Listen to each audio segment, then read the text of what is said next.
Chapter 1. The Grudge of Betrayal. Never to be forgotten.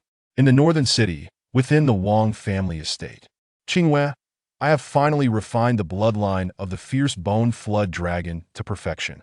Su Yun, drenched in blood, flung open the door, his expression radiating excitement and elation. As he lifted his shirt, the veins on his skin glowed with a fiery brilliance reminiscent of the sun at its zenith. This was the bloodline. He was born with the fierce bone flood dragon bloodline.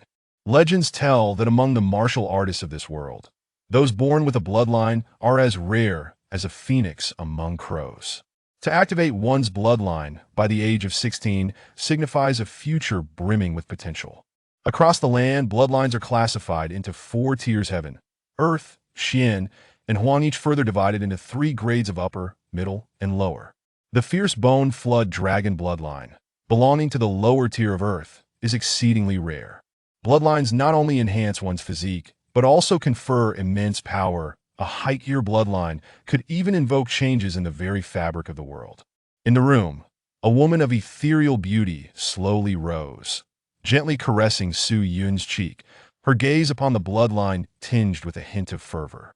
Brother Su, your half-year of arduous training in the heavenly absolute forest has not been in vain. You have truly suffered. Su Yun waved his hand dismissively, smiling as he replied, in addition, I have found the herbs to cure my adoptive father's old ailments, along with 3 4th-grade bone-melting pills. Really? Wang Qingwei sprang up in delight, her exquisite features lighting up with a charming smile. Without further ado, Su Yun produced 2 boxes, the rich aroma of medicinal herbs and pills instantly permeating the room.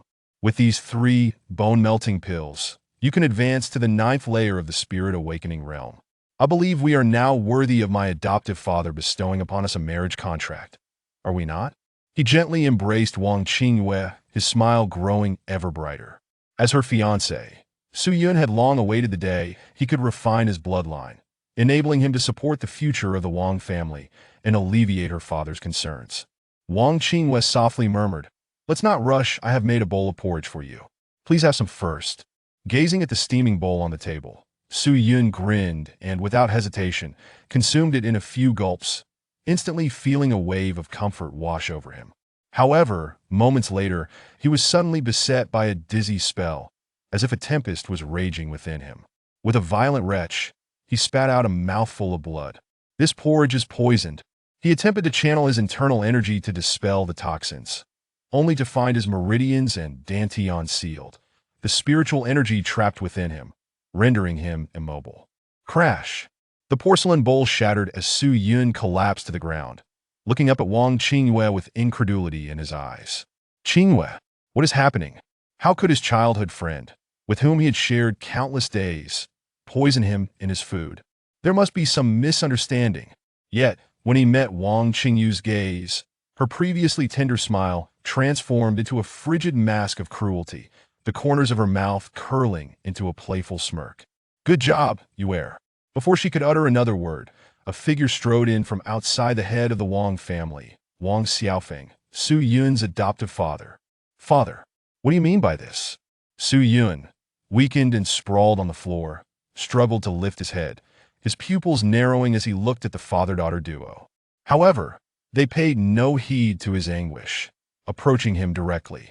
Wang Xiaofeng brutally seized Su Yun's arm and, with a sudden twist, shattered it. Ah! The excruciating pain elicited a primal scream from Su Yun. In an instant, Wang Xiaofeng unleashed a barrage of strikes, shattering Su Yun's bones one by one.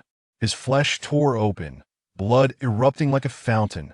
Then Wang Xiaofeng's palm descended, crashing into Su Yun's chest, instantly obliterating his ribcage, exposing the bones within as blood gushed forth uncontrollably. From within his heart, a vein pulsating with a fiery red glow emerged.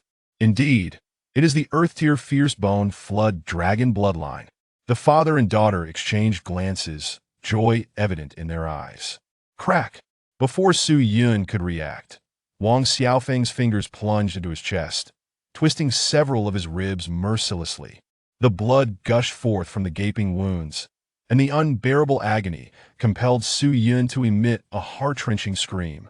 Wang Xiaofeng's hand delved deep into Su Yun's chest, forcibly extracting the fiery bloodline that clung to his heart. Don't! Su Yun screamed in desperation, but Wang Qingyue kicked him to the ground, causing his head to collide violently with the table edge, leaving a deep gash visible down to the bone. Why are you doing this? He locked his gaze onto them, unable to fathom that his adoptive father and fiancé had conspired to poison him and ruthlessly strip him of his innate bloodline. At that moment, a young man sauntered in from outside, his tone dripping with mockery. Poor fool! Did you really think Qinghua liked you? She was merely helping me acquire your bloodline, force into a relationship with you. In 3 days, she will marry me, and you will be nothing but a rat in a puddle of mud. These words struck Su Yun like a thunderbolt. For years, he had been unwaveringly loyal to the Wang family, vowing to repay Wang Xiaofeng for the kindness he had shown him. Yet, he never imagined that Wang Qingyue had secretly betrothed herself to Zhang Ziyin, and he had merely been their pawn. Not only had he been deceived in love, but he had also been subjected to such cruel treatment. Zhang Xiao, you have arrived. Upon seeing the newcomer, Wang Qingyu's demeanor, once poised and elegant, transformed into one of flirtation as she threw herself into Zhang Xiao's embrace. After exchanging a few words, Wang Qingyue turned her disdainful gaze towards Su Yun. From the very beginning, I was merely using you. You, a worthless wretch, can't even qualify as a servant disciple. You've wasted such a precious bloodline, dreaming of a frog desiring to eat swan meat laughable. Wang Xiaofeng added with a sneer, Indeed, young Master Zhang is already a disciple of the White Cloud sect's outer sect at such a young age, holding a prestigious status. Only he deserves to be with you heir, and offering your bloodline to him is your honor. But that is my bloodline. Su Yun's eyes widened in disbelief, never anticipating that today would culminate in such a tragic outcome. How could he have misjudged the people he loved? You ungrateful bastard. My Wang family has raised you for over a decade. We have shown you more than enough kindness. What does it matter to take your bloodline? Wang Xiaofeng, seeing the hatred in Su Yun's eyes, erupted in fury and kicked him in the head. The already deep gash in Su Yun's head was further torn open. Upon seeing Su Yun's face, Wang Qingyu's expression darkened. Father, let's just kill him, he disgusts me. Wang Xiaofeng nodded. Your is right, I have always believed in eradicating the root of the problem. Initially thinking they might relent, Su Yun was shocked to find they intended to take his life. The rage within him became uncontrollable as he summoned all his strength and lunged at Wang Qingyue and Zhang Xiao. Fool! You dare to resist! Wang Xiaofeng bellowed, slamming his palm into Su Yun's back, shattering his spine on the spot. Without support, Su Yun fell heavily to the ground, staring bitterly and resentfully at the three before him. Just as Wang Xiaofeng prepared to finish him off, Zhang Ziyin unexpectedly stepped forward, a mocking glint in his eyes. Spare his life. I want him to live in the Wang family as a dog that has to hide from me. Let him witness himself become a worthless creature, inferior to pigs and dogs. I want him to savor this feeling for a lifetime. You are truly wicked. Then it shall be as you wish. Wang Qingyue blushed slightly, but her expression quickly hardened with icy malice. But we must disable his dantian. Without hesitation, she drew a dagger and ruthlessly plunged it into Su Yun's abdomen. Crack! Blood poured forth as his dantian shattered. Su Yun felt his spiritual energy dissipating like a flowing river, his power vanishing entirely. You have shattered my dantian. Su Yun's eyes bulged in fury as he roared in rage. If his bloodline were to be taken, there still remained a chance for him to cultivate anew. But with his dantian destroyed, he would forever be rendered a useless being incapable of cultivation. He could hardly believe that his adoptive father would go so far as to curry favor with Zhang Ziyin by extracting his bloodline. The girl he had grown up with, Wang Qingyue, was even more malicious, having been the one to ruin him. By the way, race this worthless jade pendant back to you. Wang Qingyue contemptuously tore the pendant from her waist and smashed it to the ground, shattering it beyond repair. Since that's the case, go and be a dog for that brat Xingjie. Don't say my Wang family is unjust. You'll have your fill of dog food. Huh? With that, the pair shared a mocking laugh, and callously turned to leave. Servants rushed in, spitting on Su Yun and tossing him into a dilapidated shed as if he were refuse. As Su Yun watched their retreating figures, rage and murderous intent surged within him. He painfully crawled on the ground, gripping the remnants of the jade pendant tightly in his right hand. Su Yun remembered it was a keepsake left to him by his biological parents when he was very young, a token of love he had given to Wang Qingyue. Yet today, it had been shattered by her own hands. His last shred of hope had vanished into thin air. You take my bloodline, shatter my dantian, and expect me to live as a dog. You show no mercy thus. I, Su Yun, shall show no kindness. If I do not perish, I will ensure that each of you accompanies me to the grave. Suddenly, the jade pendant erupted with a brilliant radiance, enveloping Su Yun within its glow. The heavens shall shatter, all things shall perish, the Tao shall collapse, and the sun and moon shall lose their light. The 9 calamities sealing demonic tower arise. A surge of ancient primordial energy reverberated in Su Yun's mind, echoing like thunder. Chapter 2. The Awakening of the 9 Calamities Demon Sealing Tower. Su Yun was taken aback, hastily cradling the shattered jade pendant. In his palm, the pendant gradually faded away, revealing a pitch-black tower emanating a fierce and tyrannical around 9-layered small tower manifested in his grasp. Offer your flesh, heart, and soul, and I shall grant you the great desolation demon body, wielding the power of the 9 calamities, able to shatter the very ends of the universe. The tower resonated with a primal voice, instilling terror. This jade pendant was a cherished relic from his biological parents, carried with him at all times, and later given to Wang Qingyue as a token of affection. Little did he expect that within the pendant lay such a colossal tower. Now bereft of all, he declared, as long as I can exact my revenge, I would willingly sacrifice not only my flesh and soul, but even the reincarnation of my next life. With gritted teeth, Su Yun resolutely thrust his right hand into the gaping wound in his chest, firmly grasping his still-beating heart. His eyes reddened, and his expression contorted in agony as he wrenched the crimson organ from his body. The pain was excruciating. Scalding blood gushed forth, and Su Yun's vitality waned in an instant. Struggling against the encroaching darkness, he placed his heart before the tower. Flesh, heart, and soul, I offer them all to you. Grant me vengeance. With the last vestige of his strength, Su Yun roared.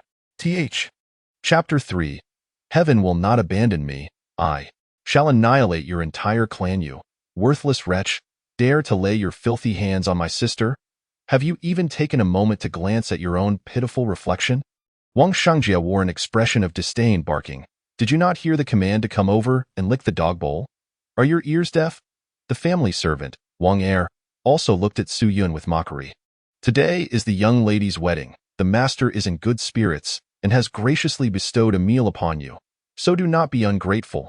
A wedding? Ha! What a pair of shameless hounds, so eager to entangle themselves. Su Yun stood still, a cold smile on his face.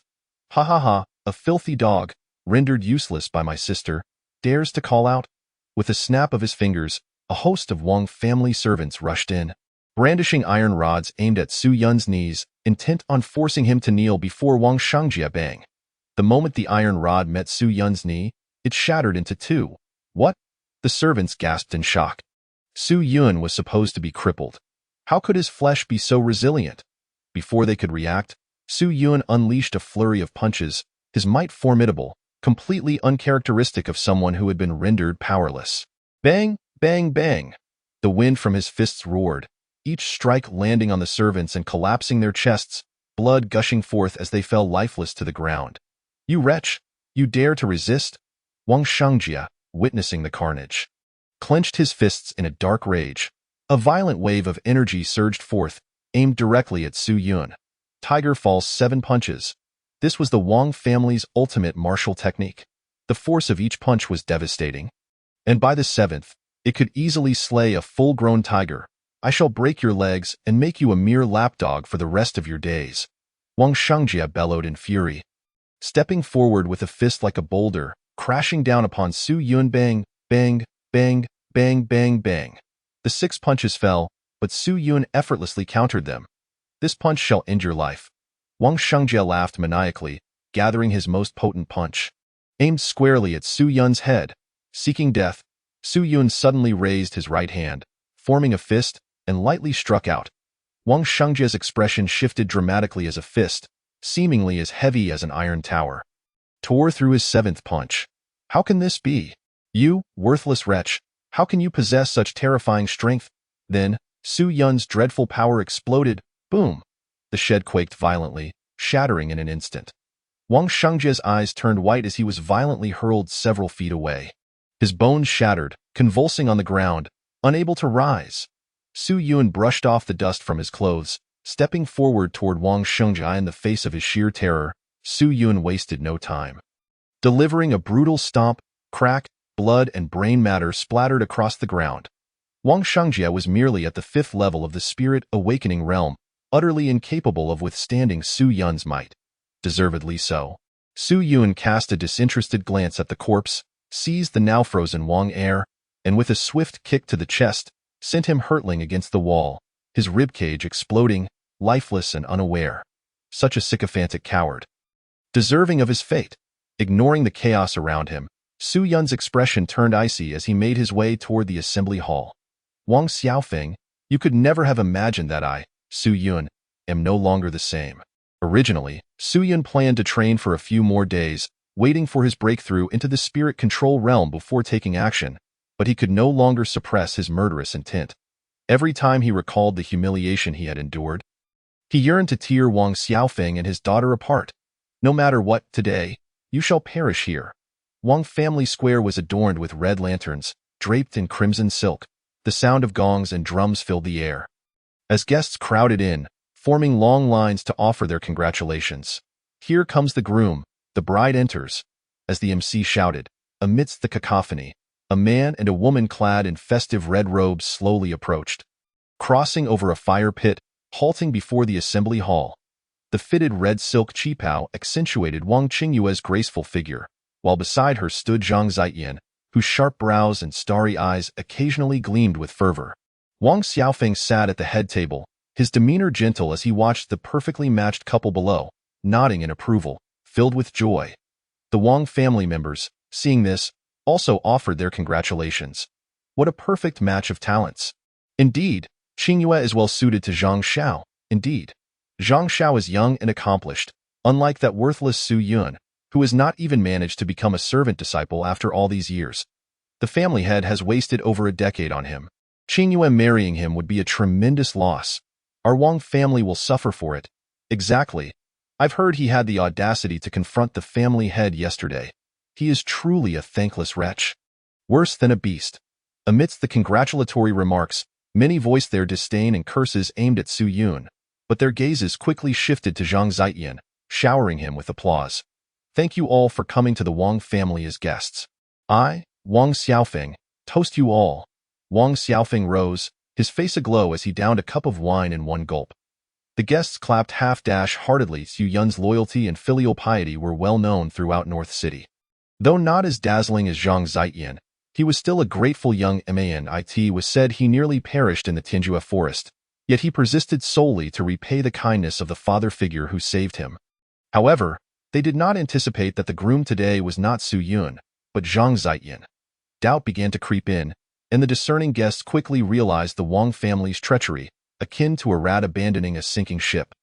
Especially the leaders of several other major factions, who exchanged glances, feeling contempt for the Wang family's actions.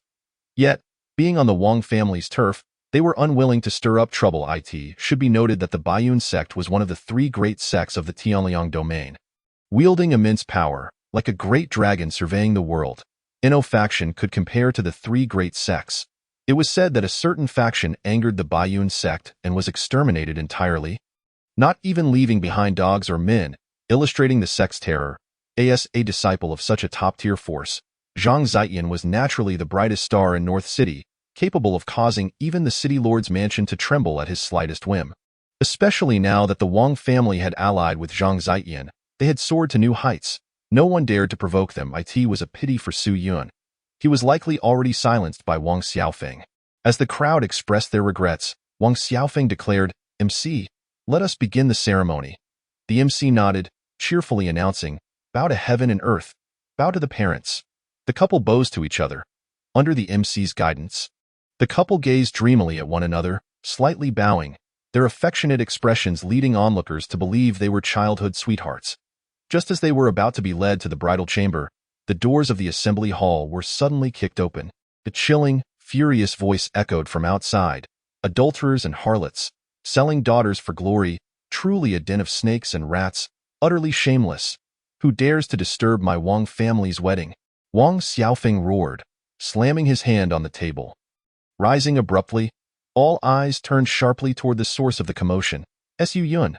The guests regarded the newcomer with peculiar expressions, while the Wang family members seethed with rage. How could this wretched creature dare to appear at such an important occasion? "Wang Shangjia, get over here.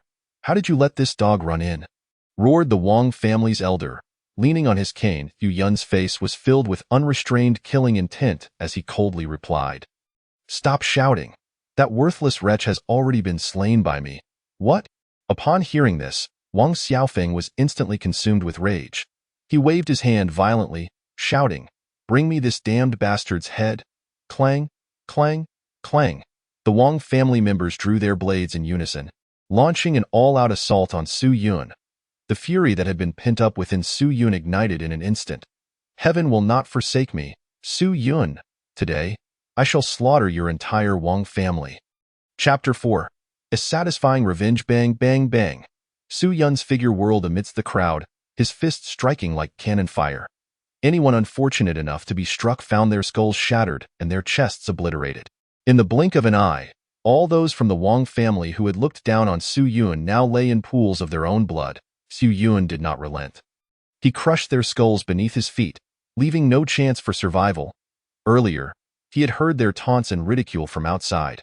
Now, he would make every last one of the Wang family's scoundrels experience that same torment. Isn't Su Yun supposed to be crippled? How could he possess such terrifying power? The Wang family members could hardly believe their eyes as they witnessed this scene. Su Yun had transformed into a god of slaughter, nearly unstoppable. The guests were equally astonished.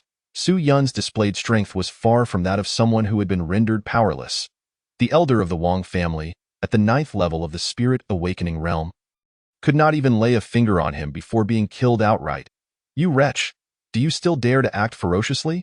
Wang Xiaofeng, witnessing his kin perish beneath Su Yun's feet, felt his vision blur with rage, his face turning crimson. "You beast, so ungrateful, disrupting my wedding and slaughtering my kin. I never imagined we had raised a white-eyed wolf in the Wang family. Today, I shall slay this child to appease the spirits of my ancestors." Wang Qingyue's complexion grew slightly cold as she stepped forward, her sword darting swiftly towards Su Yun. "You wretched creature, seeking your own demise." Su Yun's eyes widened in fury, and with a sudden surge, he unleashed a powerful strike. Boom. Wang Qingyue's flamboyant swordplay ruthlessly struck every part of Su Yun's body, forcing him to stagger.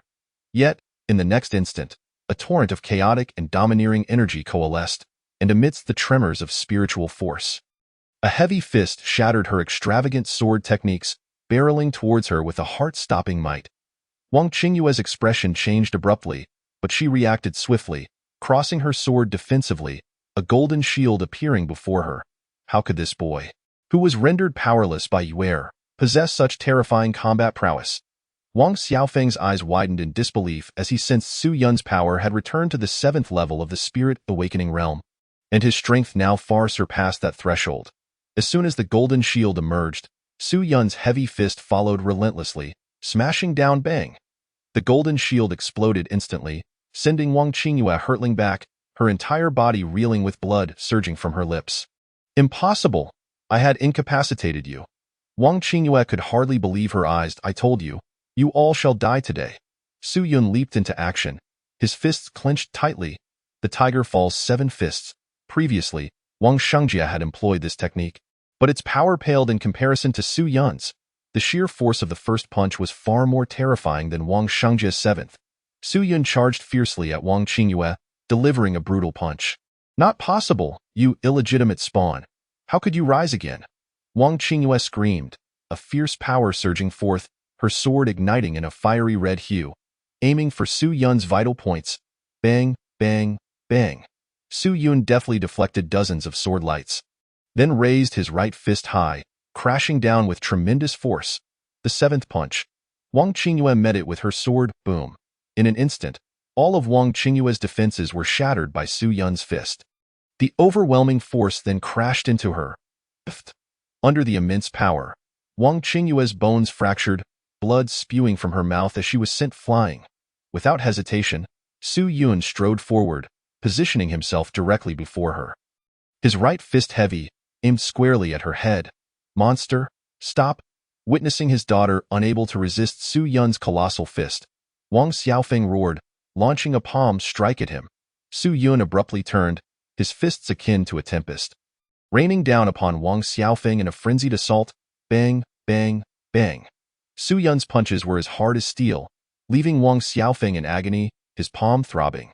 How could a mid-stage spirit control realm expert be forced to struggle for breath by Su Yun? Wang Xiaofeng was taken aback, realizing that Su Yun's heavy punches were accelerating. He could no longer keep pace with his rhythm. Die! Su Yun's muscles roared, gathering his strength into his fists.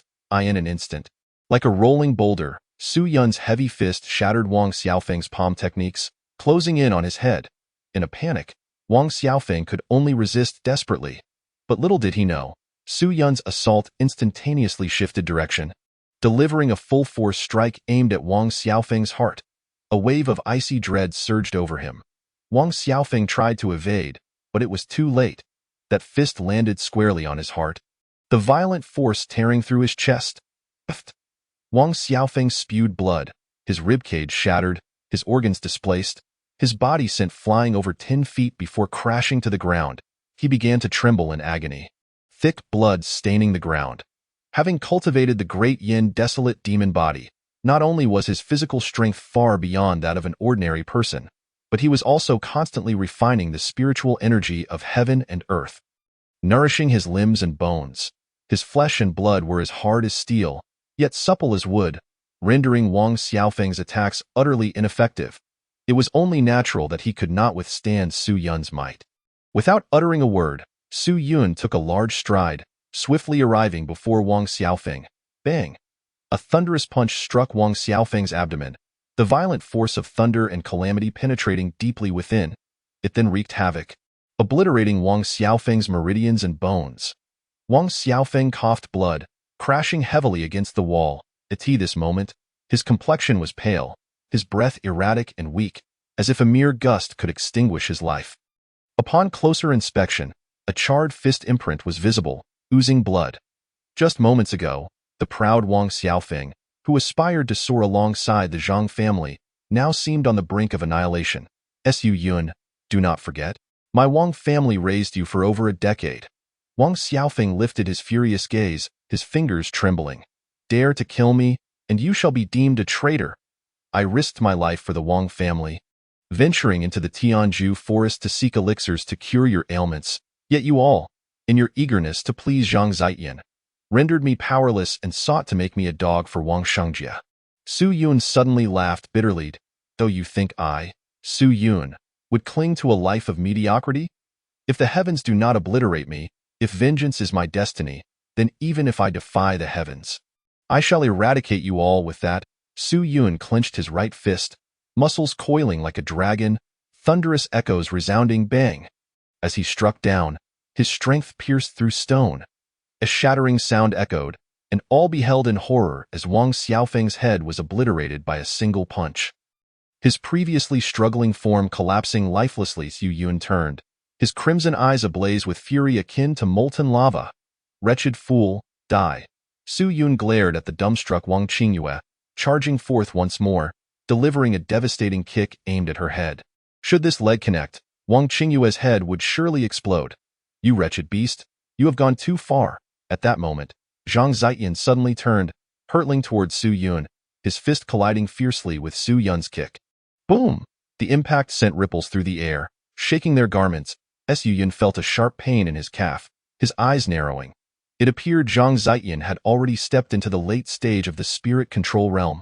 Truly, he was a disciple of the Baiyun sect, surpassing Wang Xiaofeng at such a young age. Dare to kill within the Wang family's domain. Today I shall rend your body to pieces. Zhang Zietian's eyes widened in fury, a chilling killing intent suddenly surging forth.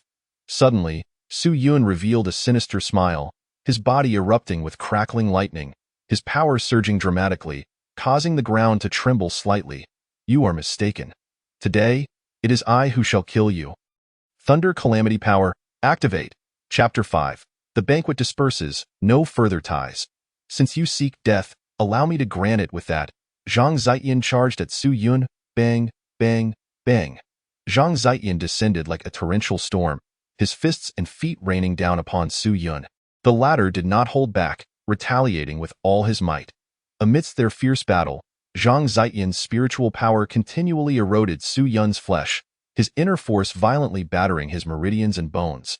The qualitative shift from the spirit awakening realm to the spirit control realm was evident. Not only was the spiritual energy in the Dantian more substantial and formidable, but the energy refined through 9 levels also possessed tremendous explosive power and inner strength. Under normal circumstances, Zhang Zietian believed he could shatter the 9th level of the spirit awakening realm with a single punch. However, this situation left him bewildered. The forces and energies invading Su Yun's body had utterly failed to inflict any damage. Su Yun scoffed coldly, unleashing a flurry of punches, each strike leaving afterimages in the air.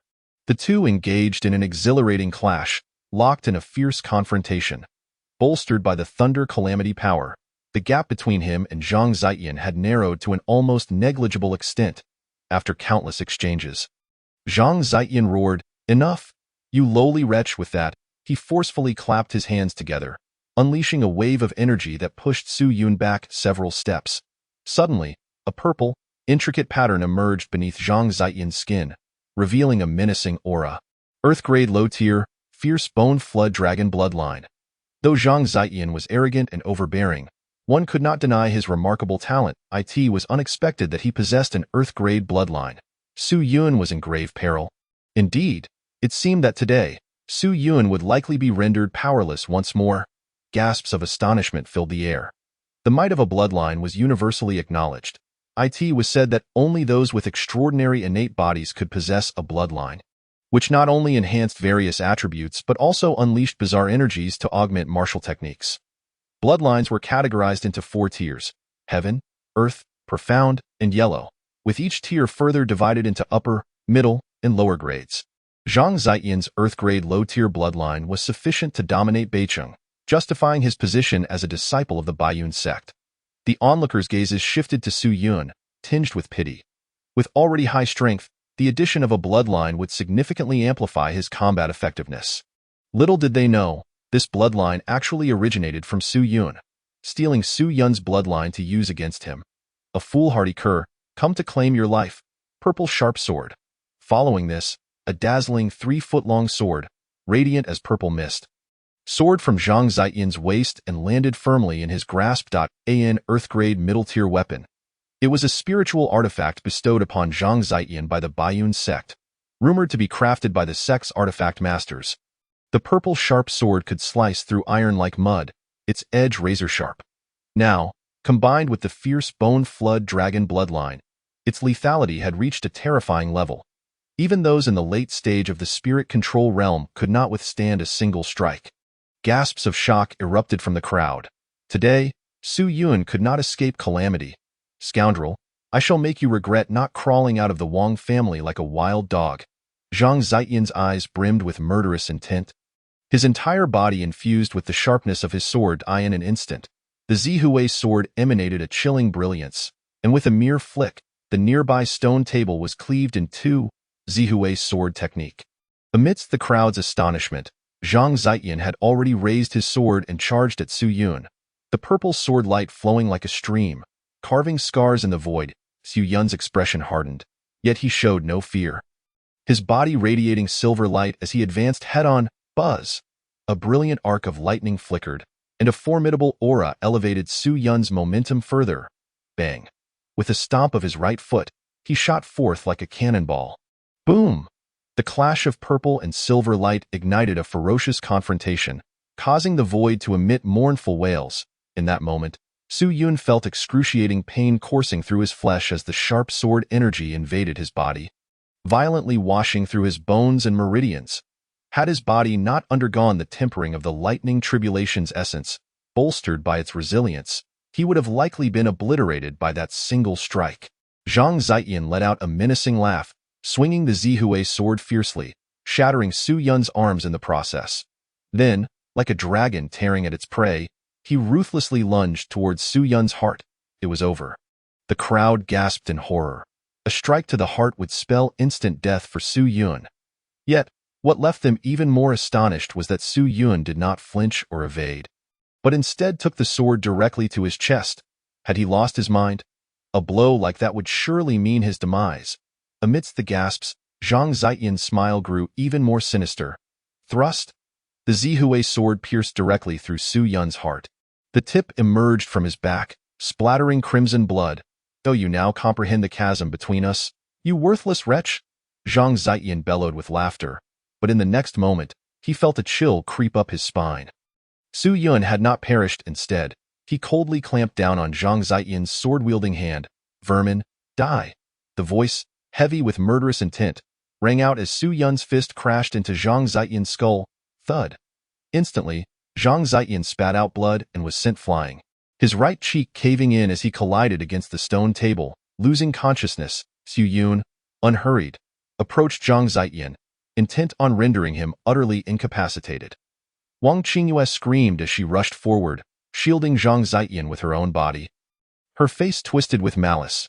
"You dare? Young Master Zhang is an inner disciple of the Baiyun sect. If you harm him, the Zhang family and the Baiyun sect will not spare you. If I rank first in the selection and join the Baiyun sect, I shall become a new disciple, and the Baiyun sect will not pursue the matter. The Zhang family will not dare to interfere." Su Yun regarded her with a cold smile, advancing step by step toward Wang Qingyue. In a swift motion, he hurled her aside and struck down towards Zhang Ziyan's dantian. The crowd erupted into chaos. Su Yun was truly intent on crippling Zhang Ziyan. Bang! With that palm strike, the spiritual energy within Zhang Ziyan instantly dissipated, his aura rapidly waning. Yet, Su Yun was not satisfied with merely that. "You wish to take my bloodline? Then I shall destroy you both." With that, he ruthlessly struck, shattering Zhang Ziyan's chest, jolting him awake from his stupor. Zhang Ziyan, eyes wide with terror, looked at Su Yun, but before he could utter a word, Su Yun's fist plunged into his body, seizing hold of the core of his bloodline. With a savage yank, he extracted the bloodline that once belonged to him. The onlookers gasped in horror, taken aback by Su Yun's mercilessness. He then proceeded to tear the bloodline to shreds before their very eyes. "I, Su Yun, no longer require this bloodline for survival." Zhang Ziyan lay crumpled on the ground, his eyes devoid of life.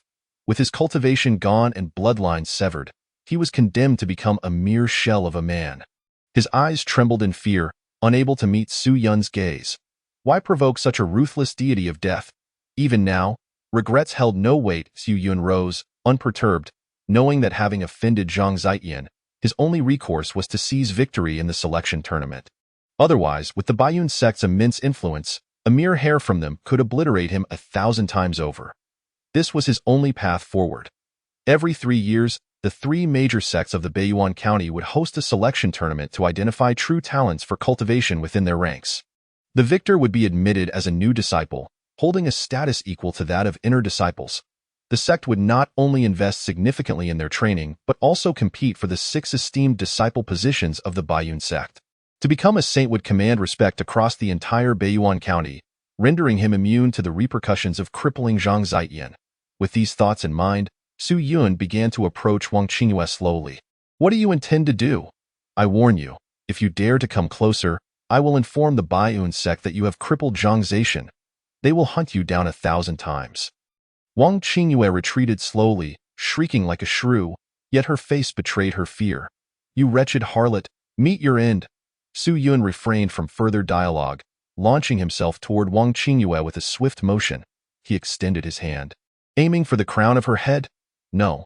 Wang Qingyue cried out, attempting to evade, but it was futile. Bang! With a single strike, flesh and bone shattered, her head exploding into a mist of blood. Thud. Wang Qingyu's headless corpse crumpled to the ground. The crowd was in utter shock, unable to comprehend that the farce of the Wang family would culminate in such a grim conclusion. This was a fate they had brought upon themselves. Ha ha ha, with such an exceptional junior like Su Yun, how could they still stoop to ingratiating themselves with Zhang Ziyan? Wang Xiaofeng is truly a fool. Today, consider it a spectacle. The Wang family has perished, and it is their own folly to blame. Today's banquet has been thoroughly enjoyed. Farewell, young Master Su. The crowd began to rise, bowing to Su Yun, who reciprocated each gesture. As the throng dispersed, the scene lay in utter disarray. With the selection tournament of the Baiyun sect only 7 days away, it was imperative for Su Yun to dedicate himself to rigorous training. Having thoroughly incapacitated Zhang Ziyan, he knew the Baiyun sect would surely be furious. Thus, seizing this opportunity was crucial to turning the tide.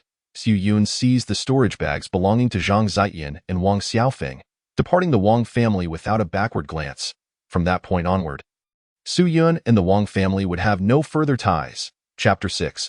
Return to the Tianjue Forest, Baiyuan County. South of the northern city point, 120 miles hence, lay an expanse of vast forest. The skies above were perpetually cold and dim, enveloped in a thick mist that obscured all from the outside world. Merely gazing upon it instilled an inexplicable unease. This was the Tianjue Forest, home to countless ferocious beasts and various lurking brigands.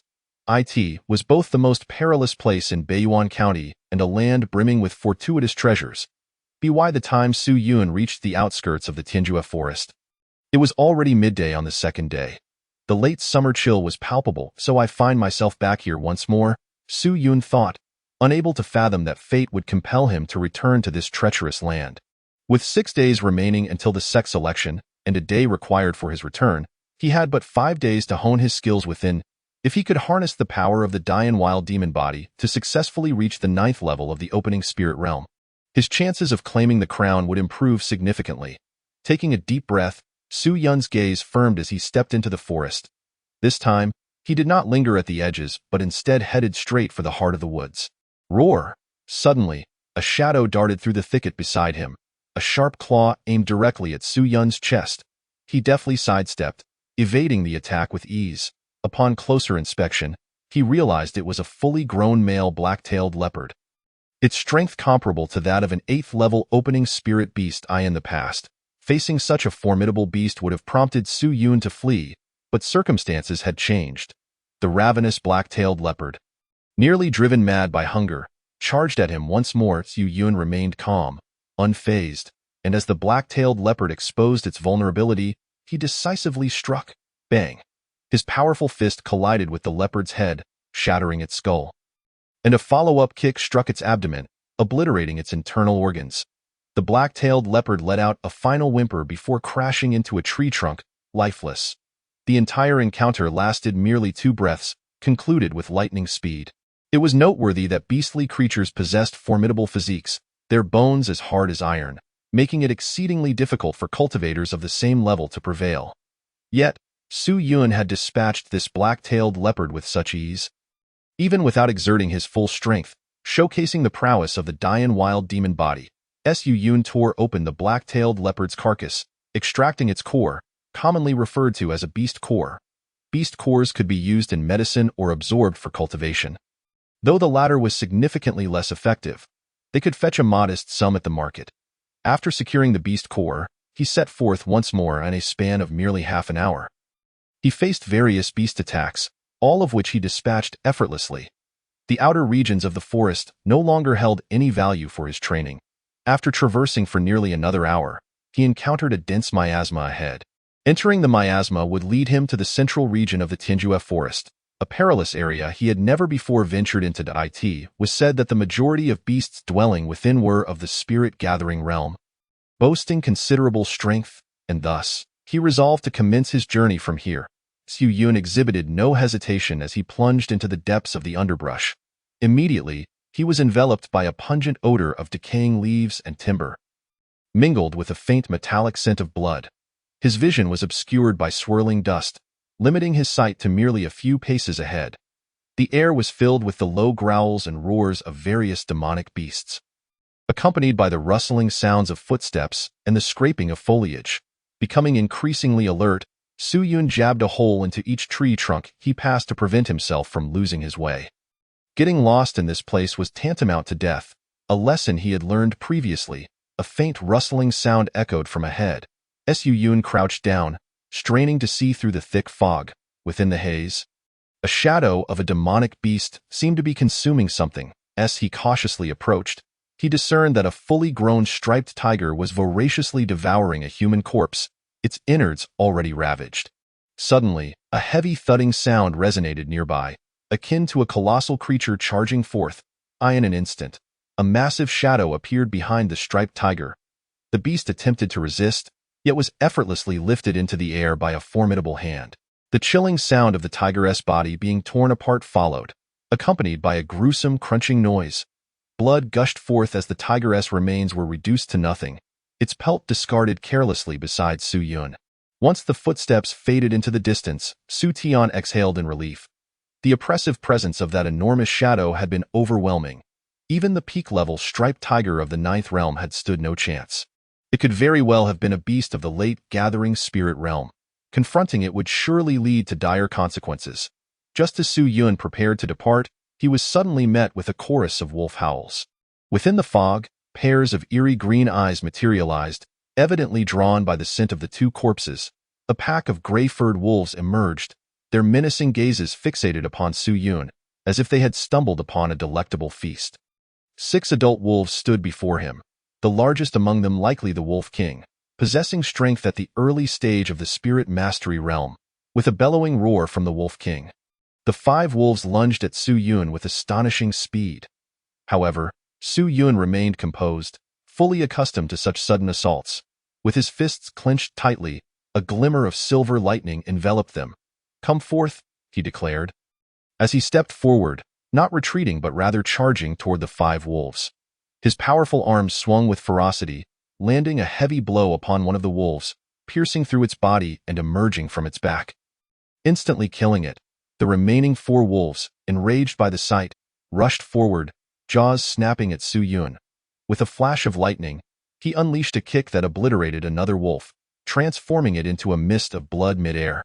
Unhurried and steady, he unleashed a flurry of punches, each strike resounding with force. One by one, the remaining wolves fell, their bodies reduced to a pulpy mess, devoid of any intact flesh. In mere moments, this pack of wolves, whose strength ranged from the 7th to 8th realm of spirit mastery, had been dispatched. Gazing at the carcasses of the 5 wolves, Su Yun couldn't help but erupt into laughter, his heart swelling with exuberance and satisfaction. With the formidable Diyin Huangmo granting him such a powerful physique, he now possessed the ability to protect himself within the Tianju forest. He envisioned carving out his own domain in the future. From a distance, the Wolf King observed in astonishment, sensing the extraordinary danger Su Yun posed despite lacking intelligence. It began to retreat, and upon realizing Su Yun's disinterest, it turned to flee. "Since you are leaving, do hand over your beast core," Su Yun called out as he swiftly pursued the Wolf King.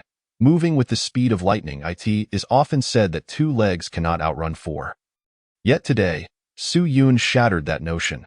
With a series of strides, he closed the distance to the Wolf King in mere breaths. Joining his fingers together, he thrust them towards the wolf's head with sudden ferocity. The Wolf King, taken by surprise, had no time to evade as Su Yun's fingers pierced through its skull, blood erupting forth and staining the surrounding grass. After extracting the beast cores from the 6 wolves, Su Yun was about to depart when he noticed something clenched within the Wolf King's jaws.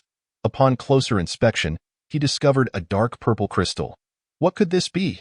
Chapter 7. Seizing the key to the ancient relic, the crystal was flawless, exuding a brilliant sheen that appeared to be a valuable item, perhaps even possessing other uses. Su Yun unceremoniously pocketed it and continued his relentless pursuit of demonic beasts for their cores. As the sun dipped below the horizon, casting a crimson hue across the sky, nightfall descended swiftly.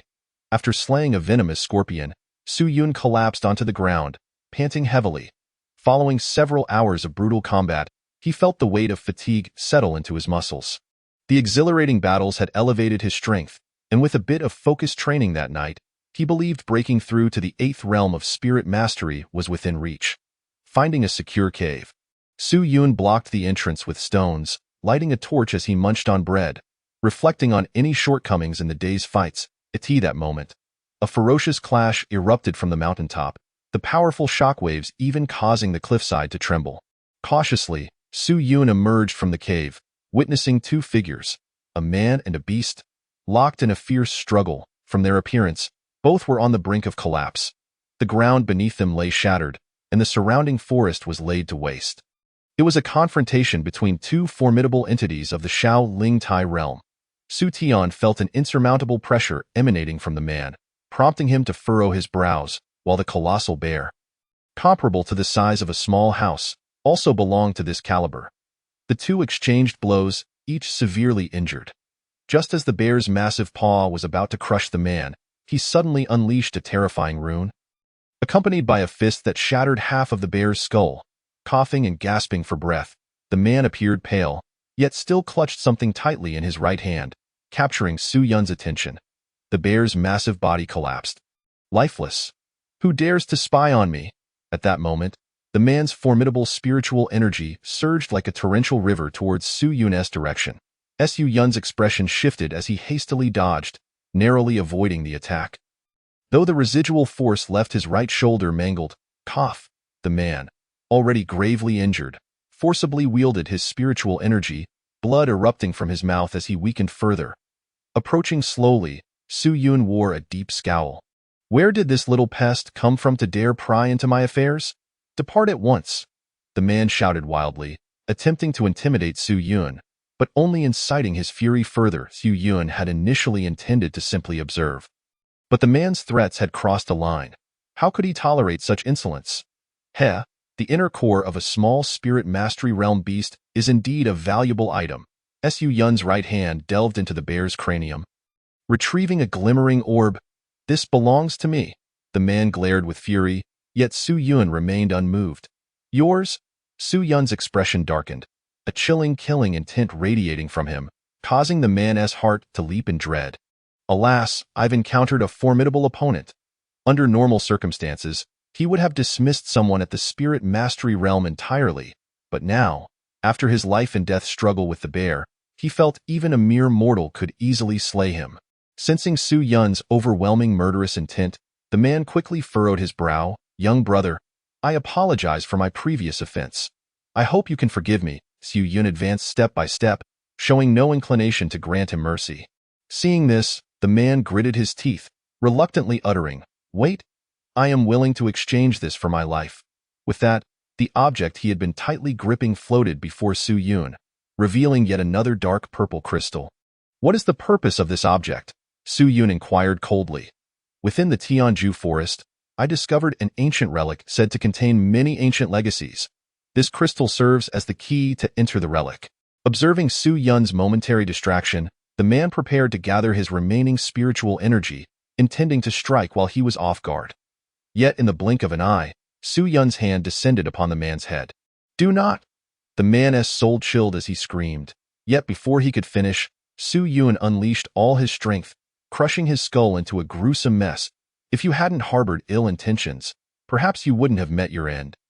Su Yun seized the man's storage pouch, finding no restrictions upon it, allowing for unfettered access. Su Yun, you must explore the ancient relic. The voice of the tower spirit resonated within. Indeed, I must go. Su Yun nodded, contemplating that he possessed 2 crystals. Perhaps he could acquire even more treasures. This would certainly enhance his chances of securing victory in the upcoming selection competition. However, fatigue had begun to weigh upon him, necessitating a day of rest before embarking on his journey. Upon returning to the cave, he sat down in a meditative posture, calming his mind and sinking his energy deep within. The damaged Wanxiang demon pearl continued to drain vitality incessantly. Yet Su Yun chose to disregard it for the moment, instead fervently absorbing the spiritual energy from the heavens and the earth. The bones, meridians, and flesh that had been wearied from the fierce battles began to regain their smoothness and vitality. As if a night's slumber had washed away the fatigue of the previous day, Su Yun felt his body responding with exuberance and delight. Suddenly, a sensation of pressure surged within him, as if the spiritual power contained within the Wanxiang demon pearl had reached its limit. Causing a slight sting, it was time to break through. Waves of ripples radiated outward as the shackles were shattered by the influx of spiritual energy, erupting into a powerful tremor, with a resounding boom. The airwaves dispersed, and Su Yun ascended to the 8th level of the opening spirit realm. The spiritual energy continued to pour in ceaselessly, seemingly enhanced by the Diyin Huangamo physique, allowing him to absorb energy at an astonishing rate. After only 2 hours of focused meditation, an overwhelming sensation of impending breakthrough surged once more. Was he to break through again? Su Yun's heart leaped with joy. Such rapid advancement was likely unprecedented. He resolved to push through to the Spirit Master Realm today. Laughing heartily, he mused that achieving the Spirit Master Realm would eliminate any concerns regarding the sex selection. Just as he prepared to attempt another breakthrough, a chilling voice emerged from the small tower. Do you wish to destroy the foundation of your entire life? Startled by this remark, Su Yun's heart jolted. What do you mean? The path of cultivation is not achieved in a day. To be greedy and reckless is to self-sabotage. As the tower's spirit spoke, it drifted languidly out from within Su Yu, and it dawned on him that he had indeed fallen into a pathological pursuit of realms. Having once valued his foundation greatly, yet now seemed to be seduced into pursuing higher realms unconsciously. The tower spirit spoke slowly. It is the issue with the cultivation method you are practicing.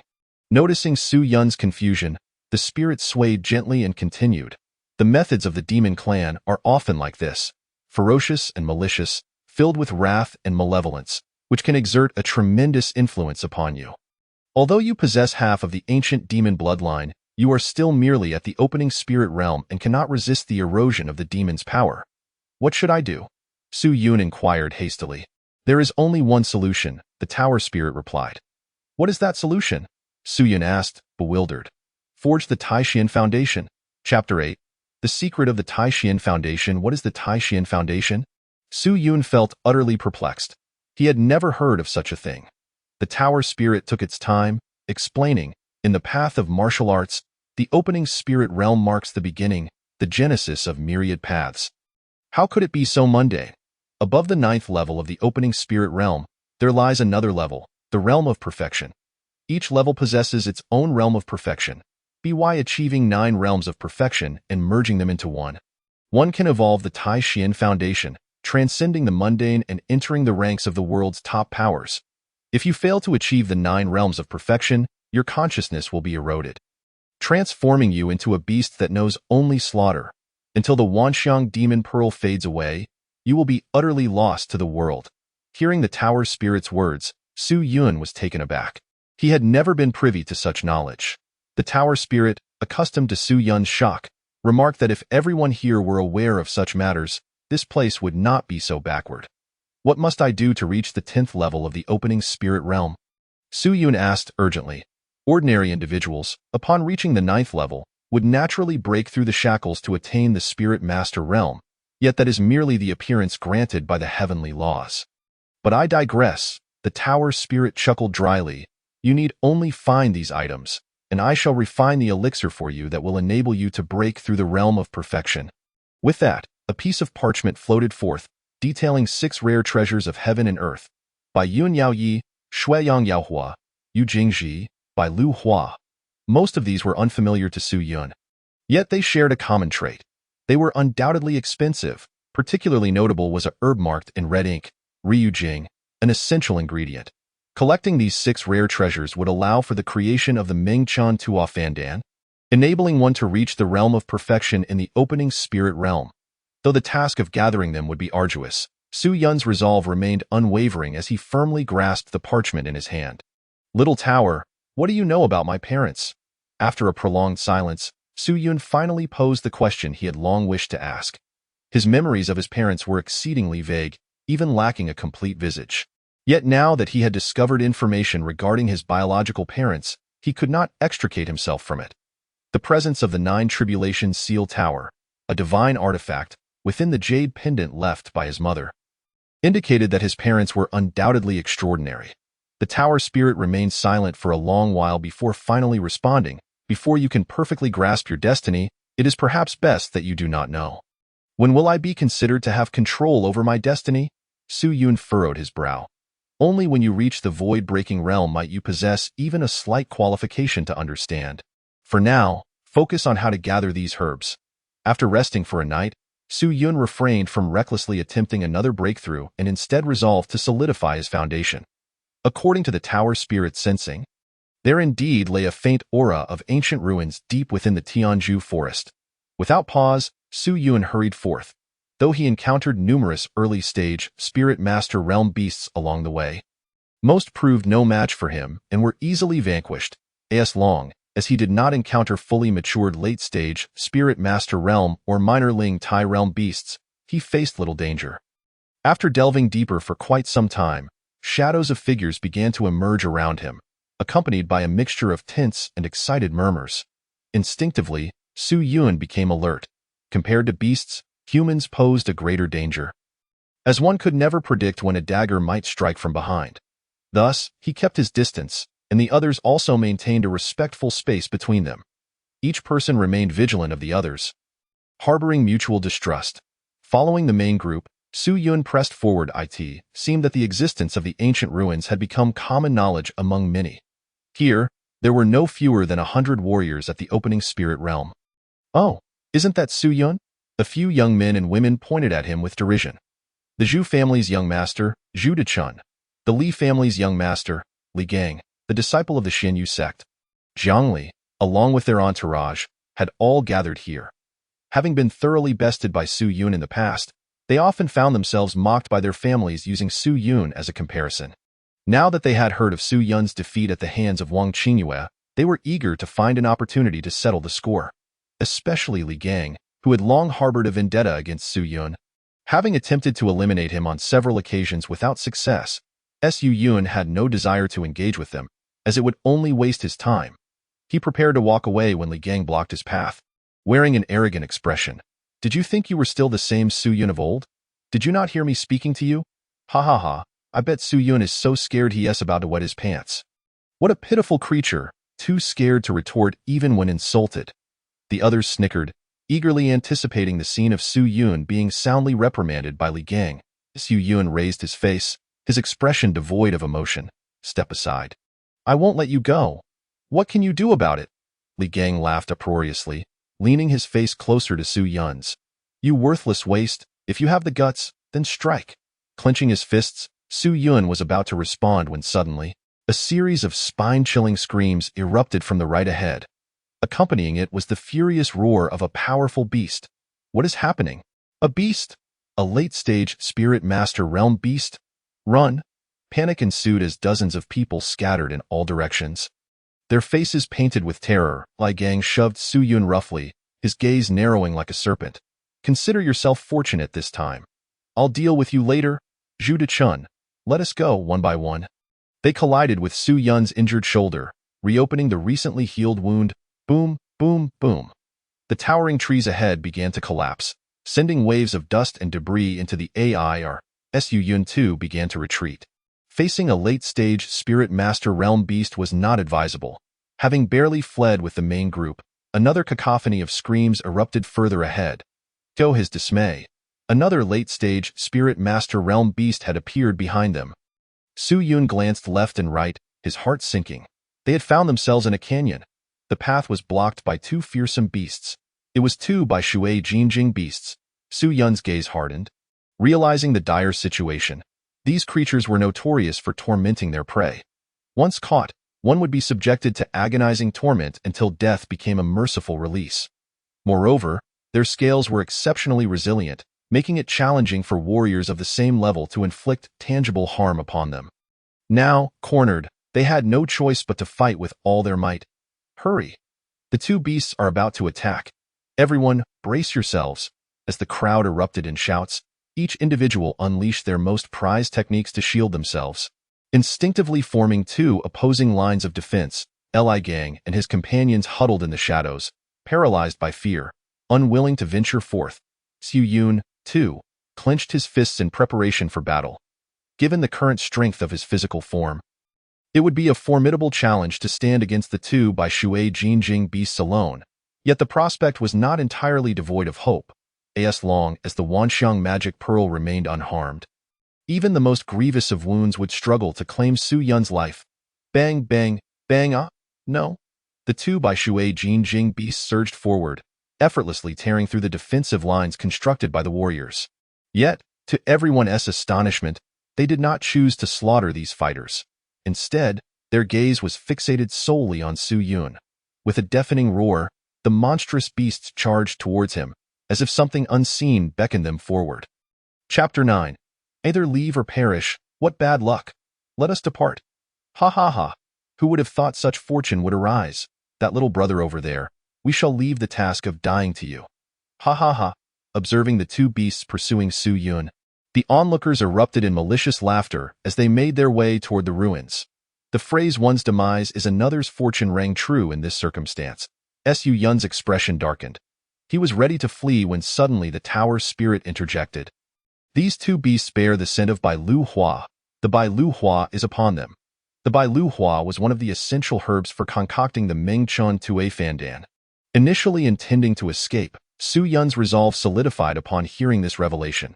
Do you see the black markings on your Wanxiang magic pearl? The tower spirit inquired.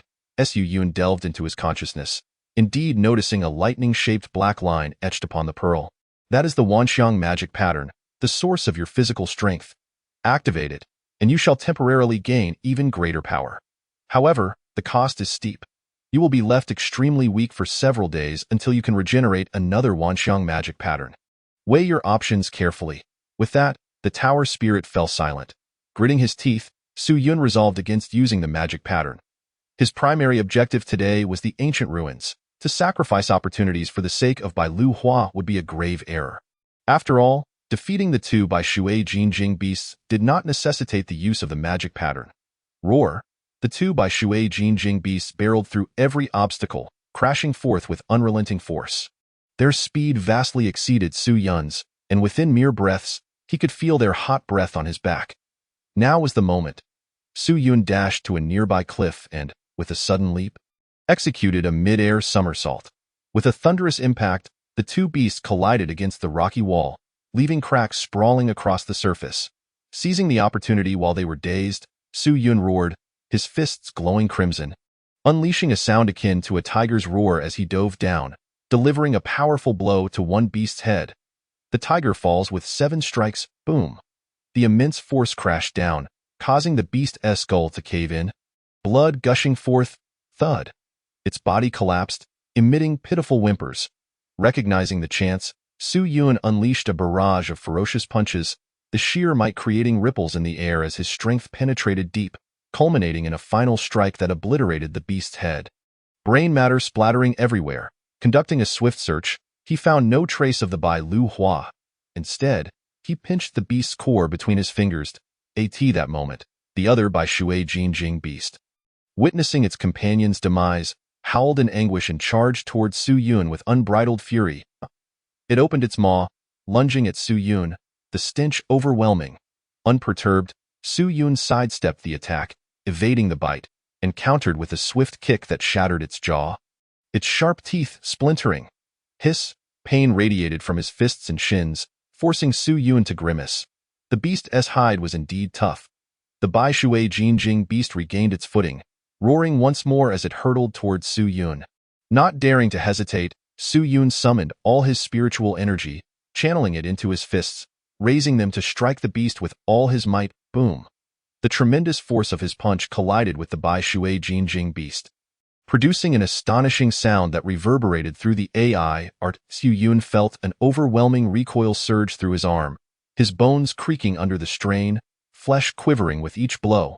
The beast let out a low growl, its claws thrashing wildly, as if attempting to rend the very air itself. Su Yun struck with relentless speed, each punch landing with ferocity, creating a cacophony that echoed through the surrounding forest. The Bai Shui Jinjing beast suddenly roared, a brilliant blue water sphere forming before its fangs. Wind-water kill. This was its clan's most formidable technique. Su Yun ground his feet into the earth, and as silver arcs of electricity burst forth from him, he poured the full force of the thunder tribulation seed within his dantian into every limb. Boom!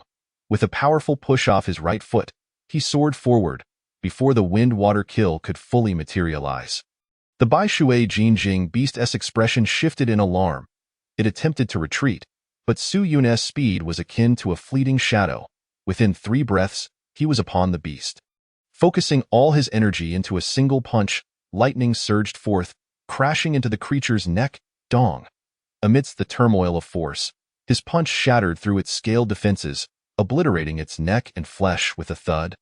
The partially formed wind-water kill dissipated, and the Bai Shui Jinjing beast's vision darkened as it collapsed in its final moments.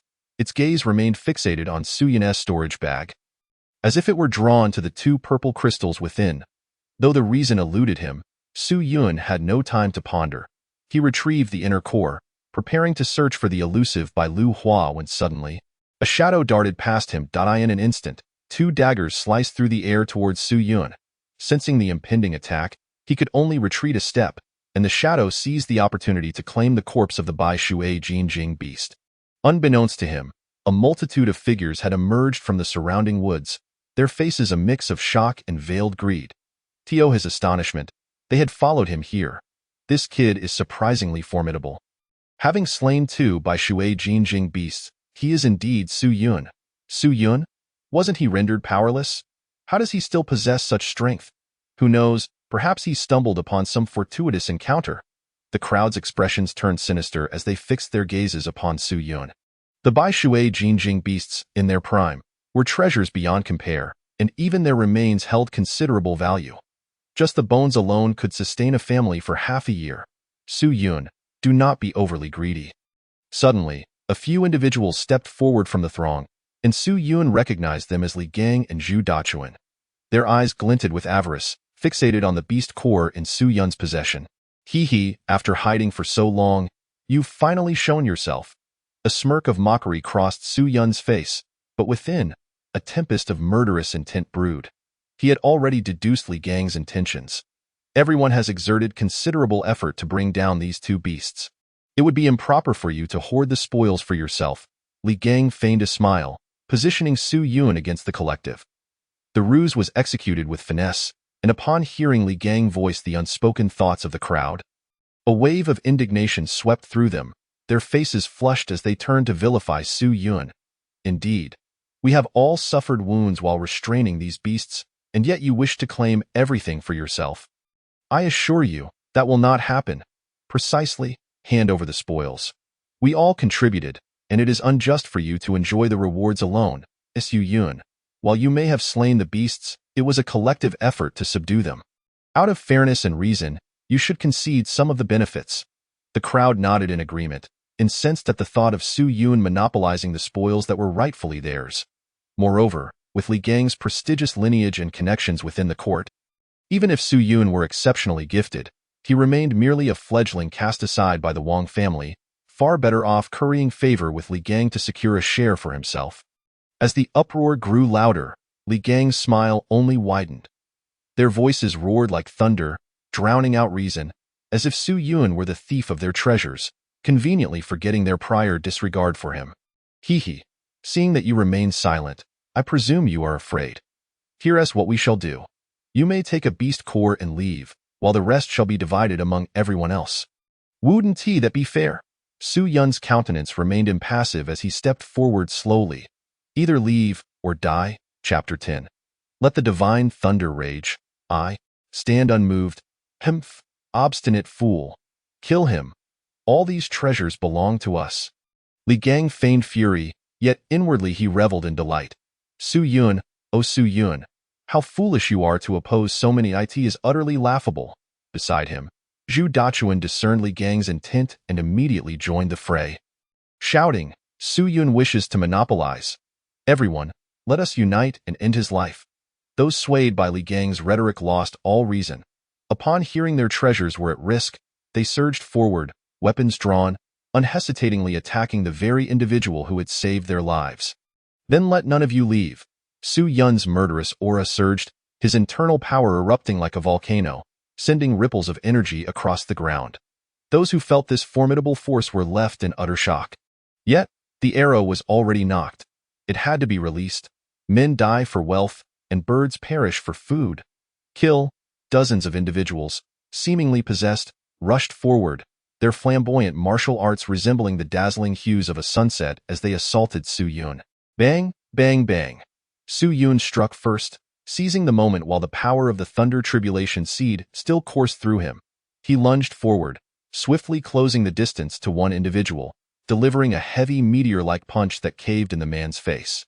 Before the unfortunate soul could spew blood and crash to the ground, Su Yun pivoted, his fists blazing with fiery intent, his might exploding chaotically among the throng. His powerful arms, akin to iron cannons, crushed everything they touched, either collapsing chests or shattering skulls. In a mere half-instant of time, dozens lay sprawled on the ground, moaning in agony. Flee! This fellow is not to be trifled with. Run! As these individuals attempted to rise, Su Yun stomped heavily, an overwhelming aura coupled with a chilling murderous intent rendering them immobile. Su? Young Master Su, you are magnanimous. Please spare us. We were blind and foolish. I beg you to let us go. In the future, we will bow 3 times and knock our heads against the ground in your presence. The crowd's faces turned pale, trembling in fear, prostrate before him, too terrified to rise. Hand over everything. Su Yun regarded them with eyes devoid of any negotiation. The expressions of the individuals were bitter, their faces contorted, but with their lives in Su Yun's grasp, they had no choice but to comply. Cursing Li Gang under their breath as they retrieved their possessions, Isu Tian's looted storage bags approached fullness. They fled in a display of utmost reverence. When Li Gang and his companions were about to melt into the crowd and escape, Su Yun slowly approached. I never permitted your departure. A sinister smile crept across Su Yun's face, his fists clenched tightly, the sound of cracking knuckles echoing ominously. Although Li Gang felt a twinge of fear, he maintained a defiant expression. What do you intend? If you dare to harm me, my father will kill you. Beside him, Zhu Dachuan and the others were already shaking with fear, yet Li Gang's bravado emboldened them somewhat. Indeed, even if you have restored your strength, you are still but a cornered dog. Zhangli, a disciple of the Xinyu sect, furrowed her brow and retorted coldly, my master is the Grand Elder of the Xinyu sect, a powerful figure of the Great Spirit Platform realm. If you harm a single hair on me, my master will not let you off. The minions behind them were similarly emboldened by their association. Posturing in a show of bravado, is that so? Su Yun's lips curled into a sardonic smile. Do you truly believe that should you perish here, those old fogies would even know? At these words, a palpable dread seized them, their hearts skipping a beat. An overwhelming sense of panic spread through them as they remembered that Su Yun was not the type to be cowed. The more they threatened him, the more incensed he would become. Since you relish the role of the scapegoat, allow me to make an example of you. Su Yun shouted, his form whirling as he closed in on Li Gang. Swiftly raising his elbow to strike, Li Gang's expression changed drastically, his teeth clenched as he concentrated his spiritual energy into a ghostly blue palm aimed at Su Yun. The moment their powers collided, Li Gang's ethereal palm was shattered by an unstoppable force. Su Yun's iron elbow struck like a hammer, obliterating Li Gang's chest, causing his lungs and heart to disintegrate under such pressure. Pfft! Li Gang coughed up a mouthful of blood, crashing through 2 massive trees before collapsing to the ground. A fleeting sense confirmed he had lost all signs of life. In an instant, Su Yun had slain Li Gang, who was at the 7th level of the spirit opening realm. You really killed him? Zhu Dachuan and the others felt their minds whirl, their breaths becoming erratic. Does this mean everyone will perish at Su Yun's hands? Zhangli of the Xinyu sect immediately fell to her knees, tears streaming down her face. Su brother, I didn't mean to. It was that fool Li Gang who forced me. Zhangli possessed a fair visage, her appearance resembling that of a weeping pear blossom, evoking sympathy. Yet, alas, she had encountered Su Yun. Bang! Su Yun's fist pierced through her chest, creating a gaping hole, his hand still clutching her fluttering heart. With a firm squeeze, Zhang Li's heart exploded, her pupils losing all light as her bloodied body thudded to the ground. This gruesome sight utterly terrified Zhu Dachuan. His legs quaked, and he crumpled to the ground, a warm sensation spreading from his loins. He looked down in horror to discover he had urinated himself in fright. Just as he thought his demise was inevitable, Su Yun ceased his assault. Previously, during the treasure hunt in the Tianju forest, your father once bestowed upon me a 2nd-rank blood-reviving pill that saved my life. Today, I shall spare you, but heed my warning. Su Yun leaned down, his blood-stained hand resting on Zhu Dachuan's shoulder, his expression cold that it would be wise not to provoke me again. Having spoken, Su Yun absorbed the storage bags of Jiang Li and Li Gang, confiscated the Bai Lu flower, and casually eliminated all of their subordinates before making his way toward the remnants of the relic. Zhu Dachuan, feeling as though he had been granted a reprieve, gasped for breath, his heart still racing with terror. Su Yun, I promise to keep my distance from you in the future. This vow was unwittingly overheard by the concealed Su Yun, who then departed quietly from the scene. After enduring 2 battles, Su Yun felt a slight ache in his muscles, not the pain of injury, but rather akin to that of torn sinew. The Dayin desolate demon body is on the verge of a breakthrough. Find a safe place, and I shall assist you. The tower spirit spoke. Su Yun's face lit up with joy as he swiftly located a secure cave to hide within. You must be aware of the peculiar attributes of the Dayin desolate demon body. Correct? The tower spirit inquired. Without hesitation, Su Yun replied, the Dayin desolate demon body has 9 levels, each corresponding to a calamity force, significantly enhancing power, defense, and recovery. It also grants some extraordinary legacies. Upon reaching the 9th level, one can fully awaken the terrifying power of the ancient demon clan. Indeed, at present, you have yet to achieve even the 1st level, the tower spirit remarked, shaking its head. Su Yun was naturally aware of this. Next, I will instruct you on how to expedite your breakthrough to the 1st level. After the tower spirit's words, Su Yun suddenly felt darkness envelop him and fainted. When he regained consciousness, he found himself standing outside the 1st layer of the 9 calamities sealing demon tower. Enter to receive the baptism of divine thunder. Not only will it nurture the growth of the thunder calamity seed within you, but it will also strengthen the Dayin desolate demon body. Forging the most powerful physical form, the tower spirit concluded before falling silent. Gazing at the cataclysmic thunderstorm within the 1st layer of the tower, Su Yun felt no hesitation. He stepped inside without a second thought. In the pursuit of relic inheritances or sect selections, becoming stronger was the only path. No matter how arduous, nothing could impede Su Yun's advance. Regardless of the divine thunder's wrath, he stood resolute. Chapter 11. Divine Thunder Tempering. 9th level of Spirit Opening Realm. Within the 1st layer of the tower, 3 metallic rings were embedded in the ground, spinning incessantly. The closer one approached the central ring, the denser the divine thunder above and the greater its might. Each of the 3 rings had a stone mat inscribed with powerful characters from the outer to the innermost, reading small completion, great completion, and perfection. The tower spirit elaborated that this was a place for the ancient demon clan to refine their bodies and cultivate their internal calamity forces. After the great war between heaven and earth, the ancient demon clan waned, and a certain supreme being preserved the world-destroying divine thunder within the 1st layer of the tower for future generations to cultivate. As long as one could sit on the mat marked with small completion for 9 days, the thunder calamity seed within would sprout, and their physical body would truly enter the 1st level of small completion. Only then would they qualify to challenge the great completion mat. Otherwise, if one mistakenly approached the center, they would be struck by divine thunder and instantly reduced to ash. Even so, the small completion mat of the 1st ring was exceedingly perilous. A moment's inattention could lead to shattered meridians or, worse, death. However, if one could endure for 9 days, their strength would ascend to a higher echelon. Thus, life and death coexist. After understanding the situation, Su Yun felt no fear.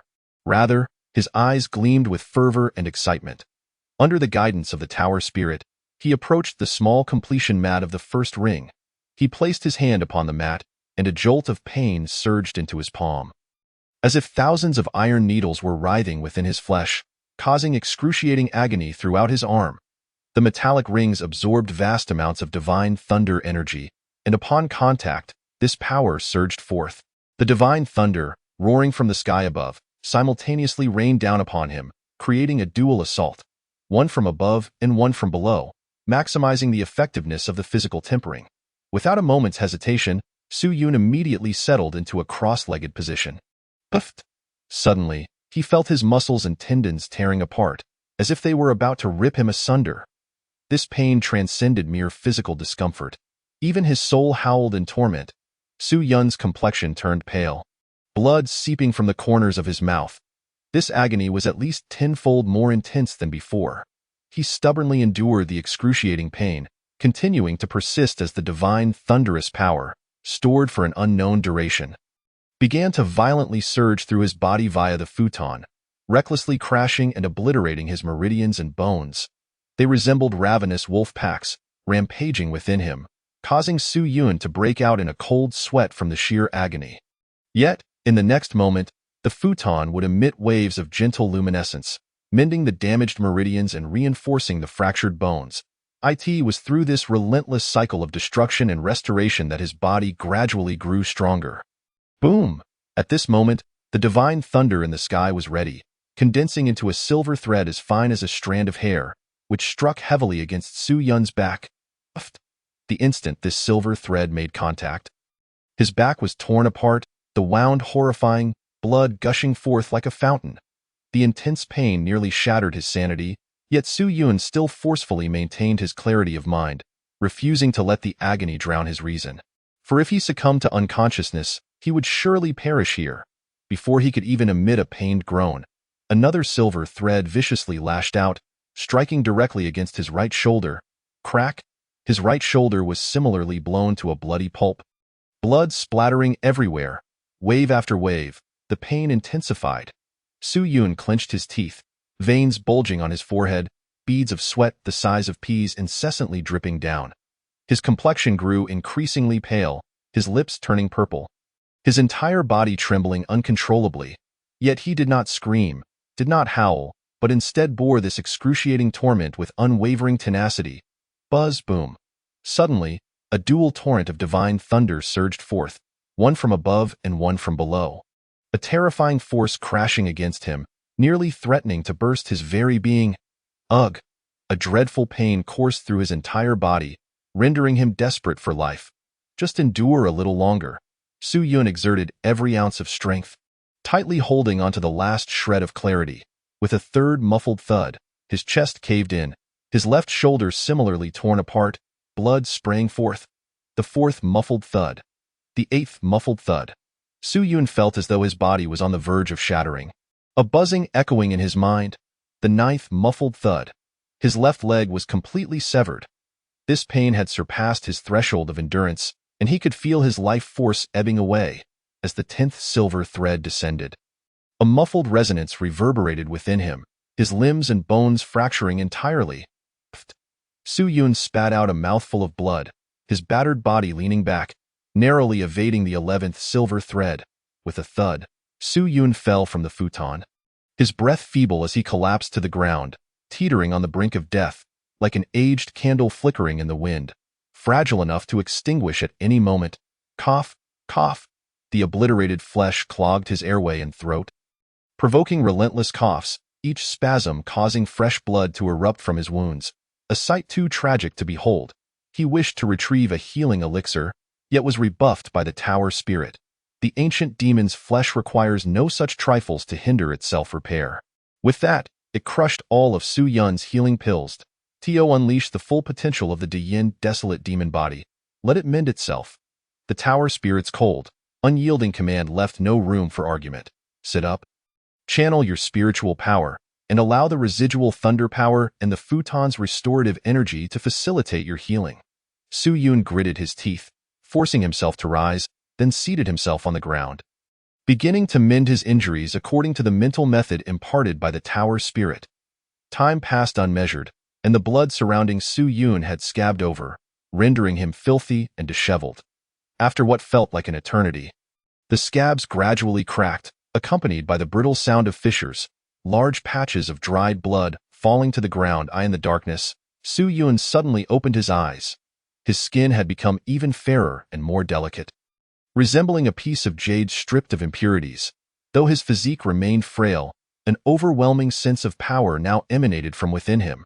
The silver arcs of lightning flickered in his opened eyes.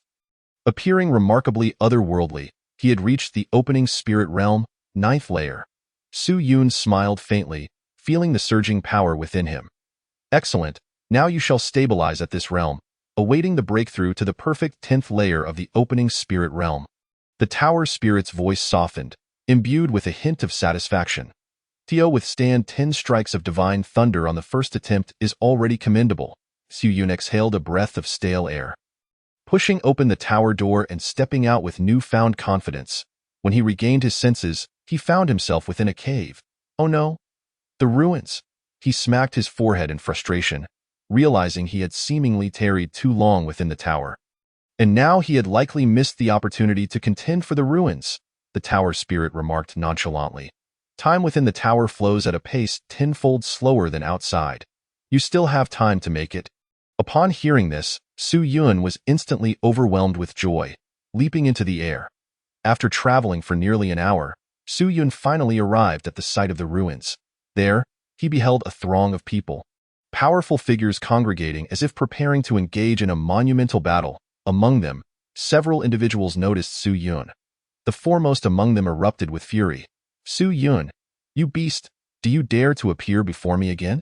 Glancing over, Su Yun frowned. What a coincidence. He had encountered Zhang Xianshan's father, Zhang Wenbao. Without further ado, Zhang Wenbao unleashed a ferocious aura.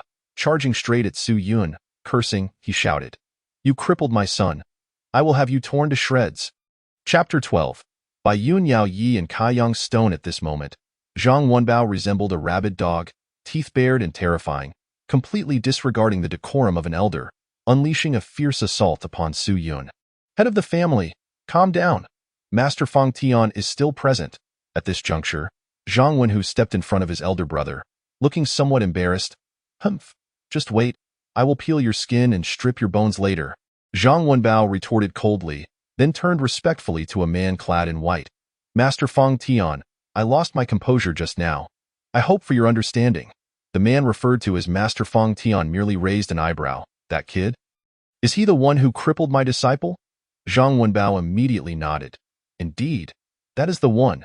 He knew you were his master yet still dared to strike, clearly showing he holds you in contempt. Master Fang Tian made no move, merely fixating his gaze upon Su Yun.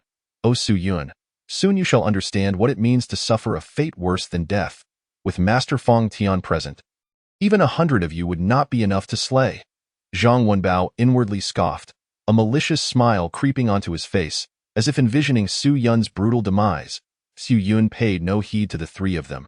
Zhang Wenbao and Zhang Wenhu were merely mid-stage spirit manipulation realm cultivators, hardly worth his concern. Although Master Fang Tian was of the Grand Spirit Platform realm, he was bound by the rules of the sex selection and could not act against registered participants in the grand competition. Otherwise, it would violate sect regulations, thus alleviating any worry regarding him. Raising his gaze, he beheld a colossal stone door embedded in the mountainside, surrounded by a fragile spiritual energy barrier.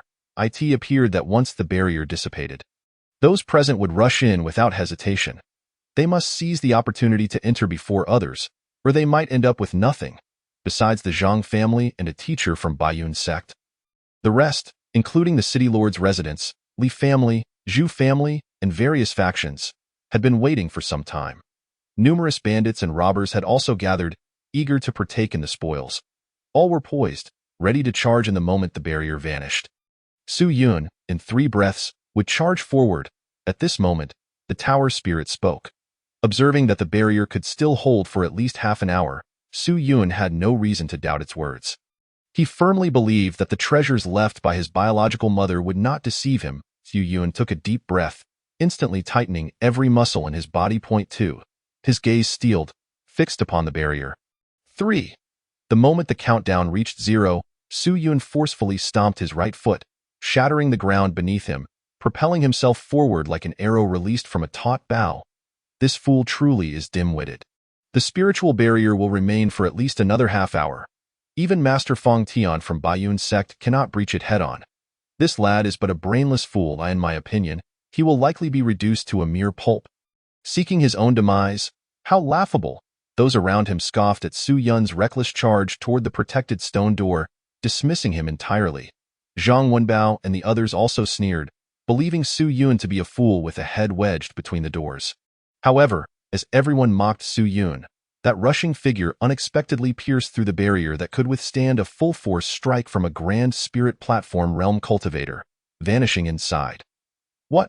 The crowd gasped in shock, the atmosphere descending into chaos. How did that kid get in? We must follow. Hurry, charge.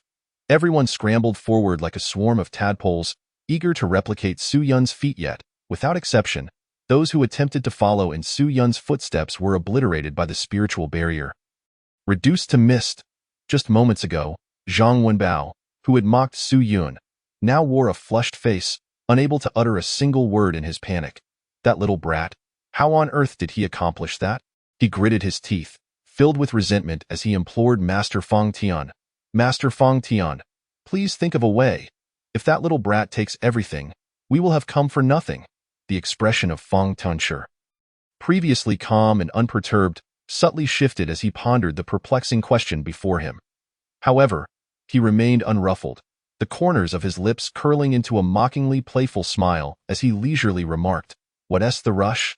Once that little beast emerges, I shall certainly take action to capture it, and in due time, the treasures will still belong to us." Upon hearing this, Zhang Wenbao's countenance brightened considerably. "Su Yun, you should diligently assist us in our search. Ultimately, won't the treasures still be ours?" He laughed heartily. With his eyes tightly shut, Su Yun charged through the barrier of spiritual energy, and upon discovering that nothing amiss occurred, he gradually exhaled a sigh of relief. "Little tower, how did you manage to achieve this?" he inquired, unable to suppress his curiosity. The spirit of the tower replied, "Did you forget that you possessed the keys to enter the ruins?" Enlightened by its words, Su Yun hastily produced 2 black-purple crystals, realizing that these items could bypass the barrier directly, providing him with a significant advantage over others. With only 2 crystals in his possession, it was indeed fortuitous that they had all fallen into his hands. "Proceed to the right. I sense a plethora of treasures in that direction." Upon entering through the stone door, Su Yun found himself in a vast underground cavity, where 3 paths lay ahead. Trusting the words of the little tower, he swiftly made his way down the right tunnel. The passage was extraordinarily wide, adorned with various precious ores, causing Su Yun's heart to swell with joy. The walls and floor were entirely composed of Kaiyang stones. This was his inaugural encounter with such an abundance of Yuanyang stones. Collectively, there must be at least 1,000 scattered throughout the passage. "Forget about these trifles, let us venture deeper," the tower's spirit remarked with dissatisfaction. After sprinting through several Kaiyang stone tunnels, he discovered a patch of dark green leaves nestled within a recess of the stone wall. Reaching out, Su Yun plucked it, noting the bizarrely twisted patterns adorning its surface. A gentle, unique fragrance wafted from it. "This is the Biyun demon leaf," the tower spirit announced. "I actually managed to acquire this so easily." Su Yun could scarcely believe his good fortune. Such leaves were known to grow only in the burial grounds of powerful Yuandan realm cultivators, and their value was such that even the entire wealth of Beicheng could scarcely procure one. Hiss! Su Yun inhaled sharply, realizing that this seemingly inconsequential item was, in fact, extraordinarily precious. To his knowledge, only the prominent families within Baiyuan County possessed such quantities of Kaiyang stones. "However, your luck is indeed remarkable," the tower spirit conceded, recognizing the undeniable fortune of this young man. In just a single day, he had successively acquired both the Bailu flower and the Biyun demon leaf. Su Yun stifled his excitement, carefully storing the leaf away before pressing onward. Upon reaching the end of the passage, he entered an expansive cavern, where some structures lay partially buried beneath the ground. These edifices were extravagantly designed, one of which bore the inscription Fuyun Residence. Remarkably, this Fuyun residence appeared to be intact. As Su Yun approached, he felt a powerful surge of energy emanating from within. Surely, something valuable lay inside. However, as he prepared to push the door open, he was met with a repelling force that sent him staggering back several steps. "There is a seal here, but you may attempt to forcibly break it," the tower spirit observed astutely, noting that the seal was not particularly formidable. With a grin, Su Yun tensed his muscles and unleashed a punch. With a resounding crash, the invisible seal shattered instantly. He stepped inside, only to be greeted by a blinding radiance that illuminated the entire space. "Goodness, it's all Kaiyang stones." Chapter 13. The 9 great spirit artifacts of Baitsong Hall. The small room was not expansive, containing only a single chamber with decayed wooden furniture and a floor strewn with gleaming Kaiyang stones radiating a searing heat. Su Yun's eyes nearly bulged in disbelief. There must be around 2,000 Kaiyang stones here. Kaiyang stones are essential for practitioners at the Great Spirit Platform realm. Following the Spirit realm, one ascends to the Small Spirit Platform and then the Great Spirit Platform. The former necessitates the absorption of malevolent energy to strengthen spiritual power and construct a pure Small Spirit Platform, thereby enhancing the lethality of one's spiritual force. The latter requires the absorption of yang vital energy to forge a Great Spirit Platform around the exterior of the Small Spirit Platform, rendering the spiritual power robust and unyielding, akin to a surging river. Only when the two platforms converge, harmonizing yin and yang, can one transform the platform into a Dan, stepping into the formidable Yuan Dan realm. Yuan Dan are categorized into 9 stars, with the 9th star being the strongest and the first the weakest. The rank of a Yuan Dan is determined by the quality of yin and yang energies absorbed during the spirit platform stage. The Kaiyang stones before him had absorbed the spiritual energies of heaven and earth, infused with a touch of yang vital energy, making them exceptionally suitable for cultivation at the Great Spirit Platform realm. Wealthy cultivators within the Great Spirit Platform realm often carry a few stones with them. However, these stones are rare and exorbitantly priced, with a single Yuan Yang stone fetching 100 taels of gold. Thus, in a modest place like Beicheng, they are quite scarce. Xu Yun had never anticipated that he would encounter such an abundance of Kaiyang stones. Although many Kaiyang stones existed in the outer tunnels, those were unmined and challenging to extract without causing damage. The stones here were ready for immediate use in a state of shock. Su Yun swiftly gathered all the Kaiyang stones into his storage pouch and continued onward without pause. Eventually, he arrived at a massive fissure, halting his progress. Below lay the true burial chamber. This layer was likely reserved for the placement of sacrificial items. The tower spirit sensed a wealth of treasures beneath the crevice and urged Su Yun to leap down. Peering into the seemingly bottomless chasm, Su Yun felt no trepidation and leaped courageously. As he soared through the air, he plunged his right hand into the stone wall, using it to slow his descent. Upon landing, he was met with a remarkable sight. The ground was carpeted with vines emitting a ghostly blue glow, while various mushrooms the size of human heads dotted the corners, radiating an array of colors. All of these large mushrooms, collect them, the tower spirit, with its vast experience, recognized their value immediately. These large mushrooms were known as Tianyin mushrooms, thriving only in dark, damp subterranean environments. They could be utilized to concoct Tianyin pills for practitioners at the Small Spirit Platform realm. Not only do they enhance cultivation, but they also elevate the purity of malevolent energy within the Small Spirit Platform, rendering them invaluable. Xu Yun collected every last one before proceeding along the path, thoroughly scavenging every visible object, leaving nothing for those outside. Why should I care about others when I can hardly satisfy my own hunger? He thought, transforming into a silver streak racing along the path.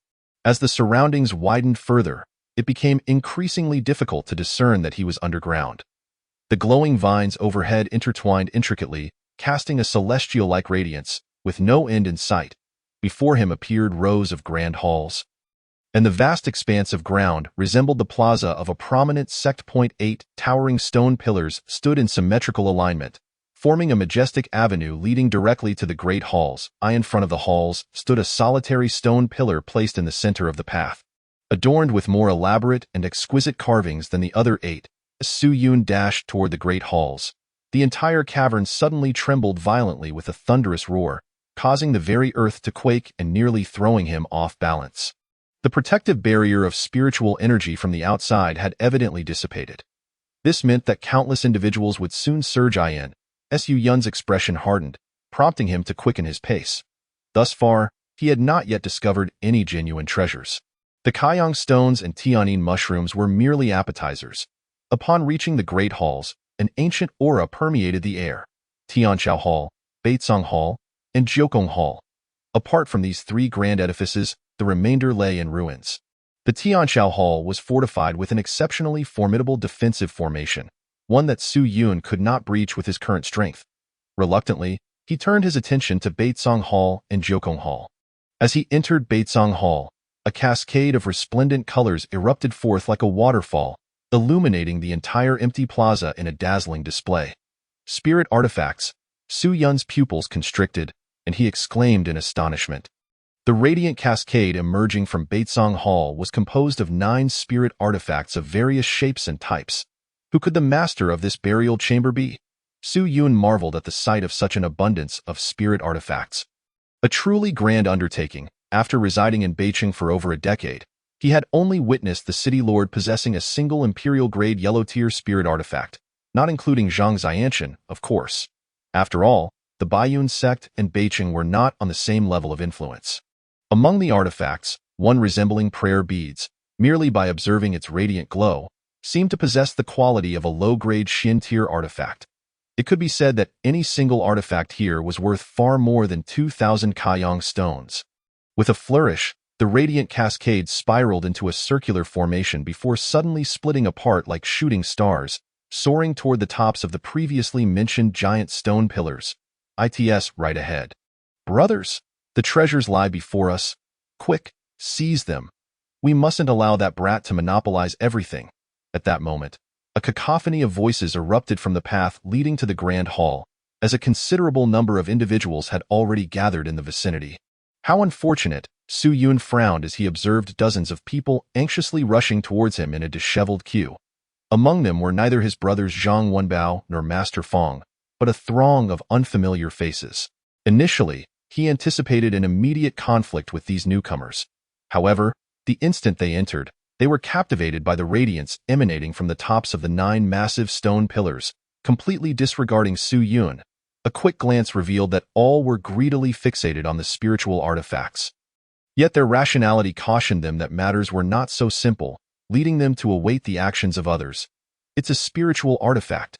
Charge, quickly seize it. If we obtain it, we shall be rich. A few individuals, unable to contain their fervor, suddenly leaped towards the pinnacle of the stone pillar. Bang! Before they could extend their hands, an invisible force violently repelled them, sending them crashing against the stone wall, their bones shattering upon impact. Witnessing the grim fate of these individuals, the crowd instinctively recoiled, realizing the peril they faced. ITS a trap? It's sealed. Let us cooperate to break the seal. As they spoke, everyone concentrated their energies and began attacking the invisible seal enveloping the spiritual artifacts. Waves of spiritual energy surged forth, sending ripples across the concealed seal. Su Yun, relying on his formidable physique, threw powerful punches at it. Although the recoil tremored through his entire body, it inflicted no harm upon him. While he attacked, he contemplated which spiritual artifact to claim. At this juncture, the tower spirit interjected, directing him towards the exquisite spiritual artifact atop the stone pillar before the hall. Su Yun glanced over and felt perplexed. The artifact the tower spirit referred to appeared not only rough in appearance, but also emitted a rather dim glow. Looking like the most unsightly of the artifacts, it bore no distinct shape. Resembling a lump of poorly forged scrap metal in stark contrast, the bead-like spiritual artifact was smooth and full, its rounded form far superior in appearance. Seemingly aware of Su Yun's thoughts, the tower spirit promptly remarked, "Though it is merely a half-finished product, it bears the aura of a Yuan Dan realmed. It is likely a spiritual artifact the tomb's master failed to complete during his lifetime. If properly forged, it could very well equate to a high-grade spiritual artifact." Upon hearing this, Su Yun's spirit soared. "You can forge it?" The tower spirit replied with an air of pride. "Easily done. Just acquire it." With this assurance, Su Yun felt a sense of relief, choosing to trust the little tower. After all, divine artifacts possess a far superior sensitivity to such spiritual artifacts than mere mortals. Crack! As the seal quivered increasingly violently, under the combined effort of the crowd, a small fissure gradually opened. The seal is on the verge of breaking. Chapter 14. Yu Qingfeng. The entire arena fell into a profound silence, punctuated only by the sound of the cracking seal.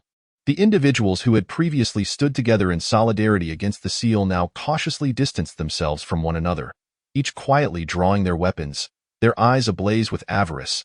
Crack, crack, bang.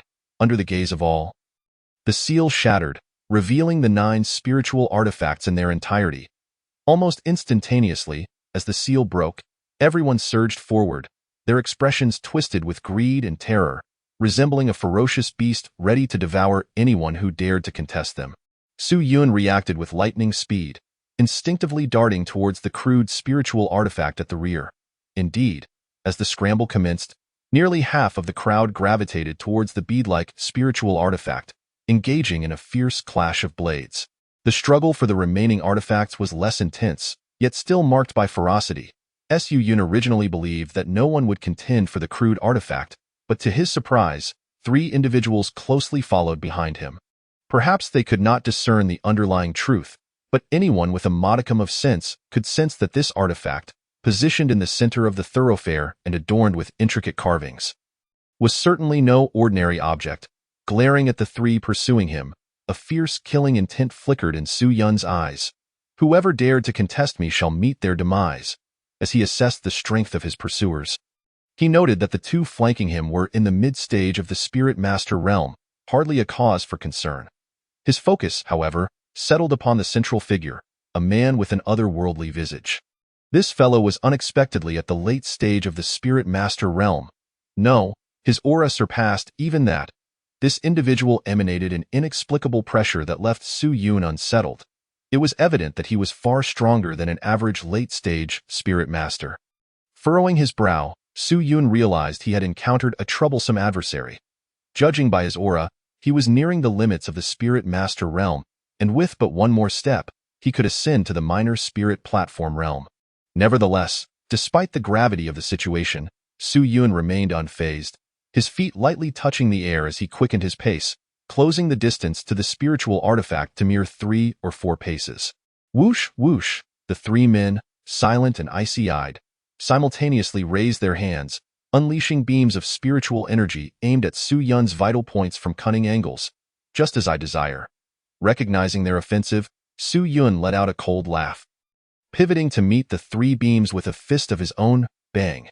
At the moment of impact, the tremendous backlash propelled Su Yun's speed to an even greater level. They fallen for it.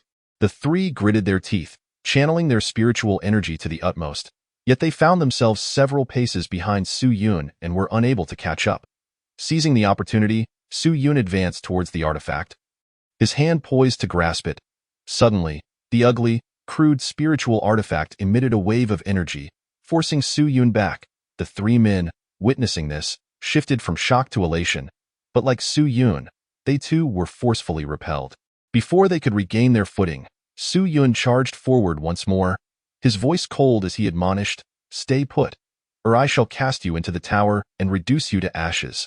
With a sudden surge of power, Su Yun elevated his strength, forcefully countering the artifact's rebellious energy, then enveloped it with overwhelming force, seizing the tail of the artifact. Buzz, buzz, buzz. Waves of formidable energy emanated from within the artifact, struggling violently in an attempt to escape Su Yun's grasp. This artifact truly is extraordinary, Su Yun rejoiced. Even as a half-finished product, it exhibited such remarkable strength. If fully forged, it would indeed be far from ordinary. Enter! With a vigorous heave, he flung the artifact into the 9-calamity ceiling tower. Little tower, it's yours to handle. The moment the artifact entered the tower, it began to thrash about wildly, yet in the next instant, a thunderous roar akin to the very birth of the heavens resounded, instantly stunning it into submission. Seeing that this object had been temporarily subdued, Su Yun felt a wave of relief wash over him. Now, he merely had to await the little tower to gradually refine it. Brat, if you wish to live, surrender the item. If you comply, I may show you some mercy today. The 2 middle-aged men, previously sent flying, had regained their composure and now surrounded Su Yun, their expressions menacing, weapons drawn. Only the otherworldly man remained at a distance, silently observing Su Yun. Heh, why not seize those treasures instead of targeting me? Su Yun smiled lightly, appearing nonchalant, yet internally, he was prepared to strike with lethal intent. Since you refuse to yield, then you shall perish. With a furious roar, the 2 middle-aged men leaped into the air, charging directly at Su Yun, flower-carving dragon blade. The man on the left raised his great sword, exuding an imposing aura, as he slashed towards Su Yun's waist. Tiger falls 7 fists, roaring like a ferocious tiger. A golden glow erupted from Su Yun's hand, and with a thunderous punch, he struck downward, bang. In an instant, the great sword was obliterated by Su Yun's fist, the residual force piercing through the chest of the man wielding the sword. As he fell to the ground, blood spewing forth, his life force waned. The other man, wielding a sword, plunged towards Su Yun, his blade flourishing like a flower, striking with tempestuous ferocity towards Su Yun's vital points. Without a hint of hesitation or caution, Su Yun stepped forward, charging directly into the flurry of blades. Fool, that strike could cost you your life. The swordsman chuckled mockingly, only to witness his sword piercing through Su Yun's heart. Just as he was about to cleave Su Yun in two, he suddenly found his sword lodged firmly inside Su Yun, immovable. How can this be? I should have pierced your heart. Gazing at Su Yun's expressionless face, the man was consumed by panic and hastily infused his sword with spiritual energy, attempting to force it free. Yet Su Yun took a bold step forward, allowing the sword to pass through his chest, while his right hand firmly grasped the blade's body, advancing with a seemingly insane determination. The man desperately sought to abandon his sword and flee, but Su Yun's left palm descended, firmly gripping the man's forehead. Please, no. With a forceful press, Su Yun shattered the man's skull, sending his lifeless body flying several dozen paces before it finally came to a halt. Slowly, Su Yun extracted the sword from his chest, which bore almost no blood. The previously gaping wound healed at an astonishing rate. Having undergone divine thunder refinement, his body was now utterly unafraid of the spirit master realm. You truly are ruthless. The otherworldly man observed the scene with an unchanging expression, maintaining a faint smile as he lightly clapped his hands, his voice tinged with amusement. If you wish to die, I can escort you. Despite the formidable strength of this man, Su Yun remained undaunted. With his current physique, as long as he did not encounter a true expert of the minor spirit platform realm, he could contend against anyone. If you are willing to part with a few treasures, I am prepared to offer 3,000 Kaiyang stones in exchange. The enigmatic man, with a devilish smile, introduced himself as Yu Qingfeng, inquiring about the name of his counterpart. That is of no concern to you, replied Su Yun, turning abruptly. To his astonishment, the peculiar Yu Qingfeng had appeared before him in the blink of an eye. How could he move with such swiftness? Nevertheless, Su Yun felt no fear. If it is a battle you seek, then let us engage. I have no time for your trifles. Why? Yu Qingfeng furrowed his brow. Are you not aware of my reputation? Su Yun paused. Who are you? Is there such a figure in Beicheng? Surprised by Su Yun's ignorance of his identity, Yu Qingfeng let out a laugh. It is understandable that you do not know me. In that case, I offer 5,000 Kaiyang stones in exchange for your cooperation. It is a most advantageous deal. I have no interest. Su Yun's expression grew increasingly frigid. The competition for the 8 spiritual artifacts was nearing its conclusion, and if this delay continued, those who had failed to secure treasures would inevitably target him, as he alone was at the opening spirit realm, making him a prime target. If that is the case, then I must request your guidance. Seeing Su Yun resolute, Yu Qingfeng's ethereal and handsome visage darkened. Chapter 15. Techniques beyond martial arts. Since you obstruct my path, do not blame me for my lack of courtesy. Su Yun clenched his fists, his internal spiritual energy surging rapidly. With a powerful stride, he unleashed his fists, the force palpable. Let us commence. A flicker of fierce battle intent ignited at the corner of Yu Qingfeng's mouth as he raised his right hand, unleashing a beam of white light that transformed into a white serpent, coiling around his palm. With a vigorous flick, the serpent soared forth, expanding rapidly until it nearly matched the size of a mighty tree trunk. In the late stages of the spirit manipulation realm, the white jade serpent, a spirit pet tamed from a magical beast, was both costly and difficult to nurture. Why? Yu Qingfeng's prowess was indeed formidable. The white serpent opened its gaping maw, its crimson forked tongue writhing, sharp fangs glinting ominously as it surged forward with a thunderous roar. The collision of fists and serpent resulted in a resounding crash. Su Yun staggered back several paces, yet the serpent merely swayed twice before stabilizing. However, its dazed gaze suggested that Su Yun's strike had not left it unscathed. With a frigid expression, Su Yun lightly tapped his feet and leapt into the air. Fists clenched, a formidable surge of spiritual energy radiating from him. The brilliance of his fists resembled shooting stars, descending upon the white serpent. Boom! Su Yun's fists struck the serpent, causing it to shudder violently. But this time, it could not regain its footing, letting out a cry as it fell to the ground. Seizing the opportunity, Su Yun bent his knee against the serpent's jaw, unleashing a relentless barrage of punches against its head. The shockwaves from the impacts caused Yu Qingfeng's expression to shift, prompting him to summon the serpent back to his fingertips, reducing its size. The serpent was a spirit pet that Yu Qingfeng had painstakingly raised. If it were to be severely injured by Su Yun, the loss would be considerable. Your strength is indeed remarkable. Allow me to test this celestial gate golden spell. As the words left his lips, Yu Qingfeng's eyes widened, a beam of golden light shooting forth, aimed directly at Su Yun. The speed of the golden light was astonishing, reaching Su Yun in an instant. Sensing the menacing force, Su Yun's heart raced.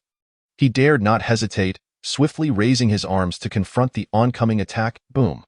The golden light erupted, sparks flying, as Su Yun emitted a muffled groan, sent hurtling backward, shattering the steps and becoming buried beneath the debris. What a formidable physique! This fellow is indeed a body cultivator, Yu Qingfeng exclaimed, admiration glimmering in his eyes. The myriad of cultivation techniques in the world varied greatly. Swords, spears, staves, axes, and halberds. Many were devoted to mastering an array of weapons. Yet, the once ferocious body cultivators had become exceedingly rare, primarily due to the arduousness and pain of their path. The trials of physical tempering, bearing agony, were compounded by the tedium of the cultivation process, where growth was eternally accompanied by suffering. To choose the path of body cultivation at such a young age was already a feat worthy of respect. However, admiration aside, the battle must continue. With a flick of his robe, Yu Qingfeng prepared to cast the celestial gate golden spell once more, when suddenly, his expression shifted dramatically. For he was astonished to find that Su Yun had vanished amidst the ruins, in the blink of an eye. A tremendous force surged from behind him, leaving him aghast. Though the celestial gate golden spell had inflicted pain upon Su Yun, it had not fully breached his physical defenses. Seizing the moment of Yu Qingfeng's confusion, Su Yun swiftly appeared at his right rear. You brat! In shock, Yu Qingfeng reacted swiftly, his nails sharpening into blades, tearing through the air as he aimed to shred Su Yun's form. Su Yun's gaze sharpened. He did not flinch, planting his legs firmly in the void, resolved to trade injury for injury. This was the greatest reliance bestowed upon him by the Dayin Desolation demon body. Yu Qingfeng's heart jolted. Did this lad truly fear death? In that fleeting moment of hesitation, Su Yun seized the opportunity, the wind from his fists tearing through Yu Qingfeng's claws. Then, his heavy fist morphed into a palm. Crashing down! If you can withstand this blow, I shall concede today's battle. With a flourish of his sleeve, Yu Qingfeng unleashed a golden net that ensnared Su Yun. Su Yun's eyes turned crimson as he struggled against the net, attempting to tear it apart. Yet, the golden net held firm, refusing to budge, tightening with each attempt, drawing blood from Su Yun's hands, yet still failing to break free. This is a low-grade mystic tool, a free binding net. Even those of the same realm cannot escape it. You might as well surrender that spiritual artifact prototype to avoid further suffering. Why? Yu Qingfeng smirked, exuding confidence in his binding net. Is that so? Su Yun replied, a mocking smile gracing his lips as a surge of silver brilliance erupted from him, the strength of his already formidable physique amplifying once more. Crack! To Yu Qingfeng's astonishment, the resilient golden chains were forcibly torn apart, revealing a gaping hole. You actually managed to break free through sheer brute force. That is truly unfathomable. A flicker of wariness crossed Yu Qingfeng's eyes.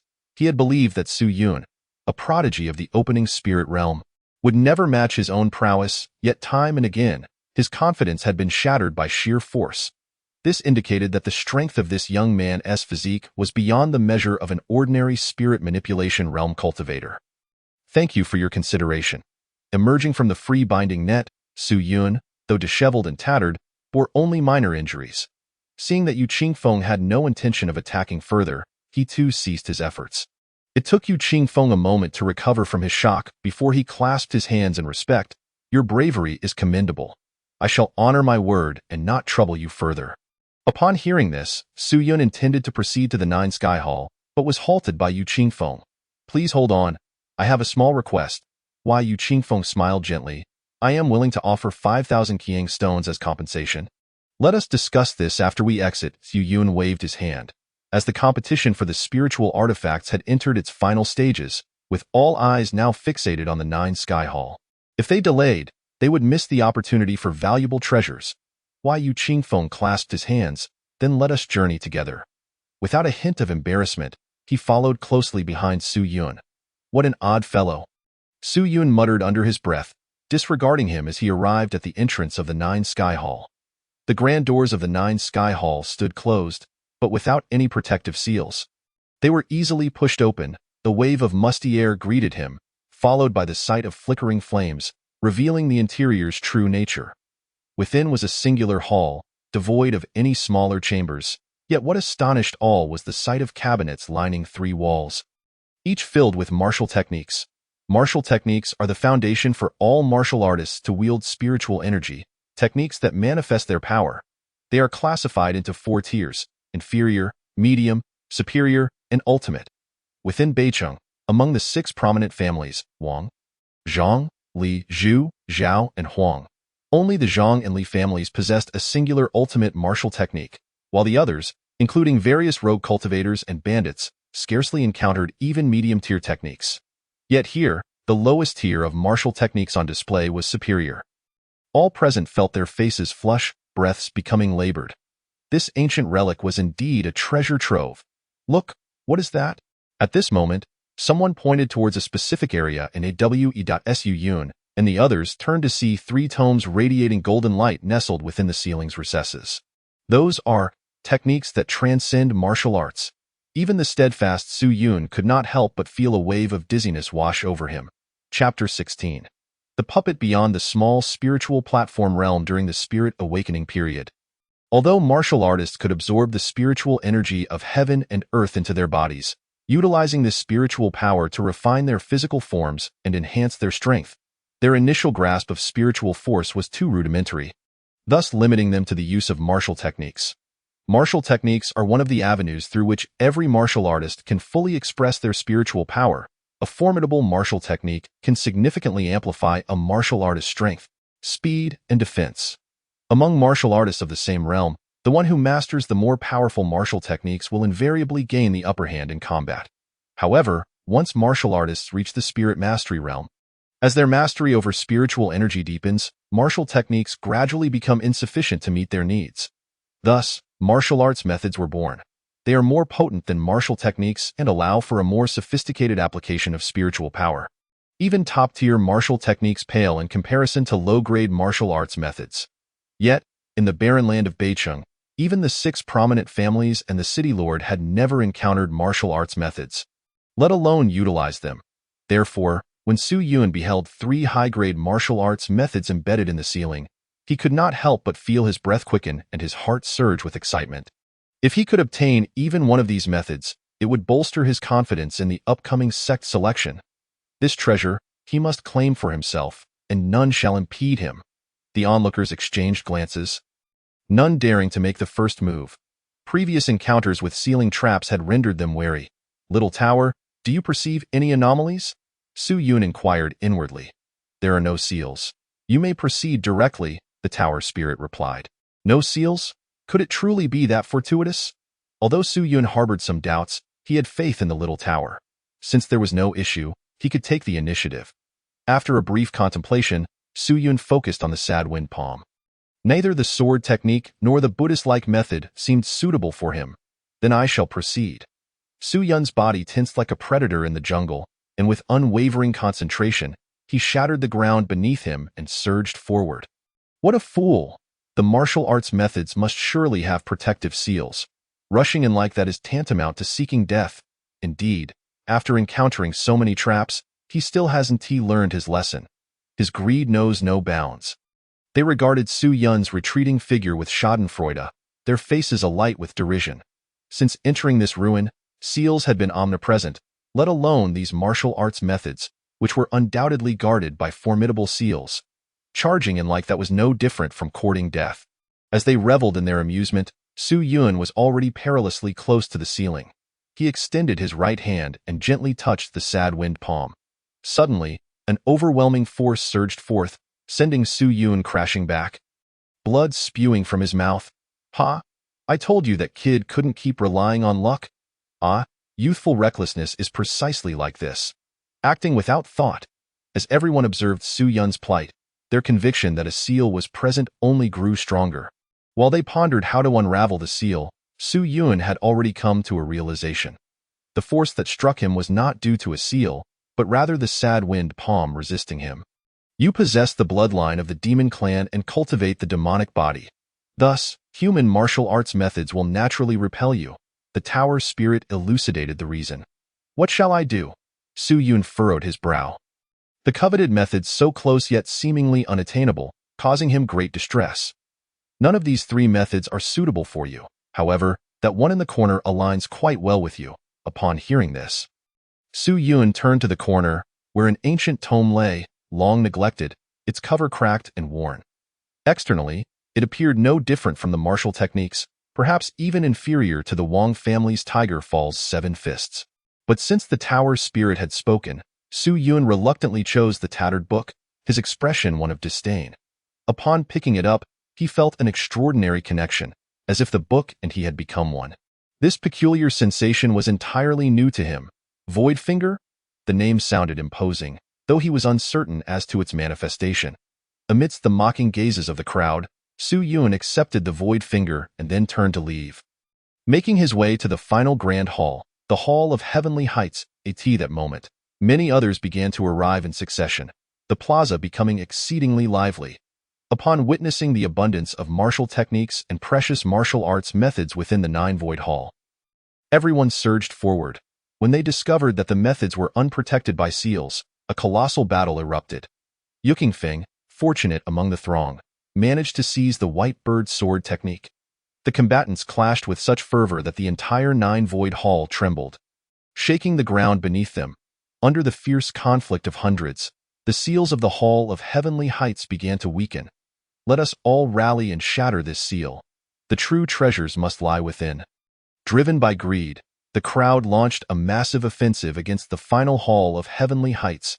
With each powerful shockwave, the seals grew increasingly fragile at last. Amidst the countless eager gazes, the seal of the Grand Hall shattered completely. Everyone rushed in unreservedly. Su Yun and Yukingfeng observed for a moment, finding no significant issues before hastening to follow. Upon entering the Grand Hall, the atmosphere grew heavy and oppressive. All present fell into an unspoken silence. Just then, a series of terrifying and ominous auras emanated from the depths of the hall. Su Yun sensed something amiss and was about to retreat when an overwhelming sense of dread surged within Yukingfeng as well. Just as they turned, they discovered that the door to the hall, once broken, had somehow closed with a resounding thud. Su Yun struck out with all his might, yet could not budge it an inch. "Ah, help me!" Suddenly, anguished screams echoed from behind, accompanied by the heavy sounds of panicked breaths and cries. What is happening? Su Yun strained to see ahead, but the throng of people made it impossible to discern the situation. Yukingfeng waved his right hand, conjuring a sphere of azure light that projected the scene ahead. "Is that a puppet?" Seeing Yukingfeng's face turn ashen, Su Yun too felt an ominous foreboding in the projected image. He beheld a dozen shadowy figures rampaging, mercilessly slaughtering the martial artists before them. These figures were so powerful that dozens could not inflict any damage upon a single one. All martial techniques only left faint white marks on the surface of the puppets. Moreover, these puppets possessed immense strength. With a single punch, they could obliterate a 9th-tier spirit-awakening martial artist into a mist of blood. Su Yun, think of a way out. Yukingfeng clutched Su Yun's sleeve. Panic evident in his demeanor, Su Yun observed the puppets, noting that they emitted no fluctuations of spiritual energy, relying solely on their explosive physical strength to enact devastation. Beneath the seemingly frail yet steel-like bodies of the puppets lay power surpassing that of a small spiritual platform expert. As the casualties mounted, the crowd began to frantically surge toward the exit, desperate to escape. Yet the seemingly fragile wooden door remained impervious, even stronger than the seals. As panic engulfed the crowd, a determined young man boldly advanced toward the puppets. It was none other than Su Yun. Yukingfeng turned pale, uncertain of what to do. "Su Yun, what are you doing?" "I merely wish to test a method," Su Yun replied, maintaining his composure as he sprinted toward the cluster of puppets. Chapter 17.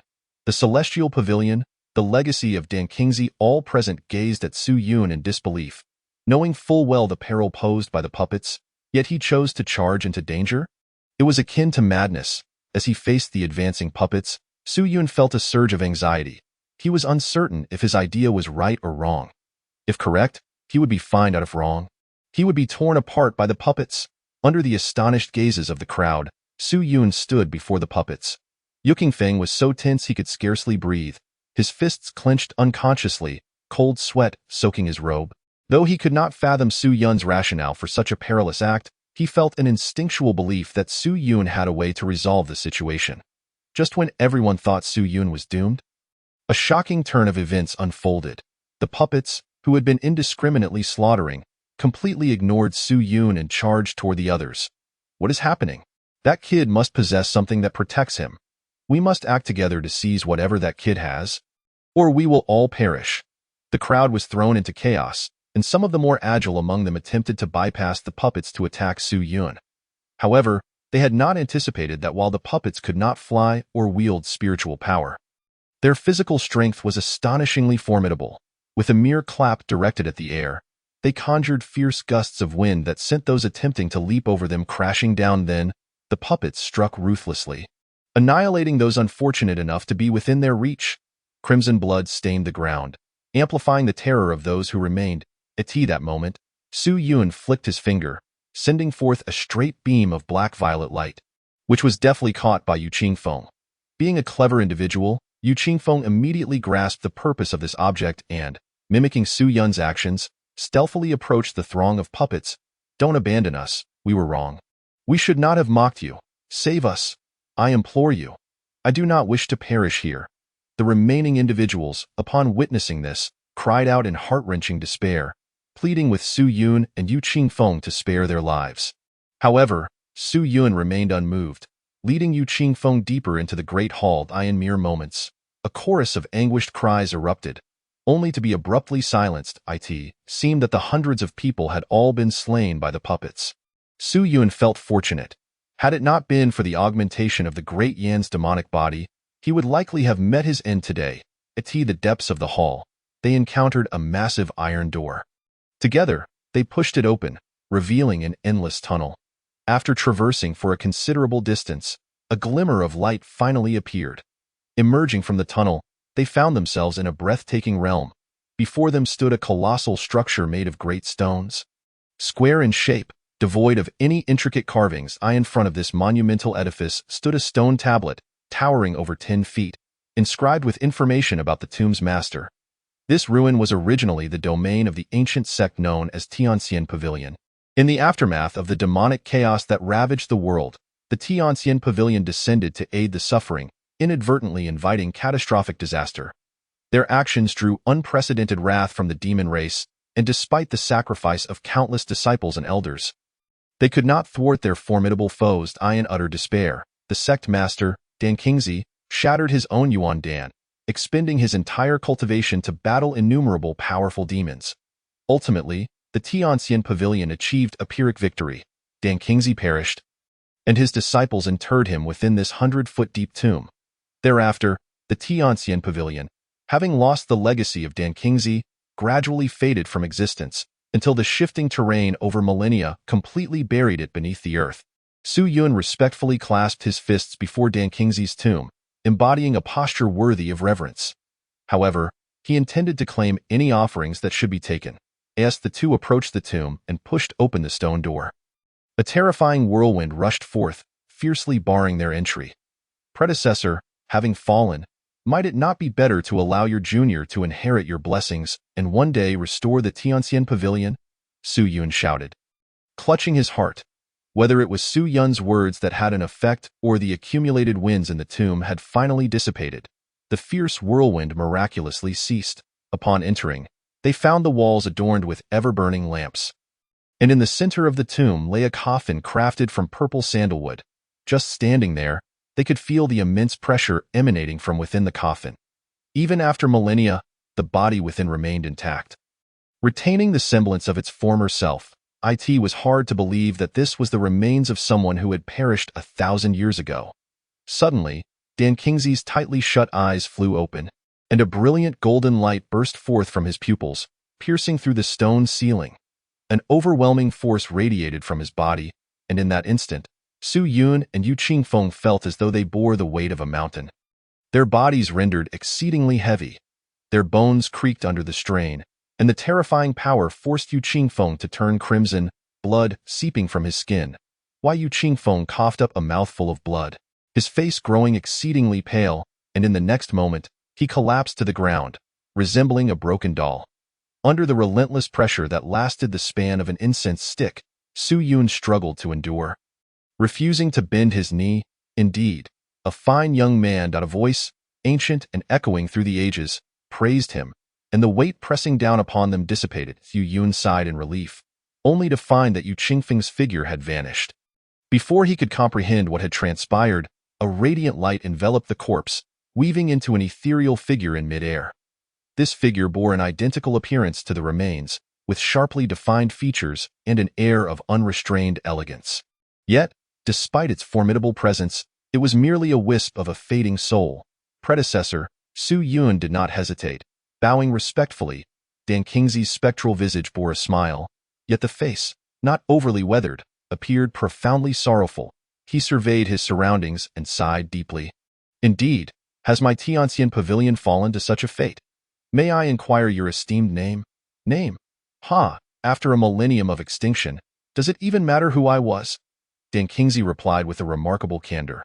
Young one, you claim you will help me restore the Tianxian pavilion. Are those words from the heart or mere flattery? Su Yun paused, then responded with unwavering resolve. If granted the chance by the predecessor, I shall exert every effort. You truly are a perceptive lad. Dan Qingzi chuckled heartily, clearly pleased with Su Yun's straightforwardness. There is something about you that intrigues me. A chill ran through Su Yun's heart. Had his bloodline from the demon race been detected? If someone like Dan Qingzi were to discover that he harbored the blood of his enemy, not only would he be denied the opportunity to learn his techniques, but he might also face lethal consequences. However, Dan Qingzi's next words alleviated his fears. I did not expect you to choose the Dongshu finger. It resonates with me in some way. Predecessor, you flatter me. I merely found this technique appealing and compatible with my own. Su Yun spoke, maintaining an unflinching demeanor, leaving the tower's spirit feeling exasperated. Were it not for my assistance, would you have even obtained the Dongshu finger? Dan Qingzi smiled for a moment, then pointed in midair. A beam of white light entering Su Yun's mind. This is the culmination of my life's experiences. Please, restore the glory of the Tianxian pavilion on my behalf. The spectral figure grew increasingly transparent, and from his visage, Su Yun discerned an abundance of helplessness and unwillingness. Go cultivate to the Yuan Dan realm requires a lifetime of arduous labor, yet one's demise can occur in the blink of an eye. Young one, I hope you can fulfill your promise. I shall bless you from the heavens. While I have not yet fully dissipated, you may meditate here for a few hours. I would not wish for you to emerge only to be slain. Dan Qingzi's hearty laughter faded into the distance, and ultimately, the ancient voice vanished entirely from the world. Su Yun's gaze gradually grew resolute. He had etched the words of the deceased master of Tianxian Pavilion into his heart. Chapter 18. Reconstructing the fragmented technique, seizing the residual power of Dan Qingzi, Su Yun immediately sat down, summoning the small tower and entering within. Inside the tower, time flowed more slowly, and the safety of Dan Qingzi's tomb allowed for worry-free cultivation. What pure Yuan force! Su Yun felt the strength of Dan Qingzi, astonished yet filled with immense joy. When a martial artist breaks through to the Yuan Dan realm, the spiritual energy within undergoes a profound transformation, evolving into a more refined Yuan force. Yuan force is far more mystical and potent than spiritual energy, enabling one to wield artifacts and unleash terrifying power with each motion. The essence of Yuan force, cultivated over a lifetime by a Yuan Dan realm expert, can elevate the user's potential and cultivation, fortifying the body through successive waves of Yuan force refinement. For one who may never break through to the Yuan Dan realm, merely undergoing the refinement of this Yuan force essence can unlock the path to that realm. It is truly a rare treasure. Even in Beiyuan County, few can hope to enjoy such an advantage. Su Yun grinned widely, placing all of the Yuan force essence into the small tower. He could not afford to use it yet. Should he fail to control such a surging energy, he might inadvertently break through to the Spirit Master realm, forever missing the chance to attain the zenith of the spirit realm. Is this merely a 5-star Yuan Dan essence worth such elation? The tower spirit scoffed dismissively, then turned to Su Yun. saying, "Before you reach the pinnacle of the spirit realm, let this be stored here, where it can endure divine lightning refinement, purging impurities to achieve greater purity." Su Yun pouted. To the tower spirit, a 5-star Yuan Dan was indeed insignificant. Yet for him, merely attaining the Yuan Dan realm felt unattainable. The tower spirit continued, "Your future aspirations should be nothing less than an 8-star Yuan Dan. Otherwise, do not dare to seek those extraordinary treasures needed to restore the Wancher Demon Pearl." Restoring the Wancher Demon Pearl is no trivial undertaking. Those treasures are not easily acquired. Su Yun did not allow lofty ambitions to cloud his judgment. Instead, he took out the Dongshu finger and meticulously studied it. Why does this Dongshu finger only have the first volume? Su Yun examined it repeatedly, confirming that it was missing about half of its content. Without this portion, the technique's potency would be diminished by at least 50%. This meant that it might only possess the power of a low-grade yellow rank or even lower. "Fear not, I can assist you in reconstructing it." The tower spirit swayed slightly, disassembling the void finger technique, which then transformed into a beam of azure light that projected into Su Yun's mind. Instantly, a phantom figure materialized before Su Yun, gradually raising its hand and methodically demonstrating each movement of the void finger technique. Su Yun gazed intently at the figure, reaching the portion where the book was lacking. To his astonishment, the figure paused momentarily and then proceeded to recreate the missing lower half. Following this, the phantom pointed, as if piercing through the very air, and a wave of despairing deathly aura rushed towards Su Yun, dissipating only as it approached him. The rendition and the original need not be identical. Yet I am confident that the portion I have deduced is even more formidable than the original. If perfected, it would at least equate to the upper tier of the Xian realm. The tower spirit proclaimed with pride. The upper tier of the Xian realm? Su Yun could not help but gasp in astonishment, realizing the tower possessed such terrifying capabilities. Steeling his nerves, he began to follow the phantom's movements, practicing with unwavering focus and diligence, leaving no room for negligence or sloth. Only when his entire body ached and his right hand began to cramp did he finally cease his practice. At that moment, the tower began to tremble, indicating that the ruins were on the verge of collapse. "I shall refine my skills thoroughly once we exit." Su Yun shook his head. Even though time flowed slowly within the tower, it was still insufficient. Cultivating techniques was significantly more challenging than martial skills, requiring not only the judicious application of spiritual energy, but also ensuring that no mistakes were made in each movement. Otherwise, one would be unable to unleash their full power. Thus far, Su Yun had only successfully executed the void finger technique once. "It is time to leave." Su Yun exited the tower and returned to the tomb of Dan Qingzi. What has transpired? At that moment, the previously vanished Yu Qingfeng reappeared. His injuries fully healed. It seemed he had failed to endure the test set by the sect leader of the Celestial Pavilion, thus missing the opportunity for inheritance. However, Su Yun had no intention of sharing such matters with him. He merely offered a casual dismissal before preparing to depart. Suddenly, the entire underground ruins began to tremble violently. Countless stones cascading from above as massive cracks, thick as an arm, appeared in the stone walls of the cavern. It appeared that the ruins, which had been precariously sustained by the obsessions of the tomb's master, were on the brink of collapse. The two immediately set off, racing towards the exit. Should they be buried deep beneath the earth, escape would be impossible. Upon returning to the Tianshao Hall, blood flowed like rivers, and corpses lay stacked like mountains. Several puppets sprawled haphazardly on the ground, evidently having lost the power of their tomb's master, reduced to mere scraps of metal. Yet, Su Yun was quick-witted, seizing 2 puppets and tossing them into the tower. If they could be repaired, they would serve as decent fighters in the future. The stone pillars of the square collapsed with a thunderous crash, the ground splitting open with gaping chasms, threatening to consume everything. The two dared not slow their pace, sprinting frantically towards the pit outside. Just as the ruins were about to collapse, they burst through the stone door, boom, boom, boom. With a resounding quake, the ruins crumbled completely, transforming into a desolate wasteland. Perhaps there were still numerous relics within, but they would now remain entombed beneath the earth. Fortunately, they had secured the most precious treasure of the entire Celestial Pavilion ruins, the inheritance of a Yuan Dan realm expert. Though Yu Qingfeng was unaware of the details, he could surmise that Su Yun had emerged as the true victor of this excursion. Why are only 2 of you out? Where are the others? Could it be that they perished within? Oh my goodness, I'm so glad I didn't go in. May Buddha bless us, truly may Buddha bless us. Some, fearing the danger, stood outside, chanting their relief, while most, like Fang Tianshi, sought to seize the opportunity from outside, conserving their strength. Thus, all eyes were fixed on Su Yun and Yu Qingfeng. Seeing the predatory gazes surrounding them, Yu Qingfeng could not help but swallow hard, while Su Yun maintained a stoic expression, exuding an air of defiance. Apart from Fang Tianshi, who posed a challenge, the others were merely minor players. Why Yu Qingfeng harbored the deepest apprehension towards Fang Tianshi. As expected, before anyone could act, Fang Tianshi slowly stepped forward. Su Yun, hand over the opportunity, and I shall let the matter of your crippling my disciple Zhang Zhaitian go. Su Yun raised an eyebrow.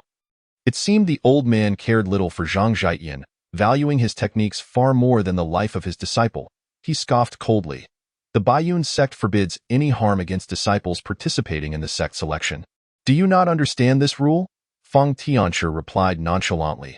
As long as you die here, no one will notice this. Su Yun's expression darkened, power beginning to gather within him as the seed of thunder tribulation began to stir. To deal with this individual, a lethal strike was essential from the outset. Otherwise, should he be delayed, defeat would be inevitable. Since you are unwilling, then accept your fate. Fang Tianshi raised his right hand high, and a violent storm began to swirl around them. The true power of the Great Spirit Platform Realm was now laid bare. Chapter 19. The Power of the Void Finger. Fang Yuan. You are about to break the rules. Just as Su Yun and Fang Tianshi were on the brink of confrontation, Yu Qingfeng lightly waved his paper fan, his expression icy as he positioned himself in front of Su Yun. Ah, it's you, Yu Qingfeng. Fang Tianshi, surprised to see him step forward, remarked.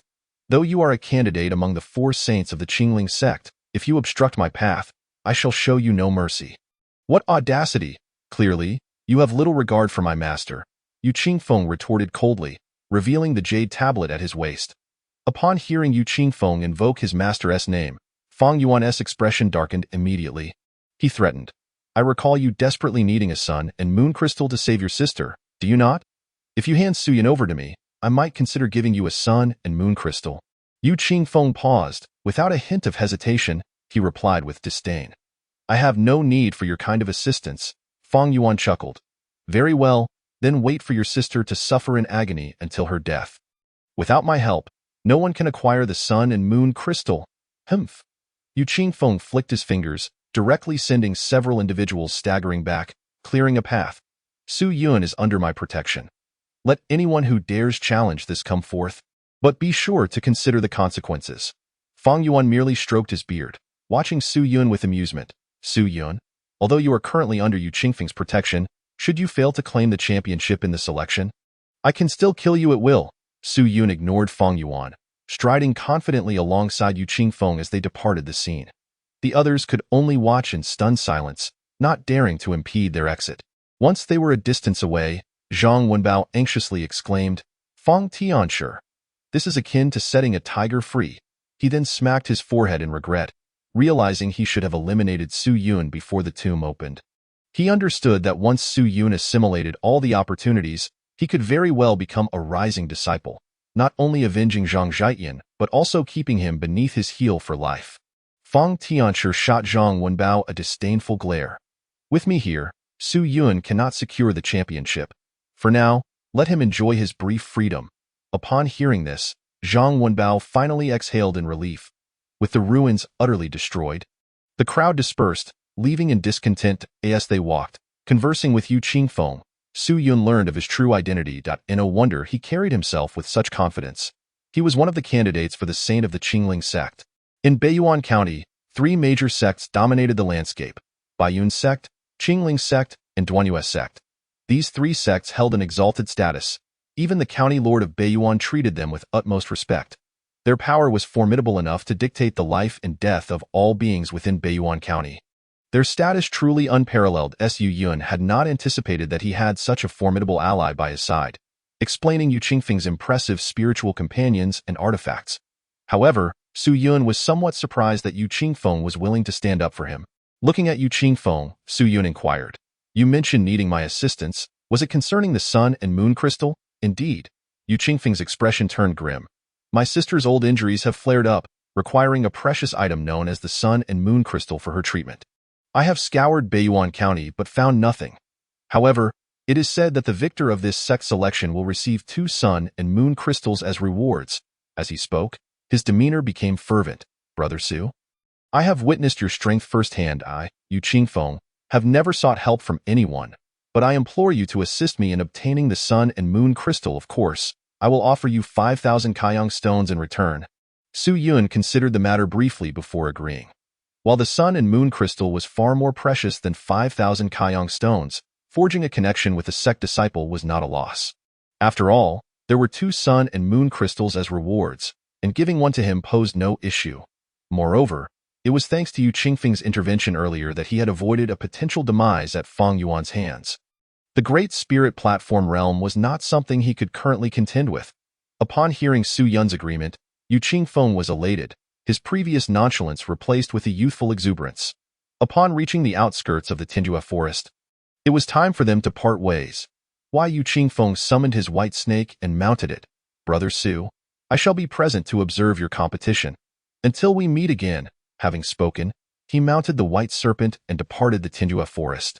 Su Yun, on the other hand, returned to the innermost depths of the forest. In the final days, Su Yun embarked on an arduous and grueling cultivation regimen.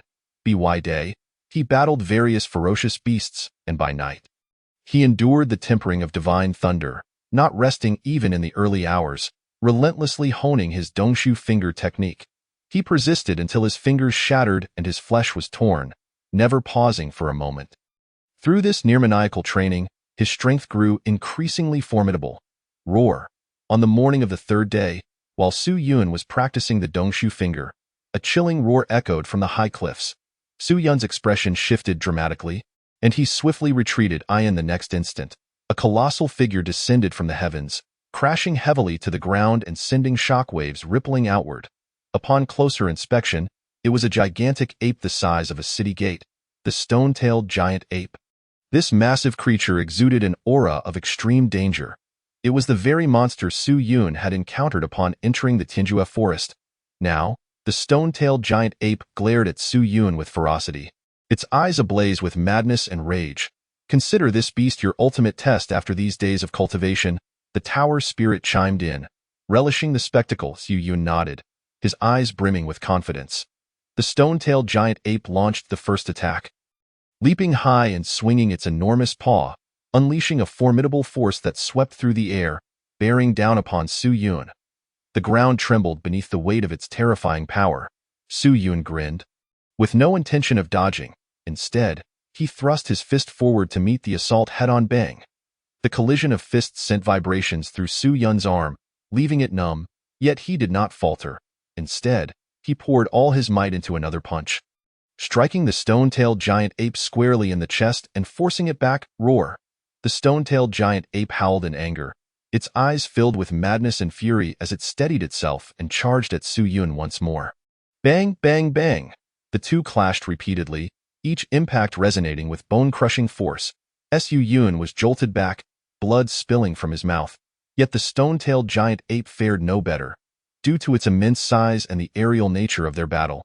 Su Yun endured tremendous recoil with every collision, his body shaking violently, blood trickling from the corners of his mouth, but his gaze sharpened with intensity. This was the ultimate test of Su Yun's grueling training. With every moment, he bore immense pain. Yet he held no regrets. To grow stronger, one must tread upon the thorns again. Su Yun shouted, launching another ferocious strike towards the chest of the stone-tailed giant ape. Boom! His fists descended in succession, sending the ape flying hundreds of meters, crashing to the ground with a thunderous impact that cracked the earth beneath. Roar! The stone-tailed giant ape let out a furious roar before rising from the ground, charging at Su Yun once more. Thud, thud, thud. Each step it took caused the ground to quake, fissures forming beneath Su Yun's feet, debris scattering everywhere. The giant ape clenched its massive fists, wielding the force of a collapsing mountain. and brought them down in a furious strike. Su Yun remained calm, his eyes locked onto the beast, gathering his energy. Just as the stone-tailed giant ape approached, Su Yun suddenly raised his hand, unleashing a surge of formidable energy from within. Dongshu finger. Su Yun's right arm swelled with muscle, akin to bubbling magma, with veins protruding prominently. In the next moment, a beam of energy surged forth, piercing through the void, tearing the air apart, and emanating an unparalleled aura of death as it closed in on the giant ape. Roar! The stone-tailed giant ape sensed the terror of Su Yun's strike, its body turning cold as if plunged into a frozen abyss. However, being a powerful beast of the Xylingtai realm, though this finger instilled fear within it, it still puffed out its chest, channeling all its might into a punch, colliding fiercely with the finger's imprint. Boom! Amidst the thunderous roar of the rending air, the energy beam penetrated the giant ape's right fist and obliterated its right arm. Piercing through its skull with devastating force, crack! The giant ape struggled for a moment, the light in its eyes gradually fading, leaving behind an expression of disbelief and reluctance. Ultimately, its massive body collapsed with a resounding crash. Falling silent, a smile crept onto Su Yun's lips. The effects of his recent training were undeniably remarkable. Upon first entering the Tianjue forest, he had been utterly intimidated by the stone-tailed giant ape. Yet, in just a few days, he had gained the capability to defeat a Xylingtai realm beast. Now, it was time to return. Su Yun gazed towards the sky, setting his sights on Beicheng. Chapter 20. The tribulation of the Zhu family. Beicheng was a day's journey from the Tianjue forest. Along the way, Su Yun encountered numerous young martial artists heading towards Beicheng.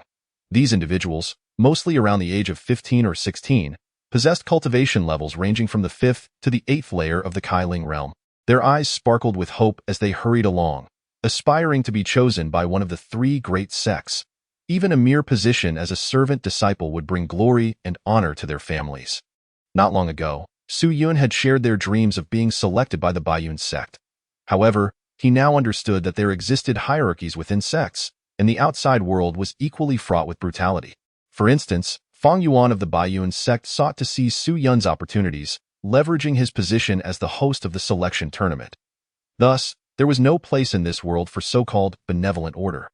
Only the might of one's fists mattered. The one with the larger and harder fists would rise above, while the weak would be trampled underfoot. Without any support, Su Yun now recognized that sects were merely stepping stones, not a permanent home. Whether it was restoring the Wanxiang demon pearl or searching for the blurry faces of his parents in his memories, he could never afford to pause on this path. Having advanced to the 9th layer of the Kailing realm and having strengthened his physical body, his pace quickened considerably. In just half a day's time, Su Yun returned to Beicheng. This moment, Beicheng was bustling with people, alive with excitement. Tomorrow marked the day of the new disciple selection tournament organized by the 3 great sections. Beicheng served as one of the sub-venues for this event. Only those who placed within the top 10 here would qualify for the final selection at the trial grounds designated by the 3 great sections. Those achieving top 3 ranks in the final selection would undergo the most brutal of trials. The one with the best performance would claim the title of champion of the selection tournament, enjoying the status of a prodigious disciple. Su Yun arrived early, confirming his registration before casually seeking out an inn to stay. Due to the influx of young martial artists, all lodgings in Beicheng were fully booked. Just as Su Yun faced this dilemma, Zhu Yue, the head of the Zhu family, found him and offered him temporary accommodation at the Zhu residence. In a pavilion within the Zhu estate, Zhu Yue, kneeling on one knee with a flushed face, said, "Thank you, Su Yun, for sparing my son's life." Su Yun hastily helped him up, replying, "Master Zhu, had you not given me a blood essence pill to save my life, I would have perished in the Tianjue forest long ago. We are even now, Su Yun. To be honest, the crown prince has gone astray under the influence of that scoundrelly gang," Zhu Yue said, wiping away his tears. His expression then turned serious. "However, you must be cautious. After you killed Li Gang, the Li family will not let you off easily." "They likely won't suspect me," Su Yun replied, though he knew that having too many troubles was undesirable. Zhu Yue shook his head. "You need to be careful in the coming days. The Li family has already started searching for the murderer of Li Gang. You must not reveal any hints." "Thank you for the warning, Master Zhu." After chatting casually for a while, Su Yun parted ways with Zhu Yue. The fact that Zhu Yue risked defending the Li family to deliver such news had garnered Su Yun's appreciation. In the future, Should the Zhu family encounter difficulties, he would be inclined to offer assistance. As Su Yun pondered this, leaning against the window of his room, he caught a glimpse of two individuals scrutinizing his quarters, whispering to one another, "So soon they have come knocking." Su Yun furrowed his brow, recognizing from their attire that they were indeed spies from the Li family. Besides them, he noticed several others observing him from across the tea house and nearby stalls. The Li family, the Xinyu sect, and even Zhang family members were coincidentally present. Su Yun let out a cold laugh and swiftly closed the window. The Xinyu sect was a small sect neighboring Beicheng. Although they could not compare to the three great sects, they were significantly stronger than the local family factions. Their grand elder was a formidable practitioner at the Dailingtai realm, and it was said that the sect leader was a half-step Yuandan realm expert. It would be wise to remain low-key for now. Drawing the attention of such seasoned individuals was not a good idea. Ignoring these matters, Su Yun sat cross-legged, closing his eyes to adjust his state. Tomorrow's battle required preparation to avoid unexpected setbacks. Until midnight, a commotion erupted outside. Huh? Su Yun awoke from his meditation, sensing something amiss. He quickly donned his clothes and stealthily approached the door. "Please, don't kill me." Crack! The sounds of a scream and flesh being ruthlessly slashed echoed from a distance, heightening Su Yun's vigilance. He cautiously observed outside, discovering that the Zhu estate had ignited into a roaring inferno. Three figures were besieging a single individual, forcing them to retreat step by step. Nearly on the brink of death, Su Yun's eyes widened in horror. The person being attacked was none other than Zhu Yue. "Su Yun, get out here now!" The furious roar of Zhang Wenbao reverberated throughout the Zhu estate. "Su Yun, you must flee. I will hold them off for you." Zhu Yue's voice trailed behind, and Su Yun instantly comprehended the dire situation. The Zhang and Li families, along with the Xinyu sect, had come to their doorstep. "Leave? Take care of yourself first, you worthless fool." A tremendous clash of energy erupted, obliterating the courtyard walls of the Zhu residence. Su Yun's expression darkened as he flung open the door and, with a swift motion, propelled himself towards the battlefield. "Zhu Yue, how dare you shelter Su Yun? Today, we shall raise your ancestral hall and extinguish the entire Zhu bloodline." Zhang Wenbao's mighty palm struck out, while Zhu Yue's fists transformed into ethereal energy, struggling to withstand the onslaught. Boom! Zhu Yue was sent hurtling backward, crashing through 5 or 6 buildings before finally coming to a halt, his face smeared with blood. Utterly devoid of the strength to resist Dalai Zikong, the head of the Li family, and Ran Tong, the second elder of the Xinyu sect, gazed coldly at Zhu Yue, allowing their subordinates to pillage and burn the Zhu residence without restraint. "You beasts!" Zhu Yue attempted to rise, only to be sent flying by a punch from Zhang Wenbao, his chest caving in. Blood, mingled with shattered internal organs, spewed forth, and Zhu Yue was on the brink of death.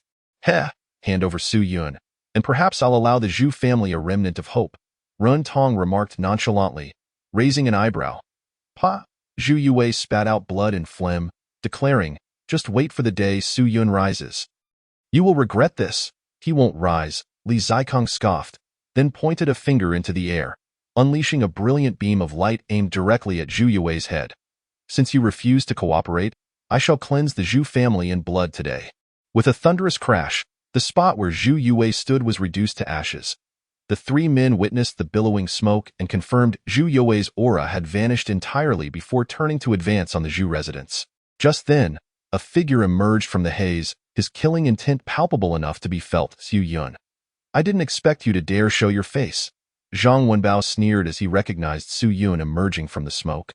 The other two turned to glare at him with ill intentions. Zhu Yue risked his life to help him escape, and this brat still dares to appear. Truly, he must be out of his mind. "Su Yun, you must leave. Take to Chun and flee." Zhu Yue, feeling warmth in his heart for Su Yun's intervention, urgently urged him to escape. But as he attempted to rise and fight, Su Yun pressed him back down. "Master Zhu, today, neither you nor I shall perish. However, none of them will survive." Su Yun rose slowly, his overwhelming killing intent scattering the smoke, the temperature of the air plunging to freezing levels. His fury had reached its zenith. Chapter 21. 1 against 3, nothing more, ha ha ha. Utterly shameless. Zhang Wenbao laughed heartily, believing that it would take but a finger to end Su Yun's life. I will make you endure the most excruciating torment imaginable. Li Zikong clenched his fists, already plotting how to inflict suffering upon Su Yun. Ren Tong, standing by, held a deep-seated disdain for this abandoned child, viewing him with utter contempt. If you dare strike at me, perhaps our grievances will not extend to others, but after today, once I claim the crown, your entire lot will be annihilated. Su Yun stood tall, radiating an exceptionally sharp aura, as if he could pierce through anything. Ridiculous, today, I shall slay you and see who dares to obstruct me. Zhang Wenbao, like a thunderbolt, was the first to attack, his palms shimmering with energy, soaring towards Su Yun like a comet. Su Yun neither dodged nor evaded. Allowing the attack to come, his eyes narrowed, and two beams of sharp light shot forth, as piercing his swords then, with a sudden thrust of his right hand, he unleashed all the power contained within his body. Boom! The two energies collided, resulting in a massive explosion that sent shockwaves through the surroundings, uprooting the ground and sending debris flying. Zhang Wenbao was thrown back, crashing into the ruins, the ground shattering beneath him.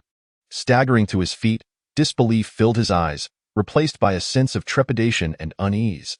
He was a half-step into the small spirit platform realm, a top-tier fighter even among his peers, yet now, he had been effortlessly disoriented by this insignificant brat. How could this be possible? Li Zikong and Ren Tong exchanged glances, their brows furrowing in concern. Zhang Wenbao, do not underestimate him, the former admonished. Spare me your words. Zhang Wenbao snapped, clenching his fists. Su Yun, prepare to die.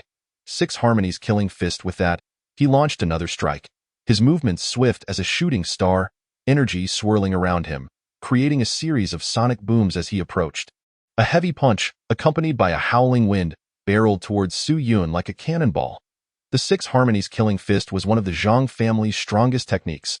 Zhang Wenbao had previously dispatched two opponents of the same rank with ease using this technique, showcasing its formidable power.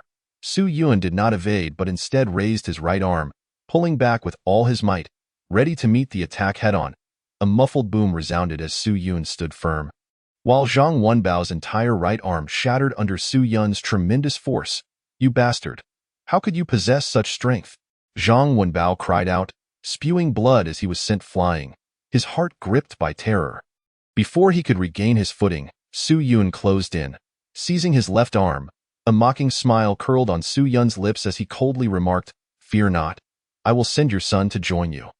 As he spoke, the pressure on Zhang Wenbao's arm intensified, causing him excruciating pain, his entire body trembling uncontrollably. He knew he was no match for Su Yun but still fought back in defiance, only to find Su Yun's grip as unyielding as iron. A scream echoed as Su Yun wrenched Zhang Wenbao's right arm from its socket. Blood gushed forth, staining Su Yun in crimson. Before Zhang Wenbao could react, Su Yun raised his foot high and brought it crashing down onto his skull. You little wretch! How dare you!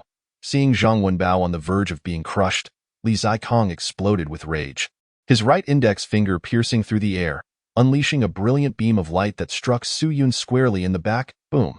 A violent explosion erupted from Su Yun's back, and Li Zikong believed he had slain Su Yun, a grin spreading across his face. Yet the next moment, his smile froze as the dust and light dissipated. He witnessed Su Yun standing unharmed, blood pooling beneath his feet. Not only had he withstood the attack, but he had also crushed Zhang Wenbao's skull with a single kick. How could this be? Li Zikong was left speechless. Even Zhu Yue of the same rank could not endure such a blow. Don't rush. It's your turn now, Su Yun grinned, his lips stained with blood, a smile that sent chills down one's spine. He absorbed Zhang Wenbao's storage pouch, then cracked his neck and beckoned Li Zikong with a crooked finger. Come at me if you dare, you arrogant little brat. Li Zikong fumed with rage at the provocation, his palm crashing down with the force of a landslide. Su Yun's expression turned serious as he met the attack head-on. Boom! The two palms collided, releasing a torrent of wild energy. Both men staggered back, taking several steps to regain their footing. Li Zikong regarded Su Yun with a grave expression, marveling inwardly. This kid is indeed extraordinary. I must give it my all to defeat him. Li Zikong was even stronger than Zhang Wenbao, likely a match for that Yu Qingfeng. Su Yun wiped the blood from his split palm, his fighting spirit surging. During his previous encounter with Yu Qingfeng in the ancient ruins, the latter had never fought at full strength, always using external means to hold back. Thus, that battle had not been entirely satisfying. Now, with Li Zikong's strength comparable to Yu Qingfeng's, he was the perfect opponent for honing his skills. Li Zikong steadied his breath, channeling the immense energy within him as purple mist began to rise from his skin. Purple bloodline, activate, purple battle body.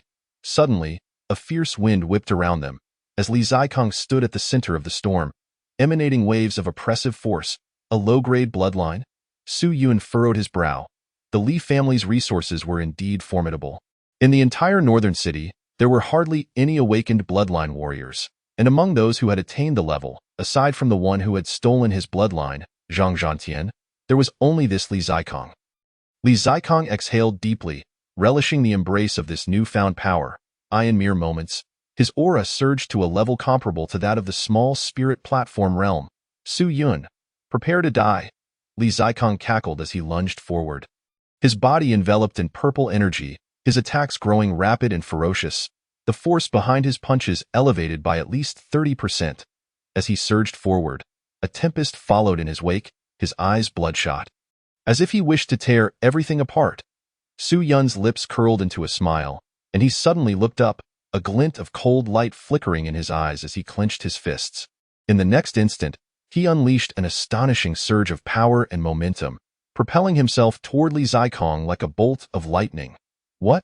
Upon sensing the overwhelming aura that far surpassed the confines of the awakening realm emanating from Su Yun, Li Zikong was taken aback, his countenance paling with panic as he swiftly retreated. Su Yun charged forward with the ferocity of a wild beast, exuding an aura that was both ruthless and terrifying. With his right hand transformed into a fist, he unleashed a tempestuous force akin to a torrential storm, leaving a distorted afterimage in the void. Get away! Li Zikong bellowed, channeling his inner strength, which surged forth like a mighty river, intent on burying Su Yun beneath its torrent. As their fists collided, visible ripples radiated outward.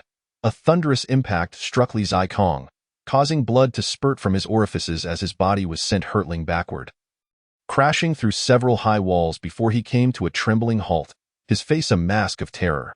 Yet, Su Yun too was jolted back, his feet shattering the ground beneath him as he staggered several dozen steps to dissipate the rebound force.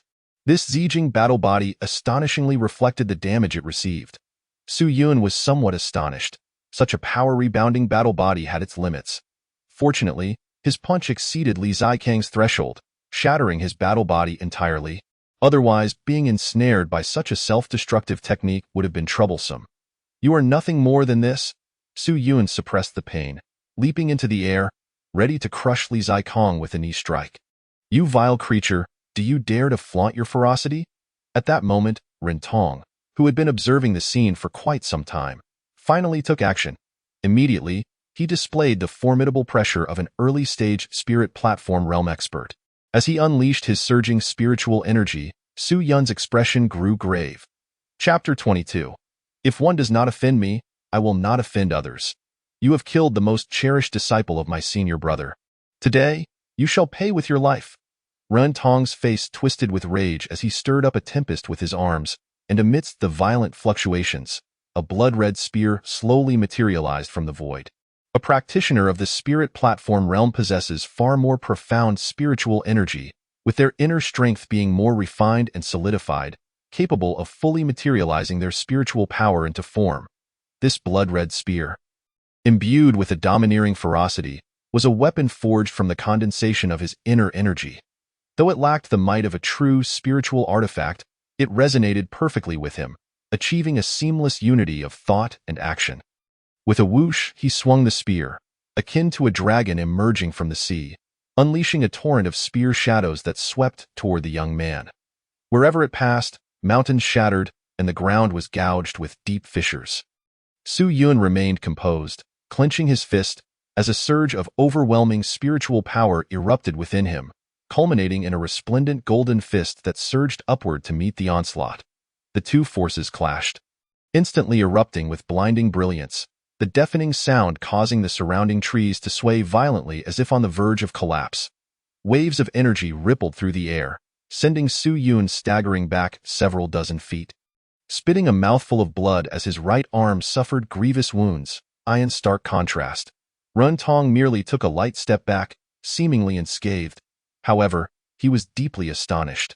Even a late-stage Awakening Realm warrior would appear as weak as an ant before him. Yet, Su Yun not only withstood his fierce assault, but did so at the cost of merely one arm. This young man indeed possessed extraordinary talent. He could not be allowed to live. If this lad at the 9th level of the Awakening Realm could contend with him, what would happen once he reached the Spirit Platform Realm? Would he not disregard even the leader of the Xinyu sect? With this thought, Run Tong's resolve to eliminate Su Yun solidified. Narrowing his eyes, he loosened his grip on the spear, causing it to vanish into thin air. Then, with his right hand reaching into the void, he grasped a finely crafted sword, slowly drawing it forth. The moment the sword appeared, Su Yun felt a piercing aura rush toward him. Just a glance brought a jolt of pain throughout his body. This was one of the 3 treasured artifacts of his sect, the Fang Tian sword. This sword had once slain 13 early-stage Spirit Platform Realm experts. Using it to send you off would indeed be an honor. Ren Tong wielded the Fang Tian sword, as if he could effortlessly cleave through the void. By appearance alone, it seemed to belong to the lower grade of the Xin rank, within the Bei Yuan County. This Fang Tian sword was already considered a superior weapon. In the next moment, Run Tong stepped into the void, his form becoming ethereal as he unleashed a dazzling flurry of sword blossoms, enveloping Su Yun's vital points from all directions.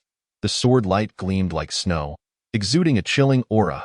Su Yun's pupils constricted, not daring to show any signs of negligence, as he struck out with both fists to counter. Boom! The 2 figures collided, trading blows that shattered the ground beneath them into rubble. In an instant, a tempestuous force engulfed the battlefield.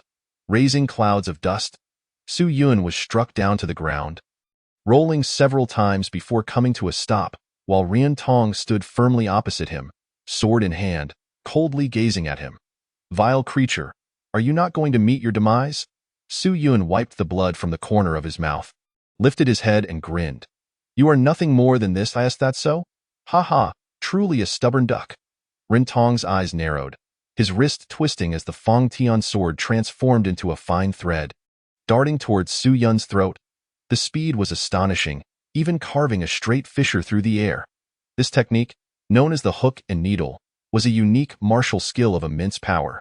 Even the strongest physique could not withstand the shattering of the throat. Upon witnessing this, Su Yun's expression darkened, his mind racing as he slammed his palms against the ground, propelling himself upward, extending his right hand to catch the sword. Boom! At that moment, Su Yun suddenly felt as if an unseen force bound him. A tremendous pressure clamping down on his right hand, preventing him from seizing the sword. Su Yun's countenance shifted. The Fang Tian sword had already grazed his palm, piercing toward his throat. He forcefully twisted his body, allowing his chest to absorb the blow, and the sword pierced through his heart. With a cough, blood gushed forth, soaking his chest. It is over. Rin Tong approached, grasping the sword's hilt, his gaze as frigid as ice. Is it? Su Yun inhaled deeply, a sinister smile emerging on his face. Run Tong's brow furrowed, a flicker of unease coursing through him. Su Yun had the ability to evade yet did not, instead choosing to confront him head-on. There must be a trick. Before he could react, Su Yun's eyes sparkled with silver lightning, arcs dancing across his skin, an overwhelming power surging forth. Realizing Su Yun's rapidly escalating momentum, Run Tong was alarmed and hastily attempted to retract the sword. But with a clang, Su Yun's hand had clasped the sword's body, causing sparks to fly, yet he remained unharmed. You? Rin Tong stared in disbelief as Su Yun forcibly seized control of his sword. A tempest of shock brewing within him. To even hold it was a challenge. How could he withstand it? Just how resilient was this lad's physique? With a cold and ruthless expression, Su Yun declared, "You are the one who is finished." Rin Tong snorted disdainfully. Wishful thinking with that, he abandoned the sword in an attempt to retreat. But Su Yun advanced, unleashing a powerful punch that compelled Rin Tong to turn and withstand the blow. Boom! The body, now imbued with the power of the thunder tribulation, had become indomitable, akin to refined steel. A single punch shattered Rin Tong's right hand. With a piercing scream, Ren Tong staggered, but it was not over. Su Yun's whip-like legs struck his abdomen. The tremendous impact ravaged his insides, causing him to vomit a viscous fluid. "You vile creature! Prepare to die?" Ren Tong gritted his teeth against the searing pain, rage igniting within him as he stood upright, his left hand forming a seal. Suddenly, a blue disk of light materialized, pulsating with terrifying electric power. Thunderous sounds echoed as the spiritual energy of heaven and earth seemed to respond to his call. Converging into bolts of lightning, the gathered energy erupted, striking Su Yun in a dazzling display boom. The power of lightning was known for its lethal prowess. If Su Yun endured this attack, he would likely be reduced to ashes. Ren Tong thought to himself, yet he now dared not assume this strike would defeat Su Yun. The talent and strength displayed by this young man were utterly astonishing. To contend back and forth between the awakening realm and the spirit platform realm? Such a claim would be met with disbelief. Indeed, hearing Su Yun's breaths, which seemed filled with comfort amidst the dust, Ren Tong's heart sank. Emerging from the smoke, Su Yun appeared unscathed, feeling only a delightful tingling sensation, devoid of any pain. The Dian wild demon body inherently possessed resistance to lightning attributes, and with Su Yun often refining himself with divine lightning, this low-grade Xian rank lightning technique was akin to a mere bath for him. Ren Tong, now dumbfounded, could not fathom how a mere early-stage spirit platform realm expert from Beicheng could not subdue someone from the awakening realm. If this were to spread, how much ridicule would he face? Moreover, he sensed that this was not Su Yun's strongest card. "Young man, today I am not at my best. I shall return another day to claim your head." With that, Ren Tong attempted to flee. But a gust of wind swept in, and Su Yun had already blocked his escape route. "You think you can come and go as you please? You have no shame," Su Yun chuckled coldly, sparing no words as he condensed his power into a punch, charging forth like a mountain tiger. Ren Tong's face paled in terror, and he instinctively tried to flee, only to be struck in the back, tumbling to the ground in a humiliating fall. The numerous attacks he had launched earlier had exhausted his spiritual energy. Now, he was utterly powerless to resist. Bang, bang, bang. A series of intense hammering sounds echoed through the air as Su Yun seized Ren Tong by the hair, delivering blow after blow with fierce ferocity, rendering him a bloodied mess, flesh torn and skin shredded. "You have killed me. The sect master will not spare you." Ren Tong's eyes bulged with agony, cold sweat beading on his forehead. "I do not provoke others if they do not provoke me. It is as simple as that." With that, Su Yun raised his right fist and brought it crashing down, instantly caving in Ren Tong's forehead, causing his entire skull to explode. Blood splattered everywhere, and Ren Tong's body slumped lifelessly to the ground. Su Yun's strength had far surpassed the constraints of his current realm, and with his unique physique endowed with formidable regenerative abilities, the injuries he had sustained previously were utterly inconsequential to him. "Su Yun, you have stirred up great trouble." In the distance, Zhu Yue crawled weakly from the rubble, his face etched with profound concern. Chapter 23. The sect selection begins. As Su Yun grasped the barely conscious Li Zikong, he replied nonchalantly, "I am not afraid of trouble." Then, under Li Zikong's terrified gaze, he delivered a powerful kick, reducing him to a heap of mangled flesh. With the leaders of the three families slain, their subordinates fled in disarray, while the Zhu family's guards pursued victoriously, effectively annihilating the majority of them. After collecting the storage bags of the three leaders, Su Yun assisted Zhu Yue back to the Zhu residence, where he summoned several healers to tend to the injuries. First, focus on recuperating, he instructed before returning to his chambers. As dawn gradually broke, the day of the sect selection had arrived. He needed to adjust his condition within the next 2 or 3 hours.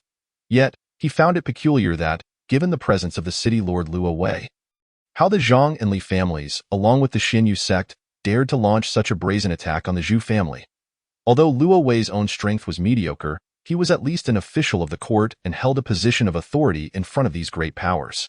As long as he was present, these three families would never have the audacity to act recklessly. Contemplating this, Su Yun's expression darkened. It was likely that Fang Yuan was behind this mischief. He was not only the host of the North City Division, but also a master of the Baiyun sect, wielding considerable influence in this small locale. This assault was likely orchestrated by him. Otherwise, the three families would not have had the courage to initiate such a large-scale offensive. Su Yun's gaze shifted toward the direction of tomorrow's arena, his eyes gradually turning icy. Fang Yuan, you must be prepared to pay the price. On the following morning, the sound of rushing wind disrupted the usual tranquility of North City. Young men, each brimming with vitality and anticipation, flocked to the arena. The overwhelming cacophony of cheers and shouts transformed the ordinarily quiet town into a bustling spectacle. Su Yun had risen early, and after several hours of adjustment, his injuries had healed completely, and he was in peak condition.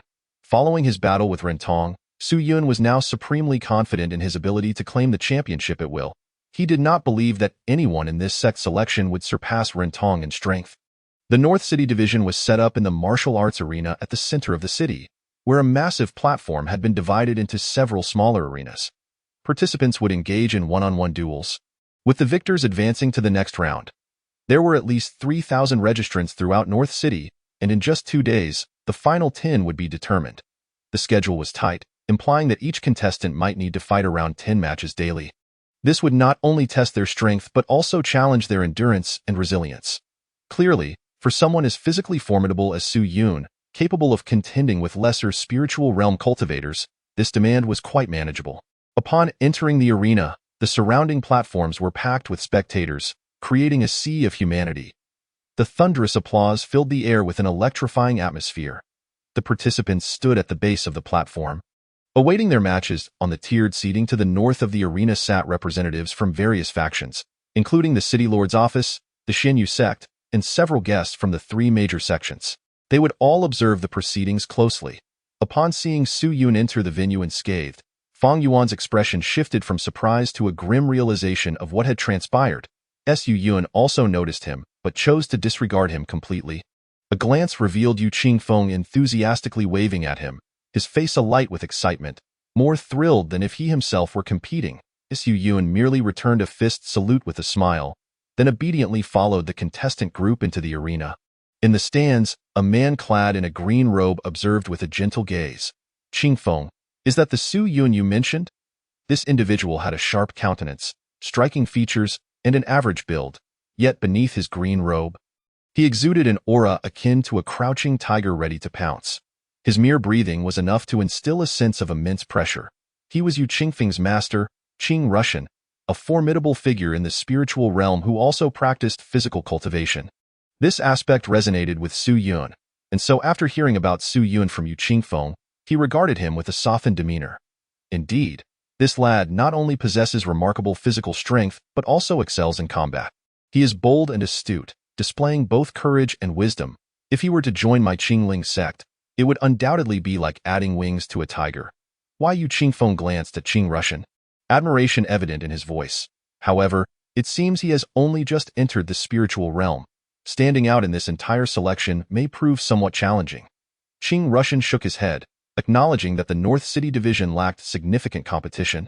But he knew that in the ultimate finals, those in the spiritual realm would find themselves outmatched. The participants who reached the main arena for the final rounds would be nothing short of extraordinary talents. Truly a fierce contest. Humph, merely a useless individual. There is no way he will make it into the top 10 today. At this moment, Fang Yuan sneered from the sidelines. Why? Yu Qingfeng, incensed, retorted, in the North City division? I doubt anyone can rival Brother Su. Fang Yuan, non-committal, responded with a disdainful smile. Oh, that may not necessarily be the case. Upon hearing this, Yu Qingfeng furrowed his brows. He suddenly realized that as the host of the North City division, Fang Yuan could manipulate the entire competition from behind the scenes. It was only natural he would engage in underhanded tactics, which was certainly bad news. Why? Yu Qingfeng wanted to rise and inform Su Yun of this revelation. But as the City Lord's office sounded the horn, signaling the start of the competition, he found himself unable to leave his seat. He could only watch the arena with deep concern, hoping Su Yun could navigate through Fang Yuan's nefarious schemes. Brother Su, you must do your best. My sister's life depends on you, Yu Qingfeng thought, nervously wiping his brow, feeling even more anxious than Su Yun himself. With a blaring horn, Fang Yuan slowly stood up, his toes barely touching the ground as he flew to the center of the arena. He scanned the crowd, a knowing smirk playing on his lips as he glanced at Su Yun. then proclaimed in a booming voice, "I hereby declare the official commencement of this competition. All participants, please draw lots to determine your opponents." With a whoosh, thousands of beams of light soared into the air. Allowing the participants to select their numbers, Su Yun casually drew a number and stood aside, awaiting the match to begin. The competition commenced with a series of urgent horn blasts, as over 100 contestants surged forward, leaping onto the platform to engage in fierce battles. For them, this was a golden opportunity to leap from ordinary to extraordinary. Securing a place in the 3 major sects would bring glory to their families. Even in defeat, as long as they performed admirably enough to catch the attention of the sect masters, they could at least secure a position as a servant disciple. Therefore, every young contestant was fully invested, striving for this moment, unwilling to relinquish their chance. The intense clashes evoked continuous cheers from the gathered crowd. Su Yun's first opponent was a disciple named Qian Yong from a lesser sect in Pingyi City. As soon as he took the stage, Qian Yong unleashed a formidable surge of spiritual energy, causing the arena to tremble slightly. "Bro, my punches and kicks have no eyes. Don't blame me if you get hurt." Qian Yong grinned broadly, appearing to be an affable person. Su Yun clasped his fists and replied, "That goes without saying." The two locked eyes and charged at each other. From the outset, Qian Yong showcased his power as a 9th-level spiritual realm cultivator. His fists slicing through the air with tremendous force aimed squarely at Su Yun. Unperturbed, Su Yun sidestepped the oncoming strike with ease and delivered a whip-like kick to Qian Yong's chest, sending him crashing to the ground. What a display! The audience erupted in astonished cheers, witnessing Su Yun effortlessly defeat an opponent of the same realm. "I concede," Su Yun said with a slight smile as he helped Qian Yong to his feet. Though he felt a twinge of dissatisfaction, Qian Yong bore no resentment, expressing his gratitude. "Thank you for showing mercy. I'll do better next time." Su Yun patted him on the back, encouraging him, "Keep up the effort. Until we meet again."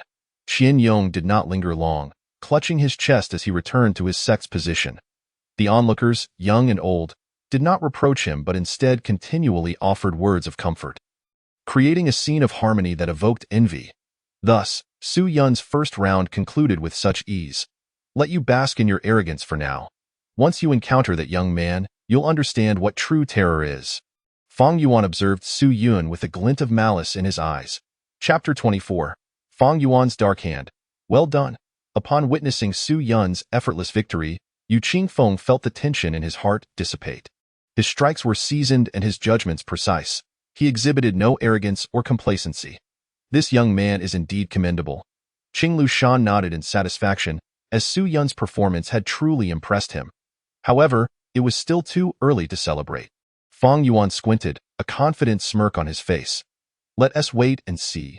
Yu Qingfeng glared fiercely at Fang Yuan, a wave of murderous intent surging within him. To impede Su Yun's quest for victory was to obstruct his own chance to save his sister. Should the sun and moon crystal fall into another's hands today, due to Fang Yuan's interference, Yu Qingfeng would not hesitate to kill him. For now, he could only place his faith in Su Yun's ability to triumph. "Brother Su, you must give it your all." Just as Su Yun stepped down from the stage, a youth clad in burlap leaped up. His face was devoid of any emotional fluctuations, rendering it impossible to discern his feelings.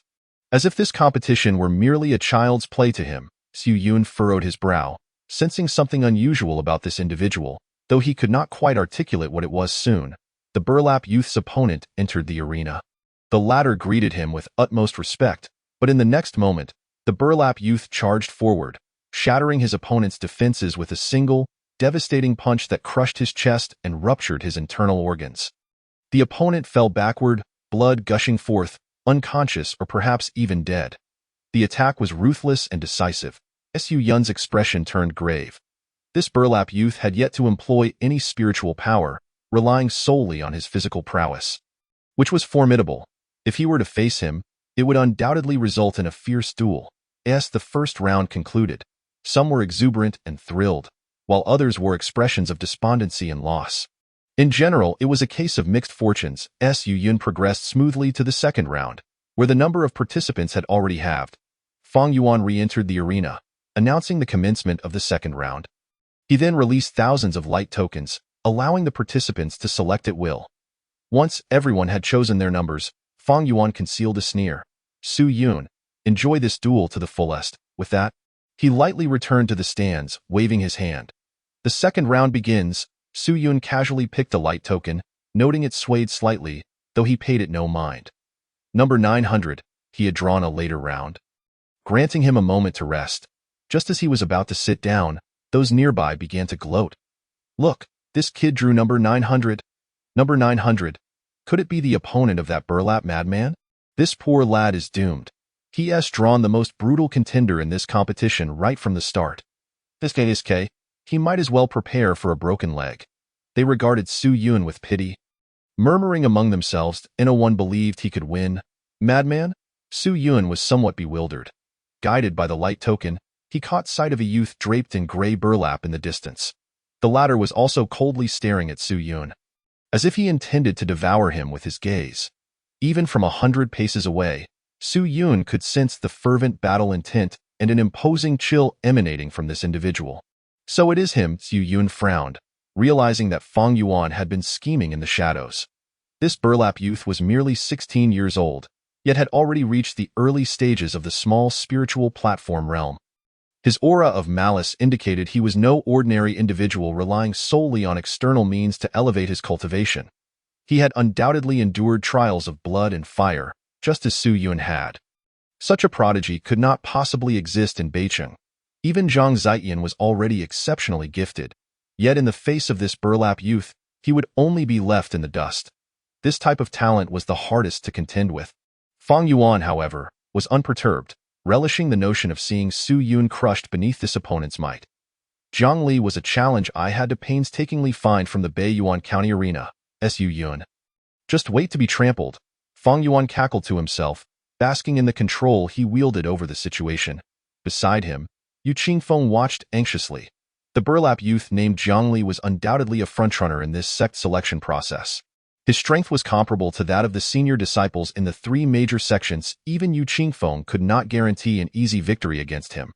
With thousands of participants, it was far too coincidental that Su Yun would draw Zhang Li. Fang Yuan had undoubtedly meddled.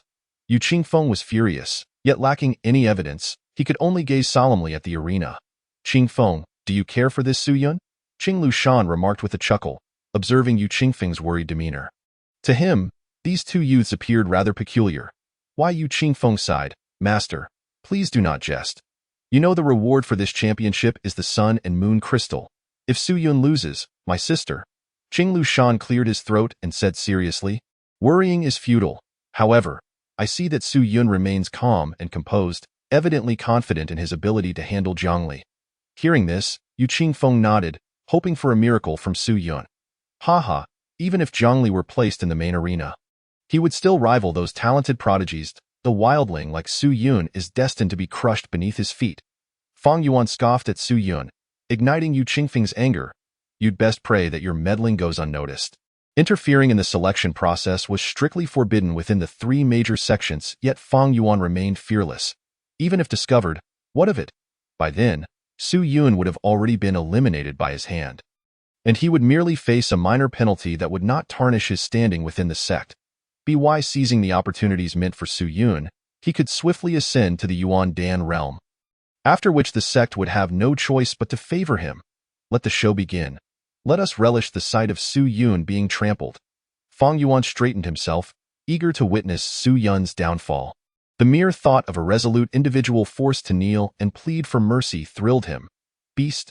Yu Qingfeng did not wish to engage with him further, while Qing Lushan chose to ignore Fang Yuan entirely. With a resounding gong, the moment for Su Yun arrived. He lightly tapped his toes and soared onto the stage, where the burlap youth Zhang Li had already taken his place. "If you wish to avoid death, surrender now. It is not too late." Zhang Li lifted his eyelids slightly, noting Su Yun's cultivation was merely at the 9th level of the opening spirit realm, his eyes revealing a glimmer of disappointment. Having observed Su Yun earlier, he had believed him to be a formidable opponent. However, upon meeting face to face, he found Su Yun's cultivation disappointingly low. Su Yun smiled in response. "Without fighting, how can one know who will fall?" "Humph, foolish." Zhang Li's expression betrayed no emotion as he flicked his wrist, sending the burlap flying off his body. His entire form was adorned with countless scales that glimmered under the sunlight. "Su Yun, be cautious. This individual is not to be underestimated. The tower spirit caution. Su Yun nodded, clenching his fists and bracing himself for battle. Meanwhile, Zhongli displayed no regard for Su Yun, standing still, his body a mass of vulnerabilities. Offering no defense, as the copper gong sounded, Su Yun surged forward, his fists imbued with tremendous force, aimed squarely at Zhongli's head. This strike possessed such power that even a small spiritual platform realm expert like Ran Tong would find it difficult to block. However, as his fist connected with Zhongli's chest, an intangible force surged forth from Zhongli, effortlessly repelling Su Yun's assault. Something feels amiss. Su Yun performed a roll in midair, dissipating the force and regaining his footing. His expression shifted slightly, yet he remained composed, quickly redirecting his charge towards Zhongli, delivering another strike. At this moment, Zhongli finally made his move, his right hand transforming into an iron claw that seized Su Yun's fist with a vice-like grip. Bang! The black scales covering Zhongli's body began to vibrate at an alarming rate, suddenly generating a rebound force that struck Su Yun's chest, sending him staggering back several paces. Su Yun hurriedly steadied himself. The previous collision left a dull ache in his chest, though it was nothing severe. Those scales seemed capable of absorbing force and rebounding it. Su Yun frowned. This fellow bore a resemblance to Li Zikong's Zijing battle body. However, those scales not only absorbed force but also provided Zhongli with formidable defense. His earlier punch had failed to shatter those scales. Is this the Black Flood Dragon Demon technique? Yu Qingfeng, observing Zhongli's scales from afar, immediately paled. Qing Lushan's brow furrowed tightly. This lad is actually… Su Yun is in trouble. Ha ha ha, you both have keen eyes. The Black Flood Dragon scales are impervious to damage. Even I would require considerable effort to contend with them. Su Yun stands no chance. Fang Yuan laughed heartily, unabashedly expressing his contempt for Su Yun. It's still too early to celebrate. Yu Qingfeng gritted his teeth tightly, incessantly encouraging Su Yun in his heart. Heh, I hope you remain so defiant when Su Yun kneels and begs for mercy. Fang Yuan chuckled lightly, reclining comfortably against the back of his chair. To him, this battle had concluded from the very beginning. Within the arena, Su Yun and Zhongli were locked in a fierce struggle, their attacks growing increasingly swift, leaving countless shadows of their fists in the air. With each collision of their powerful blows, fierce winds erupted, sending shockwaves rippling through the atmosphere. Both sides were relentless, exchanging blows with fervor, leaving the onlookers in awe as they speculated how long Su Yun could endure. It was a rare feat to match Zhongli, and one would be hard-pressed to find anyone in the entire North City who could do the same. This was a clear illustration of the disparity between a small town and a large city.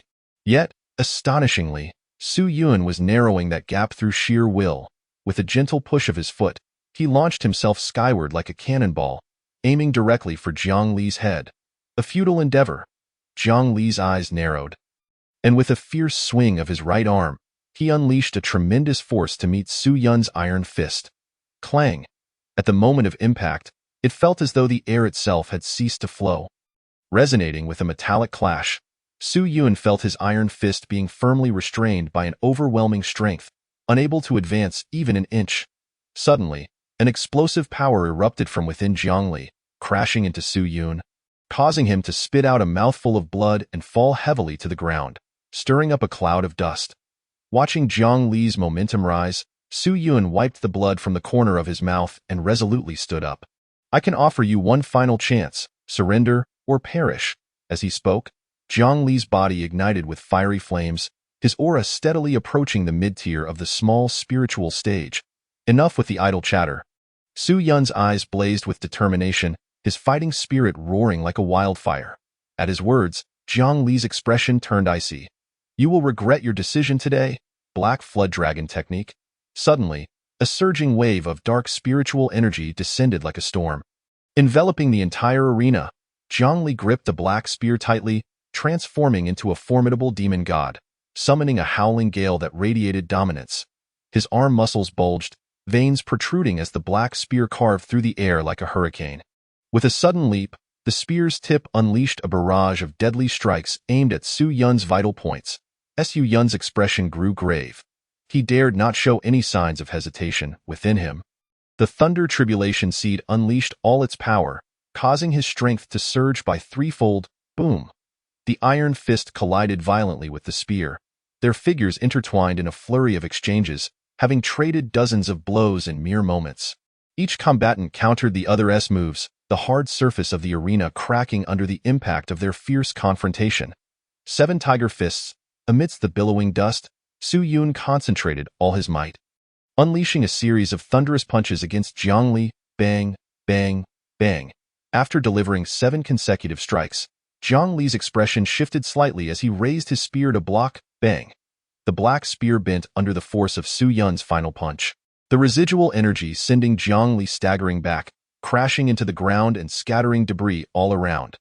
This superior martial technique was executed flawlessly by Su Yun, making it exceedingly difficult for even Zhongli to withstand the cumulative force of his final blow. Seizing the opportunity, Su Yun stepped forward, his palm descending like a mountain, crashing down towards Zhongli's head. You seek your own demise. Zhongli, still on the ground, felt the heat of anger ignite within him. He swiftly thrust his spear upward, the tip curving towards Su Yun's throat. Clang! Just before the spear reached him, Su Yun seized it forcefully, creating sparks as their energies clashed. Then, with a powerful yank, he disarmed Zhongli. Casting the spear aside, his right hand clenched again, he hammered down towards Zhongli's head. Black Flood Dragon technique, heaven-shattering demon fist. Zhongli roared, his right fist enveloped in a dark light, an unparalleled momentum bursting forth as it collided fiercely with Su Yun's fist. Boom! A shockwave erupted, sending both combatants reeling backward, blood spilling from their mouths as they fell to the ground. It was a stalemate once more. However, Su Yun bore the brunt of the damage, appearing considerably more disheveled. The disparity in their realms, coupled with Zhongli's ability to absorb power through his scales, rendered this brutal exchange a disadvantage for Su Yun. Yet, he relished the exhilarating thrill of this evenly matched confrontation. A rarity indeed. I underestimated you. Zhongli wiped the blood from his lips, a newfound seriousness glimmering in his eyes. But I will not grant you such an opportunity again. Come what may, Su Yun responded with a radiant smile. His muscles beginning to roar with energy, Zhongli slowly straightened, his anger fully ignited. He would not allow himself to be matched by a mere country bumpkin. He vowed to trample everyone beneath his feet and ascend to the pinnacle of the new elite disciples. Whoever stands in my way shall be slain. Zhongli roared towards the heavens, as the skies darkened and the surrounding air thickened like sludge. Veins bulged on his forehead, his face flushed, as if he were brewing a terrifying attack. Suddenly, a serpent's roar echoed, and the crowd turned to see a colossal black flood dragon manifesting behind him, its presence exuding an oppressive force that even some late-stage, small spiritual stage cultivators felt weighed down by. Black Flood Dragon technique, dragon soars across the seas. This move was nearly insurmountable, even for those at the late stage of the small spiritual stage. To perish beneath its wrath would be a worthy end. Zhongli grinned menacingly, then clapped his hands together, the Black Flood Dragon lunging wildly towards Su Yun. Chapter 26. Granting him a life is already an act of mercy. Though Su Yun was not weak, he was still far from Zhongli's caliber. Zhongli, the genius of the Zhang family in Beiyuan County, possessed an impressive strength at such a young age. Indeed, it was said that the Black Flood Dragon technique could multiply one's power several times over. And the dragon soars across the seas had already slain 2 mid-stage, small spiritual stage experts. This duel seemed to have little suspense. However, Su Yun had also performed admirably, managing to hold his own against the genius of Beiyuan County. Perhaps with a few more years, he too could reach such heights. The onlookers were in awe and admiration of Zhongli's frenzied assault. In stark contrast, Su Yun stood alone amidst the storm.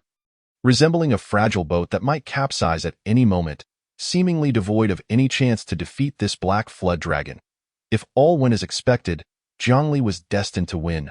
Fang Yuan, who had initially appeared tense, relaxed, astonished by Zhongli's overwhelming aura. Ha ha ha. Su Yun is undoubtedly doomed.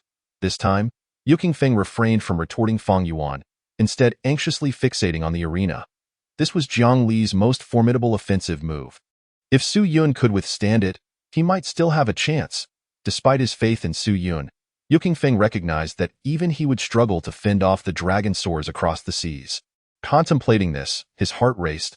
Beside him, Qing Russian remained tranquil, seemingly having anticipated this turn of events.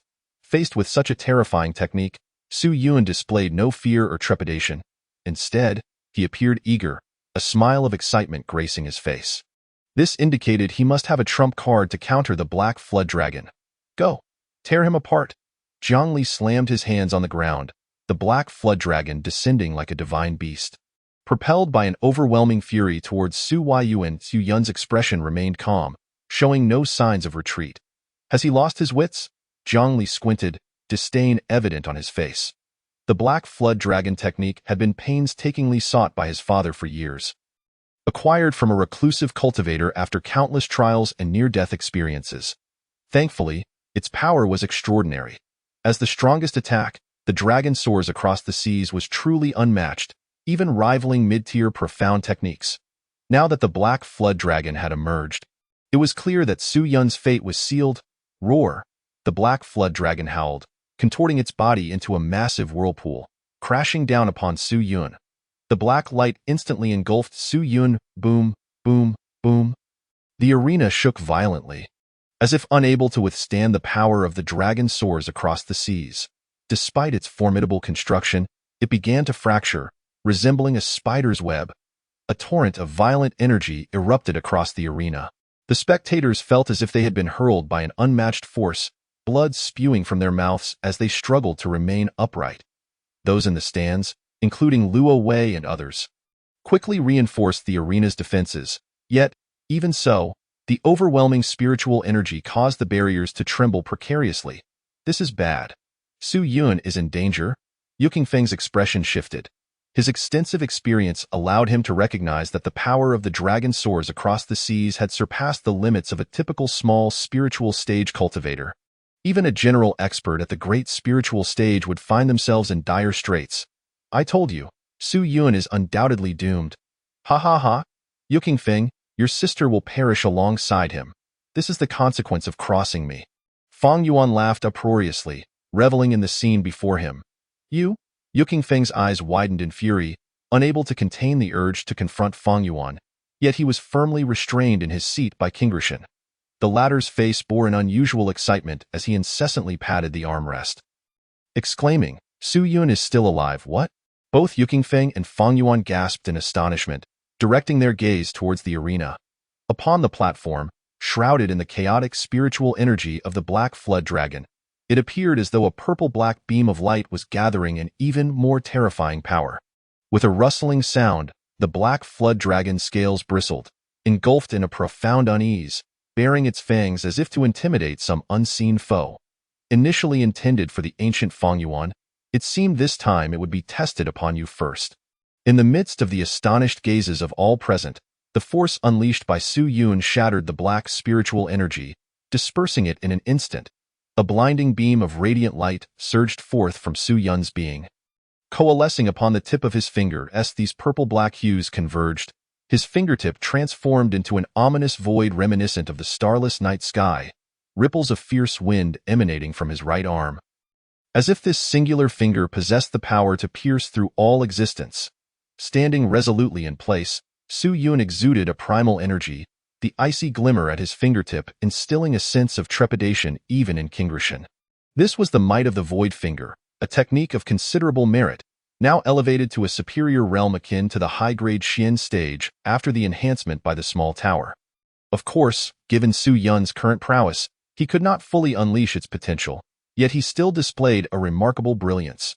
The surging energy radiating from his fingertip rendered Zhang Li's countenance gravely solemn in that fleeting moment. Is that the heritage of the Celestial Pavilion's ruins? Yu Qingfeng's breath became labored as he finally glimpsed a sliver of hope amidst the desperate circumstances. In a flash, as the power of the void finger materialized. Without a trace of hesitation, Su Yun thrust his arm forward, unleashing a purple-black beam that sliced through the air at a thunderous speed towards Zhang Li, as the imprint of that finger rapidly magnified within his sight. A torrent of surging spiritual energy erupted violently from the Black Flood Dragon's body. A weighty, steadfast aura enveloped the Black Flood Dragon, serving as a formidable defense. Just as the Black Flood Dragon braced itself for impact, the razor-sharp beam arrived with ferocity, crashing down upon its head under the watchful gaze of countless spectators. The arena resounded with a piercing clang, reverberating like the clash of metal boom. The terrifying force erupted in that fleeting instant. The once mighty black flood dragon began to swell before the insignificance of Su Yun's single finger, its serpent-like eyes reflecting extreme agony. In the distance, Zhang Li's expression shifted dramatically as he attempted to retract the black flood dragon. But it was too late. Under the astonished gazes of all present, the finger pierced straight through the black flood dragon's skull. Splatter. Yet this was not the end. The black flood dragon erupted into a cloud of darkness. While the unmistakable imprint surged relentlessly towards Zhang Li, no. Zhang Li's face turned ashen, stripped of his previous arrogance and composure, collapsing onto the ground in terror, his pallor ghostly. Su Yun. How dare you, at that moment. A thunderous roar echoed across the sky as Fang Yuan shouted, unleashing a torrent of spiritual energy that surged towards Su Yun, tearing the ground as it traveled. Zhang Li was a helper Fang Yuan had painstakingly persuaded to confront Su Yun. If he were to perish here, he could never justify it to the Zhang family. Should the situation escalate, the Baiyun sect would inevitably learn of his actions. If all went well, he would be in the clear. But if disaster struck, he would surely face severe punishment from the Baiyun sect. Thus, he could not allow Zhang Li to be slaughtered by Su Yun. Fang Yuan, have you caused enough trouble? Just as the torrent of spiritual energy was about to obliterate Su Yun, a figure enveloped in azure light emerged, effortlessly blocking Fang Yuan's assault. In that fleeting moment, Su Yun's void finger struck Zhang Li, directly penetrating his dantian. You dare? Zhang Li gasped, collapsing to the ground, his energy depleted, struggling briefly before falling limp. Su Yun, you have dared to cripple young Master Zhang. You are truly doomed. Fang Yuan's fury erupted, his aura nearing the Yuan Dan realm, causing all present to shift in alarm. Qingrishan swiftly moved beside Su Yun, offering him a gentle smile. Little one, I didn't expect you to genuinely take lethal action against Zhang Li. Su Yun sighed. He sought to kill me first. Sparing his life was already an act of great mercy. Ha ha ha, intriguing indeed. Qingrishan chuckled, then turned his attention to Fang Yuan. You reap what you sow. Do not blame anyone else. I, Qingrishan, will protect brother Su Yun. Anyone with dissent may come seek me. Though Fang Yuan was seething with rage, he was acutely aware that he was no match for Qingrishan and could only retreat, his anger simmering within. Brother Su Yun, rest well and prepare for the forthcoming matches. Qingrishan patted Su Yun's shoulder before stepping onto the viewing platform. Su Yun nodded and returned to the spectator's seat. To everyone's astonishment, the North City Su Yun had triumphed over Zhang Li from the North Yuan County. This was unprecedented in the history of North City. Yet, some gazed at Su Yun's retreating figure, their minds echoing a singular thought. North City was poised for an ascension. Chapter 27. The Spirit-Locking Ring. North Yuan County, the main city of the Tianliang domain. One of the 9 great regions of the Tianbei dynasty, is a remote small city known as North City within this domain. Indeed, North City stands as one of the most isolated and underdeveloped cities of the Tianbei dynasty. Lacking resources and limited in goods, consistently overshadowed by other cities in North Yuan County, let alone the main city itself. However, at least it was distanced from internal and external turmoil, leading a relatively peaceful existence. Now that Su Yun had incapacitated Zhang Li, the sole heir of one of the 4 great families of North Yuan County, a storm of bloodshed was inevitable. The Zhang family annually contributed considerable offerings to the Baiyun sect, maintaining a close relationship. With Zhang Li's downfall due to Fang Yuan's foolishness, a rift was sure to form between the Zhang family and the Baiyun sect. To compensate for the Zhang family, the Baiyun sect would undoubtedly go to great lengths to capture both Su Yun and Fang Yuan. In turn, the Zhang family would unleash their vengeance upon the two of them, plunging them into a perilous situation of being hunted by both the Baiyun sect and the Zhang family. However, Su Yun could seek refuge within the Qingling sect to evade pursuit, while Fang Yuan had nowhere to escape. This rascal did it intentionally. Cursed be him. Fang Yuan laughed maniacally, shattering a table with a single palm strike. Zhang Li's death was directly attributable to him. He could not remain uninvolved, and would surely be executed by the Baiyun sect and the Zhang family. Su Yun was fully aware of this, which was why he struck down Zhang Li, forcing Fang Yuan to shoulder the consequences. Now, the only path to survival lay in fleeing before the Zhang family and Baiyun sect became aware of the incident. Yet, all of his status, reputation, and wealth would be reduced to naught. Ha! To harm others is to harm oneself. It seems you have not heeded the ancestral teachings in the slightest. Beside him, King Grishin could not suppress a snicker, his expression dripping with derision as he regarded Feng Yuan. This moment, Yuking Feng was utterly amused, laughing heartily without regard for his image. Truly, you have brought a stone to crush your own foot. Feng Yuan's face twitched, his body trembling with rage. It's all Su Yun's fault. It's all Su Yun's fault. I will certainly kill you, he roared in his heart, utterly blindsided by this outcome. Good. You have brought honor to North City. Brother Su Yun, you performed admirably. You must come to my Huang family for a drink tonight. Nonsense, Brother Su Yun, come to my Zhao family. I assure you satisfaction in food and drink. I say, Brother Su Yun is best suited to come enjoy life at my Chuanxiang courtyard. With that, the various factions of North City rose in unison to congratulate Su Yun on his resounding victory. This time, he had truly brought glory to North City, even if you indulge in all the resources of cultivation. What of it? You are still the defeated underling of my brother Su Yun, Luo Wei thought to himself, though he refrained from voicing it, unable to suppress the smile on his face. This battle would not only elevate North City's stature but also foster its growth. His position as city lord would become even more secure, all thanks to Su Yun. Su Yun reciprocated the congratulations, not neglecting any of them. The subsequent matches seemed to pale in comparison, with Su Yun and Jiang Li's performances as benchmarks. The contests of the others appeared akin to children's play, bland and devoid of interest. Until the afternoon of the following day, the entire competition finally drew to a close. As expected, Su Yun emerged victorious. Claiming the first place in the North City Division in 7 days, he would be escorted by King Grishin to the trial grounds designated by the 3 major sects for the final contest. Well done. The tower spirit remained as unperturbed as ever, yet there was a hint of praise in its voice. However, the pressure felt somewhat stifling. Su Yun sighed. The spiritual energy within him had reached its limit, making it exceedingly difficult to suppress his realm. This is for you. A ring-like object floated forth, prompting Su Yun to inquire, what is this? This is the spirit-locking ring, capable of storing your overflowing spiritual energy while also suppressing it. Once you have acclimated to its suppressive force, you may remove it, and you shall gain a power that will astonish even yourself, the tower spirit explained. Suppressive force? Such a trivial trinket, what could it possibly? Su Yun initially harbored some disbelief, yet he was taken aback when he donned it. The spiritual energy coursing through him became exceedingly sluggish, and he felt an oppressive blockage when attempting to absorb the essence of heaven and earth, akin to the difficulty of breathing with one's nose pinched shut. This, Su Yun was somewhat astonished, never having anticipated the existence of such a wondrous artifact in the world. Thank you. The spirit of the tower remained silent, retreating once more into stillness. For the tower spirit, Su Yun did not require meticulous guidance. A gentle nudge at the right moment sufficed for him to devise his own plans. It seemed that he would need to venture out for some training the following day. Su Yun retrieved a map. There was little left to explore in the Tinjue forest, and now his gaze could shift to other locales.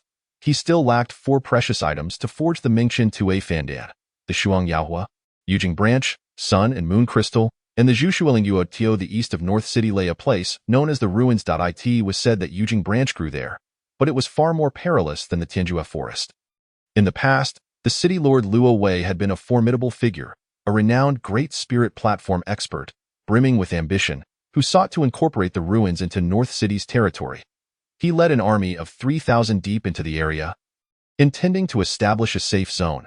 However, within less than a day, the entire force was decimated, with only Luo Wei and a few trusted aides managing to escape, though even those aides succumbed to their injuries. As a result, Luo Wei's cultivation realm plummeted, and he was thereafter unable to break through to the great spirit platform realm. This had become a source of deep-seated regret for him. Go venture into the ruins. One must first understand what lay within. Only Luo Wei could assist with this. Thus, Su Yun hastily made his way to the city lord's mansion. The guards, upon seeing Su Yun's arrival, did not impede him, allowing him to enter without hesitation. Upon reaching the inner courtyard, he found Luo Wei tending to flowers and plants, appearing quite relaxed. Lord Luo, Su Yun greeted respectfully with a clasped fist. Luo Wei turned, surprised by Su Yun's visit. What brings you here? Please, take a seat. Upon entering Luo Wei's chamber, Su Yun suddenly found it difficult to broach the subject, given that it concerned Luo Wei's past wounds. Nevertheless, he spoke up, Lord Luo, I came to inquire about something. Luo Wei smiled, encouraging him to proceed. Su Yun cautiously probed. Regarding the ruins, I've heard that you are quite knowledgeable about it and wish to ask you. As soon as those words left his mouth, the once cheerful expression on Luo Wei's face darkened. Why do you seek information about that? Su Yun inwardly cursed his misstep but steeled himself. I require a herb known as Yujing branch for my cultivation, and it is said to only be found within the ruins. Luo Wei sat silently in his chair, not uttering a word. Just as Su Yun felt the weight of awkwardness, Luo Wei abruptly stood. Come with me. Under his guidance, Su Yun arrived at the entrance of a secret chamber. Luo Wei opened a stone door, and a brilliant radiance burst forth. As Su Yun looked up, he was astounded to find the chamber filled to the brim with various spiritual artifacts and herbs. These treasures sparkled in the dim light, leaving Su Yun momentarily dazed.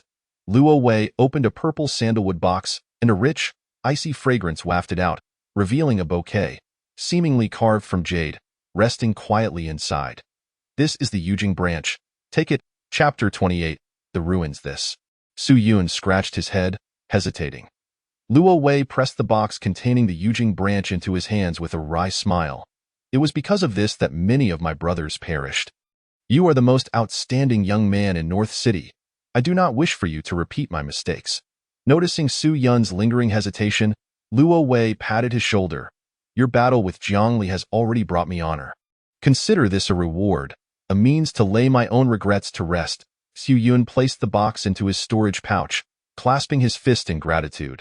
Then I shall accept it with great respect. What does Lord Luo require for your injuries to heal? Su Yun suddenly inquired as he was about to take his leave. Luo Wei paused, a bittersweet smile emerging. If only I could obtain a demon beast's inner core comparable to the false Dan realm.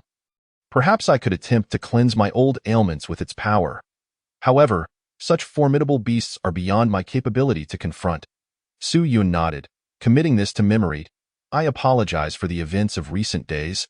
Luo Wei said after a moment of silence, an awkward tone in his voice. I intended to intervene at the Zhu family, but was stopped by Feng Yuan. He referred to the incident when the three families besieged the Zhu family. Yet Su Yun held no grudge against him, recognizing that Feng Yuan, both in strength and background, far surpassed Luo Wei, rendering his intervention futile.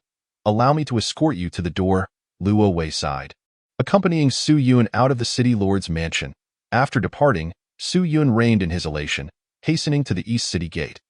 Although he had now acquired the Yujing branch, his cultivation could not afford to falter. He also needed to acclimate to the constraints imposed by the spirit locking ring. Thus, he did not linger, instead procuring a carriage and speeding toward the ruins. The carriage jolted for 2 hours. The nearby lush mountains and clear waters gradually transforming into a scene of desolation and decay. The path was overgrown with weeds, and remnants of collapsed buildings were scattered along the way. Even the sky appeared murky, shrouded in a grayish haze. The ground was littered with rubble, indicating that a cataclysmic battle had once erupted here. Even the spiritual energy seemed to have thinned. In a wonder the people of North City regarded this place as a forbidden zone. Even Luo Wei, once a great spirit platform expert, had returned in defeat, in a locale where spiritual energy could not be replenished in a timely manner. Encountering powerful demon beasts would result in certain death. Coupled with the spirit locking ring's suppression of his spiritual energy, it was evident that Su Yun would be unable to fight as he normally would within the ruins. He needed to tread carefully and act with utmost caution. Upon reaching a magnificent canyon, the horses raised their front legs and neighed in protest, refusing to advance any further. With no other choice, Su Yun secured the carriage and proceeded on foot. Xiao Ta, is there anything peculiar about this place? Su Yun inquired cautiously. That is for you to discern. The tower spirit replied coldly. Su Yun grimaced and continued onward. Eventually, he arrived at the canyon, a towering structure that seemed to touch the heavens, stretching endlessly until it disappeared from view. Majestic and imposing, the peaks were shrouded in mist, exuding an air of mystery. Here, the faint chirping of birds echoed from within the canyon, and in the distance, a menacing roar of some dangerous beast reverberated. Just standing at the canyon's edge, Su Yun sensed a disquieting and eerie aura. As he ventured deeper, the path dissolved, leaving scattered white bones strewn across the ground. Weathered by time, these bones were in a state of decay, accompanied by scattered insignias. A closer inspection revealed them to be the emblem of the North City Lord's mansion. Looking up, Su Yun saw an array of bones extending from within the canyon to his feet. A sight that sent chills down his spine. The soldiers led by Luo Wei had all perished here, their remains left unretrieved. With a sigh, Su Yun waved his hand, using the yellow sand to cover the exposed bones. Upon reaching the canyon's entrance, despite it being daylight, an oppressive darkness enveloped the area, rendering visibility nearly non-existent. The cold wind howled, and with each step further inside, the weight of unease grew heavier. Su Yun ignited a torch and proceeded cautiously. Suddenly, his foot slipped, resulting in a loud crack as stones shattered, causing an echo throughout the canyon. At that moment, it seemed a creature had been startled awake by the sound, as pairs of eerie green eyes flickered to life in the darkness. A series of piercing screams erupted, and something rushed toward him at incredible speed, causing the ground to tremble. Countless bats whizzed past, startling Su Yun and momentarily disorienting him, just as a massive arm emerged from the shadows, delivering a powerful punch to his chest. Fortunately, Su Yun reacted swiftly, crossing his arms to block, yet he was still jolted, collapsing to the ground. Through the flickering torchlight, he caught sight of a creature towering 10 zhongs high. Fixated on him with unyielding intensity, it then opened its massive jaws, preparing to bite down. With a punch, Su Yun struck its jaw, dislocating it, before leaping atop its head. However, when he slammed his elbow down, it felt as though he had struck solid steel, causing him to grimace in pain. Just then, a powerful tail whipped through the air, sending Su Yun flying into the mountain wall, the impact causing the stone to crack. In the next instant, another colossal fist descended upon him. Su Yun retaliated with a punch, only to be driven deeper into the rock wall. His once invincible fists now felt feeble and ineffective. This is bad. As Su Yun fell to the ground, he attempted to create distance, but before he could take 2 steps, a robust tail ensnared his ankle, and with a tremendous force, he was yanked back. The tiger falls in 7 punches. In the dim light, only his fists emitted a faint yellow glow as they struck towards the tail that bound his ankles. However, the suppression of the locking spirit ring rendered his punches not only excruciatingly slow, but also significantly diminished in power. A single blow felt as trivial as a mere scratch, while the massive tail wrapped around Su Yun's ankle mercilessly slammed him against the rocky walls, leaving him battered and bloodied. Suddenly, a grotesque crimson face loomed before him. An enormous red-furred ape. Its hide as tough as iron armor, with blood-red eyes fixated on Su Yun, drool dripping from its maw. With insatiable hunger, it opened its jaws wide, intent on swallowing Su Yun whole. Su Yun, with his feet planted on the giant ape's tongue, struggled desperately to brace himself against the formidable force of its bite, using every ounce of strength to withstand its crushing grip. Creak. His bones groaned under the immense pressure, gradually succumbing to fatigue. In this desolate place, devoid of spiritual energy and under the oppressive influence of the locking spirit ring, Su Yun found his strength waning. Cold sweat trickled down his brow, his lips turned pale, and a sudden urge to remove the locking spirit ring surged within him. If he failed to do so, he might very well perish here today. Gritting his teeth in agony, he was chastised by the tower spirit. If you cannot endure this minor hardship, I suggest you return to your countryside and toil in the fields instead. Although her words were harsh, they ignited a fierce resolve within Su Yun. Very well, I shall fight with all my might. With a determined bite of his teeth, he relinquished his hold on the struggling tongue and lunged for the giant ape's throat. The beast attempted to crush Su Yun with its sharp fangs, but he skillfully evaded its attacks, forcing the ape's tongue upward. In a moment of sheer desperation, the ape's fangs snapped together, severing a portion of its own tongue. The excruciating pain left the giant ape momentarily vulnerable. Seizing the opportunity, Su Yun concentrated all his remaining spiritual energy and, with the last remnants of his strength, thrust a finger towards the ape's throat. The void-piercing finger. A feeble black-purple beam struck the giant ape's most vulnerable spot, piercing through its throat. The beast's eyes glazed over as it collapsed to the ground, quivering and struggling before ultimately succumbing to its wounds. Su Yun shattered the ape's fangs and crawled out. Drenched in sweat and gasping for breath, he found himself utterly drained of energy. This locking spirit ring truly possesses formidable power, he thought, gritting his teeth and forcing himself to roll off the giant ape's body. Resting against its tough hide, his body, deprived of spiritual energy, felt exceedingly fatigued. The great yin demonic body itself consumed vast amounts of spiritual energy, rendering him powerless in this barren region. See? Every predicament has its solution. It isn't as insurmountable as it appears, is it? The tower spirit floated forth. Though this giant ape was colossal, its strength was merely that of a half step into the small spirit stage.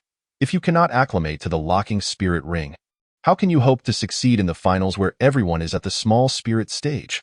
After a moment of silence, Su Yun's face rekindled with determination. Then let us proceed. Chapter 29.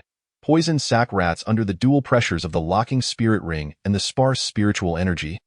Absorbing spiritual energy became Su Yun's greatest challenge.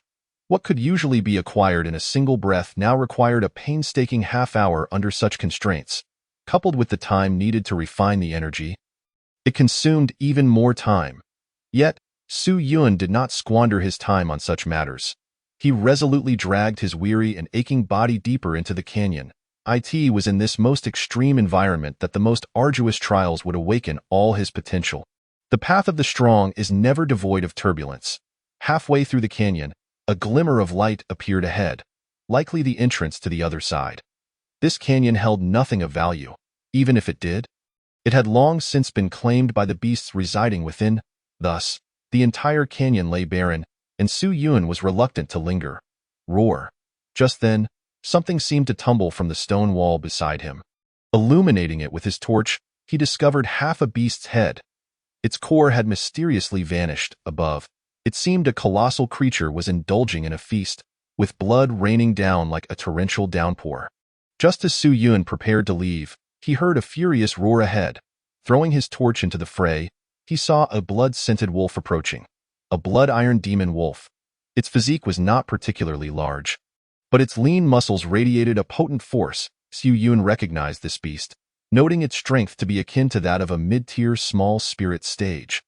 However, its speed and lethality surpassed that of the previous giant ape. Upon spotting Su Yun, the blood-iron demon wolf exhaled a foul breath and pounced forward with lightning speed. Su Yun dared not hesitate. He clenched his fists tightly and struck at the wolf. Bang! His blow was immensely powerful, capable of overwhelming even a strong early-stage, small spirit practitioner. Yet the blood-iron demon wolf remained unscathed, merely staggering slightly before charging at Su Yun once more. In contrast, Su Yun found himself pushed back several steps. Realizing the dire situation, he swiftly turned to flee towards the giant ape's carcass.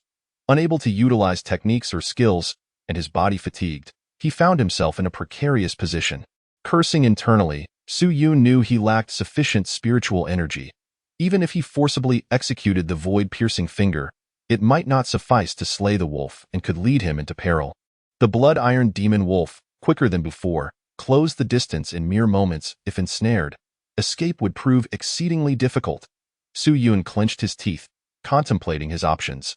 Upon spotting the giant ape's body, he slid across, driving his fist deep into its skull to retrieve the core intact. The moment the blood-iron demon wolf caught sight of the core, its eyes were immediately drawn to it. Just as I suspected, Su Yun rejoiced. Previously, he had pondered how the beast could survive in such a spiritually barren area. Clearly, the cores contained immense spiritual energy, sufficient to replenish the energy expended by these creatures. Consequently, the beasts here became exceedingly ferocious and combative, instinctively driven to fight over the cores. Roar. Unable to resist the allure of the core any longer, the blood-iron demon wolf lunged for it like an arrow released from a bow. Su Yun grinned, tossing the core into the air, with the wolf hot on its heels, exposing its vulnerable underbelly. Now was the moment. Su Yun tightened his right fist, channeling all his strength into a devastating blow to the wolf's heart. Its tough hide gave way to the softness of its abdomen. That punch penetrated its chest and shattered its heart. The wolf howled in agony before collapsing lifelessly. breathless and leaning against the stone wall, Su Yun realized that this ordeal was not a test of raw power, but rather a battle of wits.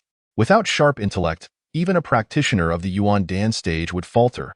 Collecting 2 beast cores, Su Yun pressed onward.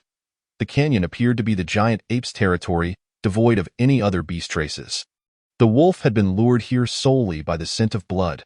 Emerging from the canyon, he found himself in a desolate wasteland, a site of utter devastation. The parched earth was marred by vast, intersecting fissures, not formed by nature, but rather resembling deep cuts made by an unseen hand, their surfaces remarkably smooth and even. Each crack extended hundreds of feet, pulsating with residual power. A careless move could easily lead to death from the lingering forces within the crevices. Whoever had wrought this destruction had surely surpassed the Yuan Dan stage long ago. What level of power that entailed, Su Yun could scarcely fathom. This place must have been the epicenter of a great battle many years prior. It was the remnants of such catastrophic energy that rendered the land barren, devoid of any plant life. Once ravaged, the area struggled to produce spiritual energy, resulting in its current desolation. Su Yun furrowed his brow as he stepped out of the canyon. On the undulating ruins of the ground, numerous beasts roamed. Any sighting of a non-kindred spirit would incite them to pounce and fight to the death, utterly disregarding their own safety. Witnessing such brutal scenes, Su Yun couldn't help but marvel at the complexity and danger of the world outside. It was no wonder the tower had been so harsh with him. Without strength, he wouldn't even make it out of his own doorstep. Just as Su Yun sought a place to rest briefly, a series of thunderous roars erupted above him. Turning to look, he spotted a dozen poison sac rats perched on the nearly vertical cliffside. Their eyes locked onto him. These rats were half a foot tall, their bodies in a state of decay, and the foul stench emanating from them could be detected from hundreds of feet away. Though the poison sac rats possessed only the strength of the 4th or 5th level of the opening spirit stage, their true danger lay in the toxic substances coursing through their bodies. They could spray a lethal venom from the pores of their skin. Merely a drop the size of a fingernail could easily kill a practitioner of the spirit manipulation stage. A multitude of poison sac rats gathering together would deter even a strong practitioner of the small spirit stage from approaching. One misstep and a mere touch of their venom could lead to flesh dissolving into a puddle of blood. Thus, when Su Yun beheld so many poison sac rats, a chill ran down his spine. The rats seemed to have caught wind of the beast chorus sent on Su Yun, and they opened their mouths to unleash a torrent of green venom. The moment the venom met the air, it turned pitch black, exuding an overwhelming stench. Su Yun's heart raced as he hastily dodged, but the venom's speed was too swift, already splattering onto his arm. A sound of corrosion echoed from the flesh, sending a chill down Su Yun's spine as his hair stood on end. The venom corroded rapidly, and within mere seconds, a significant portion of skin and flesh was eroded from Su Yun's arm. Gritting his teeth against the pain, he desperately fled into the distance. The venomous pouch rat, seeing Su Yun escape, immediately pursued him with great speed. The scent of the 2 beast cores was overwhelmingly enticing, compelling them not to let Su Yun, this juicy morsel, slip away, and they chased him relentlessly. Su Yun continuously channeled his spiritual energy, attempting to dispel the toxins within his body, but he could only manage to eliminate the venom that lingered on the surface. Some of it had even penetrated deep into his marrow, causing waves of excruciating pain. He felt his entire left arm gradually losing sensation, and if he were to be touched by the venom once more, he feared that his arm would be rendered useless. The commotion from Su Yun's frantic escape attracted all nearby beasts, drawn in by the aroma of the beast cores, joining the hunt for Su Yun. At last, after exhausting himself in a desperate sprint, Su Yun spotted a spring of water in the distance. To his astonishment, the spring flowed with an aura so rich it seemed nearly tangible. If he could absorb the spiritual energy within, he might turn the tide against the horde pursuing him. Clenching his jaw, Su Yun pushed his weary body toward the spring. Chapter 30. Spirit Heart. When he finally broke through the encirclement and reached the spring, a wave of potent spiritual energy hit him, prompting an involuntary deep breath of relief. How soothing! Su Yun sighed and reached out to touch the spring. The water was ice cold, as if it could freeze one's very skin. His aching muscles began to mend slowly in its frigid embrace. Moreover, Cultivating in this chilling water would help him replenish the spiritual energy he had lost. Before he could absorb enough spiritual energy, a shadow shot out from the spring. With a roar, a beast leaped forth, landing on the ground and letting out a fierce cry that startled the horde of beasts following Su Yun, causing them to halt in their tracks, their faces expressing deep fear and trepidation. This creature had rough, thick skin and bloodshot eyes reminiscent of a ferocious giant crocodile. As it roared towards the heavens, Su Yun felt his entire body stiffen. The Seven Fiends crocodile. It was a late-stage spirit platform realm beast. Su Yun's expression changed immediately as he sensed the formidable wave of spiritual power emanating from it. He lifted his foot to flee.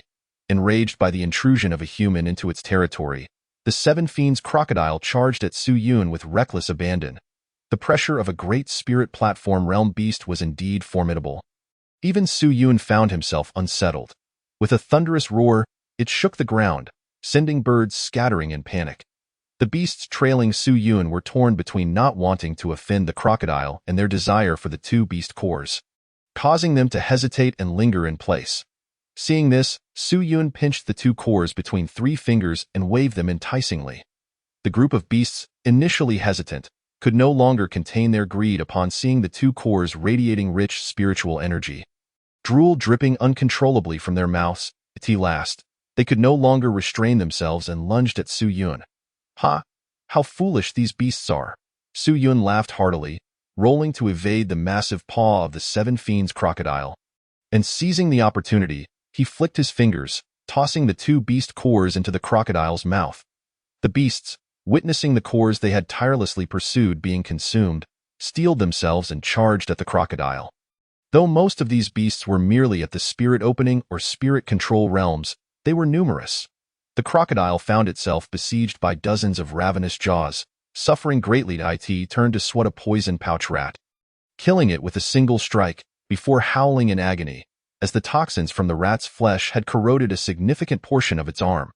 Watching the beast swarm the crocodile, Su Yun turned and fled, charging into the spiritual spring, plunging himself into its depths. Instantly, a wave of extreme cold rushed down his throat to his stomach, bringing instant relaxation and allowing his internal spiritual energy to flow more smoothly. As the icy spring filled his belly, the speed of his internal energy circulation increased. However, due to the constraints of the spirit locking ring, he could only absorb about 10 to 12% of the spiritual energy to mend the wounds inflicted by the poison pouch rat. With the vast majority flowing into the ring, the spirit locking ring resembled a bottomless pit, absorbing spiritual energy as if it were a river, showing no signs of overflowing. A thrill coursed through Su Yun as he continued to absorb spiritual energy frantically. The energy stored within the ring would flow into the small tower, and once accumulated to a certain amount, the tower would refine it. Once it reached a point of perfection, he could devour it without hesitation. By then, combined with the pure essence of the Yuan Dan realm, it would not be impossible to break through to the late spirit control realm in one go. As these thoughts crossed his mind, Su Yun peeked out. The crocodile was now exhausted, caught in a predicament due to the poison pouch rat, with nearly half of its body reduced to rotting flesh. To his surprise, the troublesome poison pouch rat had inadvertently become his greatest ally. Su Yun silently rejoiced. This spiritual spring concealed his presence. As long as he remained within, he had no fear of being tracked by the beasts. Before long, the crocodile's cries ceased abruptly. The pursuing beasts had lost half of their number, and the crocodile had become mere carrion. This tactic of driving the tiger away to swallow the wolf proved remarkably effective. Su Yun, wait. There seems to be something beneath this spring. As the spiritual energy of the spring gradually waned, Su Yun intended to leave, only to be called to attention by the tower spirit. What's below?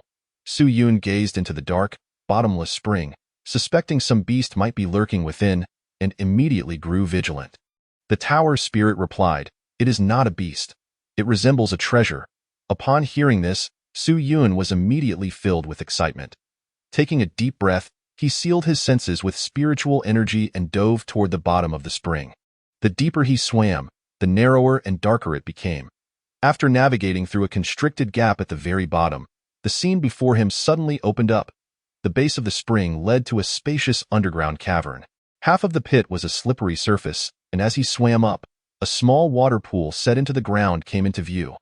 Every so often, droplets of water would fall from this pool, flowing into the spring's water body. Such rich spiritual energy. Su Yun inhaled deeply, feeling as if the energy transformed into mist and flowed into his body. This small pool was filled with liquid spiritual energy. Just a single droplet could transform the entire spring into a fountain of spiritual power. The tower spirit materialized and gently swayed, causing all the liquid spiritual energy from the pool to flow into the tower. This spiritual liquid was perfect for healing the injuries inflicted by the divine lightning tempering. After collecting a full pool of spiritual liquid, the tower spirit continued, "Move the pool aside. There is more beneath." Excitedly, Su Yun shifted the pool aside, revealing a brilliant beam of light that illuminated him. Instantly, his bones and muscles felt invigorated, and his body became much lighter. "What is this?" Gazing at a sky-blue crystalline object buried beneath the pool, Su Yun curiously inquired. The tower spirit replied, "It is a spirit heart." Spirit heart? Su Yun had never heard of such a thing. The spirit heart is a rare treasure born from the spiritual energy of heaven and earth, comprising 999 essences. Each essence can transform into 999 pools of water, enough to sustain a person's cultivation for a lifetime. In other words, possessing this spirit heart is akin to acquiring all the spiritual energy necessary to sustain an entire land. The tower spirit's tone remained rather indifferent. This object held little novelty for it. However, Su Yun's eyes widened in astonishment. If this were to be known in the outside world, it would undoubtedly stir up a tempest of bloodshed. No wonder this land's spiritual energy is so scarce. The source of its power was buried in such a place. Su Yun suddenly understood. Not every piece of land is supported by a spirit heart. It just so happens that this place possesses one. Remember, the spirit heart is a spiritual object, possessing its own consciousness. It is not something mundane. If mishandled, you risk provoking it, which could lead to being drowned in spiritual energy. The small tower cautioned, then collected the spirit heart into the tower. Moreover, refining that half-finished spiritual artifact will also require considerable spiritual energy. Now, there is an opportunity. With the spirit heart's assistance, future cultivation would yield double the results with half the effort. Let us depart. There is nothing else of value here. After taking the spirit heart, the spiritual energy in the wondrous underground cavern dissipated. Su Yun returned to the spring's edge, where throngs of beasts had vanished after satiating their hunger.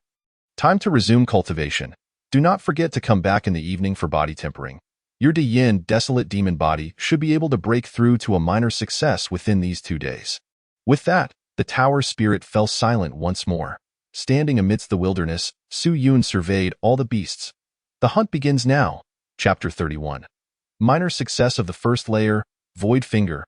A beam of dark purple light pierced through the void, striking heavily against the head of a towering beast, penetrating its brain and causing its massive body to collapse with a resounding crash.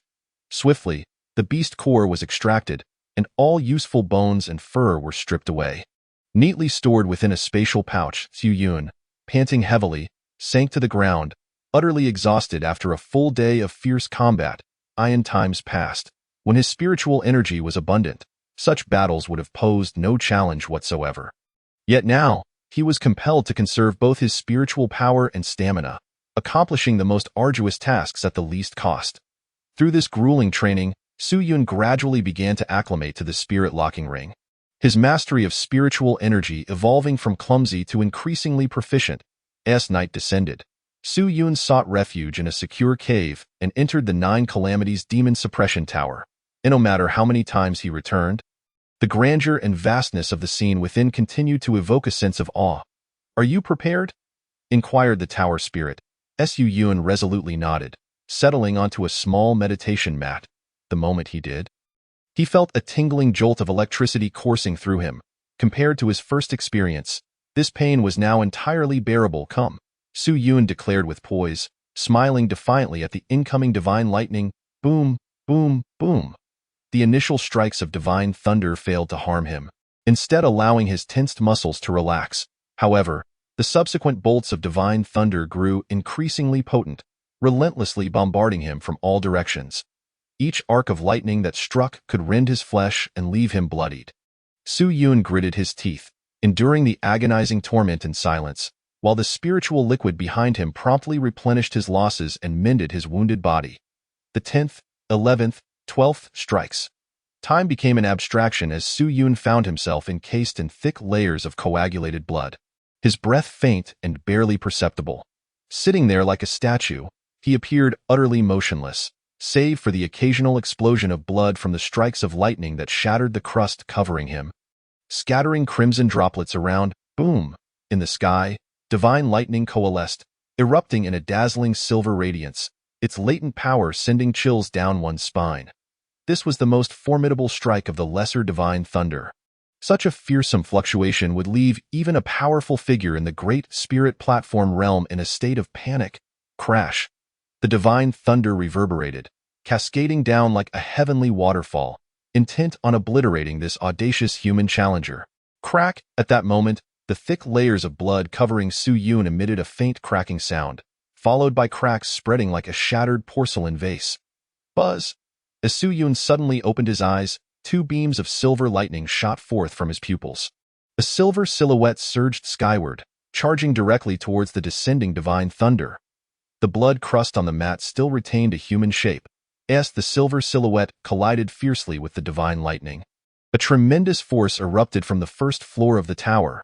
The very space trembled, and the blood crust resembling a cocoon was instantly reduced to ashes. The silver silhouette forcefully tore through the last bolt of divine thunder, effortlessly landing on the ground.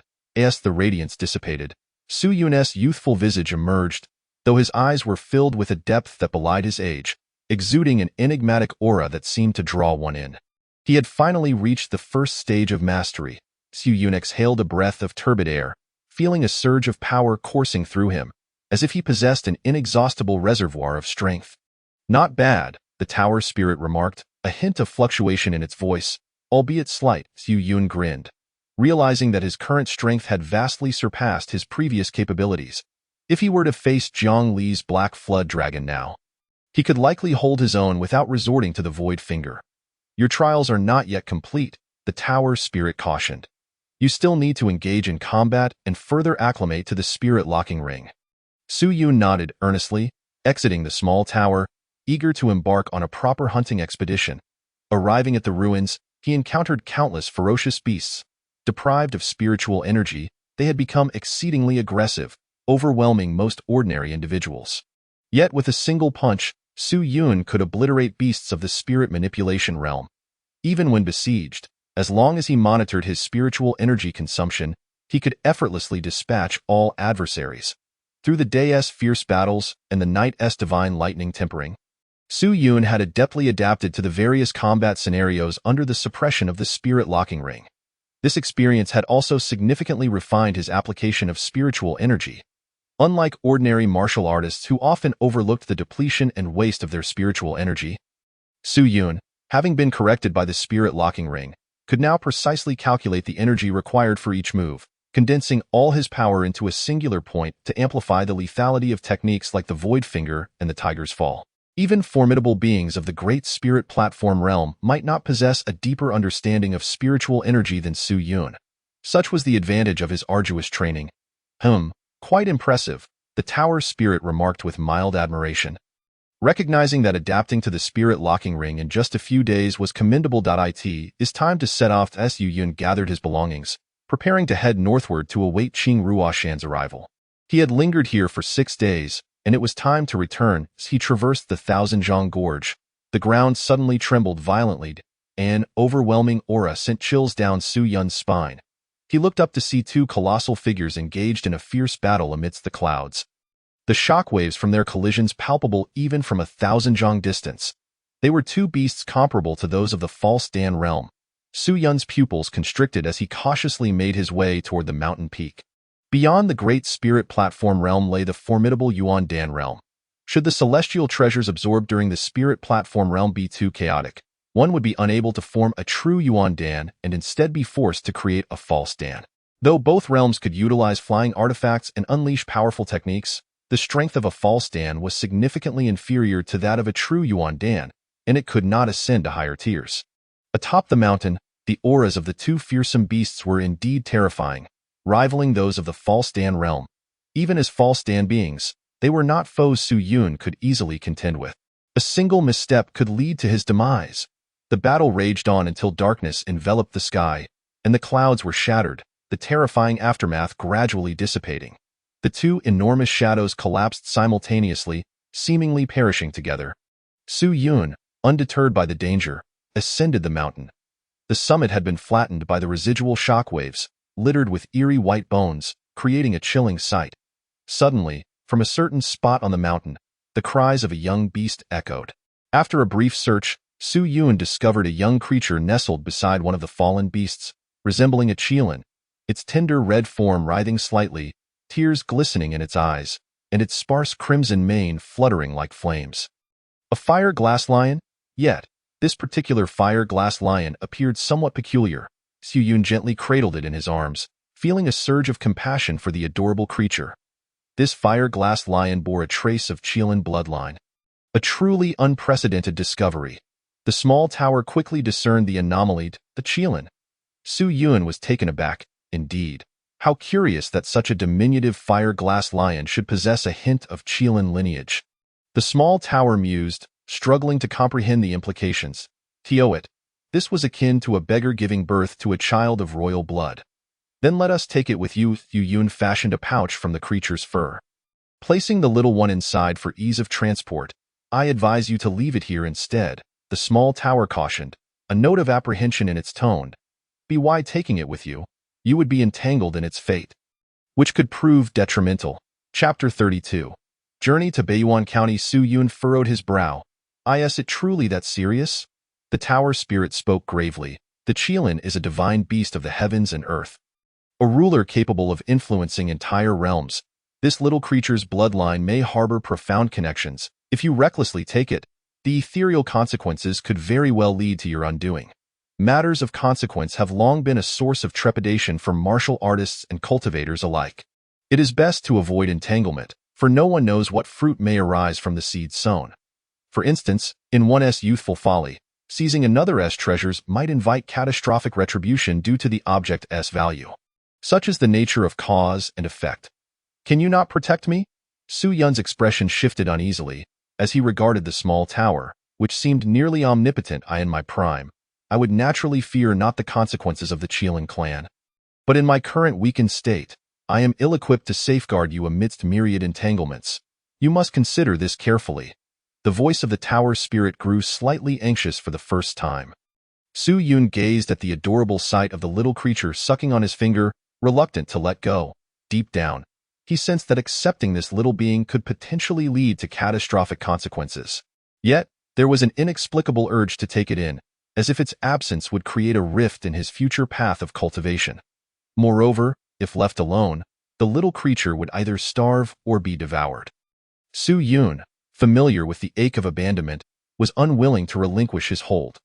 After much hesitation, he placed the little one into his bag, pondering, if I lack the ability to become a supreme being of heaven and earth, I too shall not survive long.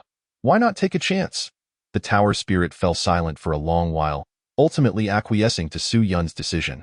Looking at the charming little creature, Su Yun chuckled, saying, from now on, your name shall be Xiao Hua. The little one grunted in dissatisfaction with the name. Nevertheless, Su Yun, undeterred, continued to play with it while calling it Xiao Hua. What a quaint name, the tower spirit sighed. Realizing that this brash youth, focused solely on violence, lacked refinement, it was rare to see Su Yun genuinely happy, so the spirit decided to let it be. The two demon beasts possessed the internal cores that Lord Luo desired. Su Yun smiled, considering it a fortunate windfall, and after collecting the treasures from the two beasts, he set off on his journey back to Beicheng, as the sun dipped below the horizon. Su Yun arrived once more at the Zhu residence. Zhu You's injuries had nearly healed, and his complexion had regained its rosy hue. Upon hearing that Su Yun had claimed victory in the qualifying round, he joyfully organized a banquet for him that very night. Nearly every force within Beicheng, except for the Zhang and Li families and the Xinyu sect, attended the gathering. The atmosphere was as lively as when Wang Xiaofeng hosted his banquet. Only this time, Su Yun was the center of attention and, of course, the other 9 competitors were also present. Yet their glory paled in comparison to Su Yun's, leaving them to sit in solitude, sipping their drinks in silence.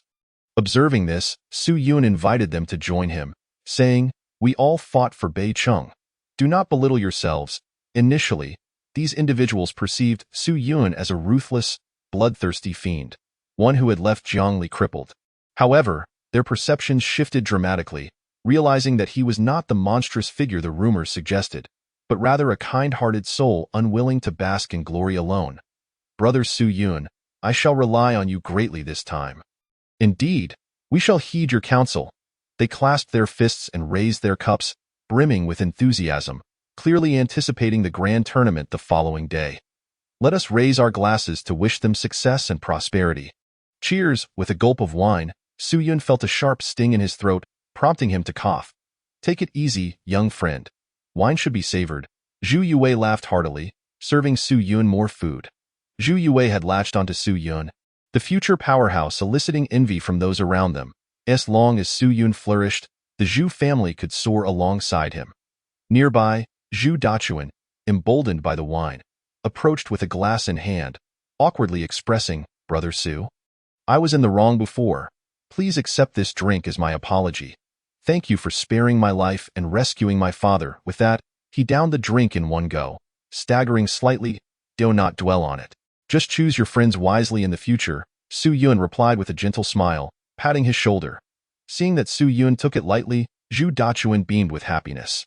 "Brother Su, I toast to you as well. Wishing you a smooth ascent in the future, but do not forget us humble folk. By the way, here are our Bei Qing garments. You must look out for each other." Luo Wei shuffled over, taking a seat beside Su Yun, cheerfully gnawing on a chicken leg. Su Yun nodded. "Of course." He then retrieved 2 fist-sized internal cores from his storage pouch and handed them to Luo Wei, saying, "Lord Luo, I hope to see you return to your former glory soon." Luo Wei was initially taken aback, then his face lit up with joy, tears welling in his eyes as warmth flooded his heart. Without hesitation, he accepted the 2 cores. He raised his cup, laughing. "Tonight, we shall drink until we drop. Cheers." Everyone echoed, indulging in a raucous revelry. The banquet ended on a high note, with all attendees well-fed and accommodated in the guest rooms of the Zhu residence. In Beicheng, it was rare to witness all the leaders of various factions gathered together to sleep under one roof. Since Su Yun could remember, the major powers within Beicheng had always been amicable. With family heads devoid of any heirs, he often dined at the Huang family, only to dash over to the Zhao family for roast chicken, and then to the Zhu family for dessert. Of course, the Zhang and Li families had become aloof ever since their households produced prodigies and influential figures. Seated atop the roof, Su Yun gazed at the full moon and then at the not-so-large Beicheng. Feeling a twinge of nostalgia, this place, filled with childhood memories, might never be revisited. The next morning, Qing Ruyuan had already arrived at the Beicheng martial arts arena. Upon seeing Su Yun, he couldn't help but exclaim, "This lad seems to have grown even stronger. At this rate, the 4 holy sons of Qing Ling sect will likely find themselves outmatched." Satisfied with this thought, he smiled. If Su Yun could join their sect, it would indeed be a fortunate turn of events. Upon noticing that the top 10 contestants had all assembled, Qing Ruyuan waved his right hand, sending a green leaf soaring from his waist. Before it touched the ground, it rapidly expanded to the size of half the martial arts arena. After everyone boarded, Qing Ruyuan channeled his magic, and the enormous leaf lifted into the air, swiftly ascending toward the sky. The crowd gasped in awe, having never witnessed such a spectacle. "This is the flying spiritual artifact, the floating leaf boat. By infusing it with spiritual energy, you can control it at will," Qing Ruyuan patiently explained.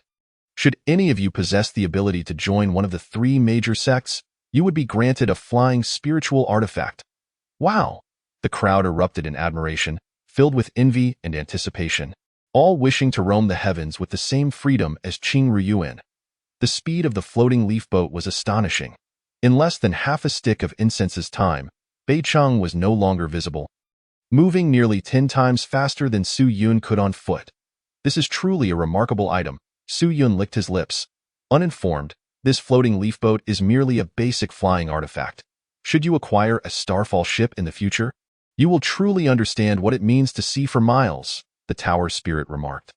"None of the items here would catch the tower spirit's eye." Su Yun chuckled dryly, ignoring the little tower, and began to meditate on the ground, determined to waste no time. The jovial atmosphere of those around him stood in stark contrast to his focus. Seeing Su Yun so diligent, Qing Ruyuan felt a surge of admiration for him. After nearly half a day's travel, a grand and magnificent city gradually appeared on the horizon, North Yuan County. Su Yun concluded his meditation, rising with a heart full of combat spirit. Here, he would take the most pivotal step of his life. As the floating leaf boat approached the colossal city, Beijing appeared diminutive and impoverished in comparison. The very center of North Yuan County, a towering structure pierced the clouds, built from gray and white stones, exuding an air of mystery. This was the Bayou Pavilion, a collective organization of all alchemists, talisman masters, and blacksmiths within North Yuan County. Noticing the crowd's interest in the grand structure, Qing Ruyuan tirelessly explained. Those individuals hold high status and are revered by many. Do not offend them, or you may find yourselves in dire straits. After his admonition, he docked the floating leaf boat before a spacious hall within North Yuan County. Tomorrow, you shall embark on your journey to the trial grounds. Make sure to rest well today.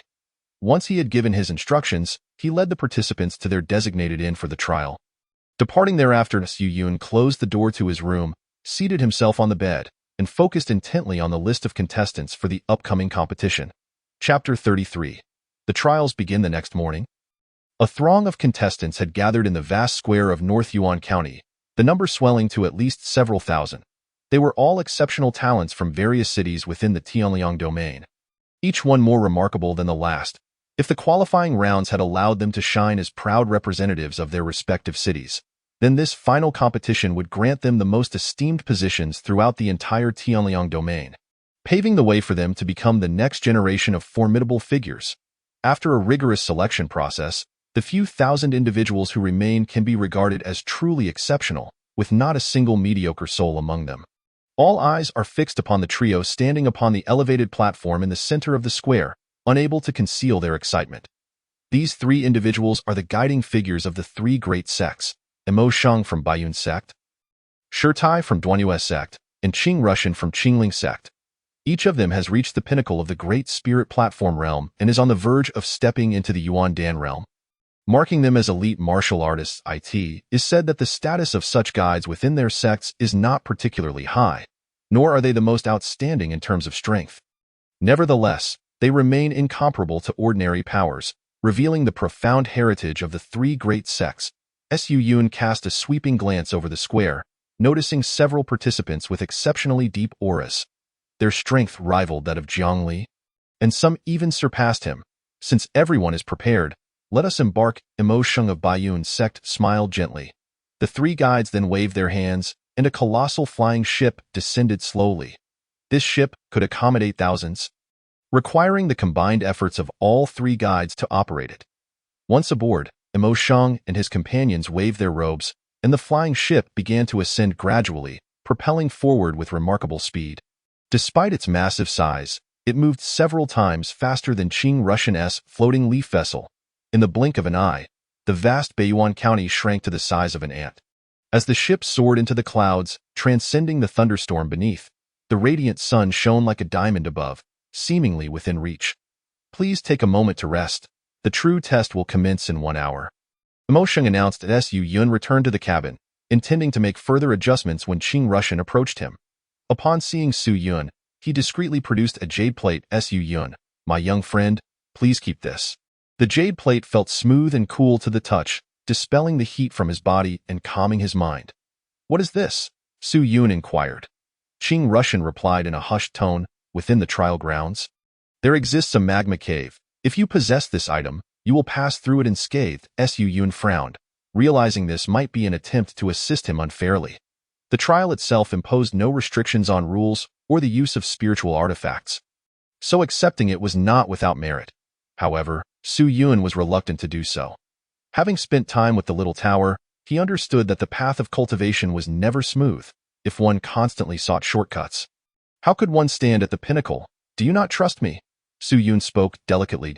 Do not misunderstand. It is just... Qing Rushan hesitated, sighing. You are the only hope for you, Qing Feng. If we cannot obtain the sun and moon crystal this time, his sister may not last much longer. The thought that such a profound sect as Qingling's sect lacked a sun and moon crystal lingered in Su Yun's mind. Qing Russian offered a bitter smile. The sun and moon crystal is exceedingly rare, and given that it does not grow in the Tianliang domain, our sect possesses none. Then how did this sun and moon crystal come about? Su Yun pressed further. Traditionally, the rewards for the top contenders are provided by the three great sects, but this time it is different. The reward is personally bestowed by the royal family, Qing Russian replied. Though we do not know the royal family's intentions, Yu Qingfeng has no second chance. Su Yun pondered for a moment before returning the jade plate. If that lad trusts me, why do you not? It seemed he had acted too hastily. Su, if you can save Yu Qingfeng's sister this time, the entire Qingling sect will be grateful to you. Qing Russian paused, then smiled, offering Su Yun newfound respect. It was known that others would pay handsomely to acquire such an item, yet Su Yun remained steadfast in his convictions, an indication that he was destined for greatness. Perhaps his arrival at Qingling's sect was not merely his fortune, but rather a boon for the sect. Qing Russian chuckled self-deprecatingly, realizing he had lost sight of his original intentions. Please rest for now, he said before departing the cabin. Su Yun settled down in earnest, at which point the tower spirit appeared. You should keep this for now, as the words fell. A rough yet imposing black iron spear landed beside Su Yun. The spear was entirely black, its shaft perfectly straight, adorned with numerous small indents. The spearhead bore wickedly sharp scales, flashing with a chilling gleam. Su Yun gazed at the transformed spiritual artifact in astonishment. The moment he grasped it, he felt a surge of overwhelming power waiting to be unleashed. I made some modifications to that half-finished spiritual artifact you acquired last time. It is now barely at the prescient stage. However, it will suffice for your needs for the time being, the tower spirit stated with a hint of pride. Thank you. Su Yun expressed his gratitude as he accepted the spear, a smile gracing his features. It's time to infuse it with your blood and establish a bond. Also, you should give it a name. The tower spirit suggested. Su Yun cut his palm with the spear tip, allowing it to absorb his essence. Soon, a ripple of crimson light radiated from the spear. With a mere thought, the spear began to move of its own accord. As if it had become an extension of his own body, he grinned widely. Let us call it Long Dan. An hour later, the flying ship came to a halt. Leaning against the railing, Su Yun beheld a dense, impenetrable forest ahead, filled with the distant roars of various beasts and the cries of startled birds. He sensed that this place was even more perilous than the Tianjue forest or the ruins. At that moment, Mo Shang and his companions stood atop the ship, announcing the rules. The trial comprised 3 harrowing stages. Only by overcoming all 3 could one reach the destination. The finish line lay atop Yanfeng Mountain, where 3 flags awaited. The first to reach the summit would claim a flag. Once the bell tolled, the 3 individuals bearing the flags would participate in the final contest to determine the champion. All others who successfully completed the trial would be permitted to join the 3 great sects, albeit starting as outer disciples. Naturally, there were no restrictions regarding the use of spiritual artifacts, pills, or talismans. Anything in one's possession could be utilized in this competition. There were no limitations on killing, but to safeguard your lives, please keep this item secure. Shirtai from Duanyu's sect flicked his fingers, sending thousands of crystal badges flying before each participant. Should you face a life-threatening situation, you may shatter this badge, and you will be teleported away. However, you will forfeit all chances of competition, so weigh your options carefully. I hereby declare the trial officially commenced. With that, thousands surged into the dense forest, eager to press forward. It is such a moment. No one wished to lag behind. They sprinted headlong into the unknown. However, they soon discovered that navigating the forest was no simple task, and they were easily beset by fierce beasts. As they ventured deeper, the mists thickened, laden with toxins that required time to purge. Thus, after just an hour, the progress of all slowed considerably, revealing that this forest was far from the simple challenge it appeared to be. Yet, for Su Yun, this terrain felt as familiar as home. Like a tireless leopard, he deftly weaved through the forest, quickly discerning his bearings despite the obscuring fog, drawing upon his extensive experience from previous trials. While others struggled against the unknown beasts that assailed them, Su Yun approached the heart of the forest. The other 9 from North City had initially intended to band together, but upon entering the forest, they dispersed. Reluctantly, they split up, which suited Su Yun just fine as he preferred not to be encumbered by others, wanting to avoid unnecessary complications. Suddenly, without warning, several iron arrows shot out from the mist, aimed directly at Su Yun's face. With a swift motion, Su Yun unleashed a powerful punch, sending the arrows crashing to the ground, then fixed his icy gaze ahead. Gradually, silhouettes emerged from the mist, all clad in identical garments adorned with the same insignia.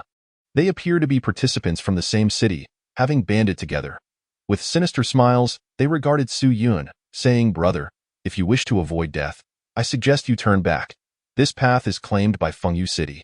Chapter 34. Hidden Dragons and Crouching Tigers. Su Yun furrowed his brow.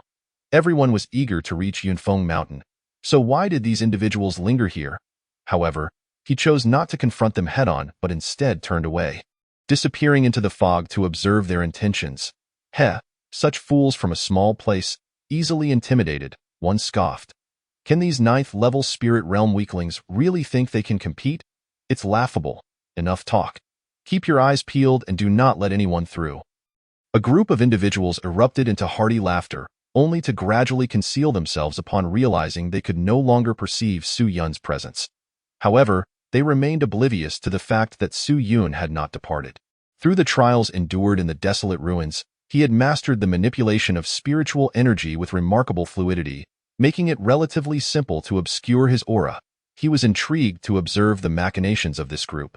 Silently maneuvering amidst the towering trees of the dense forest, he gradually approached the area they had cordoned off. As he drew near, an astonishing surge of spiritual energy emanated from within. Su Yun was initially taken aback. But upon focusing his gaze, he discovered that the place surrounded by dozens of Wind Whisper City members housed an immensely peculiar and grand hall. The remarkable energy fluctuations were indeed emanating from within it. It appeared to be a treasure trove. Su Yun grinned widely, having ascertained the positions of all the individuals from Wind Whisper City. He began to prepare for an audacious endeavor. Since this place held opportunities, how could he let them slip away? After a brief observation, he noted that the total number of participants from Wind Whisper City was approximately 40. The weakest among them were in the early stages of spiritual manipulation, while the strongest had already reached the late stages. In contrast, aside from Su Yun's unpredictable strength, most individuals on the northern city side were at the awakening stage, with only 2 or 3 at the mid-level of spiritual manipulation. The cities of the Tianbei dynasty were categorized into 4 tiers: low, middle, high, and top. The northern city was merely a low-tier city, with limited resources and wealth. However, Wind Whisper City was classified as a mid-tier city, boasting a far more substantial foundation and strength than Northern City. Consequently, their quota for participants was more than 4 times that of Northern City. While Su Yun was closely observing, an individual suddenly emerged from the Grand Hall, exuding a formidable presence and an aura of menace that starkly contrasted with those around him. A half-step into the minor spiritual platform realm, this individual had thick brows and large eyes, with dark skin that made him resemble an animated catfish. His voice, gruff and commanding, echoed, "Keep a tight watch. The seal on this hall requires more time to stabilize. If anyone dares to intrude, you shall answer to me." After issuing his warning, the burly man turned back to the entrance of the hall. Upon closer inspection, Su Yun noticed 2 individuals attempting to breach the formation, while the dark-skinned giant anxiously urged them from behind. To Su Yun's astonishment, the 2 individuals were spiritual array masters. He marveled at the sight. Just like alchemists, spiritual array masters occupied a position of immense prestige, only attainable by those of extraordinary talent. There were no spiritual array masters or alchemists in Northern City, yet 2 had emerged among the youth of Wind Whisper City. It was time to act decisively. Su Yun lay in wait for a moment, planning his move, when suddenly a group charged in, shattering Wind Whisper City's defensive line. The burly man, alerted by the commotion, rushed out to see a throng of individuals clad in white, wielding various spiritual artifacts. Trampling on Wind Whisper City's scouts, their demeanor fierce as they fixed their gaze upon the dark-skinned giant. They were from White Horse City. Su Yun recognized them immediately. In the Tianliang region, besides the northern Yuan County, there were 3 other prominent cities: White Horse City, Shanghai City, and Mingxing City. These 3 could be considered among the strongest cities beneath northern Yuan County, categorized as high-tier cities. and it was rumored that they had hundreds of participants in this competition. However, only a third had arrived here. The champion from Whitehorse City's sub-venue was also a strong contender for the top spot, with strength rivaling that of Zhongli, though he was not present. The leader present was likely the third-place contender from Whitehorse City, Bai Yi, a half-step into the minor spiritual platform realm. Wang Ming, relinquish this opportunity, or I shall send you to meet the king of hell right now. Bai Yi pointed menacingly at the dark-skinned giant, showing no regard for his dignity. Bai Yi, you are exceedingly bold. Wang Ming roared in anger, immediately lunging forward. The two engaged in combat for a brief moment, resulting in a stalemate. Truly, there were hidden talents among them. Fu Yun raised an eyebrow. Bai Yi's strength was indeed formidable. Just as the two sides faced off, another faction surged in, quickly followed by a large influx of individuals from Shanghai City, Mingxing City, and Gaoshan City in an instant. Hundreds surrounded the area, making it nearly impossible to move. The prior sounds of battle between Whitehorse City and Wind Whisper City had drawn these individuals to the scene. All felt the energy emanating from the Grand Hall, their eyes filled with greed and fervor. Surely, there were plenty of treasures within. For them, even if they could not enter the three major sects, acquiring a decent spiritual artifact or technique would guarantee a lifetime of comfort. Everyone has come for opportunities and should naturally compete based on strength. However, Wind Whisper City currently occupies this place. What do you all think? Bai Ye's eyes glinted with a ruthless cunning as he waved his arms, stirring the crowd. Do not agree. They shouted in unison. Wind Whisper City, give up your position, or none of us will comply. Indeed, you wish to monopolize it? Not a chance. The crowd raised their arms in defiance, glaring furiously at Wang Ming and the others. Though Wang Ming was furious, he understood the gravity of the situation. If he dared utter a word of dissent, he would likely be turned into minced meat on the spot. After a brief moment of hesitation, he spoke up. This grand hall has a seal in place. Without the assistance of my two spiritual array master brothers, none of you can enter. Bai Yi raised an eyebrow in skepticism. You need not worry about that. With so many of us, we are more than sufficient to break the seal. Now, step aside. The crowd continued to shout, growing increasingly impatient with Wang Ming. Hemph! Wang Ming snorted coldly, reluctantly parting to allow passage. Under Bai Ye's command, everyone began to gather their strength, systematically unleashing spiritual energy upon the seal. As waves of energy crashed against the seal, the grand hall trembled in response. After a relentless assault lasting the time it takes to burn an incense stick, the seal finally began to weaken. As it teetered on the brink of collapse, the excitement among the crowd reached a fever pitch. However, they were not prepared for what happened next. As the seal had not yet completely shattered, a figure darted forward. They had expected this individual to be repelled by the seal, but to their astonishment, his immense strength surged forth like a falling meteor, instantly shattering the seal. In the blink of an eye, the figure dashed inside. Who was that? Stop him! The crowd erupted in furious shouts, infuriated by this brazen transgressor. Bai Yi and his companions were equally grim-faced. They had never anticipated that someone would seize the opportunity to slip inside while everyone was distracted. As curses and shouts filled the air, they paid little heed to Bai Yi or Wang Ming, surging forward in a chaotic rush. This individual was none other than Su Yun, who had patiently awaited the perfect moment to strike and shatter the seal. The others were caught completely off guard. A step ahead was a step ahead indeed. Su Yun could hardly contain his elation. With the assistance of the tower spirit, he was well aware of the valuable treasures that lay within the grand hall. Head left, the tower spirit, though slightly chagrined by Su Yun's unscrupulous actions, acknowledged the harsh realities of life. Without some cunning, survival would be challenging. Heeding the tower spirit's guidance, Su Yun ignored the mountain of Kaiyang stones and various low-tier earth fiend items, racing towards the left side. Find him, capture that scoundrel. I want to flay him alive, Bai Yi bellowed, leading his group into the grand hall, his temples throbbing with fury. No one had ever dared to mock him like this. It was akin to poking a tiger in the eye. That fool had provoked Bai Yi's wrath, and there would be no good outcome for him. For the sake of treasure, he was willing to risk his life. What a fool! Even if he obtained it, did he really believe he could escape?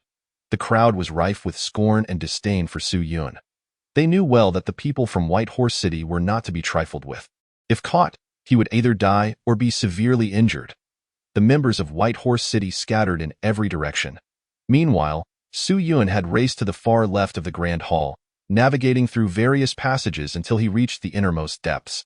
The ground and ceiling were entwined with withered vines, and even the air took on an eerie green hue. At the very back of this seemingly overgrown sanctuary stood a towering stone statue. Over 10 zhang high. Just as Su Yun intended to approach and inspect this peculiar sight, a sudden surge of spiritual energy erupted from behind him, striking mercilessly at his back. "You little scoundrel. I've found you," Bai Ye's resonant voice reverberated through the vast chamber, laced with cold murderous intent and frenzied rage. Chapter 35. Confrontation with Bai Ye.Su Yun turned to confront the oncoming force, only to be sent staggering backward by the overwhelming power. "You dare to play tricks before me, Bai Yi?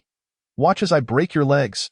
Enraged beyond reason, Bai Yi disregarded all else, channeling abundant spiritual energy into his palms. With a graceful yet swift movement, his hands struck forth like two venomous serpents closing in for the kill. As the third-place contender of White Horse City, Bai Ye's prowess had been honed through countless battles, and his combat experience was equally extensive. Though he outwardly looked down on Su Yun's 9th level of the Awakening Realm, he unleashed nothing short of lethal techniques. Su Yun, with a cold smirk, took a bold step forward, unleashing a torrent of spiritual energy from within, causing his robe to billow and his aura to swell with a formidable pressure. Sensing the change in Su Yun's aura, Bai Yi was initially taken aback, but then, like a flash of lightning, he sprang forward, his footsteps swift and fierce, exuding a chilling energy akin to that of a venomous serpent as he appeared before Su Yun. With a forceful strike of his palms, he created two massive craters in the ground. The collision of the two sent shockwaves throughout the arena, igniting a remarkable turbulence. Although Su Yun was at a disadvantage in terms of spiritual strength, he stubbornly endured the might of Bai Ye's dual strikes, stabilizing himself only after shattering the ground beneath him with several steps.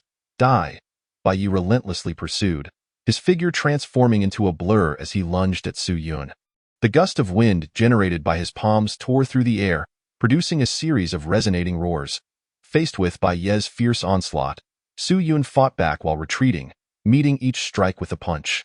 Each clash of fists and palms resulted in explosive bursts of air, sending shockwaves that cracked the stone floor beneath them. Bai Yi had initially believed the battle would not exceed 3 exchanges, thus adopting a brutish demeanor to launch lethal assaults against Su Yun. However, as the fight intensified, he realized that Su Yun was far from the frail opponent he appeared to be. Especially notable was the extraordinary resilience of his physique. Each of Bai Ye's strikes felt as though they were hitting solid steel, causing pain to reverberate through his own hands. "It seems you are the one who incapacitated Zhongli." Bai Ye's eyes flickered as he quickly deduced Su Yun's identity. As one of the favorites to win the championship, Zhongli had attracted considerable attention, and this was no exception among the participants. When they heard of Zhang Li's defeat at the hands of a mere 9th level in the spiritual awakening realm, many mocked him. The most outstanding youth of the Zhang family in a century? What a joke! Bai Yi himself had treated it as a topic of drunken revelry. Yet now, encountering Su Yun and glimpsing the emblem of Beicheng on his chest, he came to understand that Zhang Li was not as incompetent as rumored, and his opponent was far from simple.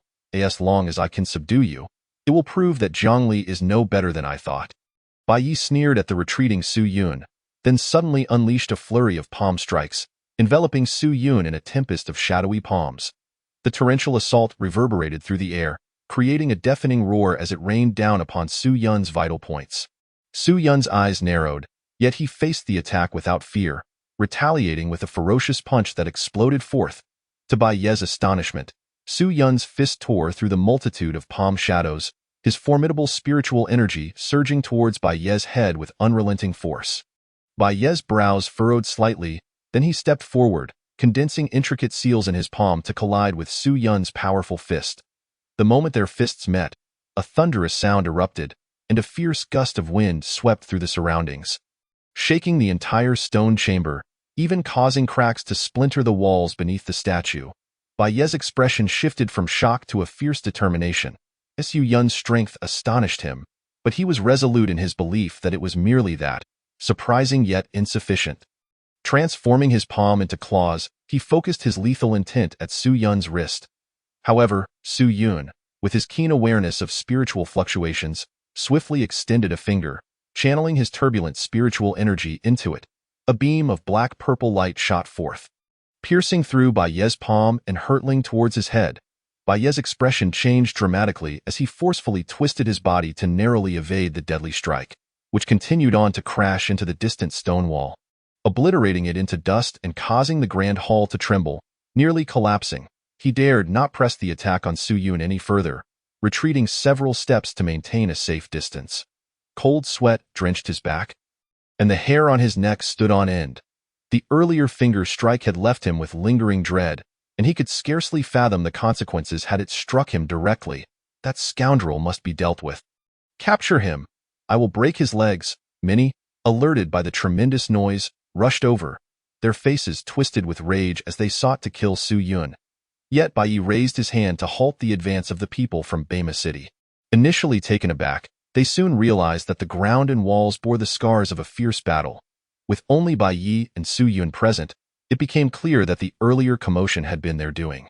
Upon closer observation, all noticed Su Yun's calm demeanor while Bai Yi appeared pale, indicating he had suffered considerable shock. Could it be that Su Yun held the upper hand? They found it hard to believe. Yet the scene before them compelled them to accept the truth. Soon, someone pieced it together. He must be the one who defeated Zhongli. What? He is Su Yun? It was no surprise that he could match Bai Yi blow for blow. These individuals had adequately prepared for the tournament and were well aware of Su Yun's clash with Zhongli. Thus, the anger that had previously fueled their desire to kill Su Yun dissipated. Replaced by a wary silence, they understood that someone capable of besting Zhongli was far from ordinary. Su Yun, too, calmly retracted his energy. He had no desire to exhaust himself before seizing the opportunity. The statue pulsated with a heartbeat-like energy, drawing the attention of the crowd, hinting at the presence of something exceptionally valuable sealed within. Some attempted to shatter the statue, only to be met with a backlash that left them grievously injured. Barely escaping with their lives, gasps of shock echoed through the onlookers. It was clear that they could not forcibly break it. Look, there are 6 meditation cushions beneath the statue, someone exclaimed, having noticed something unusual. Could it be that the inheritance requires one to sit upon these cushions to be obtained? As speculation arose, those who had previously stood together instinctively distanced themselves, their spiritual energy quietly beginning to circulate within them. Each person's eyes brimmed with intense fervor and wariness towards others. The energy emanating from the statue was undeniably potent, surely harboring precious spiritual artifacts or treasures. Suddenly, someone flashed forward, dashing towards the cushions. Yet before they could take 3 steps, they were struck by a torrent of violent spiritual energy, obliterated before they could even shatter their crystal emblem. The crowd hesitated, fearful of suffering a similar fate. Bai Yi stepped forward, lightly touching the ground with his toes as he soared towards the first cushion. The others could only seethe with anger and fear, refraining from attacking him.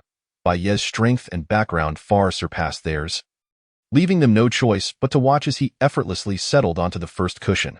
Wang Ming and the others followed suit, with the 4 cities swiftly occupying 4 seats. These 4 factions were remarkably powerful, leaving the hundreds of onlookers with no opportunity to contest. However, the last remaining seat could no longer be relinquished to others. Since you people from the Central Plains are so accommodating, this final seat shall be claimed by my Changfeng city. A hearty laugh echoed as Su Yun looked up to see a boisterous group of individuals brazenly intruding. It is the people of Changfeng City. These uncouth rascals dare to come. Changfeng City had once been a land of barbarism. Yet remarkably, it had developed rapidly over the past few decades, now standing nearly on par with the 3 major cities. Their audacious intrusion was not something to be taken lightly. The surrounding crowd murmured, their words sharp yet revealing a trace of apprehension towards Changfeng City. Su Yun raised an eyebrow. As a resident of Tianshan Domain, he had certainly heard of this city. Decades prior, it had still been a wild territory, only to be subdued and incorporated into Tianshan Domain, subsequently evolving into one of the most formidable cities aside from Bema, Shanghai, and Mingxing, qualifying as an emerging power. However, despite its integration into the Central Plains, it retained the lifestyle of the barbarian tribes, boorish, unruly, and displaying fierce hostility towards anyone outside their kin. It was said that several men from Changfeng City once drank in Shulong City, openly mocking its inhabitants as cowardly rats, and even instigating a brawl that resulted in the deaths of numerous innocent bystanders. Even the 80-year-old tavern owner had been beaten to a pulp in the aftermath. Those ruffians had lain atop the corpses, sleeping soundly, covered by the skin they had flayed from the tavern owner's daughter. Their heinous crimes incited horror and anger, prompting even the bandits of the Green Forest to sneer in disdain.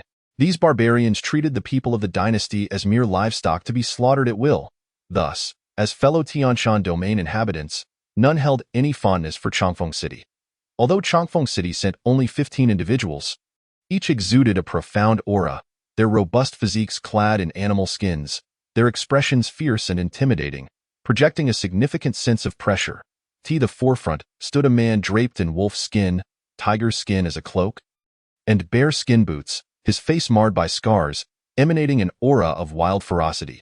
He was none other than the champion of the Changfeng City arena, Huyan Bao, possessing strength comparable to the early stages of the small spiritual platform realm. Su Yun's expression hardened, a weight of seriousness washing over him. Behind him, even the weakest among them had reached the mid-stage of the spirit control realm, with two others on the verge of small spiritual platform realm. Clearly, Changfeng City was distinct from other cities, opting for a more selective approach, honing in on only the 15 strongest individuals. Even when compared to the 3 major cities, this lineup is hardly lacking. At this moment, even Bai Yi and the others are feeling restless, their hearts weighed down with a sense of foreboding. Humph! You barbaric fools, why don't you just get out of here? Indeed, as soon as the people from Changfeng City arrived, someone immediately stepped forward. Hu Yun recognized these audacious individuals who dared to rebuke Changfeng City.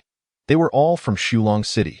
The leader was at the threshold of the minor spirit platform realm, but his aura was not far off from Bai Yi's, indicating he was close to truly entering that realm. Their deep-seated animosity towards Changfeng City was evident, making their bold declaration of war hardly surprising. This trial truly harbors hidden talents and formidable figures. Xu Yun couldn't help but exclaim inwardly, observing that, overall, only Beiqing appeared rather feeble. Hee, so it's merely the cowardly scum of Shulong City. Ha ha ha! The people from Changfeng City sneered, showing no respect whatsoever. Seeking death, the 20 or so individuals from Shulong City wasted no time, charging forth in unison, their formidable spiritual power surging and coalescing into a massive wave of energy that cascaded towards Changfeng City like a torrential waterfall. Overestimating their capabilities, observing the oncoming wave of spiritual energy, Huyan Bao appeared unfazed, boldly stepping forward alone, unleashing a torrent of earthy-hued spiritual power. His fist, imbued with tremendous energy, shone brilliantly, resembling a boulder rolling down a mountain. As it struck the spiritual wave with great force, boom! In that instant of impact, the wave was shattered as if a dam had burst, sending countless droplets flying through the air. The ferocious gust from his punch dominated the scene, tearing apart the massive wave of energy and causing the 20 or so members of Shulong City to fall to the ground, blood gushing from their mouths. Witnessing Huyan Bao effortlessly dismantle the combined attack of over 20 individuals from Shulong City with a single punch, the onlookers' expressions shifted dramatically. Though no one held Changfeng City in high regard, their strength was undeniably terrifying. Just when everyone thought the confrontation was over, Huyan Bao let out a boisterous laugh. Seizing one of the Shulong City members and, under the watchful eyes of all, gripping his neck tightly, lifting him into the air. The man's face gradually turned a ghastly shade of blue. His limbs thrashing desperately, his eyes nearly popping out of their sockets. What do you think you're doing? You despicable barbarian! Let me go! The remaining members of Shulong City attempted to rush in to rescue their comrade, but were met with brutal force. Their skulls shattered and thighs broken in the process. The chorus of anguished screams sent shivers down the spines of those present, and for a time, no one dared to intervene until all the members of Shulong City were left bloodied and unrecognizable that the marauders finally ceased their assault. Still craving more, Huyan Bao licked the blood from his lips, crushing the crystal badges of the fallen one by one, as the members of Shulong City shimmered and then vanished from sight. It was evident that within just the span of a short incense stick, Shulong City had been completely annihilated. The crowd, still in shock, could hardly fathom the ruthlessness of the Chongfeng City inhabitants. Even the people of Bama City had never committed such cruelty. Hee, they brought this upon themselves, a bunch of worthless fools. Hu Yanbao, in a display of arrogance, surveyed the surroundings, noticing that no one dared to meet his gaze. Before mockingly declaring, "I told you all that the Tianbei dynasty is composed of spineless individuals, didn't I? Ha ha ha. Precisely. Watching your compatriots being beaten to a pulp, not a single one dares to speak up. It is utterly hilarious. In my opinion, you people from the Central Plains should hurry home and suck on your mother's teats. Brother, that last cushion rightfully belongs to you." The barbarians laughed heartily, as if such occurrences were commonplace. Just as Hu Yanbao prepared to claim the final cushion, a young man approached, not even bothering to give him a glance, his expression as impassive as stone as he walked towards the cushion.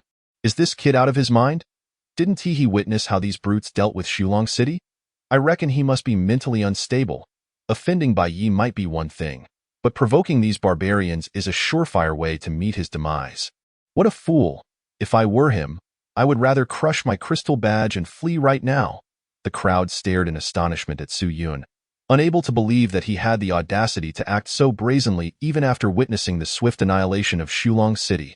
This boy's arrogance in publicly disregarding Hu Yanbao was nothing short of self-humiliation. Kid, do you fancy courting death? Upon realizing that Su Yun was merely at the 9th level of the spirit opening realm, Hu Yanbao grinned savagely. He was confident he could dispatch such a lowly warrior with a mere flick of his finger. Su Yun ignored him, continuing towards the cushion. I'm talking to you. Didn't you hear me? A lackey beside Hu Yanbao stepped forward, grabbing Su Yun's shoulder with great force, intending to slam him to the ground. But in the next moment, his expression changed drastically. He heard a muffled thud from his chest. Looking down to find a gaping hole where his ribcage should be, weakness washed over him as he crumpled to the ground, his storage pouch slipping from his grasp and falling into Su Yun's hands. Under the multitude of gazes, Su Yun wiped the viscera from his hands, stepping on the corpse with a cold gaze, his aura sharp and piercing like a blade. This last seat is mine. If anyone disagrees, come and fight me. Chapter 37. A fierce battle with Hu Yanbao. Su Yun understood well that in the contest for opportunity, there are no principles of precedence or decorum. It is solely determined by who possesses the greater strength. As the saying goes, a single punch can prevent 100 punches from coming. If one desires fortune, they must seize it by force. This boy shows a degree of backbone. Bai Yi looked at Su Yun in astonishment, unsure whether to commend his courage or mock his foolishness. Tio dare speak to Hu Yanbao in such a manner. This boy must have lost his mind. Wang Ming and the other leaders from various cities cast scornful glances at Su Yun. In the distance, others whispered amongst themselves. While they disapproved of the barbarian's actions, they thought Su Yun was entirely out of touch with reality. His defiance had undoubtedly provoked Hu Yanbao. It is known that Hu Yanbao is nearly equal in strength to Zhongli, and he has more than 10 capable subordinates at his back. Go challenge Chongfeng City at this critical juncture, after having killed one of their own, is nothing short of seeking his own demise. The 9th level of the spirit opening realm? Is this what you Central Plains people consider a backbone? Hu Yanbao roared with laughter, brimming with arrogance. Yet, across the scene, apart from Su Yun, everyone else bowed their heads. Avoiding the marauder's gaze, "You're talking too much nonsense," Su Yun replied coldly. "Today, I shall break the last remaining backbone of your Central Plains and see who dares to resist." As Hu Yanbao's chilling voice faded, a surge of tremendous spiritual power erupted from his palm, instilling a sense of suffocation among those nearby. Their expressions changing in response, he propelled himself forward with a powerful leap, his calloused palm descending like a mountain. Su Yun, fully aware of Hu Yanbao's ruthless nature and formidable strength, resolved to give his all, holding nothing back. His figure shot forth like a cannonball, his fist gathering immense power as he slammed it forward. Boom! The shockwave unleashed sent everyone reeling, and the ground beneath them cracked into jagged fissures. You all can join in. Su Yun's eyes narrowed slightly. He sensed a similarly overwhelming aura emanating from Hu Yanbao, reminiscent of Zhongli's, as if he were submerged in a river, struggling to breathe. The last time he faced Zhongli, he had been forced to nearly resort to the power of the magical patterns.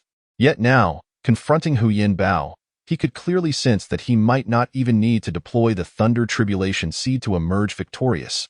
Such progress was truly remarkable. Arrogance, today, I shall turn you to ashes. 100 cracks palm. Hu Yin Bao's expression darkened as he bellowed angrily, his foot striking the ground with such force that it shattered the floor, his body bursting forth with immense spiritual energy, akin to a giant bear charging forth as both palms collided with great fury.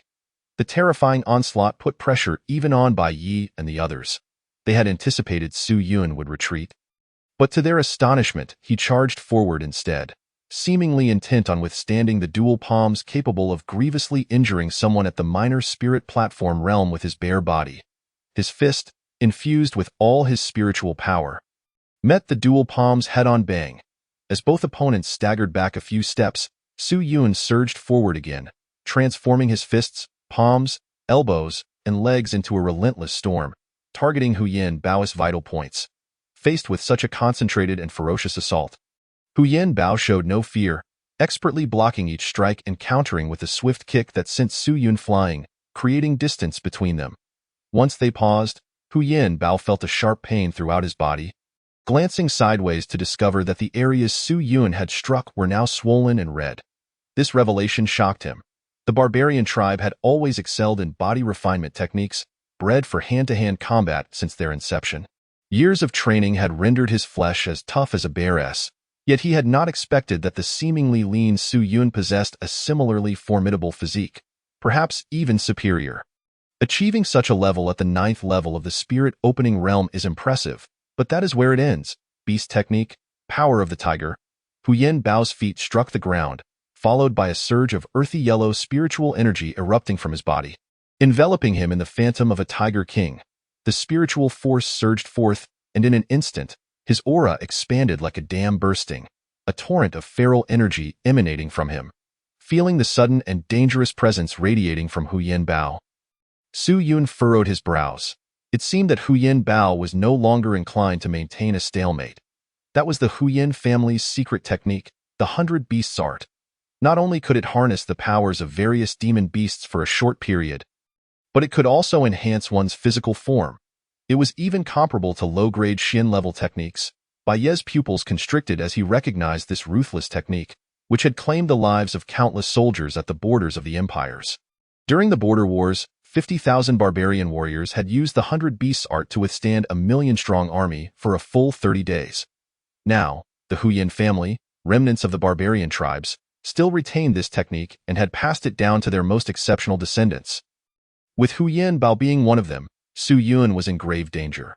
Bai took a deep breath, his expression tense. Although Su Yun had previously offended him, he still hoped for Su Yun's victory over someone like Hu Yin Bao. Empowered by the 100 Beasts art, Hu Yin Bao's body swelled, his veins writhing like coiling dragons, an explosive sense of power erupting forth. Just the sight of him exuded an inexplicable danger. Now, you shall meet your end. Hu Yin Bao's pupils shifted, resembling a furious tiger, instilling fear in the hearts of onlookers. A savage grin spread across his face as he suddenly propelled himself forward with a powerful push of his foot, transforming into a streak of light.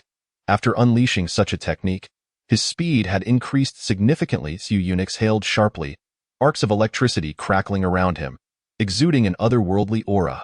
Following that, a surge of abundant spiritual energy radiated from the Thunder Calamity Seed, enveloping him like dazzling lightning.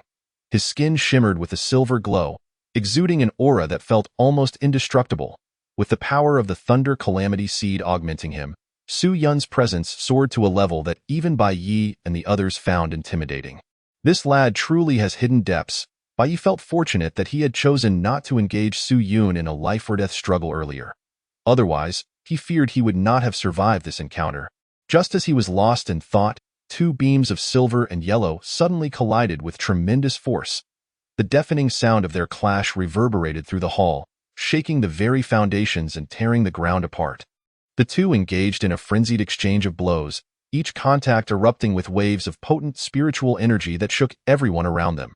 Even at a distance of several dozen feet, one could still feel the oppressive impact of their brutal exchanges. Die? Hu Yin Bao sneered, launching another vicious attack. A powerful fist transformed into a claw that howled toward Su Yun. This time, he was using all his strength. The fierce gale tore through the air like a meteor plummeting down. Su Yun, witnessing the ferocious punch hurtling towards him, showed no inclination to evade. A layer of silver light surged around his right fist, which he clenched tightly, charging directly at Huyan Bao's heavy strike.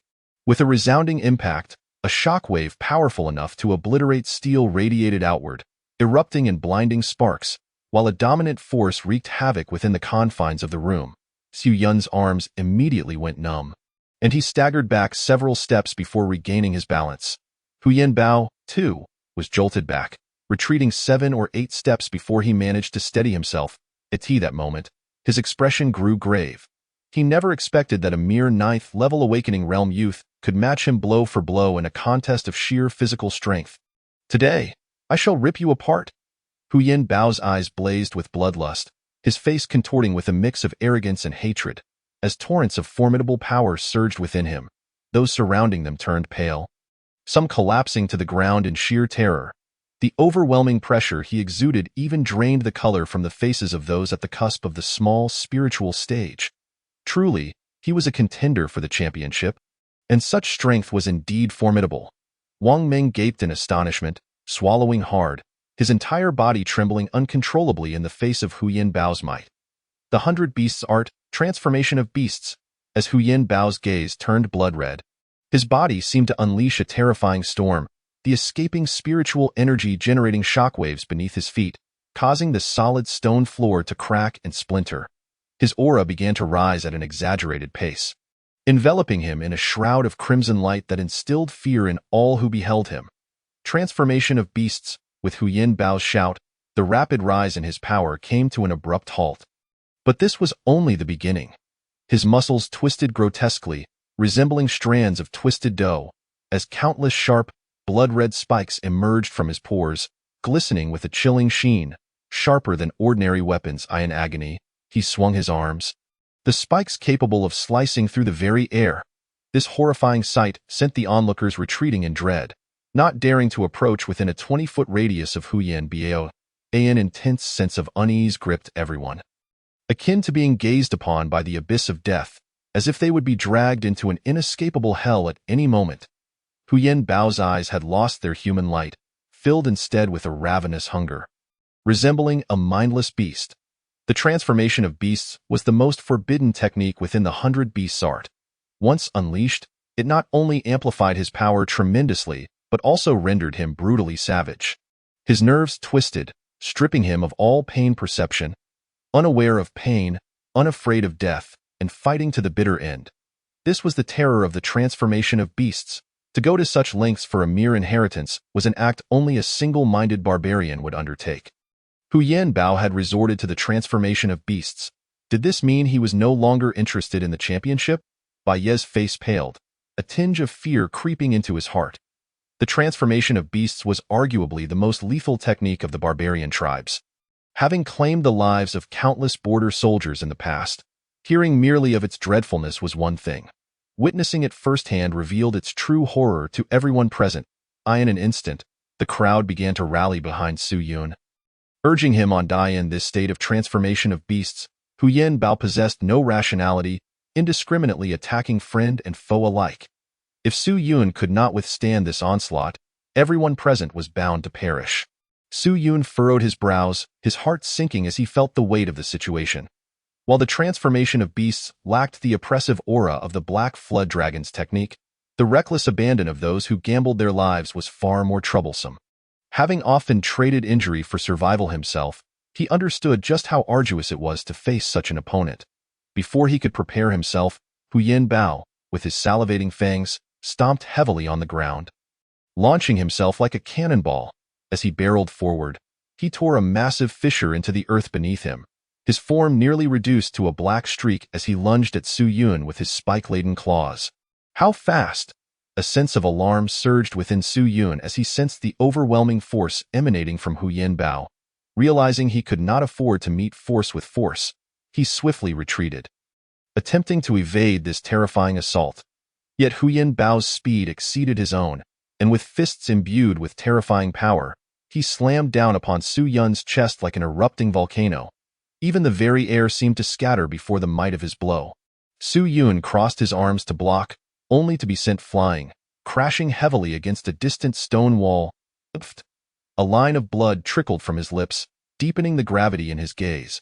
He shook his aching arms and then raised his right hand, revealing a long spear that was entirely black yet exuded an aura of dominance. The dragon gallbladder spear drew the attention of all present. At a glance, the spear appeared pockmarked and lacked the elegance of a spiritual weapon. However, the aura radiating from it was astonishing. This half-finished spear bore the quality of a quasi-Shin-level weapon. If completed, its might would likely rival that of a mid-grade Shin-level weapon. No-one had anticipated that Su Yun possessed such a trump card, granting him a bit more confidence against the now-transformed Hu Yin Bao. This was the shared thought among the gathered crowd. Boom! In the distance, Hu Yin Bao lunged forward, transforming into a blur, unleashing a relentless barrage of assaults. The force of his palm sliced through the very air. Facing the onslaught of spiritual energy and gales, Su Yun gripped the spear tightly, thrusting his right leg forward to evade Hu Yin Bao's terrifying strike. Unprepared for Su Yun's sudden burst of speed, Hu Yin Bao's palm crashed against the mountainside, shattering it into debris. Yet, in that moment, his vulnerability was laid bare within the range of Su Yun's spear. With a sudden flourish, Su Yun spun the spear, its piercing strike slicing through the air, aimed with lethal precision at Hu Yin Bao's vital points. Clang, clang, clang.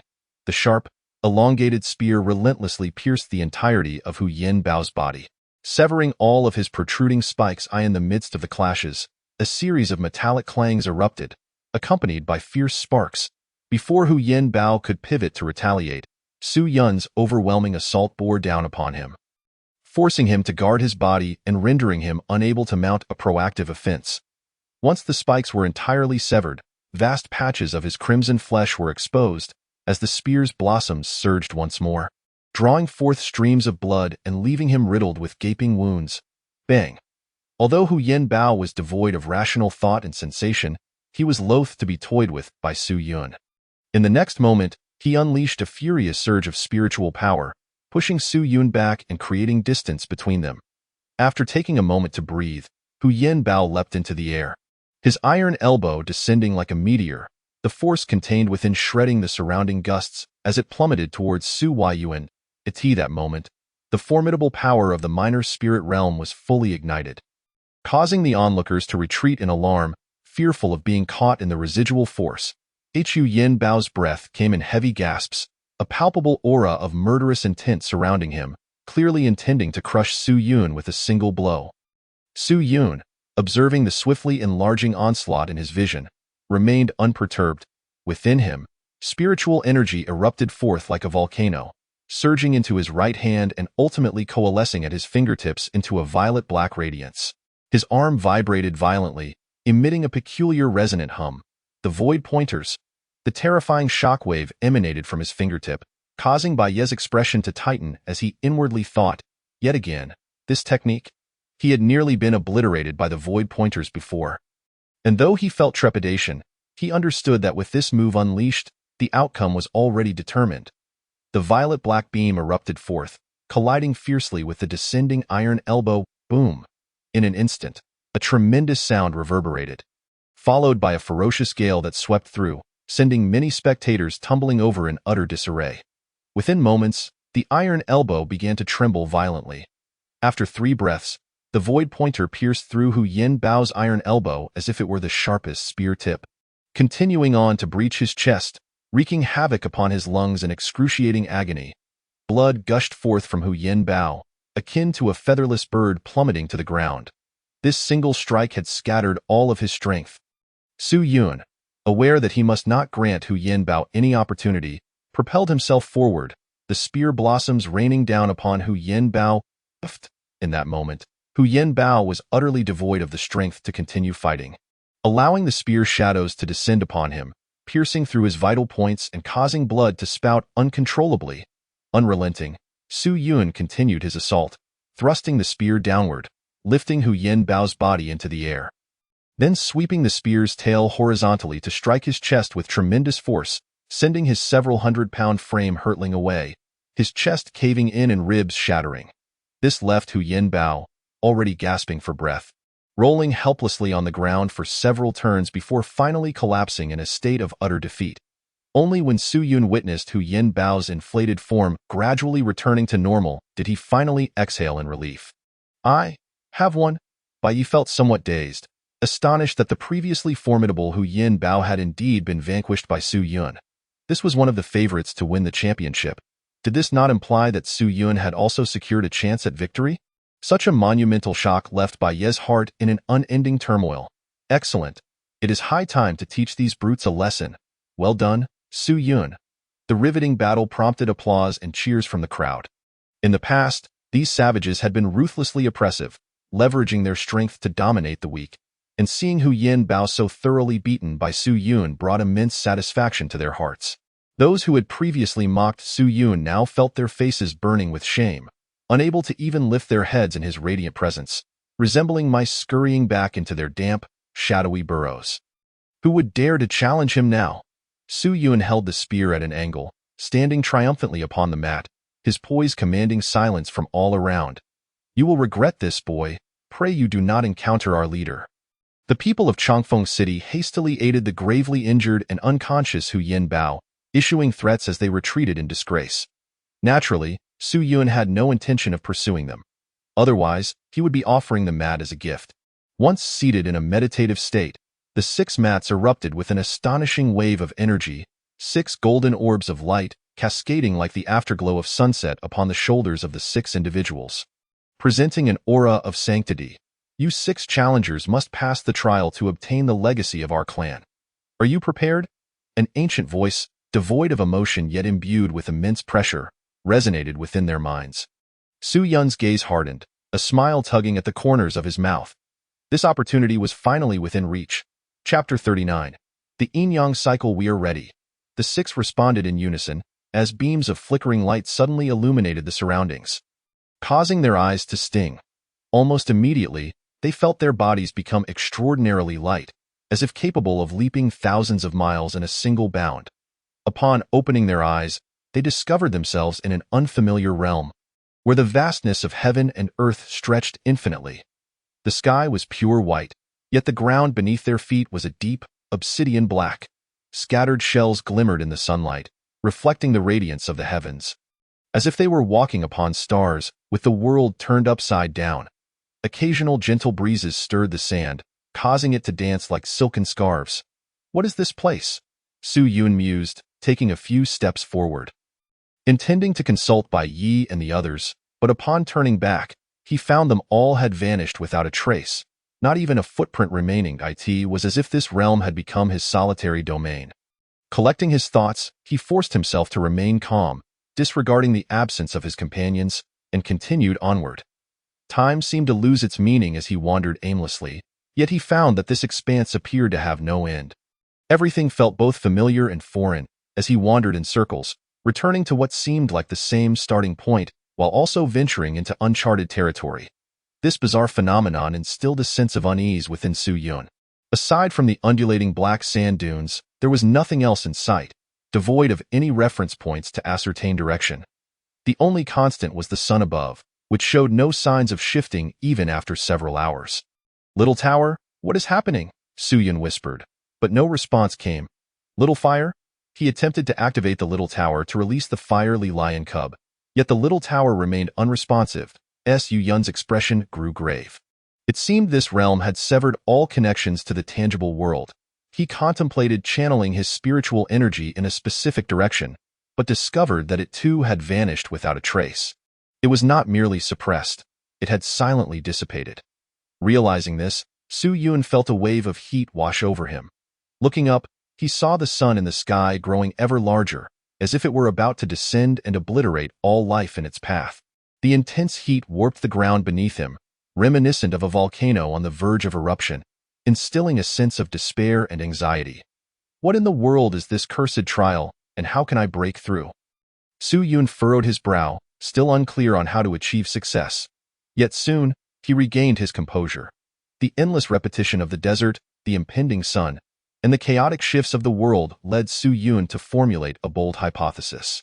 He lifted his gaze to the sun, relinquishing all struggles, and with a thud, collapsed upon the black sand. As the sun drew ever closer, Su Yun's robust body began to disintegrate inch by inch. His skin and flesh gradually peeling away from the searing heat. Excruciating pain surged throughout his body, sending chaotic storms of agony to his brain, nearly driving him to the brink of madness. Yet he gritted his teeth, clinging desperately to the last vestige of clarity within. Even as his legs turned to ash, whisked away by the gentle breeze, and his arms withered into lifeless twigs, he refused to abandon his final thread of resolve. From a distant vantage point in the starry sky, the massive sun finally began its slow descent.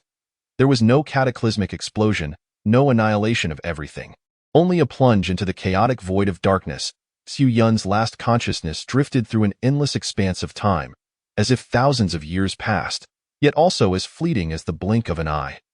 All manner of bizarre phenomena unfolded around him until, at a certain moment, a radiant light burst forth before him. In an instant, that light pierced through the profound darkness, casting its brilliance upon a distant corner of the world.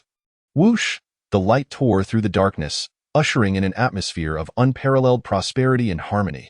As the very heavens trembled, Su Yun was jolted awake, his eyes snapping open wide. He was drenched in cold sweat, his face pale as if he had endured the harrowing impact of an apocalyptic event.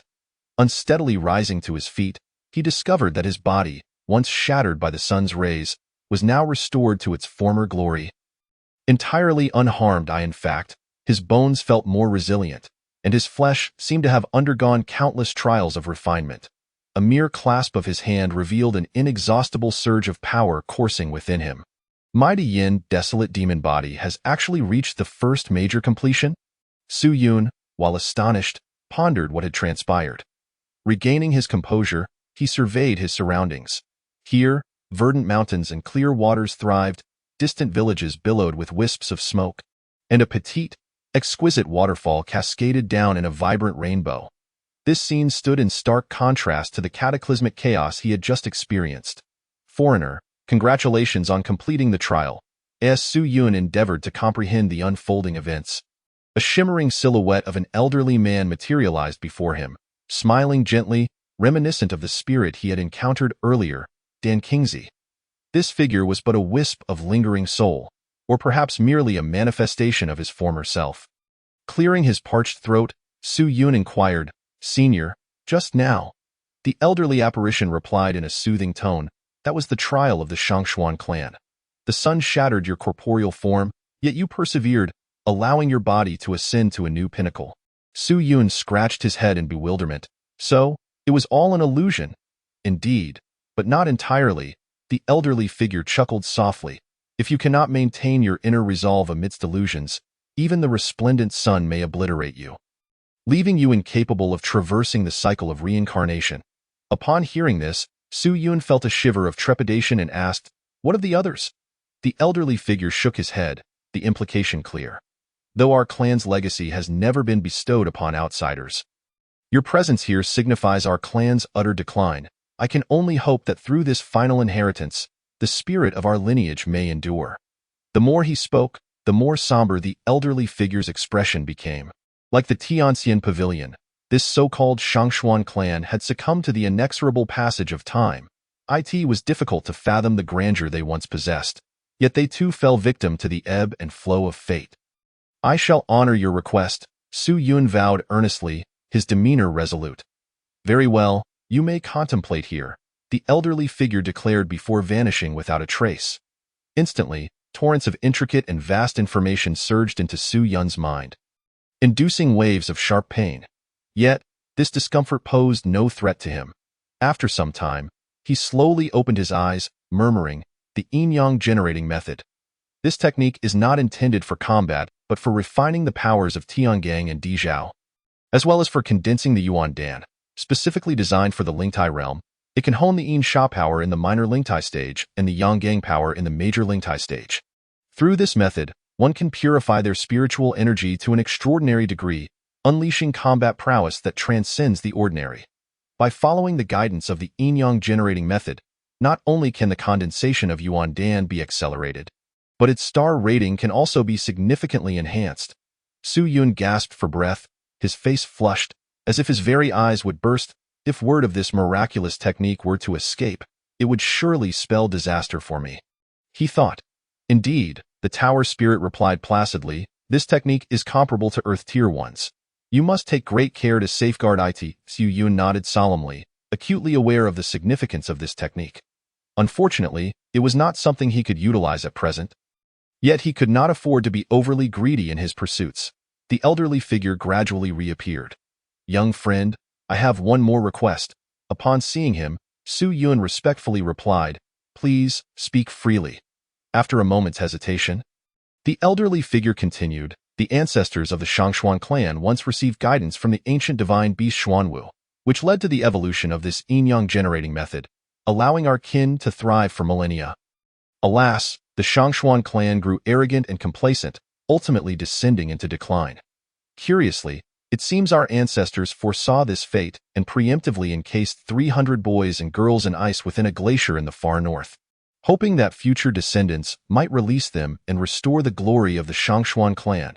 If you are willing to venture to the glacier and free the last of our kin, half of the treasures buried there shall be yours. Such a proposition was unprecedented for Su Yun, yet he was eager to accept the challenge. The mere thought of half the treasure sent a thrill coursing through him. Upon hearing Su Yun's agreement, the elderly figure beamed with joy, then waved his hand.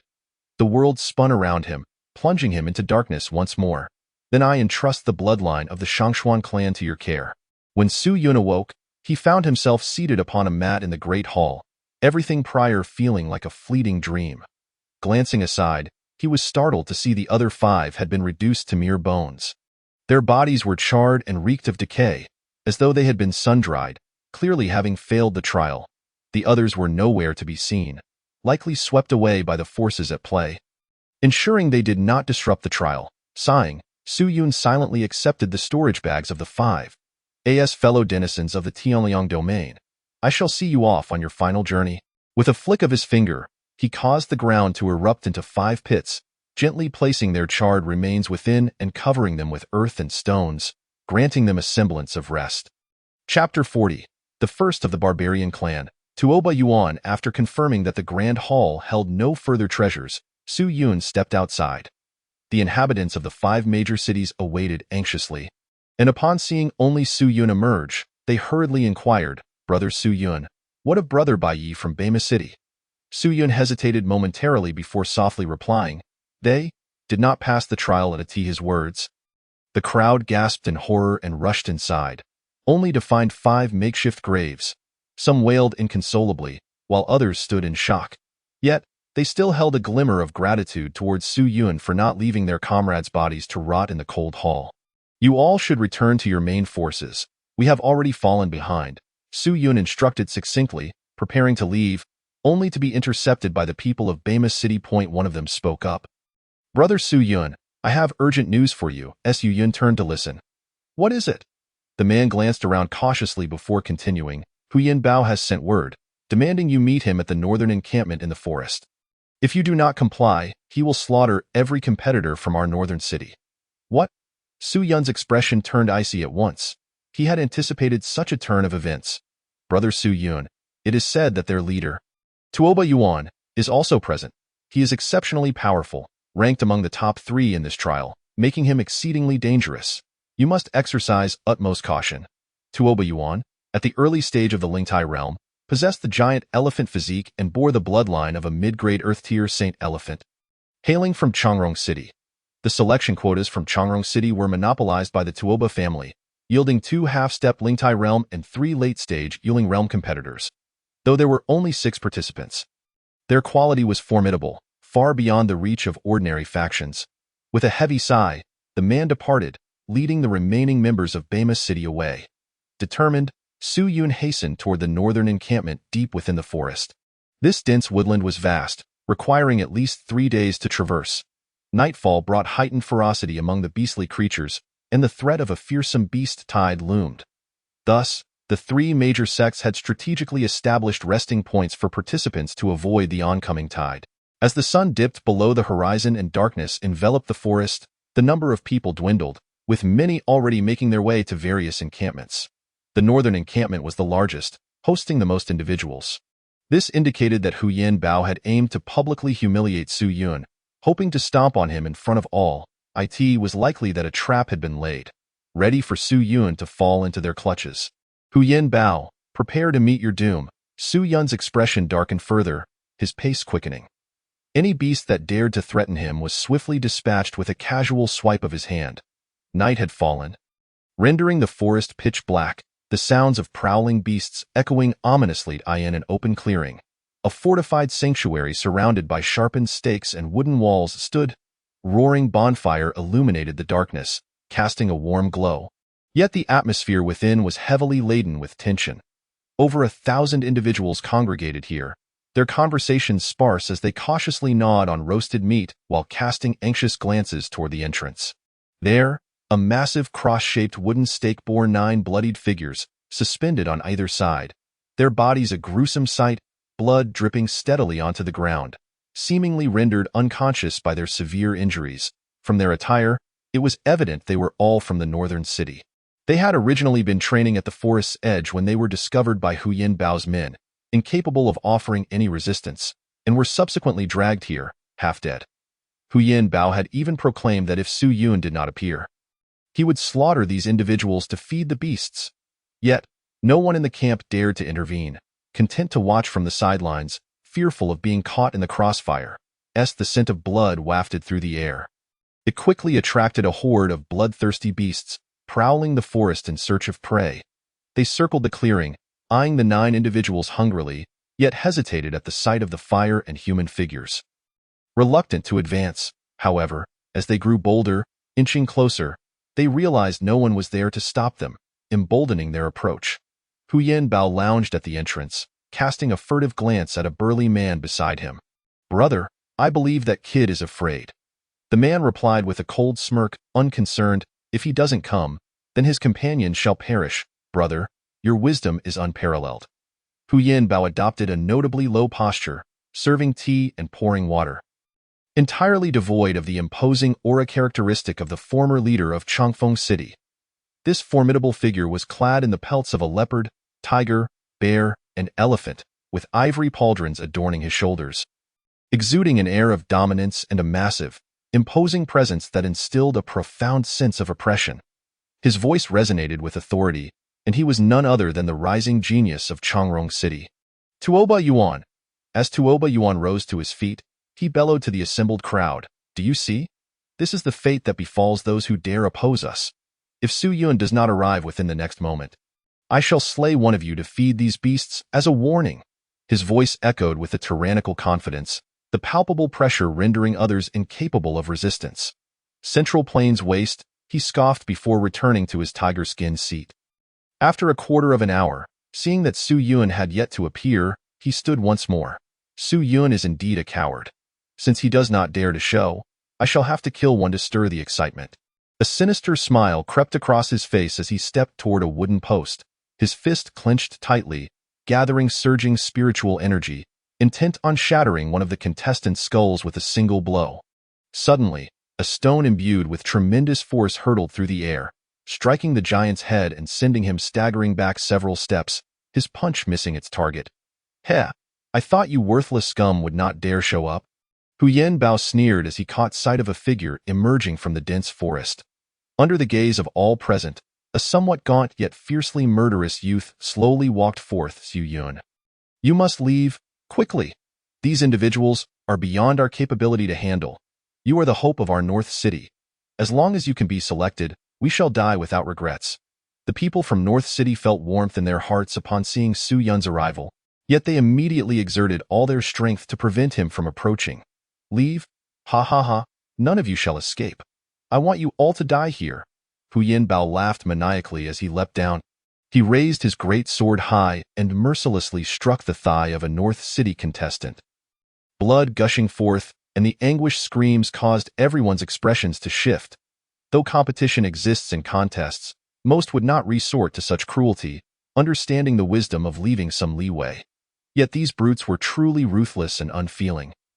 Acting entirely on their whims with rampant arrogance, Su Yun felt a buzzing in his mind, an unnamed fury erupting from the top of his head, the explosive momentum even stirring up terrifying forces within the forest.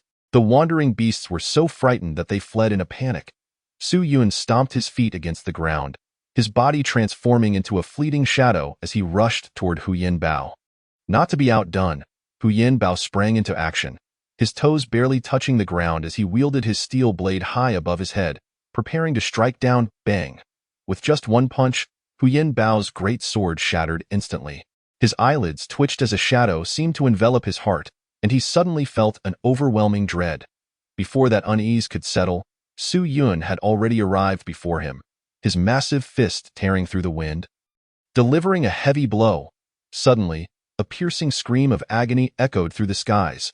Su Yun's punch directly shattered Hu Yin Bao's chest, the immense force causing turmoil within him. Hu Yin Bao felt excruciating pain in his chest, as if his heart had been crushed by a hammer. His complexion turned pale as he staggered back a few steps, one hand clutching his wound, blood flowing profusely between his fingers. Yet Su Yun, still resembling a frenzied beast, charged toward Hu Yin Bao once more.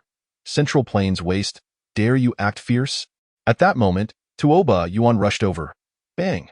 The massive iron fist collided with Su Yun's, the shockwave causing nearby trees to topple and sending Hu Yin Bao, already down, flying over 10 feet away, helplessly collapsing to the ground. The astonishing force from their clash made Su Yun involuntarily slide back a few steps before regaining his balance. Tuoba Yuan also stumbled several times, having to dissipate the remaining force. Barbarians are first, trials are third. Is this all? Su Yun scoffed. Central Plains waste, only capable of boasting. Tuoba Yuan bellowed. Wait until I crush your body. Let us see if you can still speak such words. With a roar, Tuoba Yuan leapt into the air, his palm descending like a mountain, sending tremors through the forest. Unfazed, Su Yun stomped the ground, bursting forward like a bolt of lightning. Chapter 41. The Might of the Sacred Elephant Seeking Death. Tuoba Yuan's expression darkened, a surge of intense rage igniting within him. His body trembled as an unparalleled pressure enveloped the entire clearing. That pressure surged like a tidal wave, instantly reducing nearby giant trees to powder. Hu Yin Bao and several other brutes immediately spat blood, collapsing to the ground, their bodies trembling uncontrollably. Hand over the opportunities you have gained, then cripple your own hands and feet along with your cultivation. And I may consider sparing your lives. Tuoba Yuan's deep voice resonated, causing all who heard it to change color. Such excessive words. Su Yun stood tall and unwavering, devoid of any fear. When I render your cultivation useless, I hope you can still talk back. Tuoba Yuan's right fist opened and closed, creating a gust of wind that howled, crashing down with immense force. Su Yun is too impulsive. Though he defeated Zhongli, Hu Yin Bao has so many men at his back. If I were him, I would rather quickly surrender my opportunity to save my life. This fool is truly blinded by greed. Sighs filled the air as onlookers murmured, pitying Su Yun, as if they had already foreseen his fate. They watched with cold indifference, lacking any intention to assist him, wishing for a mutual destruction that would eliminate two formidable competitors, beneficial for them without any harm. Just when everyone assumed Su Yun would be reduced to a pulp by a single punch, the scene before them left them utterly astonished. Su Yun merely lifted his right hand, effortlessly blocking Tuoba Yuan's colossal punch. The gust of wind ruffled his clothing, yet Su Yun stood his ground without retreating an inch. Tuoba Yuan's expression gradually darkened. This Central Plains youth was indeed rather extraordinary. Just as he intended to retract his fist, he suddenly realized that his hand was firmly grasped in Su Yun's palm, unable to budge even the slightest. This kid, how can he possess such immense strength? Tuoba Yuan's face was one of disbelief, his heart racing, beads of sweat forming on his forehead. Not only could Su Yun, despite his slight frame, overpower even towering beasts, but now he found himself unable to withdraw. Su Yun was equally astonished. He had not expected that after the breakthrough to the first major stage of the Dian demon body, he could easily restrain Tuoba Yuan using sheer physical strength. Though he had suspected his strength had increased significantly, he had not fully grasped the extent of his newfound prowess. Until now, it was abundantly clear. This kid is not ordinary. Just as Tuoba Yuan intended to launch a left punch to strike Su Yun down, he suddenly felt a sharp pain emanating from his right fist, Su Yun tightened his grip, causing Tuoba Yuan's hand to creak ominously. Realizing the precariousness of his situation, Tuoba Yuan's expression darkened, and he summoned all his strength into his arms. Bang, bang, bang. A series of explosive sounds erupted as his powerful spiritual energy surged forth, forcing Su Yun back several steps, and only then did Tuoba Yuan's clenched fist finally break free. Even so, the back of Tuoba Yuan's hand bore 5 deep imprints, causing him to grit his teeth in agony. Had he hesitated any longer, his right hand would have been crushed to bits. This brief encounter made Tuoba Yuan wary of the Central Plains youth before him. He resolved to unleash his full strength. Tuoba Yuan surged forth like a phantom, swiftly appearing before Su Yun. With a cold grunt, Su Yun refrained from uttering any more words, gripping his palm tightly as a tiger's roar erupted, forming 2 tiger heads above his fists before launching them fiercely at Tuoba Yuan. Seeing the dual punches hurtling toward him, Tuoba Yuan sneered, showing no inclination to evade.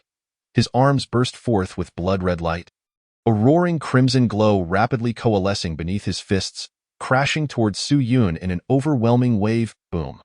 The sound of their immense powers colliding echoed through the skies, a remarkable energy gust sweeping outward.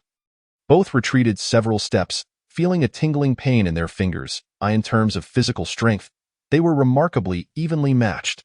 This exchange drew gasps of astonishment from the crowd, as the barbarians took pride in their robust physiques. While the people of the empire often struggled in this regard, barbarians naturally possessed thick bones and strong bodies, giving them a significant advantage in physical training, allowing for greater efficiency in their cultivation. Su Yun's physical prowess was no less than that of Tuoba Yuan, a testament to the immense effort he had invested in honing his body, Beastmaster's technique, Demon Griffin skill, upon encountering the futile assaults of Tuoba Yuan, which failed to subdue Su Yun. He could not contain his fury and let out a thunderous roar.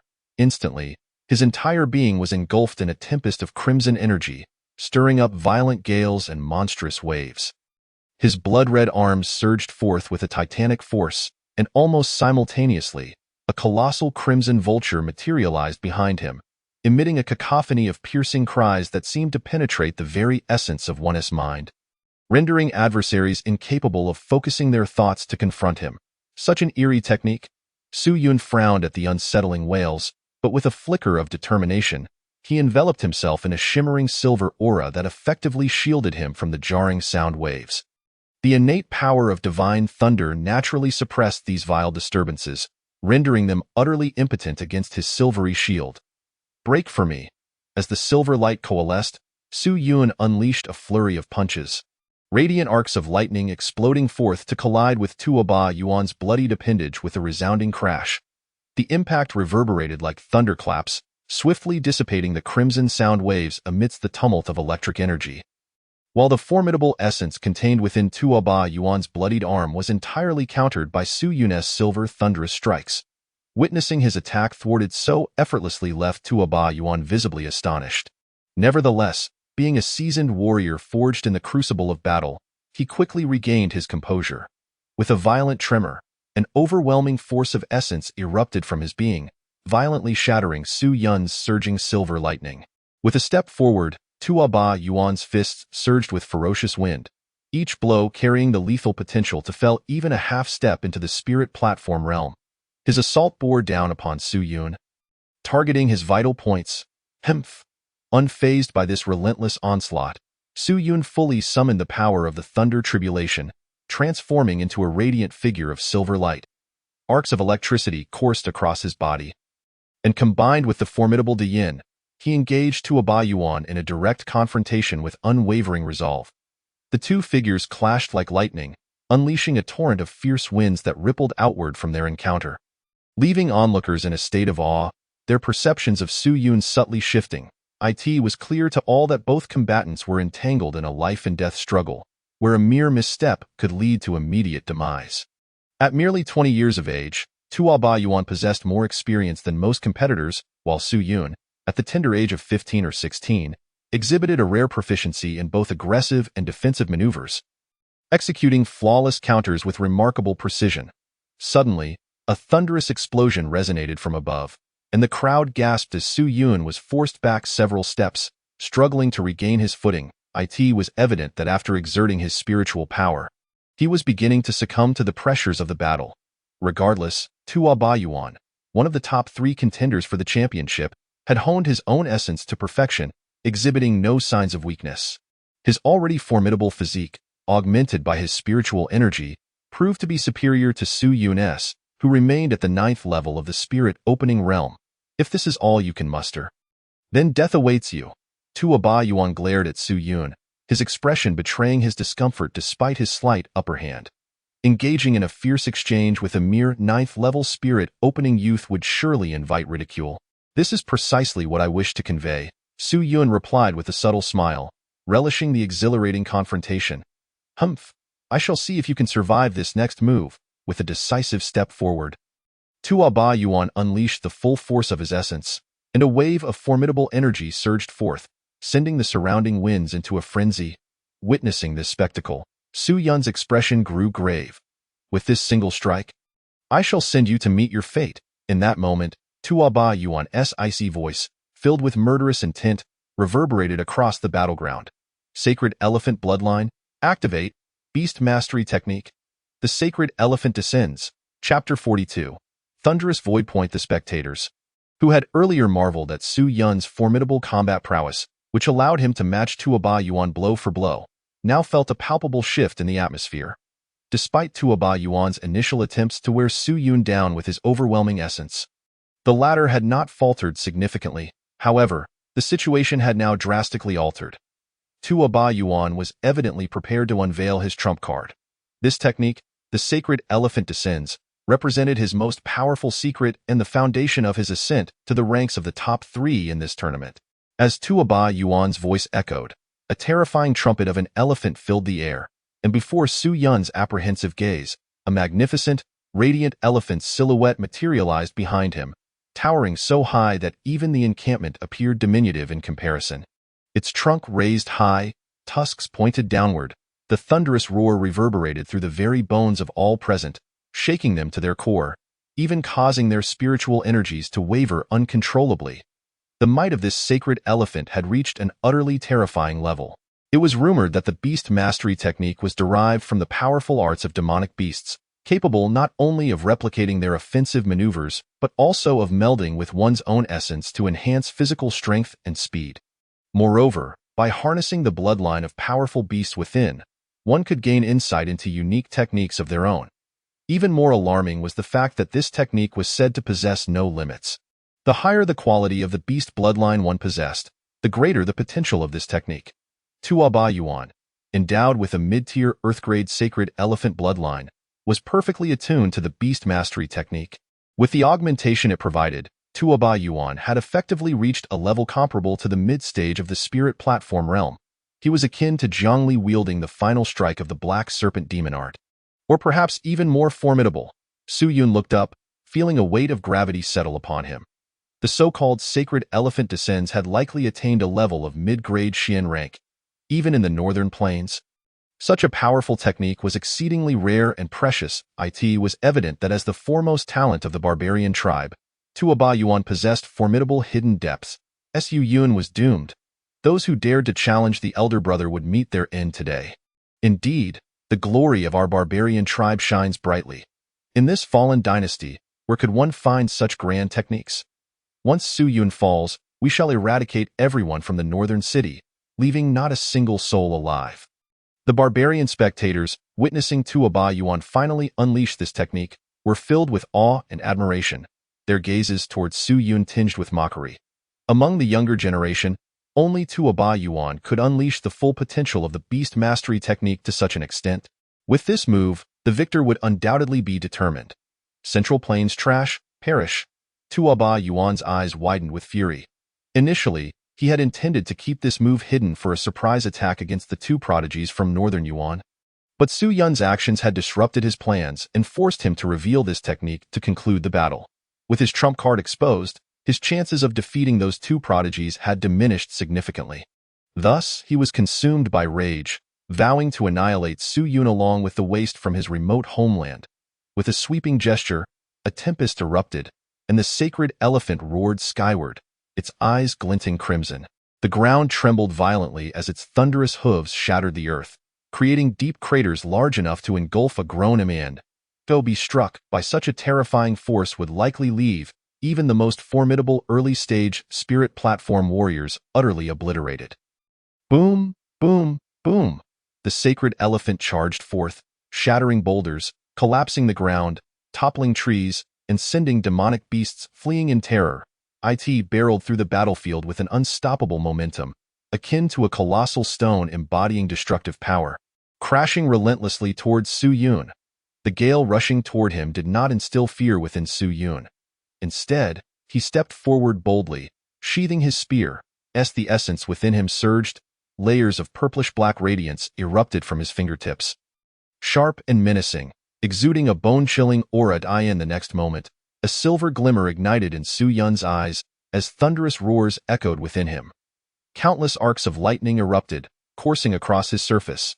Subsequently, these bolts of lightning coalesced upon his fingertips, intertwining with the dark purple radiance, creating a force that seemed capable of shattering all barriers. The void point he unleashed this time was far more refined and profound than when he had confronted Zhongli. This penetrating chill sent shivers through the eyes of the barbarian warriors, transforming their expressions drastically. This brat. How could he have grown so strong in such a short time? It must be that inheritance that has empowered him. Even the smile on Hua Yin Bao's face began to freeze, morphing into a blend of greed and wariness. He sensed an overwhelming aura of death emanating from the black and purple mark of energy. It should be noted that during their previous confrontation, Su Yun's void point, while powerful, had not reached this level. Yet, to think he could triumph over Tuoba Yuan with this strike was sheer folly. Once we seize your inheritance, we shall see how arrogant you remain. Though he spoke bravely, doubt began to creep into his heart. Thunderous void point. Su Yun's gaze sharpened as he pointed skyward, unleashing a beam of radiant energy interwoven with lightning and black-purple hues. It surged forth, cleaving through the heavens, tearing asunder all in its path, and striking fiercely at the oncoming sacred elephant. As Su Yun unleashed this strike, the space before him erupted in rippling waves of shock, fracturing the void and even shattering the very air itself. This finger technique, infused with the formidable power of thunder tribulation that coursed through his body, transformed the already sharp and lethal Dongshu finger into an even more devastating weapon. Boom! At the moment of collision between the fingertip and the sacred elephant, a gust of wind imbued with an extreme and terrifying spiritual force swept across the battlefield, sending the onlookers reeling back, vomiting blood. The mere residual force from the clash was enough to compel even the half-step Xylingtai realm practitioners to avert their gazes from the dazzling explosion akin to a celestial waterfall. Crack! To the astonishment of the spectators, a fissure appeared on the proud head of the sacred elephant. Not only that, but under the constant surging of thunder, the crack widened rapidly, spreading across its body like a spider's web. In the distance, Tuoba Yuan stood dumbfounded, sensing an overwhelming sense of peril emanating from this terrifying finger strike. Shin-level upper tier? As he felt the relentless pressure and fury of the fingertip assaulting the sacred elephant. Tuoba Yuan suddenly realized that Su Yun's technique was indeed a Shin-level upper-tier martial art. Furthermore, with the augmentation of thunder power, it surpassed the typical Shin-level upper-tier techniques by a considerable margin, far more formidable than his own 100 Beasts technique summoning the sacred elephant. You worthless trash from the Central Plains, you shall pay for this, Tuoba Yuan shouted angrily, his neck flushed with rage as he watched the sacred elephant buckle under pressure. His face turning ashen. Initially, he had believed that even with his trump card revealed, he could annihilate Su Yun and seize his opportunities, deeming it a worthwhile endeavor. However, he had never anticipated that this technique would not pose any threat to Su Yun at all. How could a mere brat at the 9th level of the opening spirit realm possess such profound spiritual energy to execute this technique? Crack, crack. The sacred elephant began to tremble violently, evidently unable to withstand Su Yun's finger strike any longer. Ultimately, under the onslaught of the raging wind, the sacred elephant shattered into countless radiant shards, scattering into the air. Tuoba Yuan's body, struck as if by lightning, collapsed to the ground, utterly spent, having exhausted all his spiritual energy in the execution of the sacred elephant summoning technique. The thunderous light gradually diminished, clearly indicating that the integration of thunder tribulation power into the Dongshu finger had also taken a toll on Su Yun. His complexion turned pale, yet his gaze remained resolutely steadfast. The entire arena fell into a profound silence. None could fathom that Su Yun had truly vanquished Tuoba Yuan through sheer might at the 9th level of the opening spirit realm. The once feared Tuoba Yuan, regarded as a thorn in the side by countless talents of the Tianliang domain, had met his demise here. Well done, Brother Su Yun, splendid work. At that moment, the contestants from Beicheng, suspended from wooden stakes, erupted in excitement, their faces aglow with jubilation. To them, Su Yun was akin to their savior, providing them with a cathartic release of their pent-up frustrations. In the distance, the gravely injured Tuoba Yuan staggered to his feet. Blood streaming from his numerous wounds, a pitiful sight indeed. His face contorted with rage, he forced out, "We're leaving." Just as he turned to depart, a cold voice from Su Yun rang out behind him. "Leaving? This is not your home. You can't just come and go as you please. Leave your lives behind." Chapter 43. The crimson blood spirit fruit acquired. Su Yun flicked his fingers, and several gusts of wind tore through the air, ripping apart the right arms of several late-stage Yuling realm brutes, blood splattering everywhere as their agonized wails echoed throughout the camp. Su Yun, do you truly wish to fight to the bitter end against our barbarian tribe? Tuoba Yuan glared fiercely at Su Yun, his eyes bloodshot and filled with a grotesque fury. With a swift motion, Su Yun propelled himself forward, his right hand clenched tightly as the dragon gallbladder spear materialized in an instant. The spear's blossoms fell like cascading waterfalls, emanating a chilling radiance that enveloped the barbarian warriors in a heartbeat. His strikes were executed with ruthless precision, devoid of even a moment's hesitation. Gazing at the impending assault, Tuoba Yuan's rage ignited. Yet he found himself utterly powerless, his expression twisted in loathing as he spat, "Pray you don't fall into my hands," with a steely resolve. He grasped the crystal badge hanging from his chest and clenched it tightly. In an instant, a beam of light soared into the sky, surrounding Tuoba Yuan in its brilliance. Upon witnessing the flickering light, Su Yun did not relent.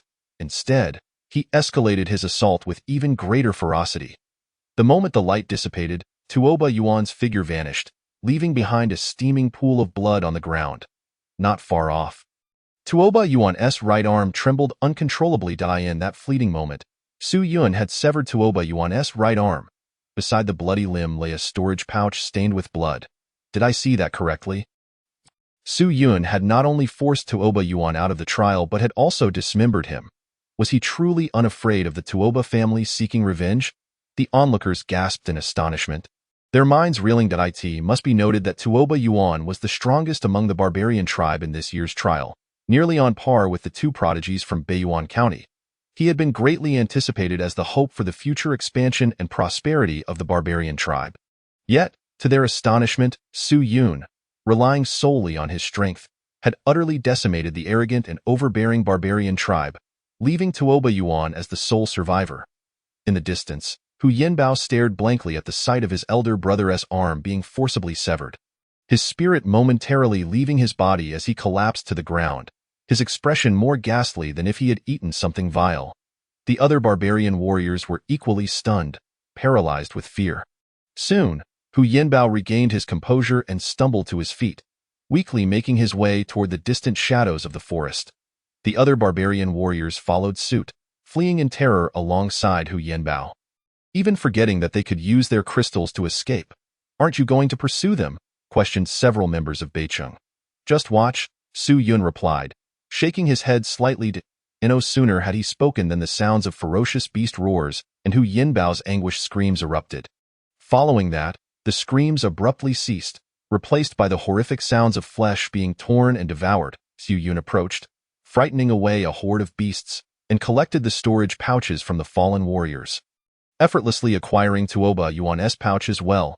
Upon returning to the camp, everyone sat upright, some in reverence, others in envy, while a few maintained a cold, detached demeanor, observing silently. "You all should consume these medicinal pills first," Su Yun declared, selecting a spot where the flames blazed the brightest, and generously scattered 9 blood vitality pills among the group. "Thank you, Brother Su Yun. Your kindness will be repaid tenfold." The 9 individuals clasped their fists in gratitude, accepting the pills without hesitation, promptly consuming them and entering a state of recuperation. Su Yun began rummaging through the storage pouches he had collected along the way, eager to see what treasures he had acquired. 30 blood vitality pills, 20 chi nourishing pills, and a few ordinary martial techniques and weapons of little worth. However, 2 items in particular ignited Su Yun's excitement. Within Tuoba Yuan's storage pouch lay one of the materials for the dust-removing transcendence pill, the crimson blood spirit fruit. This fruit, known for its potent nature, was ideal for body refining and the cultivation of solar essence for the great spirit platform realm. Thus, all that remained were the sun and moon crystals and the blood sun demonic fire. The other item was a martial technique found in Hu Yinbao's storage pouch, the 100 Beast technique. Having personally experienced the wonders of this technique, Su Yun claimed it for himself. This 100 Beast technique is rather peculiar. The tower spirit remarked with unexpected interest. I didn't expect you to find something intriguing, Su Yun jested. During my travels with my previous master, I encountered a technique capable of unleashing the terrifying supernatural powers of various monstrous beasts, which bears some resemblance to this 100 Beast technique. Perhaps the barbarian tribe's ancestors had some connection with that individual. The tower spirit seized the 100 Beast technique, declaring, "Allow me to examine it further before I return it to you." Su Yun pouted, feeling slightly disgruntled as the technique was snatched from him before he could even warm it up. "I have no interest in such trinkets. I won't take yours," the tower spirit, noticing Su Yun's expression, grew somewhat displeased. "Once I finish reviewing it and refine it for you, you'll be thanking me profusely." Su Yun chuckled awkwardly. "I look forward to your good news." As dawn broke on the horizon, the once quiet camp began to stir. After a night of recuperation, the companions from Beicheng had mostly regained their strength. "Let us go," Su Yun said, observing that everyone was ready, and he led them forward with fervor. Since they were fellow townsfolk, it was only natural to look after them. The others did not decline. For them, having a powerful ally meant that even if they did not qualify for the 3 major sects, they could still gain some benefits, thus returning home with dignity. Among the 9 from Beicheng, 1 had reached the mid-stage of the Yuling realm, while 2 were in the early stage, and the remaining 6 ranged from the 7th to the 9th level of the opening spirit realm. This prompted Su Yun to reflect that had it not been for the ruthlessness of the Wang family, he might never have awakened the little tower, nor could he have passed the preliminary rounds of the trial, living in constant fear of being devoured by demonic beasts or being robbed by others. After a brief introduction, the mid-stage Yuling realm practitioner introduced himself as Yishan, hailing from a particular village within Beicheng. Su Yun was somewhat surprised by his strength. Despite the lack of resources in such a rural area, he had managed to cultivate to the mid-stage of the Yuling realm, indicating that his talent was not inferior to Su Yun's. The other 2 in the early Yuling realm were named Bao Dadong and Feng Bao, both also from rural backgrounds, just like Yishan. None of the prominent families from Beicheng had any representatives among them. This made Su Yun chuckle wryly.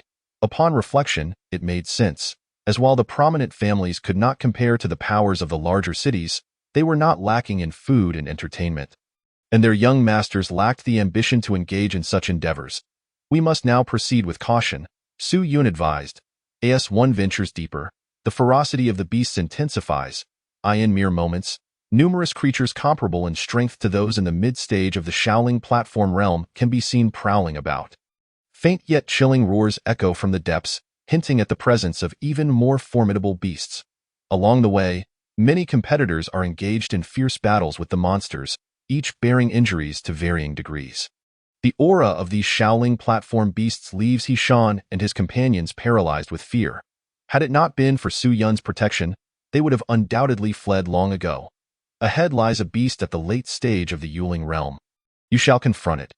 After a brief while, Su Yun identifies a suitable foe for their training, a purple crystal night beast, enshrouded in a layer of violet crystal, which possesses a natural resistance to bladed weapons.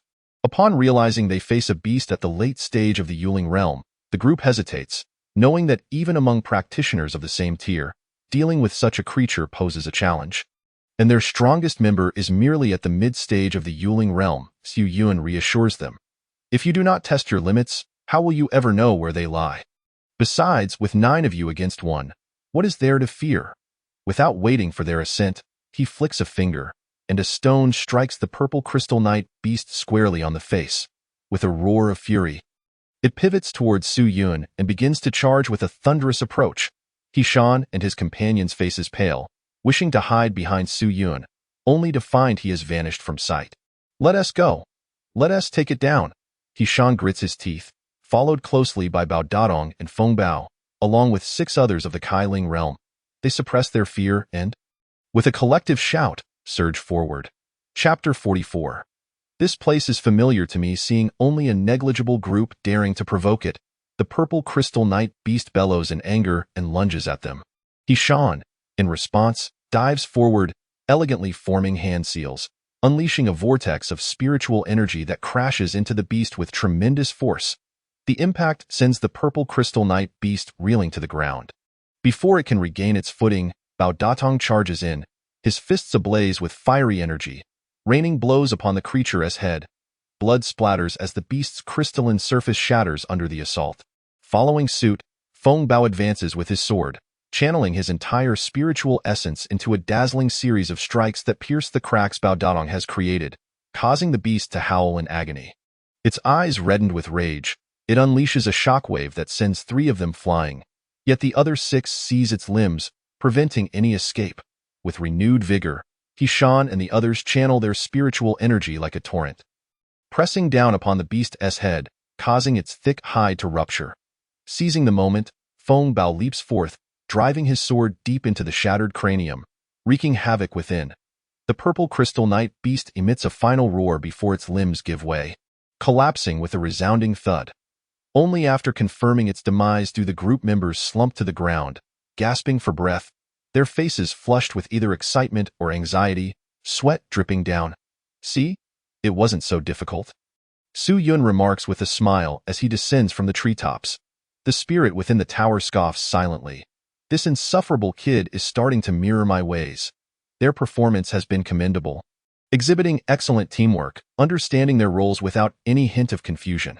Clearly, their time spent navigating the forest's edge has not been in vain. Breathing heavily, Hishan begins to grasp the situation. Could it be that brother Su Yun has always faced challenges this way? Without such endeavors, one would never grow. Su Yun smiles knowingly, recognizing in them the reflection of his own past self, in the initial 6 months spent honing his skills in the Tianjue forest. He would run at the sight of a beast stronger than himself, never contemplating the possibility of surpassing his limits. Yet, with the tower's aid, his capabilities gradually expanded, ultimately allowing him to confront Tuoba Yuan head-on. The arduous journey remains known solely to him. Impressive. The others raise their thumbs in admiration. The notion of constantly pushing one's limits seems almost unfathomable to anyone. The purple crystal night beast, adorned with valuable crystals, contains a beast core worth 20 pieces of Kaiyang stone. However, for now, don't ponder selling it. Absorb the spiritual energy within and strive for breakthroughs. The beast core and violet crystals are rich in spiritual energy, perfectly suited for their advancement. They nod eagerly, faces alight with excitement as they begin to distribute the spoils. As the primary contributor, Hishan receives the beast core, while the others share the violet crystals based on their contributions. Once they finish absorbing the energy, Su Yun leads them further into the jungle for more hunting. With each victory over increasingly powerful beasts, their strength steadily grows, as long as they do not encounter genuine Shaolin platform monsters. Survival is no longer a significant issue. As night descends, they find themselves in the heart of the forest. In 2 to 3 days, they will reach the second testing ground. The group gradually sheds their naivety and fear, their faces hardening into the resolute expressions of seasoned hunters. Yet, it is evident that Hishan and his companions are beginning to lag behind. The beasts here have predominantly evolved into Shaolin platform entities, which they simply cannot handle. Fortunately, Su Yun ensures that with each powerful beast they fell, he distributes all beast cores and items capable of enhancing their strength. These items hold little value for him, yet they are vital for his companions. The 6 Kai Ling realm practitioners, bolstered by ample beast cores, swiftly achieve breakthroughs, with Hishan on the verge of advancing to the late stage of the Yuling realm.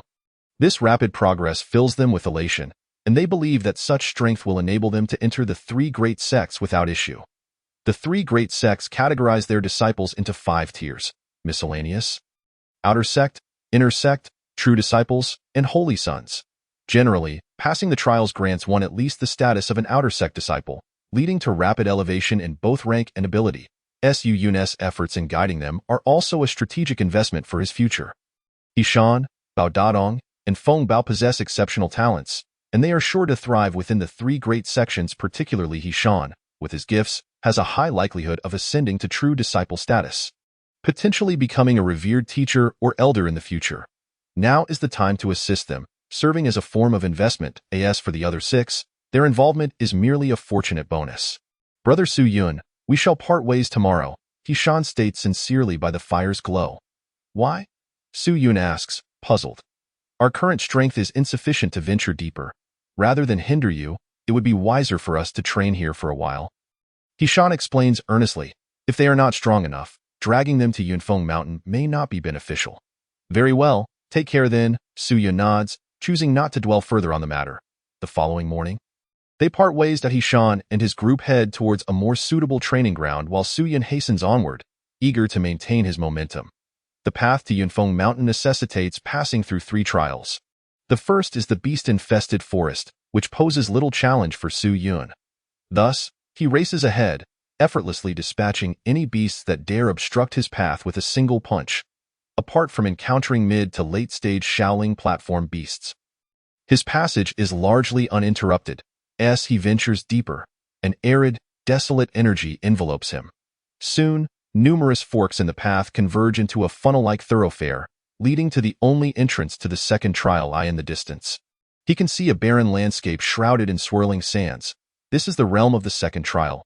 At this juncture, many participants have gathered, most at the Yuling realm, their joyous expressions indicating they have reaped significant benefits from the forest. This area is a seldom trodden expanse, concealing numerous herbs and opportunities for inheritance. However, Su Yun refrains from delving deeper, as he has no need for such treasures. Upon encountering the group from Bema City, Su Yun exchanges respectful greetings. Had it not been for their communication, Hishan and the others might have already fallen victim to Tuoba Yuan.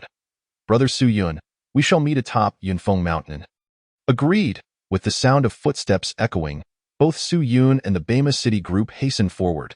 As they exit the dim, misty forest, stepping into the desert, a wave of arid heat envelopes them, making their skin feel parched. Before them stretches a vast expanse of undulating dunes, devoid of any life. Boundless and unending, the thousands of individuals who had recently gathered quickly become obscured by the swirling sands. The most troubling aspect is the profound scarcity of spiritual energy here.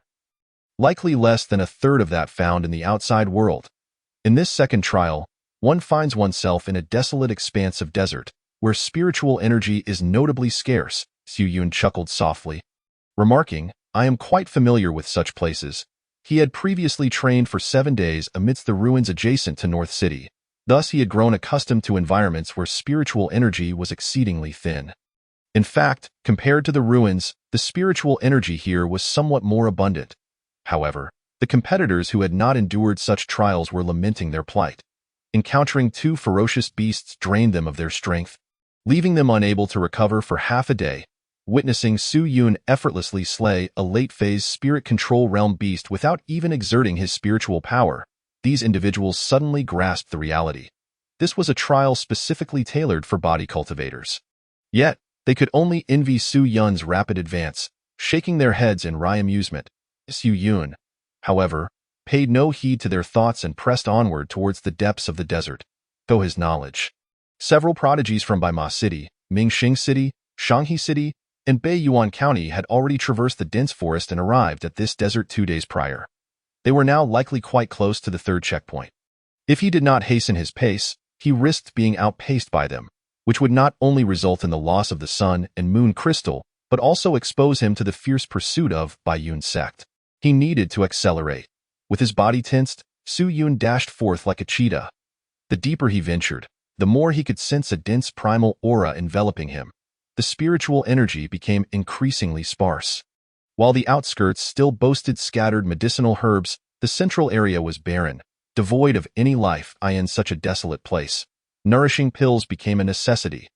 The scions of noble families consumed these pills like candy, completely unburdened by the expense. In contrast, the rural children, akin to Hishan, could only stubbornly absorb the thin spiritual energy to sustain their strength, unwilling to waste even a single nourishing pill unless absolutely necessary.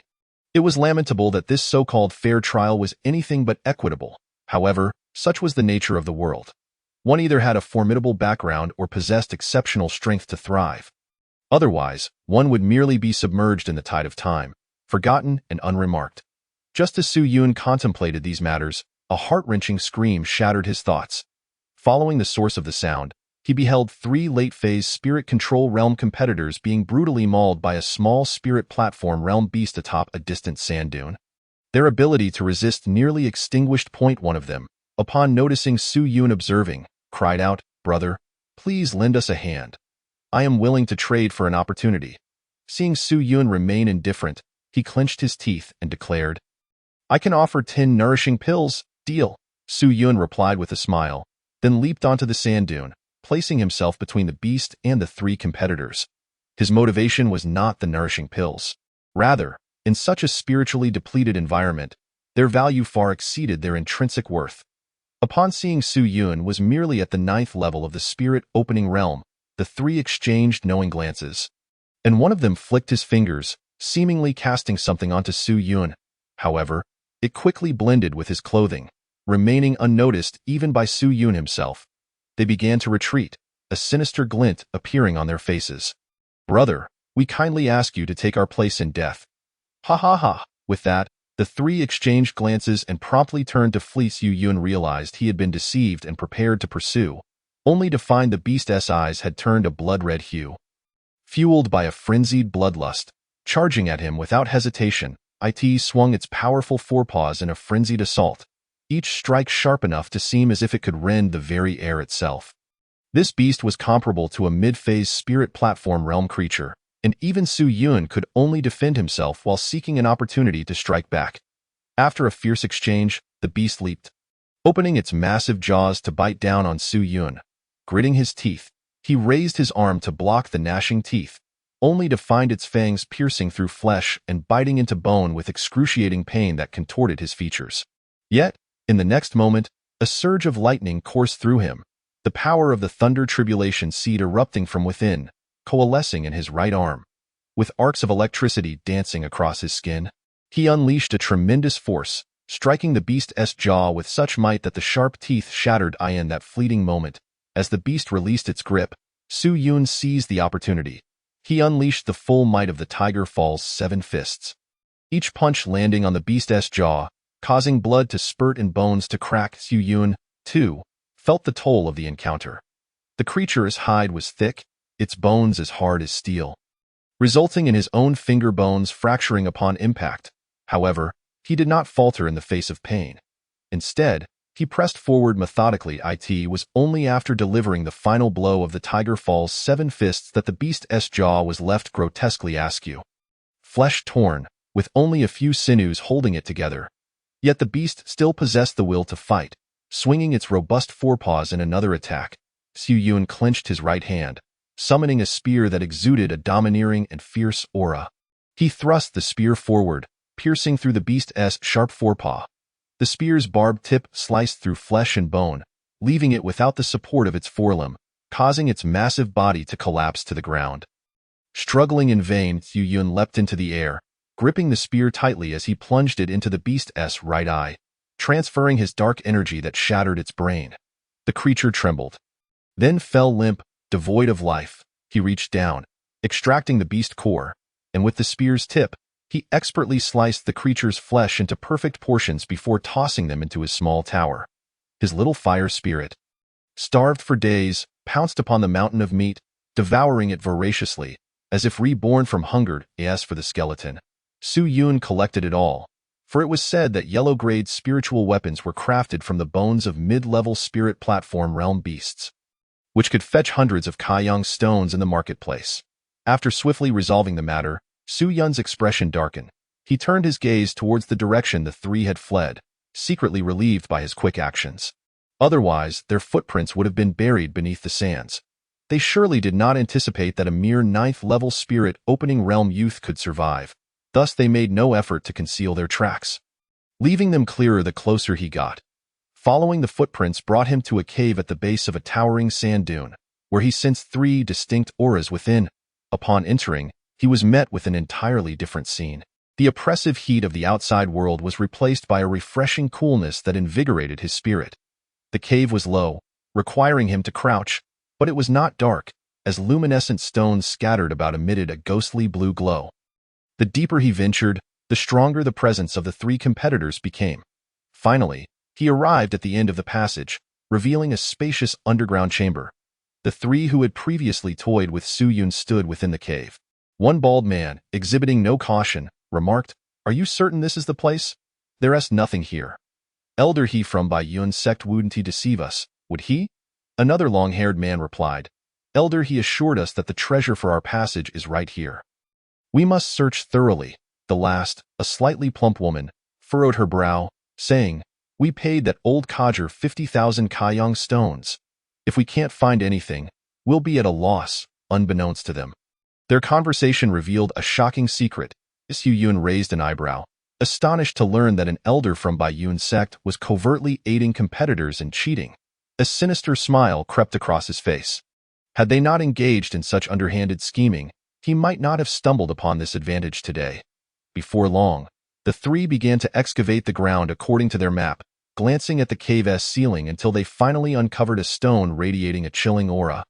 Embedded within a fused stalactite, judging by its properties, it resembled the jade plate Qing Ruyun intended to give Su Yun. Both were treasures capable of warding off searing heat. It appeared that a trial requiring such a chilling artifact lay ahead. Just as the 3 were consumed by excitement, they heard a voice accompanied by footsteps laced with mirth. "Gentlemen, why not hand that over to me?" "Who?" The 3 turned in alarm, drawing their weapons. Upon recognizing Su Yun, whom they had previously deceived, their expressions morphed into one of smug mockery. A mere 9th-level spirit opening realm individual was hardly worthy of their concern. The bald man scoffed. "What are you? Just a worthless 9th-level spirit opening realm brat." The long-haired man derided. "Who would have thought you could escape that beast? Pure luck, it seems." The plump woman curled her lips in disdain. Sneering, "A 9th-level spirit opening realm wretch dares to trail us. You must be courting death." With that, the 3 brandished their weapons and charged at Su Yun, who stood smiling, making no move to defend himself. "This fool must be paralyzed with fear. Let us kill him and bury him to avoid future troubles. Blame your own foolishness." The 3 individuals erupted into hearty laughter, yet the blades had yet to approach Su Yun. Suddenly, he stepped forward with a force that unleashed a thunderous roar reminiscent of a mountain tiger, sending shockwaves through the air. At that moment, the ferocious aura surged forth, causing the 3 to collapse to their knees. Utterly incapable of rising, no matter how hard they exerted themselves. "Who exactly are you? A mere waste from the spirit-opening realm. How could you possess such power? I warn you, my father is a high-ranking official in Baiyuan County. If you dare to harm me, I will ensure your entire family suffers the same fate." The 3 were paralyzed with fear, while only the slightly plump woman continued to scream hysterically, akin to a shrew cursing in the streets. Her shrill voice igniting a sense of irritation in Su Yun. With a sudden thud, the bald man and the long-haired man witnessed a spurt of fresh blood erupt forth, as their eyes widened in horror. They were nearly struck dead by the sight. Su Yun's fist had pierced through the woman's chest, emerging from her back, where he grasped her still-beating heart. "I detest such incessant chatter from shrewish women." Su Yun maintained a serene demeanor, as if slaying a person was no different from squashing an ant. After calmly crushing the heart, he delivered another punch that shattered her body, sending chunks of flesh flying. Reducing even her bones to powder, he slowly turned, a faint smile gracing his lips as he said, "Now, hand over your possessions." Chapter 46. The pregnant spirit pearl, uncertain whether it was the chill of the cave or something else.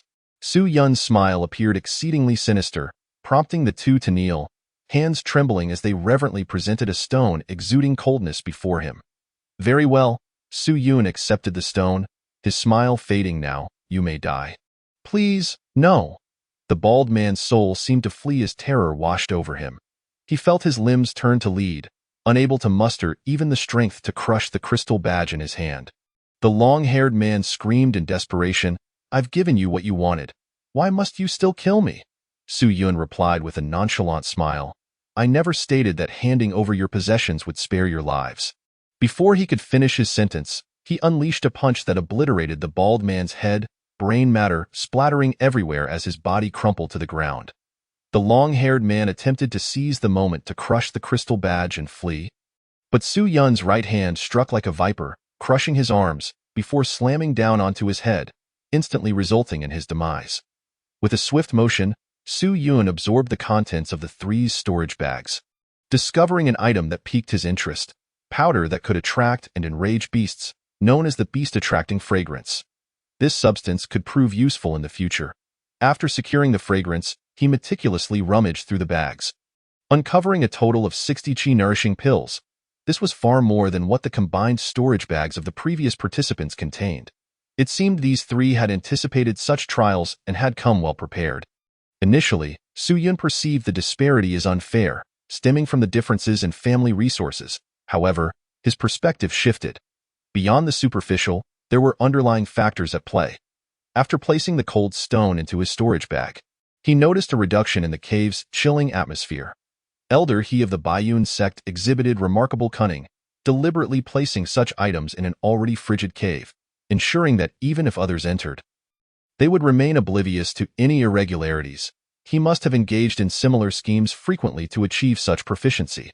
Even if someone discerned something amiss, he could simply claim that someone had fortuitously discovered the item, thus avoiding any repercussions. It appeared that this so-called trial was merely a stepping stone for the affluent. Su Yun shook his head, realizing that the esteemed image of the three major sects was diminishing in his eyes. Yet, he remained indifferent, as he had no intention of lingering within the three major sects for long. They were merely a means to an end. Upon exiting the cave, he had scarcely traveled for a few hours before the sky darkened. The lurking beasts in the vicinity began to stir, preparing to launch a large-scale hunt for the participants under the cover of night. Fortunately, numerous camps were scattered about, and by evening, Su Yun arrived at a bustling resting place surrounded by spiked barricades and towering walls. Ensuring a sense of safety, upon entering, the cacophony of lively chatter enveloped him. In the center of the camp, many gathered, hawking various goods.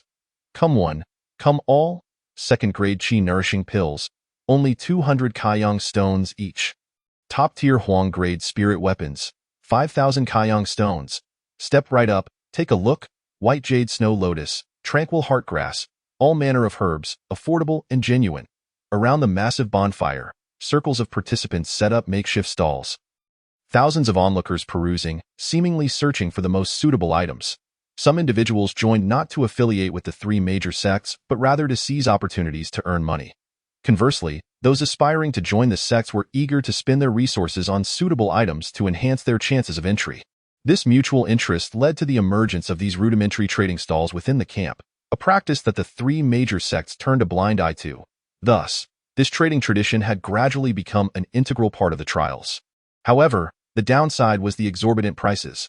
The costs were typically several times higher than those in the outside world. For instance, a chi-nourishing pill, which would not attract a buyer even at 20 Kaiyang stones outside, was being snatched up here for 200 Kaiyang stones, with demand far exceeding supply.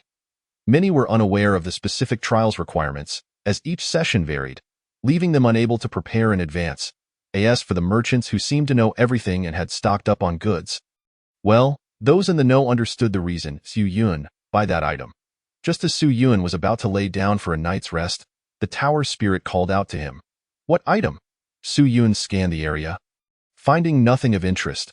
What could possibly catch the small tower's attention? The tower spirit directed him to a relatively unnoticed stall, stating, that one, purchase it, and I can enhance the dragon gallbladder spear. Intrigued by this, Su Yun crouched to inspect. The stall owner did not acknowledge him. The item the tower spirit referred to was a round pearl radiating a chilling aura, seemingly containing something within it. A crimson liquid swirled inside the transparent orb.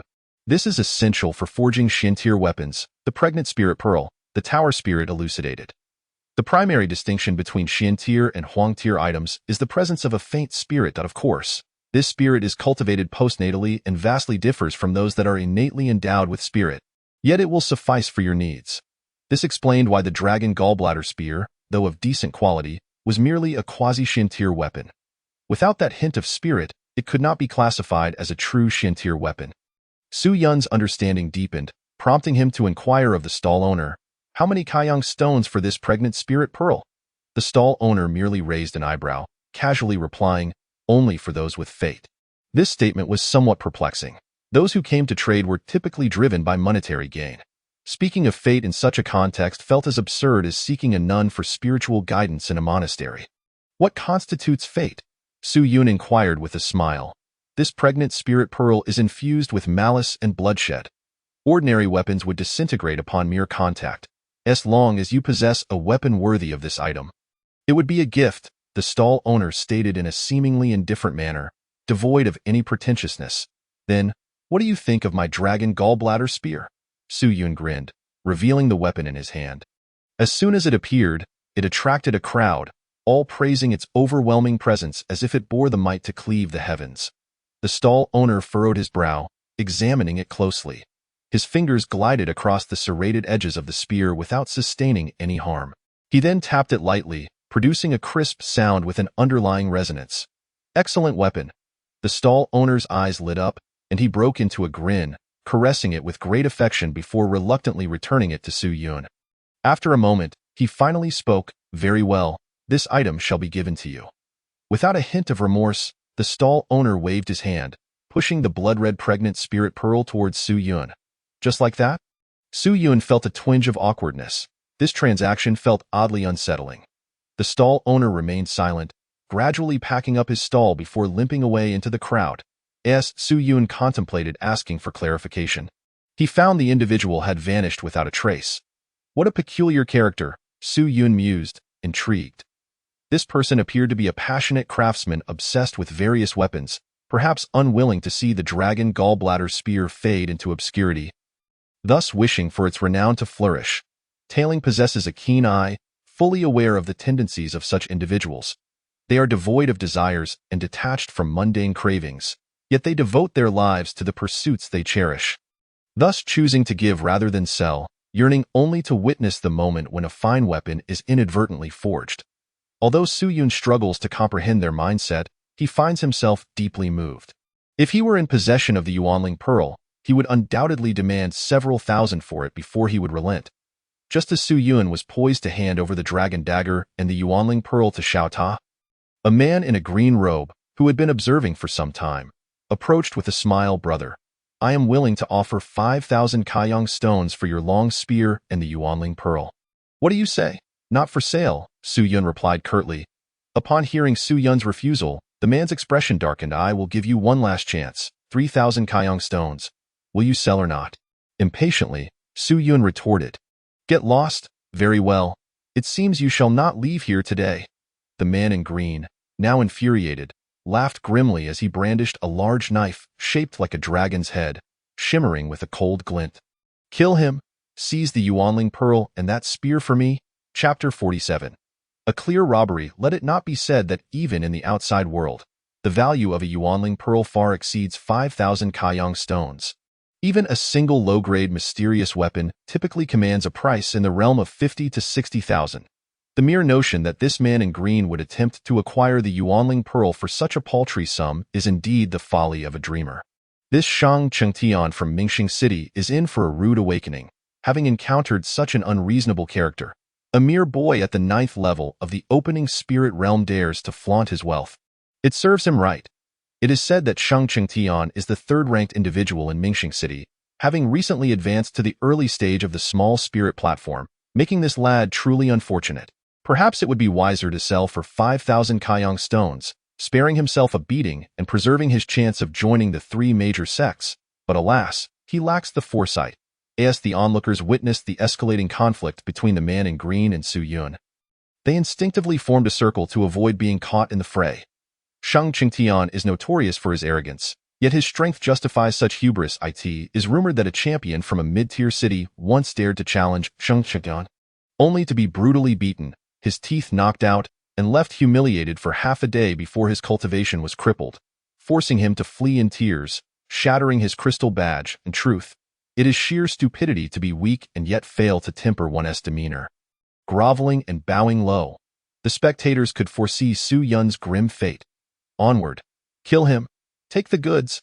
Shang Qingtian roared, and behind him, dozens of warriors from Mingxing City sprang into action. In an instant, the air was filled with the clash of blades. The sounds of hammers and clubs, as an onslaught of techniques rained down mercilessly upon Su Yun.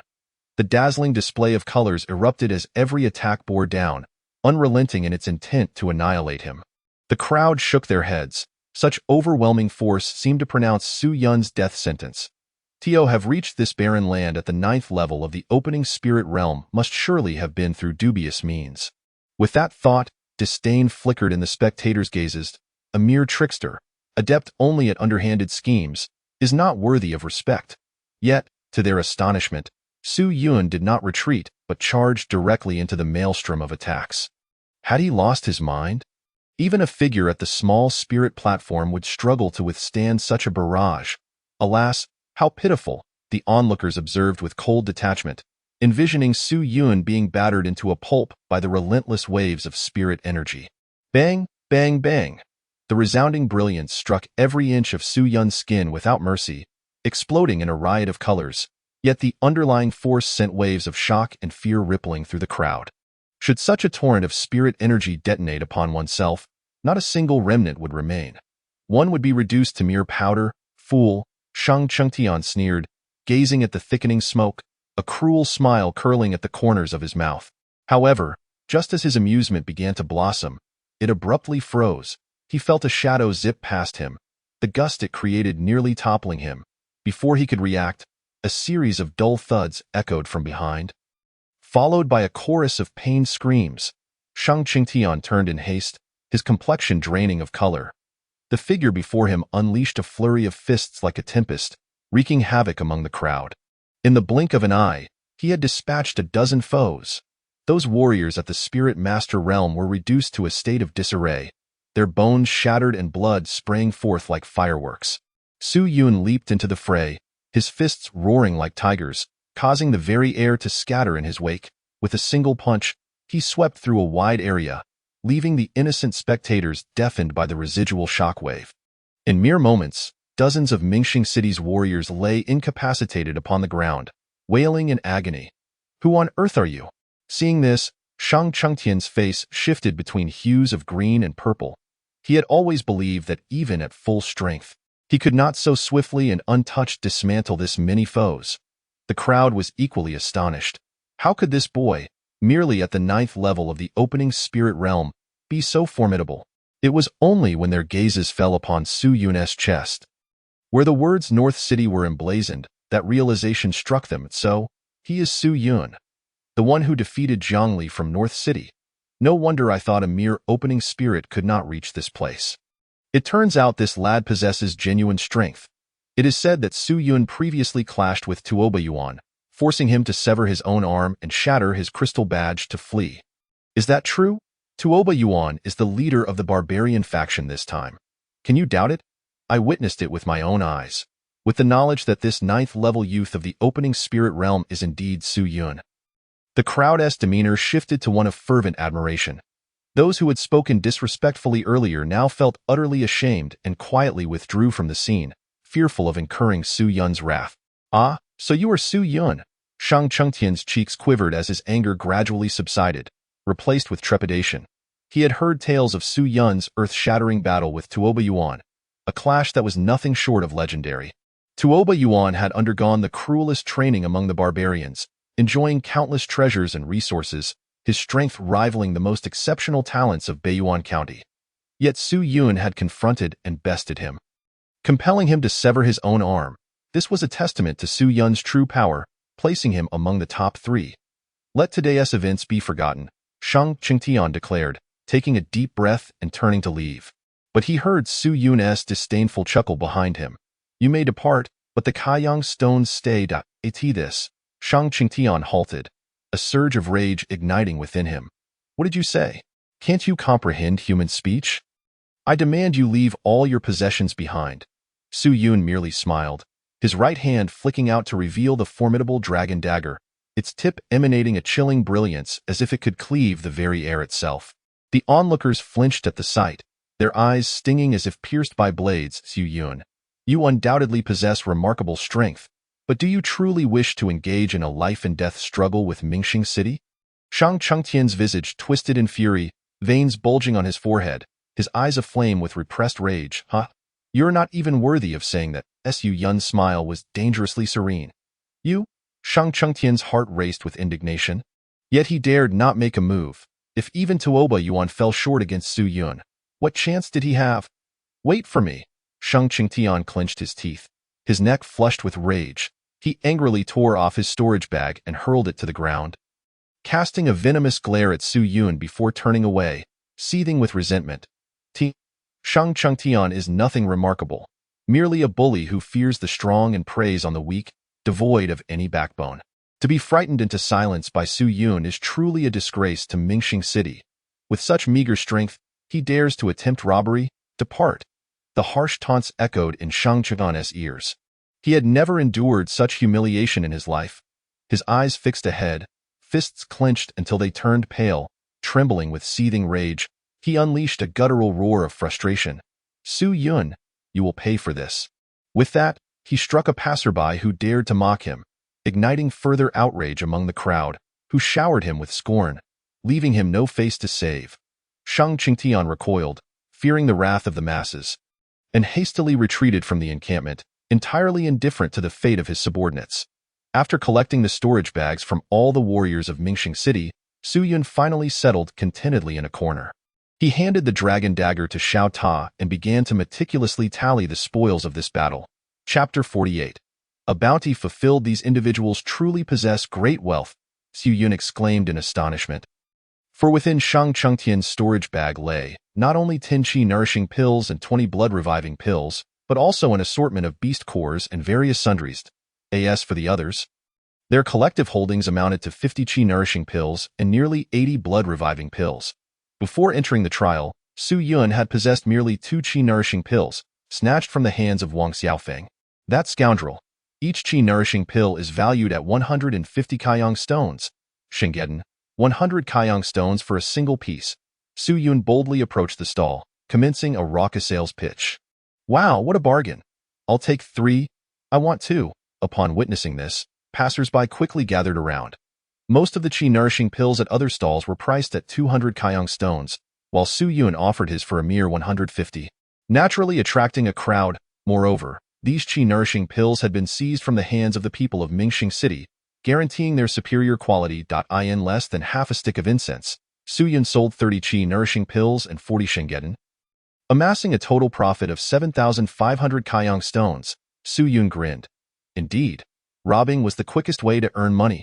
In an instant, the nearby stalls selling qi-nourishing pills and shengeten were left desolate, devoid of any customers. However, this frenzied purchasing did not last long. A figure clad in a black robe approached, his tone menacing. Brother, this is rather unscrupulous of you, isn't it? Selling at such a low price? How are we supposed to conduct business? Exactly.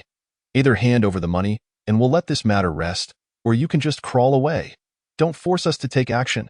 Several burly men in black robes surrounded him, one of them kicking over the jars in front of Su Yun, causing the qi-nourishing pills to scatter across the ground. Onlookers immediately shouted, "Who do you think you are? Why can't others sell their goods cheaply?" Before the words had left their mouths, the man who had spoken was struck in the heart by a punch from a black-robed brute, collapsing lifelessly to the ground. Witnessing such ruthlessness from the black-robed figures, those who had intended to defend Su Yun instantly fell silent, retreating to the sidelines. Su Yun observed the group, sensing something amiss. Their faces appeared youthful, yet they bore an air of profound experience. With eyes that held a cruel malice, their presence deep and steady as if forged over decades, entirely uncharacteristic of mere teenagers. And no matter the trials they faced, such a demeanor could not manifest in the prime of youth. You lot aren't competitors, are you? Su Yun sneered, leaning casually against a stone, his expression devoid of fear. He had surmised that these individuals had likely infiltrated under the guise of youth, their naivety a mere illusion crafted by some secret technique. In the realm of trials, it was not unusual for young individuals to engage in commerce, but the presence of adults in their midst was a grave violation. Should the 3 great sects discover this, they would undoubtedly face severe punishment. Thus, Su Yun felt no trepidation. If matters escalated, these individuals would be the ones ensnared. Seeing Su Yun's unwavering confidence, their hair bristled with anger as they realized he had seen through their identities. Yet, they were acutely aware of the dire consequences should they be discovered. If they could eliminate Su Yun in a flash, it would likely avoid excessive attention and trouble. However, the challenge lay in Su Yun's formidable strength. Even if they managed to defeat him, it would require considerable effort and could stir significant commotion, inevitably drawing the scrutiny of the three great sects. Consequently, they clenched their fists, and upon realizing they could not intimidate Su Yun, they merely scoffed and turned to leave. Heh, it seems my guess was indeed correct. Su Yun slowly rose, a cunning smile spreading across his face. Pick up all my things, you? The black-robed man glared furiously, ready to strike, but another brute restrained him, saying, "It's not wise to create trouble." After a moment of hesitation, he begrudgingly bent down to retrieve the scattered chi-nourishing pills one by one. Wait a moment. It seems I'm missing 100 chi-nourishing pills. Upon finishing, the black-robed man attempted to rise, only to find Su Yun standing before him, a mocking smile on his lips. You shouldn't push your luck. The black-robed man gritted his teeth, pointing at Su Yun, seething with rage. Everyone saw it, right? I am indeed missing 100 pieces. Su Yun turned to the crowd, inquiring with a smile, and the onlookers eagerly nodded. Their heads bobbing like chicks pecking at grains, they chimed in, "That's right, we saw it. There are indeed 100 missing." Su Yun leaned closer to the black-robed man, grinning. "So, everyone agrees 100 are missing. Time to compensate." Very well, very well." The black-robed man laughed in fury, his face twisted with rage, wishing he could skin Su Yun alive on the spot. With a flick of his wrist, 10 bottles of chi-nourishing pills were hurled forth. Precisely 100 pieces, Su Yun chuckled. "My good fellow, you are quite generous. Let us call today's events settled. This matter is far from over."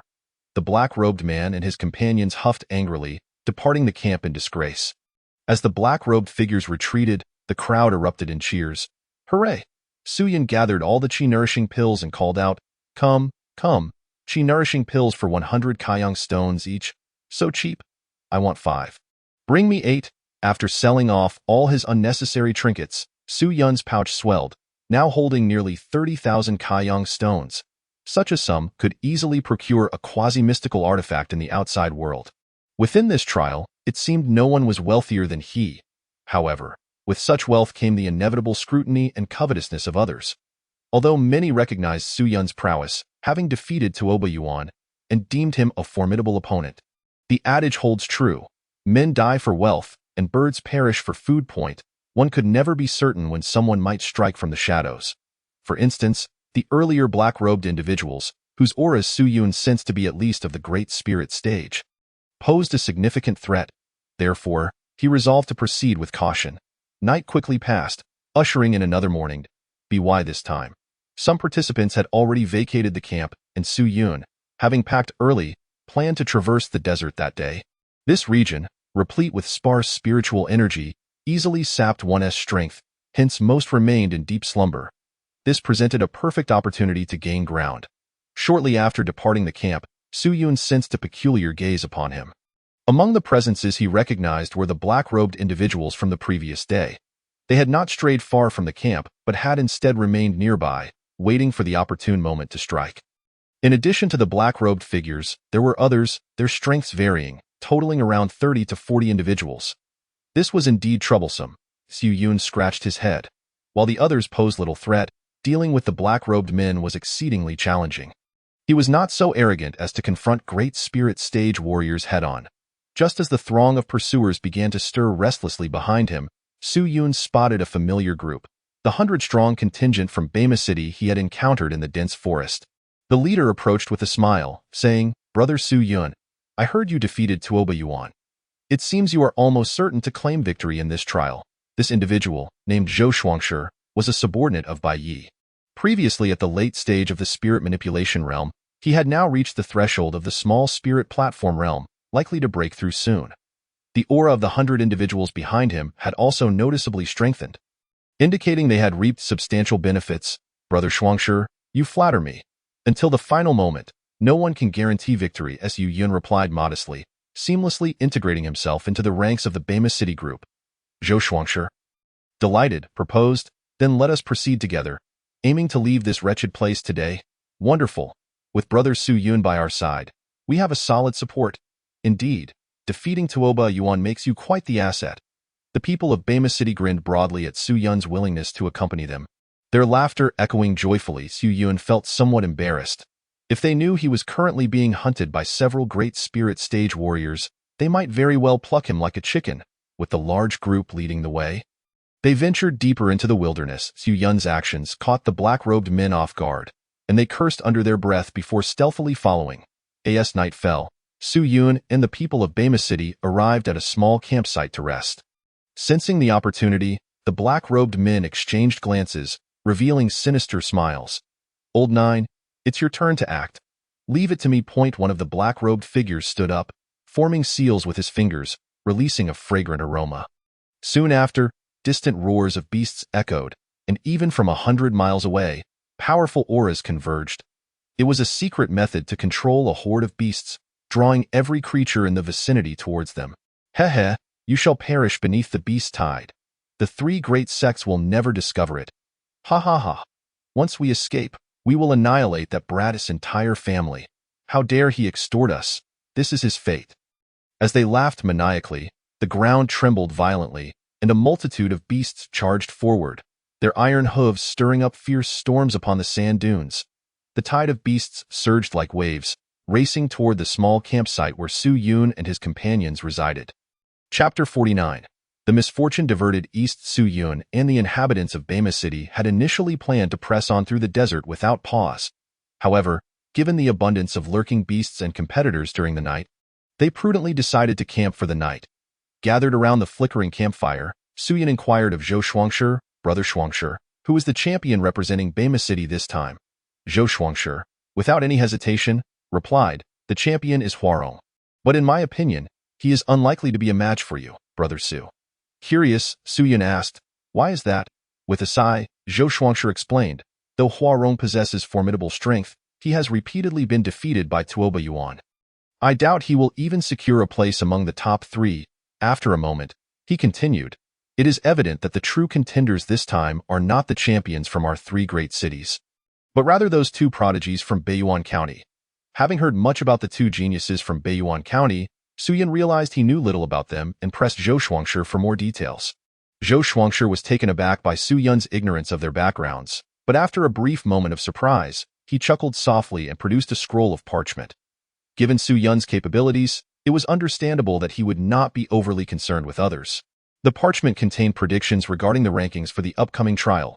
To his astonishment, Tuoba Yuan, despite his immense strength, was only projected to place third. The foreseen champion, who was expected to defend his title, was named when Fu.it was said that he had broken through to the mid-stage of the minor spirit platform realm 3 months prior and was well-versed in talisman crafting, being a third-grade talisman master.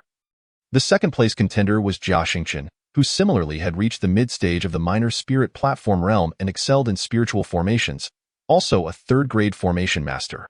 Only in third place was Tuoba Yuan, followed by Jiang Li from Baiyuan County, Huarong from Bama City, Quan Xian from Shanghai City, Su Gu from Mingxing City, and Huyan Bao from Changfeng City. It was unexpected that the renowned genius of the Jiang family from Baiyuan County would falter in such a humble locale. When Fu and Jia Xingqian each had their own strengths, if Jia Xingqian could set up a spiritual formation in advance, he would likely defeat Wen Fu. Conversely, if he could not establish his formation beforehand, he might very well fall to Wen Fu. In any case, both were formidable opponents. Zhou Shuangshi patiently elucidated, believing Su Yun had the potential to be the most significant dark horse in this selection. "By the way, do you see the numbers next to their names?" Zhou Shuangshi pointed to the parchment, grinning at Su Yun. "That represents the bets we can place."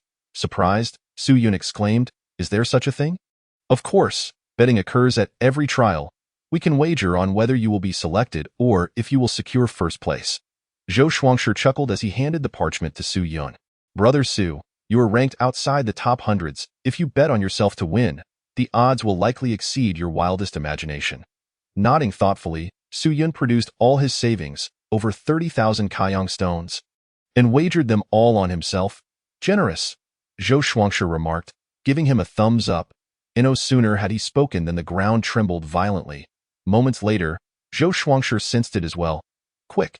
Defensive positions! A beast tide approaches!" shouted a scout from Bema City as he sprinted towards them. Upon hearing this, everyone was struck with alarm, hastily rising to survey the situation from atop the walls. Su Yun and Zhou Shuangshi exchanged a glance before leaping to the gate to look out. Indeed, they witnessed clouds of dust rising ominously from all directions, accompanied by earth-shaking roars. The scale of this beast tide was astounding. Zhou Shuangshi's brow furrowed deeply, astonished. Beast tides do occur, but they are typically composed of around 100 or so lesser beasts, summoned by the three major sects to test the participants. But this tide, with thousands of beasts converging, includes many that rival the minor spirit platform realm. Brother Su, what should we do? Looking intently at Su Yun, Zhou Shuangshi realized he was their only hope. We have a brief moment before they arrive. Tear down the wooden barricades and replace them with spiked barricades, Su Yun proclaimed, raising his arm high. The people of Bema City looked on in disbelief. If we dismantle the barricades, we will be exposing ourselves to the beasts, they protested. However, Su Yun argued that with so many beasts, the barricades would be shattered in an instant. It was better to transform them into spiked defenses, which could potentially kill some beasts and slow their advance. After hearing Su Yun's reasoning, Zhou Shuangshi quickly grasped the plan and began to direct the others efficiently. The team of over 100 worked swiftly to create the spiked barricades, dismantling the wooden ones and erecting 3 layers of spikes. Everyone positioned themselves in the center of the spiked circle, with every 20 individuals guarding one direction. They're coming. Zhou Shuangshi's eyes narrowed, his heart racing, palms slick with sweat. Yet Su Yun remained composed, exuding a calmness that was reassuring in the face of danger. His eyes shining with determination, boom, boom, boom. Amidst the swirling sands, countless beasts surged forward, their frenzied roars piercing the silence of the night. Everyone held their breath, awaiting Su Yun's command. Attack! As the second wave of beasts approached the pile of carcasses from the first wave, Su Yun shouted, unleashing a torrent of spiritual power that transformed into vibrant hues, striking the beasts with devastating force. The piled bodies from the first wave created a blockade, hindering the advance of the subsequent beasts. With the overwhelming barrage of spiritual attacks, the second wave was obliterated before it could reach the second layer of spikes, their blood mist swirling in the wind, igniting the fury of the remaining beasts, who charged forward with reckless abandon. As the relentless assaults continued, fatigue began to take its toll on the defenders, and the tide of beasts was perilously close to breaching the third layer of spikes. Realizing the imminent danger, Su Yun furrowed his brow, making a decisive choice. He stepped forward, charging directly into the oncoming tide of beasts. Brother Su, it's dangerous. Come back. Zhou Shuangshi shouted desperately, while others gasped in horror, realizing that this reckless move was akin to seeking death. Yet, Su Yun did not look back. With the agility of a fish, he evaded the furious onslaught of the beasts, absorbing their attacks, and though his body bore countless wounds, he pressed on relentlessly. The wave of beasts, drawn to him, began abandoning their assault on Bema City and turned to pursue Su Yun, beast-attracting incense. Before charging out, Su Yun had sprinkled some incense on himself, leading the ravenous tide of beasts in a different direction. He understood fully that such a massive tide could not simply be a trial set by the 3 major sections according to the small tower's sensing abilities. There were several powerful presences of the Great Spirit Platform realm about 30 miles south of the camp. There could only be one explanation. Those black-robed figures were behind this. Su Yun's expression turned icy as he calmly raced towards the source of those powerful auras. I have come to deliver a grand gift. Chapter 50. The might of the 3 major sects, huh? Those fools actually dismantled the barricades. How foolish! One of the black-robed figures laughed mockingly. It seems they are truly at their wits' end. This beast tide will easily crush them all, and then their possessions will be ours. Who would have thought this would turn into a fortunate turn of events? The black-robed figures watched the waves of beasts surge forward with expressions filled with cold amusement. Don't underestimate them. Even a group of minor spirit platform cultivators would struggle to survive under such a relentless beast tide. Look, the beast tide seems to be turning, one of them exclaimed in astonishment. What? The others turned to see that, astonishingly, the dust-laden horde had ceased its assault on Bema City. as though drawn away by some unseen force. "Ids, that little brat." One of them sneered. "He dares to charge into the beast tide? How laughable! Even I would find it troublesome to enter, let alone that little fool. He is as good as dead." In their eyes, Su Yun's actions were tantamount to courting death, merely a matter of time before he met his end. Yet, before their mocking laughter could fade, they were stunned to see the surging tide of beasts suddenly charging towards them. The ground trembled violently beneath the weight of thousands of iron hooves, echoing as though a volcano were erupting before their very eyes. The overwhelming momentum startled the cloaked figures, and upon closer inspection, they beheld Su Yun, whom they had presumed would soon be torn to shreds by the beast tide, leading a throng of thousands of monstrous creatures straight towards them. How is this possible? This lad cannot possibly command beasts. The individual who had previously employed the beast-controlling technique immediately stiffened, his voice tinged with a hint of panic. How could he know we were here? Surrounded by the aura of thousands of beasts, how can he discern our presence from 30 miles away? What is this boy's true origin? Quickly, regain control over this horde of beasts. No! The immense energy expended in that earlier beast-controlling maneuver has already drained too much of my strength. The cloaked figures were thrown into disarray. Such a multitude of beasts posed a tremendous threat to them. As the monstrous tide surged forth like a mudslide, Su Yun, his gaunt figure straining with every ounce of energy, sprinted with all his might. He lifted his gaze and spotted several individuals lying in ambush amidst the underbrush. The balance of offense and defense had shifted in this moment. "Run," one of the cloaked figures commanded, signaling for the others to flee. Yet, with remarkable swiftness, Su Yun flicked his fingers, launching a pouch filled with potent beast-attracting powder into the air. The fine particles fell like a gentle spring rain, enveloping the figures in its intoxicating aroma. The monstrous horde, drawn by the overwhelming scent, became utterly irrational, their faces contorted with ferocity as they charged towards the cloaked individuals. "Damn it, it's the beast-attracting powder. This boy, could he possibly also command beasts? We must flee, or the beasts will multiply." With such a large amount of beast-attracting powder, it's akin to pouring a bucket of blood into a sea teeming with sharks, guaranteed to attract even more beasts. If we draw a throng of pinnacle-level monsters, we may very well perish here today. Without a moment's hesitation, they turned and fled. With a triumphant expression, Su Yun gripped the dragon gallbladder spear, which shimmered into existence. He thrust it fiercely into the sandy hill, creating a small pit large enough for a single person. As he leaped into the pit, he seized a beast and swiftly dispatched it with his spear. Positioning himself within, he hoisted the beast's carcass overhead, using it as a shield against the opening. The beasts, now completely consumed by the allure of the beast-attracting powder, failed to notice Su Yun's descent underground. Their frenzy directed solely towards the fleeing cloaked figures. Countless iron hooves thundered past, turning the beast's body into a mangled mass of flesh, while the sheer force of the stampede left Su Yun's body taut with tension, compelling him to remain vigilant. Among the throng of beasts were those as powerful as mountains, their weight sending shockwaves that nearly shattered Su Yun's bones. Gritting his teeth, he persevered, refusing to yield. It was only when the beast carcass above him had been reduced to a pulpy mess and the monstrous tide receded, restoring tranquility to the ground, that Su Yun cautiously emerged from his refuge.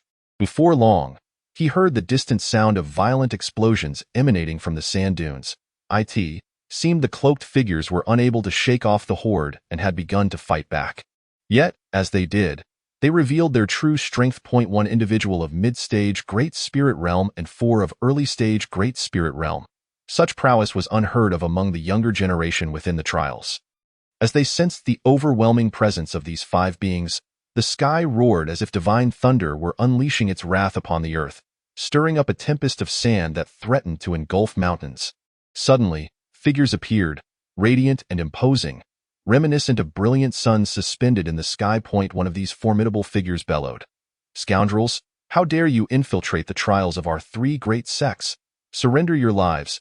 Immediately, a mass of radiant energy coalesced above the figure, transforming into a beam of light that cleaved through the heavens, crashing down upon the cloaked figure's location with unbridled fury. The blinding brilliance resembled a sun plummeting to the earth, its destructive force palpable even before it reached the ground. Boom! From beyond the horizon, a searing, blinding light erupted, detonating with enough ferocity to rend the very fabric of reality for hundreds of miles, sweeping all before it. The clouds of yellow sand spread for miles, soaring thousands of feet into the air. At such a distance, even the residual shockwaves sent Su Yun reeling, causing him to cough blood as his skin was torn open from the force. Once the cataclysmic energy descended, Su Yun staggered to his feet, only to behold a crater the size of half of North City left in the wake of the explosion. My word, was such harshness truly necessary? Su Yun swallowed hard, feeling a touch of embarrassment. He had initially thought that these individuals would merely be captured and subjected to public trial, yet they had been obliterated without a trace. The three sects are utterly ruthless. Such sects, known for their emphasis on prestige, could not allow even the slightest challenge to their authority. Otherwise, who would dare to provoke them in the future? The voice of the tower's spirit spoke calmly. The one who struck earlier is likely a pinnacle-level essence refinement expert.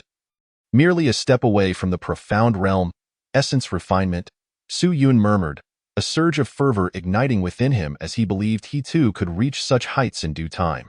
The three great sects indeed possessed unfathomable depth. Even a mere guardian of the trial grounds was of pinnacle essence refinement caliber. His steps gradually led him toward the massive crater when the small tower interjected. "What are you doing? There must be valuable treasures within their storage bags. I'm going to take a look." Su Yun grinned widely, revealing a set of gleaming white teeth, his excitement palpable. A great spirit realm warrior likely had numerous exquisite items. Otherwise, they wouldn't have risked their lives to venture into the trial grounds. However, to his surprise, the small tower doused his enthusiasm with a cold reality. After being obliterated by such a level of energy, those storage bags have long since turned to dust. Most of their contents are likely lost as well. Even if, by some miracle, the items remain, the residual energy from the essence refinement expert in this crater would spell certain death for you. At these words, Su Yun's expression fell instantly. "Su Yun, are you all right?" Zhou Shuangshi and his companions rushed over, alarm evident in their voices upon witnessing the shocking explosion. Though they had only crossed paths briefly, Su Yun had selflessly drawn away the beast tide, ensuring the safety of everyone in White Horse City, earning their deep gratitude. Su Yun shook his head, smiling. "I'm fine. Had it not been for your diversion of the beast tide, we might have..." Zhou Shuangshi expressed his heartfelt appreciation. "I was merely looking out for myself," Su Yun replied with a chuckle, for it was indeed no exaggeration. Had he not fought so desperately, those thousands of beasts would have overwhelmed him, leaving him utterly exhausted. "Let us proceed. We should be close to escaping this wretched place." The group exchanged jovial banter as they set off toward the next trial ground. The further north they traveled, the more oppressive the heat became. Upon reaching the last sand dune, the ground felt as though they were walking upon burning coals. They were compelled to channel their spiritual energy into their feet to alleviate the searing pain. In the distance, they beheld a sight akin to churning magma distorting the air, the landscape becoming increasingly unsettling. This marked the final trial ground before reaching Yunfeng Mountain, the Sea of Lava. Chapter 51. The land of volcanoes. Before them loomed a towering mountain, resembling red-hot steel, exuding an intensely scorching aura. The scenery around them warped like ripples on water, and at the peak of the 1,000-foot cliff, a waterfall of molten lava, 100 feet wide, cascaded, obscuring the vast cave within. From afar, this volcano, drenched in lava, appeared as a semicircular sun sinking into the earth. Each breath felt like inhaling a conflagration, causing unbearable pain in the lungs. The spiritual energy in this place was imbued with a burning heat, deterring one from carelessly drawing it into their dantian. Otherwise, even their internal organs would be scorched to cinders. Common individuals had to meticulously refine this energy before daring to absorb the spiritually infused essence tainted by the lava's searing heat. Though the spiritual energy here surpassed that of the desert, even exceeding that of the outside world, the constraints imposed made everyone exceedingly cautious. Scattered about the base of the mountain were the charred remains of numerous unfortunate souls. How on earth do we get in? As the crowd gathered at the foot of the mountain, they gazed at the cavern obscured by the cascading river of molten lava, instantly engulfed by a sense of despair and helplessness. Su Yun furrowed his brow, observing intently for a moment before discerning that this torrent of molten rock revealed a narrow opening wide enough for a single person to pass through every 10 breaths. However, this fleeting gap vanished in the blink of an eye. Should one lack the swiftness or misjudge the timing, they would assuredly be consumed by the seething magma, reduced to charred remains like those bodies strewn beside the mountain's base. Unless one was a formidable practitioner of the great spirit platform realm who had refined the yang energy within, none could recklessly charge through. Upon learning of this trial, the crowd lamented in dismay. For Su Yun, this molten river posed an equally grave danger. His physical body was far from capable of withstanding such heat.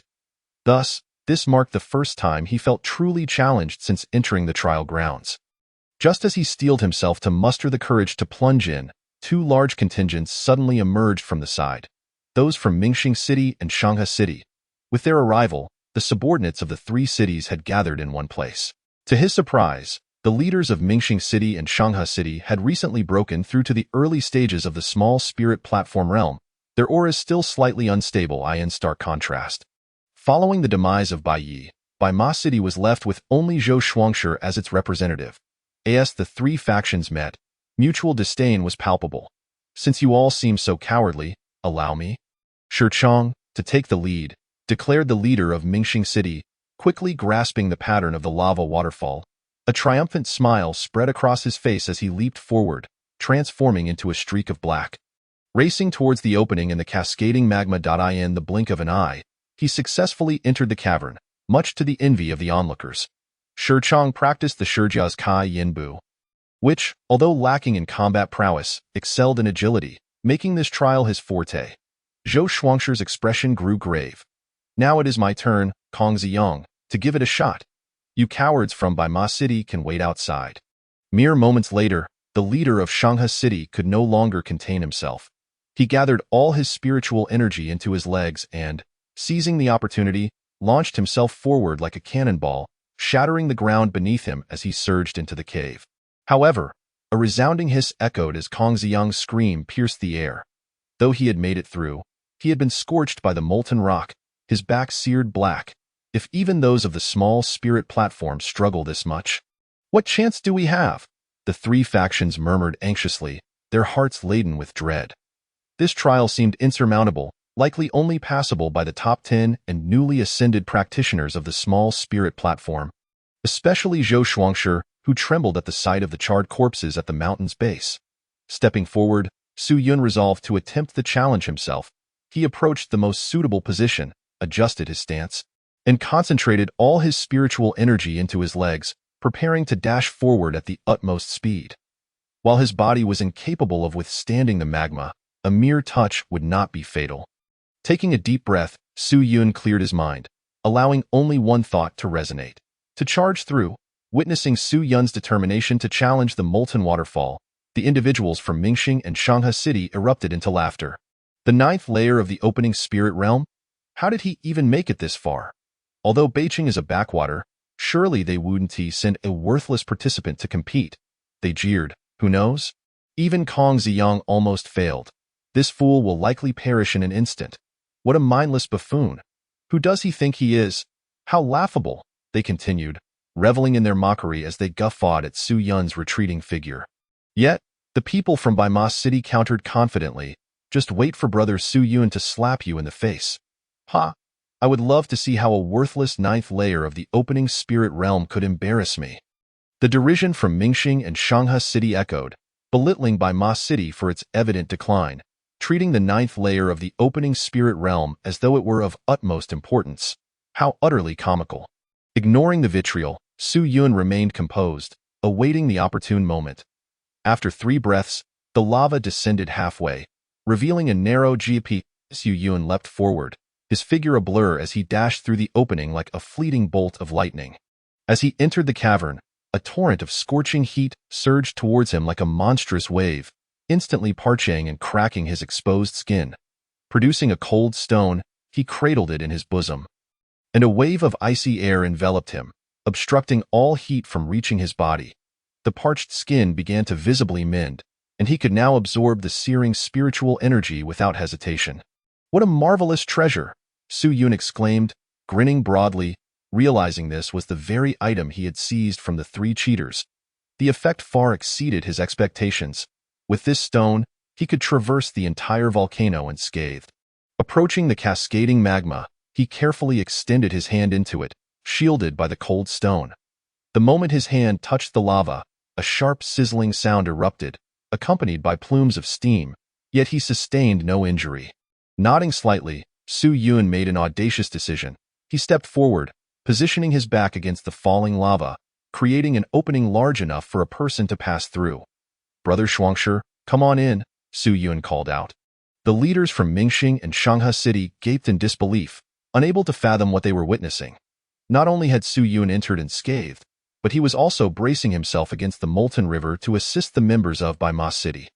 The people of Baima City were initially stunned, but soon their faces erupted with joy. They had not anticipated that Su Yun would choose to extend a helping hand at such a critical moment.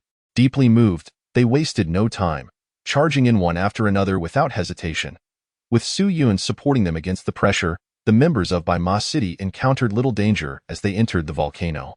Observing how easily Baima City's members gained entry, the individuals from Mingxing and Shanghai City grew frantic, disregarding all caution as they attempted to slip in behind Baima City. However, Su Yun would not allow such an easy passage. With a flick of his fingers, a powerful gust of wind sent those attempting to sneak through reeling backward, spitting blood as they were cast aside. "Brothers, we previously failed to recognize your worth. Please assist us. We will surely repay you. We did not intend to insult you before, and I sincerely apologize. I was wrong. Please, let me in," the others pleaded, tears streaming down their faces. Some dropping to their knees in desperation. At that moment, they regretted their earlier mockery, wishing they could slap themselves for their foolishness. Gazing at their wretched faces, Su Yun devised a plan, flashing a radiant smile as he declared, "If you wish to enter, it is not impossible, but it will cost you 500 Kaiyang stones per person." Upon hearing this, the two factions erupted into chaos. 500 Kaiyang stones for a chance to enter the three great sects? Only a fool would refuse. In an instant, hundreds clamored, producing their Kaiyang stones and tossing them to Su Yun. "Allow me to count," he replied solemnly, returning to the volcano, leaving the two factions filled with anticipation and excitement. As they beheld the countless Kaiyang stones, their hearts brimmed with joy, a staggering total of 120,000 Kaiyang stones, enough to purchase a fine Xian-grade spirit artifact in the outside world. After collecting all the stones, Su Yun waved his hand and smiled at Zhou Shuangshi and the others. "Let us go. Are we not going to deal with them?" Zhou Shuangshi paused, quickly realizing that this was clearly a ploy to mock them. Who could blame Su Yun for tricking them, given how they had previously derided him? It wasn't until a full incense stick's time had passed in silence that the people of Mingxing and Shanghai City finally recognized they had been duped by Su Yun. And they erupted in curses from outside. "You beast! Return my money. I will have your corpse shattered into 1,000 pieces." Regrettably, at this moment, Su Yun and his companions had long departed from the cave, making their way toward the depths, completely oblivious to their curses. Not long into their journey, most of the group began to struggle against the oppressive conditions. The intense heat required a significant amount of spiritual energy to combat, compounded by the fact that the spiritual essence in this place could not be easily absorbed, forcing them to take frequent breaks after only a few steps. Thus, Zhou Shuangshi did not hesitate to dismiss all those lacking in strength. Retaining only 20 individuals, following this reduction, the remaining members found their pace considerably quickened. As they traversed a sweltering and dark cavern, they soon came upon an expansive area filled with molten lava. The interior was suffused with a fiery crimson hue, and the lava lake stretched for hundreds of feet, perpetually emitting an intense and scorching heat. Everyone felt as though they were being burned alive, compelling them to enhance their spiritual power to fend off the increasingly oppressive warmth. Within the lava lake floated numerous fragments of stone, providing a precarious path to the exit on the opposite shore. However, these stones sank immediately upon being stepped on, and without maintaining rapid speed, one would be dragged into the depths of the molten lava. Beside Zhou Shuangshi, one individual attempted to navigate this treacherous path. After leaping 3 times, a stone suddenly shifted beneath him, catching him off guard and sending him plummeting into the lava, where he was instantly incinerated into char. The group gasped in horror, deterred from further attempts. As they deliberated on how to proceed, a small tower unexpectedly appeared before Su Yu and Su Yun. It seems there is the presence of Blood Sun Demon Fire here, the tower spirit urged, directing Su Yun's gaze toward the depths of the lava. Indeed, the Blood Sun Demon Fire lies beneath this molten expanse. Dive down and seek it out. What? Su Yun nearly spat out a mouthful of blood. What kind of folly is that, going down there? One might as well be turned to ash in an instant. Why not search for it after we exit? With a dry chuckle, he added, not even someone at the Yuan Dan realm would dare to venture in so recklessly. The tower spirit scoffed, the Blood Sun Demon Fire only thrives in such extreme heat, whether in lava or a sea of flames, it is all the same. Enough of your nonsense. If you wish to survive, you must ascend. Hearing these words, Su Yun thought to himself, in any case, death seems inevitable. Damn it, I'll give it my all, brother Shuangshi. You all go ahead. I shall follow shortly. He bid farewell to Zhou Shuangshi and the others. Quietly circling around to the side of the lava lake closest to the Blood Sun Demon Fire. Gazing at the bubbling lava pool, Su Yun felt a twinge of trepidation for the first time. Taking a deep breath, he channeled all his spiritual energy into the cold stone, unleashing its full power. He then activated the seed of thunder tribulation within him, erupting in a dazzling silver light that enveloped his entire being. With this dual enhancement, enduring for 30 breaths within the lava should pose no significant issue. Rest assured, if you find it unbearable, I will intervene, the tower spirit stated calmly. With this reassurance, Su Yun's anxieties were somewhat alleviated. Let us go. He forcefully shattered the ground beneath him and, like a darting fish, plunged into the scalding lava. As he entered the lava, the clash of cold against molten rock generated a thick vapor. The chilling aura covering his body was swiftly washed away, and he could barely endure for 5 breaths before the relentless heat of the lava felt like molten iron pouring over him, causing him to grimace in pain. His skin turned red, and blood began to seep from his pores. In desperation, he once again summoned the full power of the cold stone, unleashing its frigid energy. The cold stone trembled violently, and countless waves of cold surged forth, barely managing to shield his body. Without hesitation, he followed the tower spirit's guidance and dove deeper in the engulfing darkness. He saw no direction. Only the fiery lava and charred corpses littered the surroundings. He could only heed the tower spirit's instructions, floundering like a headless fly within the molten depths. Gradually, the strength of the cold stone waned, and the cold aura enveloping his body began to crumble inch by inch. The scorching heat rushed in, forcing Su Yun to close his eyes, lest he be blinded by the searing intensity. Time passed without measure until the cold stone finally shattered with a crack, and the chilling energy vanished entirely. The lava then cascaded down upon him, an agonizing pain spreading throughout his body. As if he were being hurled into an abyss and shattered into pieces, Su Yun's face contorted in agony, his skin rapidly turning crimson. Yet soon enough, a low growl escaped his throat as he channeled all his internal thunderous power. The silver radiance fiercely shielding his form in that abyss of darkness, he sensed his spiritual energy rapidly dissipating, his body being scorched by the overwhelming pressure and fearsome heat. Each moment of flesh burning away was met with the lava searing it into a bloody scab. A profound unease, chaotic darkness, and excruciating pain enveloped Su Yun's mind. Had he been an ordinary person, he would have surely lost his sanity by now. Yet Su Yun gritted his teeth, refusing to relinquish that last sliver of clarity. As he felt himself sinking deeper into pain and darkness, a flicker of light ignited within his heart, as if a strange force enveloped him, shielding him from the harm inflicted by the surrounding lava. Soon after, he felt his body, once tormented by the lava, become lighter. With a soft thud, he sensed that he had landed on solid ground. His spiritual energy was utterly depleted, and the seed of thunder tribulation dimmed. Losing all its brilliance, it seemed that the little tower had intervened. Otherwise, he would have perished in the lava lake by a hair's breadth. Awaken! The Blood Sun Demon Fire lies ahead. The tower spirit's voice rang out. Su Yun abruptly opened his eyes, gasping for breath, and as he moved, an unanticipated surge of pain assaulted his senses. Lowering his gaze, he beheld his battered body, marred with ghastly burn scars, thick blood scabs oozing with fresh blood beneath their surface. Thank you, Su Yun managed to muster as he propped himself up, offering a strained smile to the tower spirit.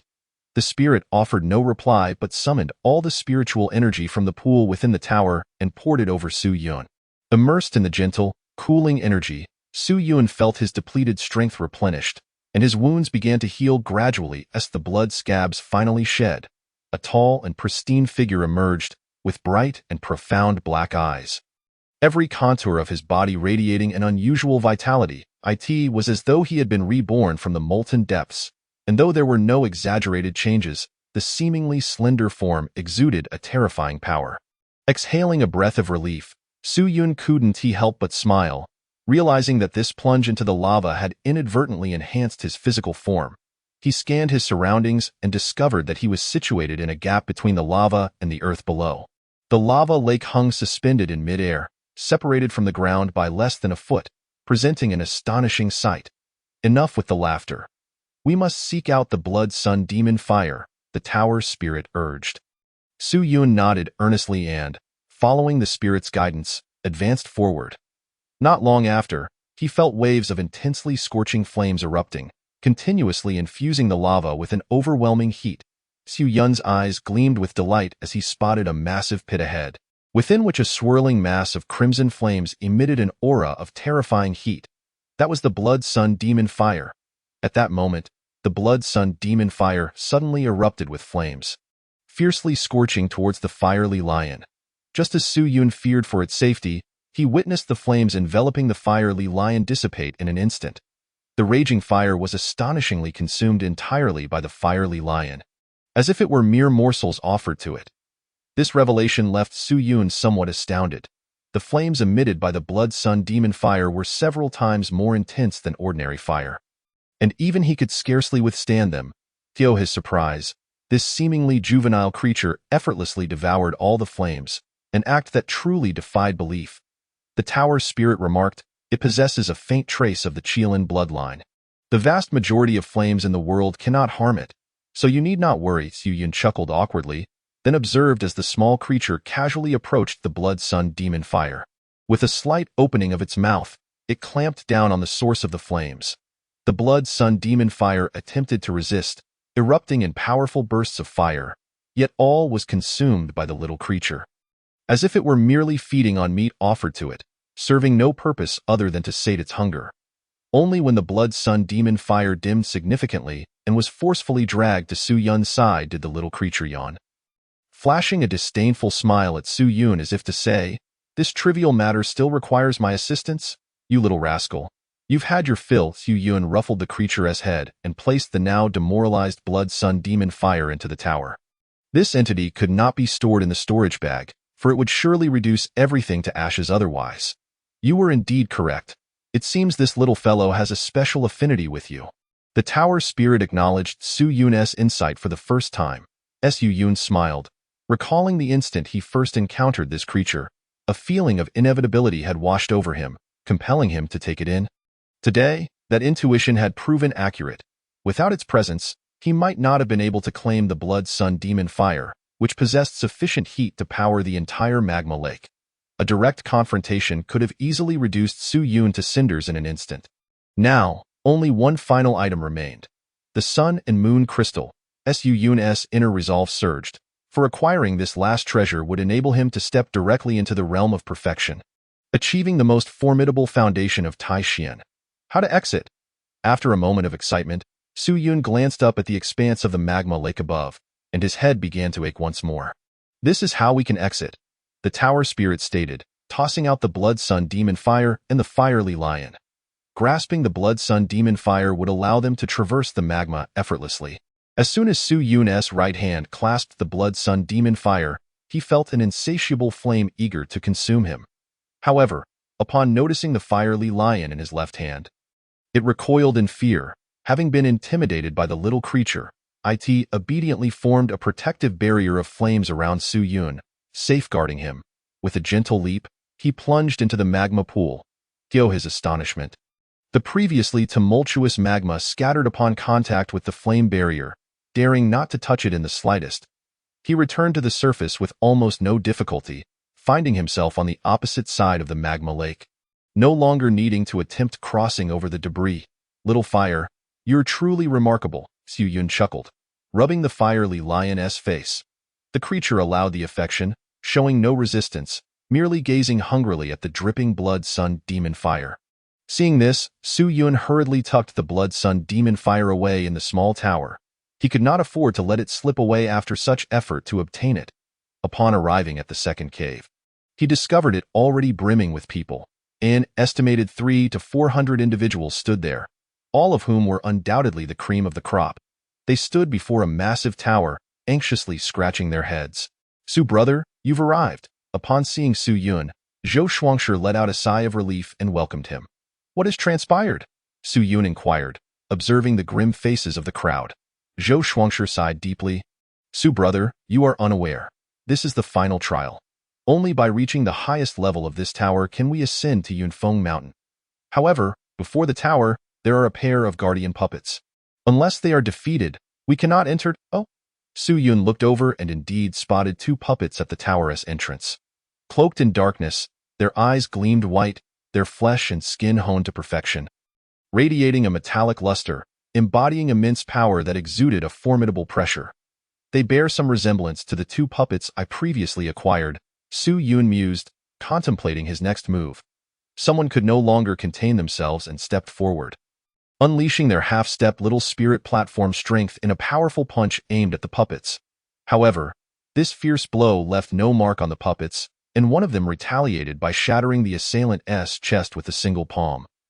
Slicing through the torso and cleaving the intestines in 2, the corpse collapsed with a thud, its innards spilling forth, the face frozen in a mask of terror from before its demise. This scene caused every onlooker to change color, retreating several steps in alarm. This individual was no weakling. To think they were so easily slain. Su Yun frowned, realizing that the physical strength of these 2 puppets was comparable to a formidable early-stage little spirit platform warrior. No less powerful than those he had encountered in the Tianxian Pavilion ruins.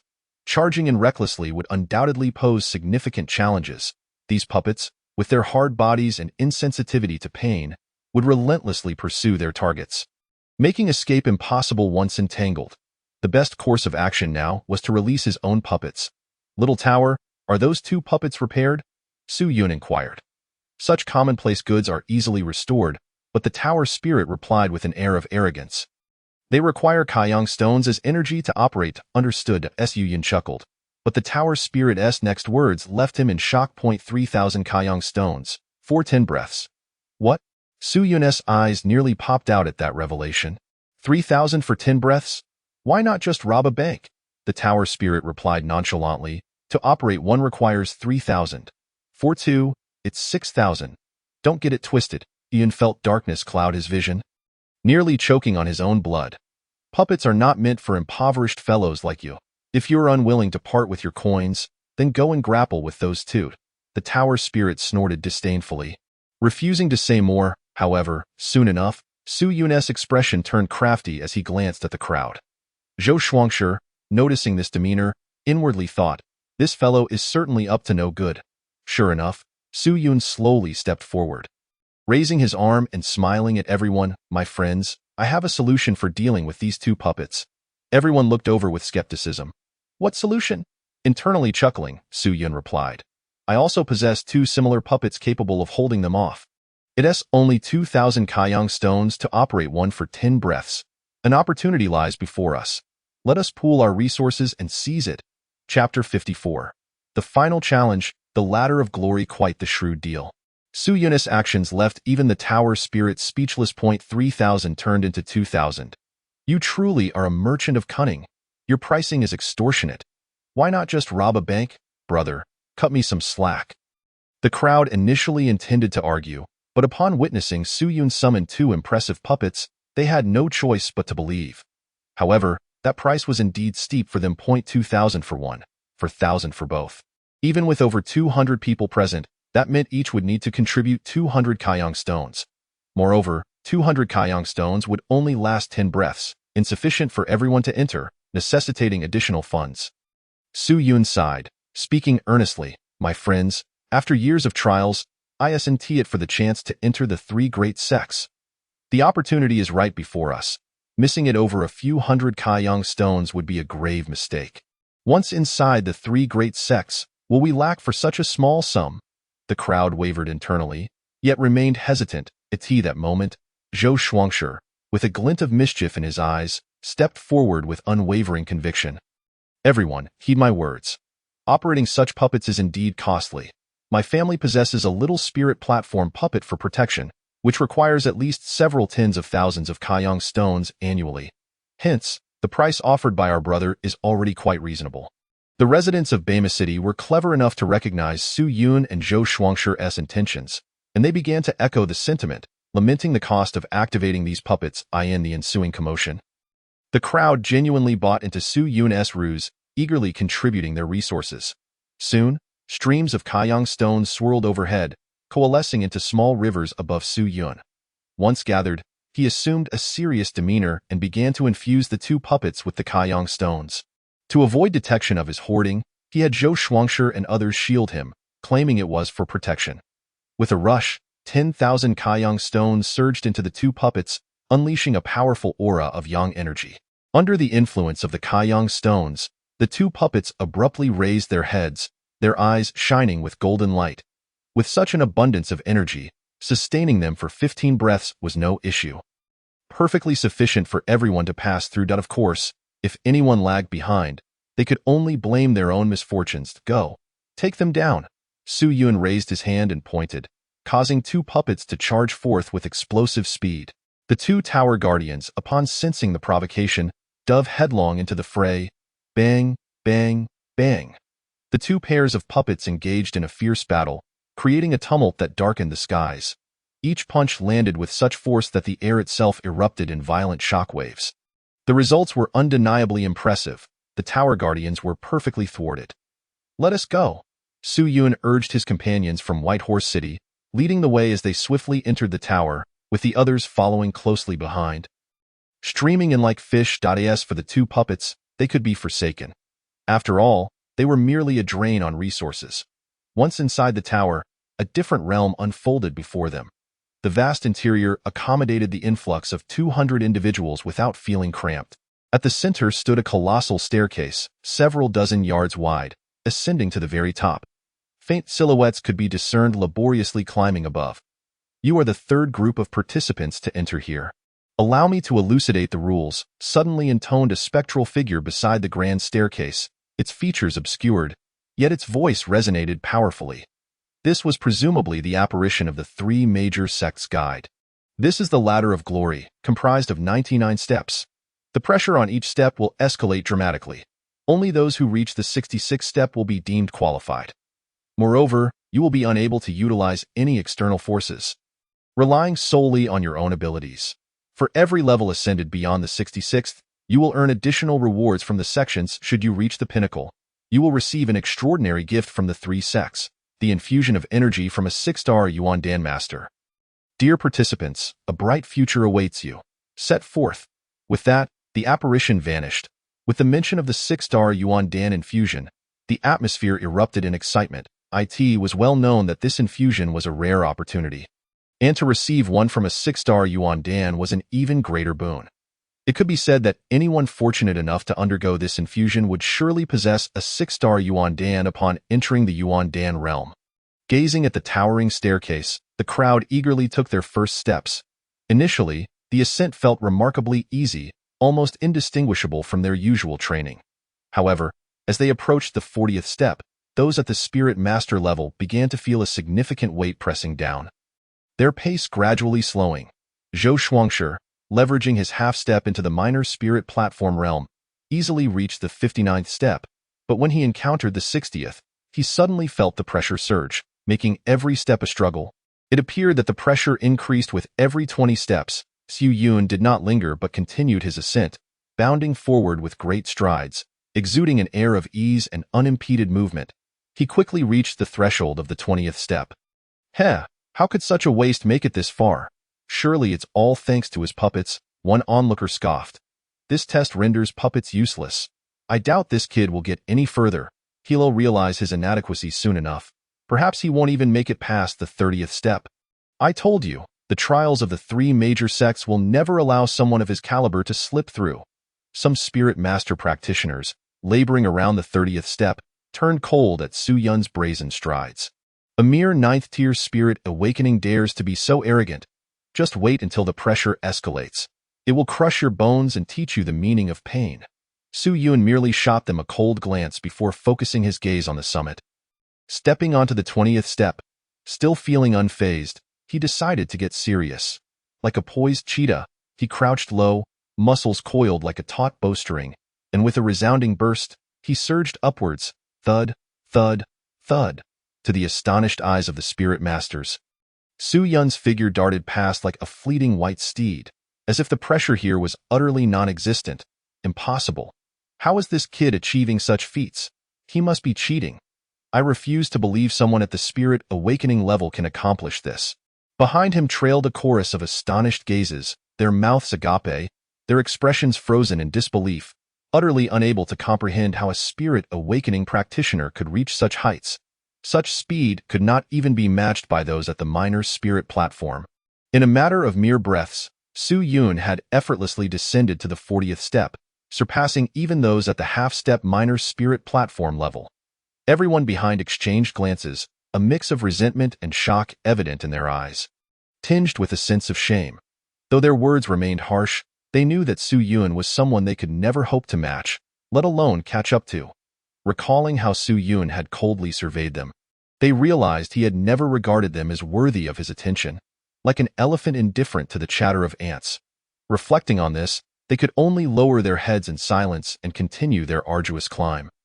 Too intimidated to speak further at this moment, Su Yun had already surpassed Zhou Shuangshi and the other half-step minor spirit platform practitioners, successfully stepping onto the 60th step. Here, the pressure had indeed intensified considerably, yet it still posed no hindrance to Su Yun. With a single breath, he leapt forward 20 steps, finally halting at the 80th step, where he felt a sudden, overwhelming force pressing down on him. Su Yun forced his left foot forward, stabilizing himself.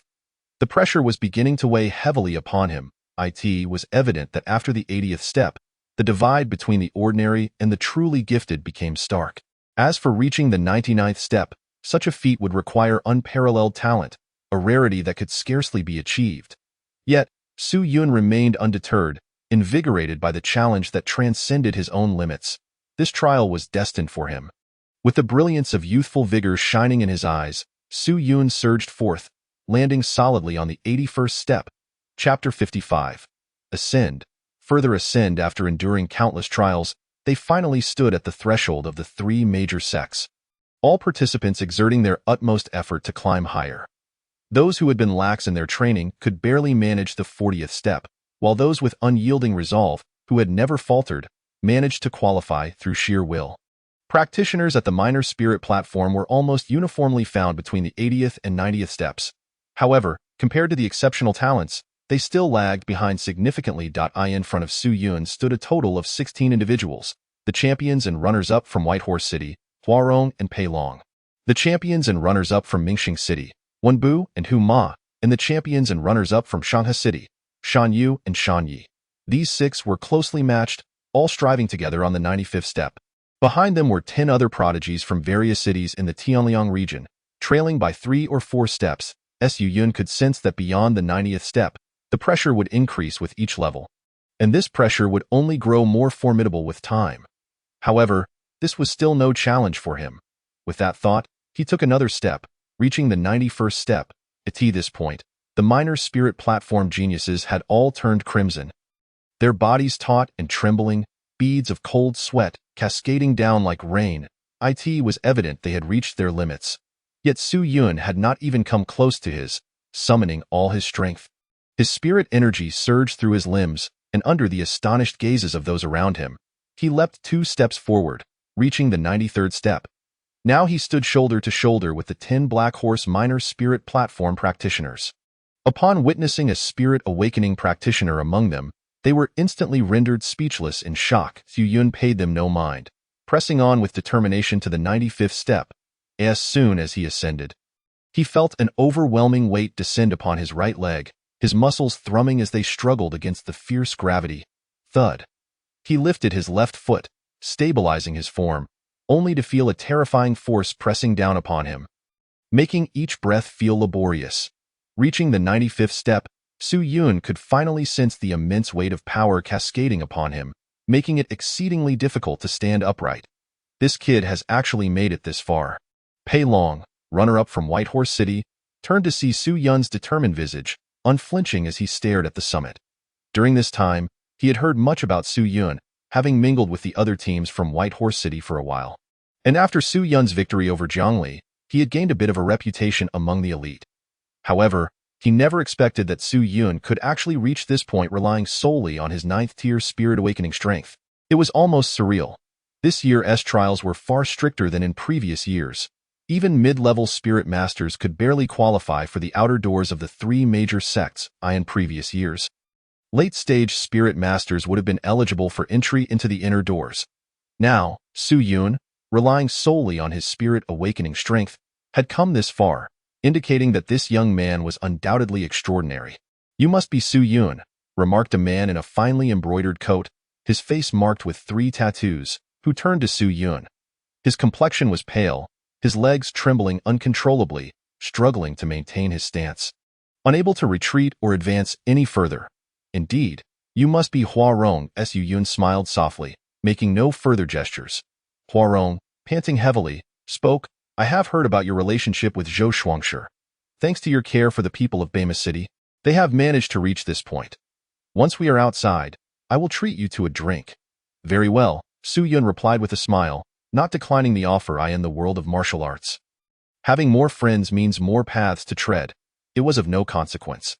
"Have the two from Baiyuan County reached the summit?" Su Yun inquired, curiosity creeping into his tone. Hua Rong and Pei Long exchanged wry smiles before shaking their heads in unison. They spent merely half an hour reaching the 98th level, but could not advance further. Su Yun felt a jolt of astonishment.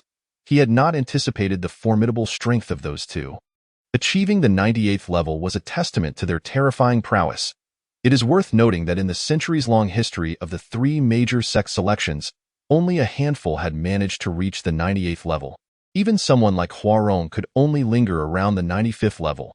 Though it was merely 3 levels apart, the gulf in power was incomprehensible. In comparison, the other prodigies seemed to dim significantly. Yet, this only fueled Su Yun's fighting spirit.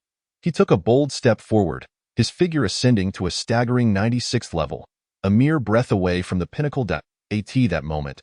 The immense force shook Su Yun, causing his bones to tremble, producing a crisp, cracking sound.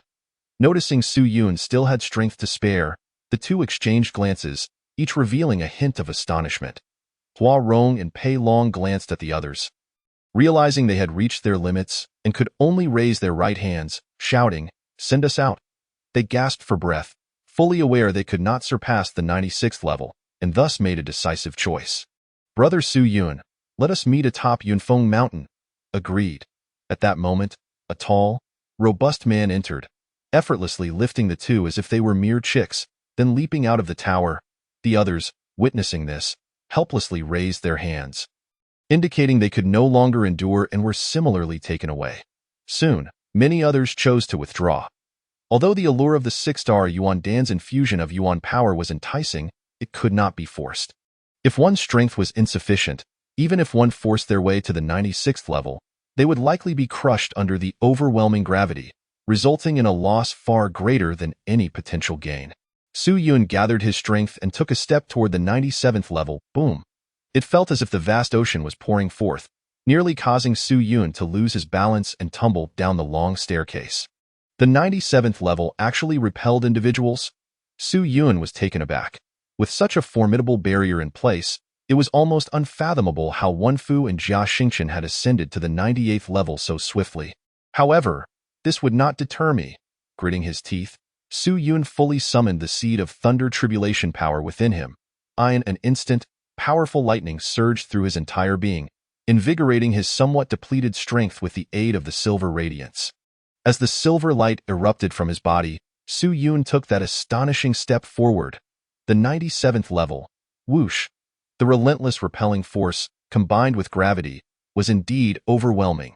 Even Su Yun, empowered by the thunder tribulation seed, nearly lost his footing. Fortunately, after undergoing a second refinement within the magma, his physique had reached a higher level, making it not too difficult to stand on the 97th level. Hold on, Su Yun bellowed, his throat tight with exertion, veins standing out on his forehead, and his muscles swelling like coiled dragons. His right foot slammed down, as if firmly embedded in the staircase, followed by his left leg, which also pressed against it. He stabilized himself at the 97th level. Wow! The crowd was visibly astonished, including the champions and runners-up from the three major cities. It is widely known that the final three levels have always been a nightmare for all geniuses. Countless confident challengers have attempted, only to meet with failure. Even the two from Baiyuan County could only remain at the 98th level. It is said that in the last 10 trials of the three major sects, only 2 individuals successfully reached the summit. Those 2 are now regarded as titans of the imperial dynasty, having long transcended the heights of the 3 major sections. Thus, ascending to such heights not only signifies unparalleled personal strength, but also heralds a future of immense promise. Now, it seems another might soon emerge. Su Yun, hailing from a small place like Beicheng, might just achieve what seems an impossible feat. Buzzing. Waves of formidable repelling force cascaded toward him, shaking Su Yun repeatedly and nearly sending him flying. Yet, he resolutely held his ground, refusing to retreat even a single step. The more critical the moment, the less one could afford to slacken. Otherwise, if he were to exit the 97th level, it might be impossible to re-enter. The last 2 levels, I will not concede. Su Yun clenched his teeth, his features contorted in determination. He directed a final roar toward the 98th level, expending every ounce of strength to finally shift his footing. Snap! His right foot landed on the 98th level. Chapter 56. Is this still human? Outside the tower, the crowd buzzed with excitement. A series of high platforms floated in the air like ripples, encircling a towering peak that reached into the clouds. This mountain was none other than Yunfeng Mountain. Atop the peak stood 3 altars, each adorned with a flag. Before Yunfeng Mountain, there was a colossal golden bell, standing 100 feet tall, exuding an air of majesty and sanctity. As the sun set and night faded, the bell would ring, signifying the official commencement of the flag-seizing contest. At this moment, countless factions had gathered to watch the spectacle, seated upon the high platforms in the sky, eagerly observing the events beside the tower. Tents had been erected there for the competitors who had successfully navigated the long staircase to rest and recuperate. Though they had not reached the summit, they were nonetheless deemed qualified. From this elevated vantage point, one could survey the entire trial grounds and witness the youthful competitors battling for supremacy. The sight of their brilliant geniuses being eliminated or falling would elicit cries of lament. Conversely, repeated victories would be met with resounding cheers, creating an atmosphere of vibrant excitement. The central circle of high platforms was divided into 3 arcs, designated for the spectators of the 3 major sections. Within the Qingling sect's viewing area sat 27 individuals, including Yu Qingfeng and Qing Russian, who were merely there to observe. Throughout the days, they had witnessed Su Yun toy with his adversaries, forcibly seize resources, and fearlessly draw the attention of demonic beasts. Now, Su Yun had traversed the magma waterfall, crossed the magma lakes, and finally arrived before the tower. This Su Yun is truly extraordinary, Qing Russian remarked, pondering how far he could ascend on this glorious long staircase. If he could only reach the 70 levels, this contest might prove challenging. Why Yu Qingfeng understood that the long staircase was no easy feat. The geniuses from the 3 major cities had struggled for over an hour, yet could not advance further. Nevertheless, he still believed in Su Yun's potential. In my day, I only reached 94 levels. Brother Su is far stronger than I was. He should at least reach the 97th level. Ha, Brother Russian, your disciple is a dreamer? Yu Qingfeng retorted. Even the 2 from Baiyuan County could only reach the 98th level. This Su Yun, TSK, is laughable. Just as Yu Qingfeng and Qing Russian exchanged words, an elderly man from the Baiyun sect scoffed disdainfully. If reaching the 97th level on this glorious long staircase were so easy, the 3 major sects would be out of the competition. Old Shun, that opinion may be premature, Qing Russian replied with a faint smile. Though he could not guarantee Su Yun's performance, he felt compelled to defend his disciple's honor. Emph, a young lad from the Spirit Awakening realm, who knows what despicable means he employed to defeat Zhongli, has somehow reached this tower. It is a mistake on our part. I doubt he can even meet the passing mark.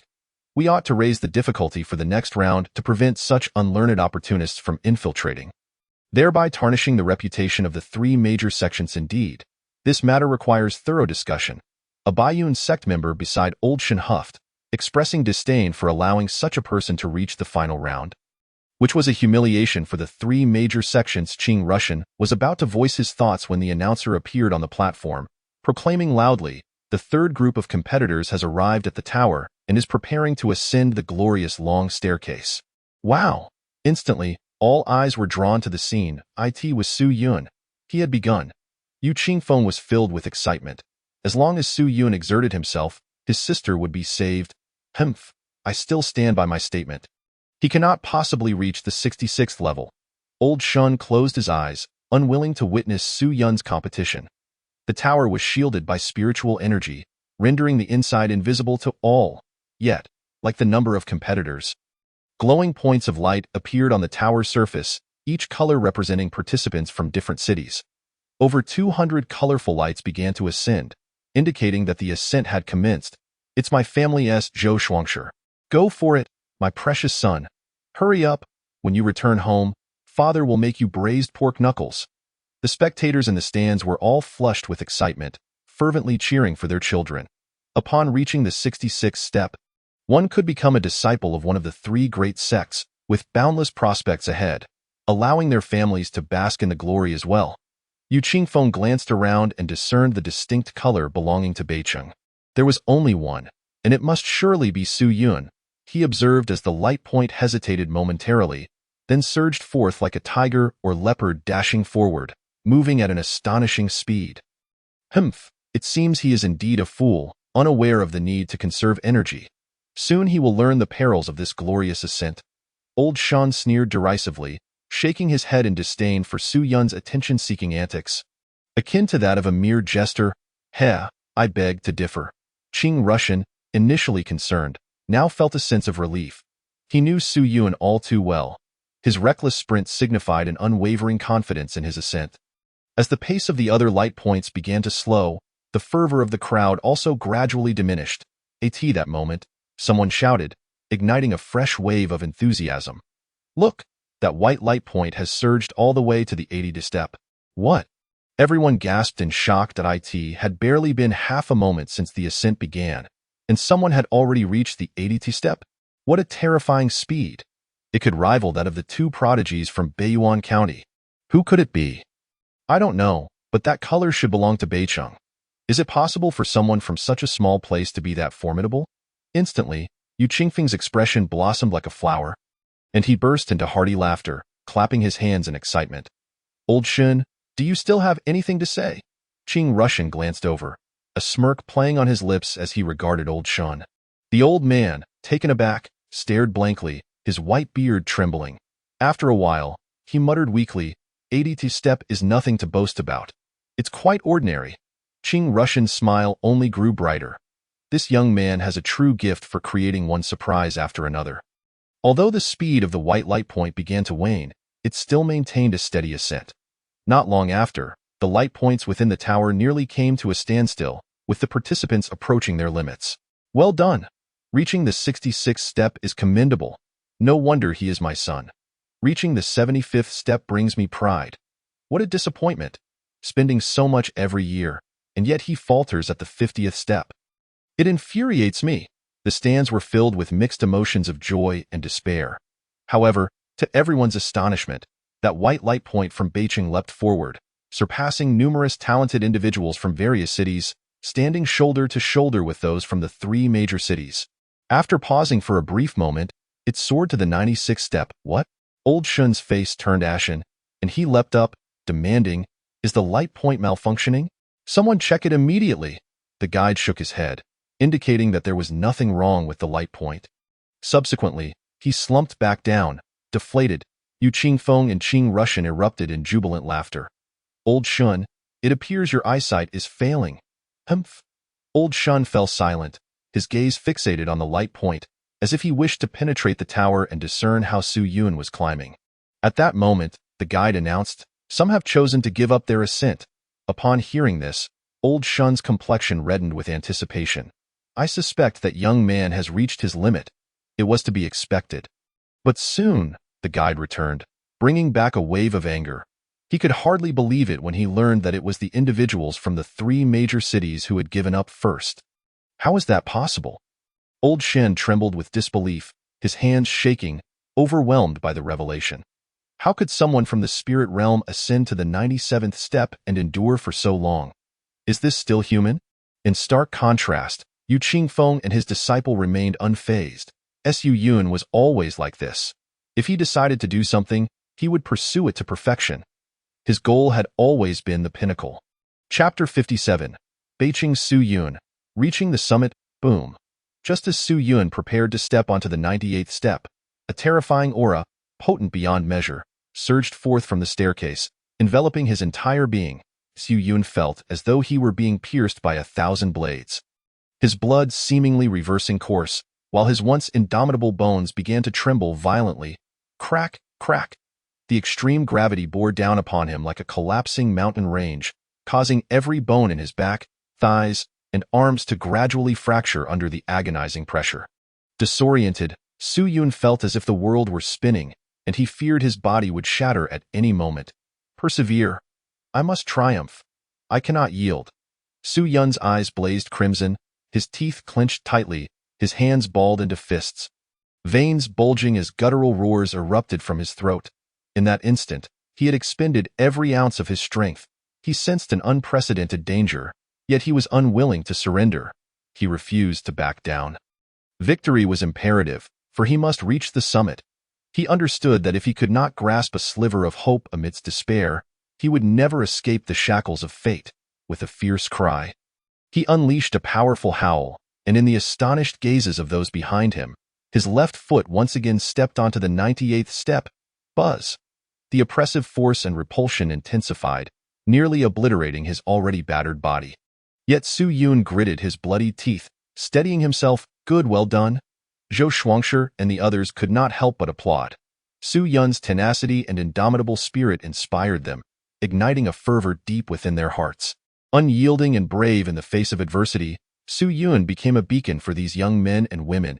Even as he remained bloodied and battered, his spirit shining like the sun. This is how youth should be.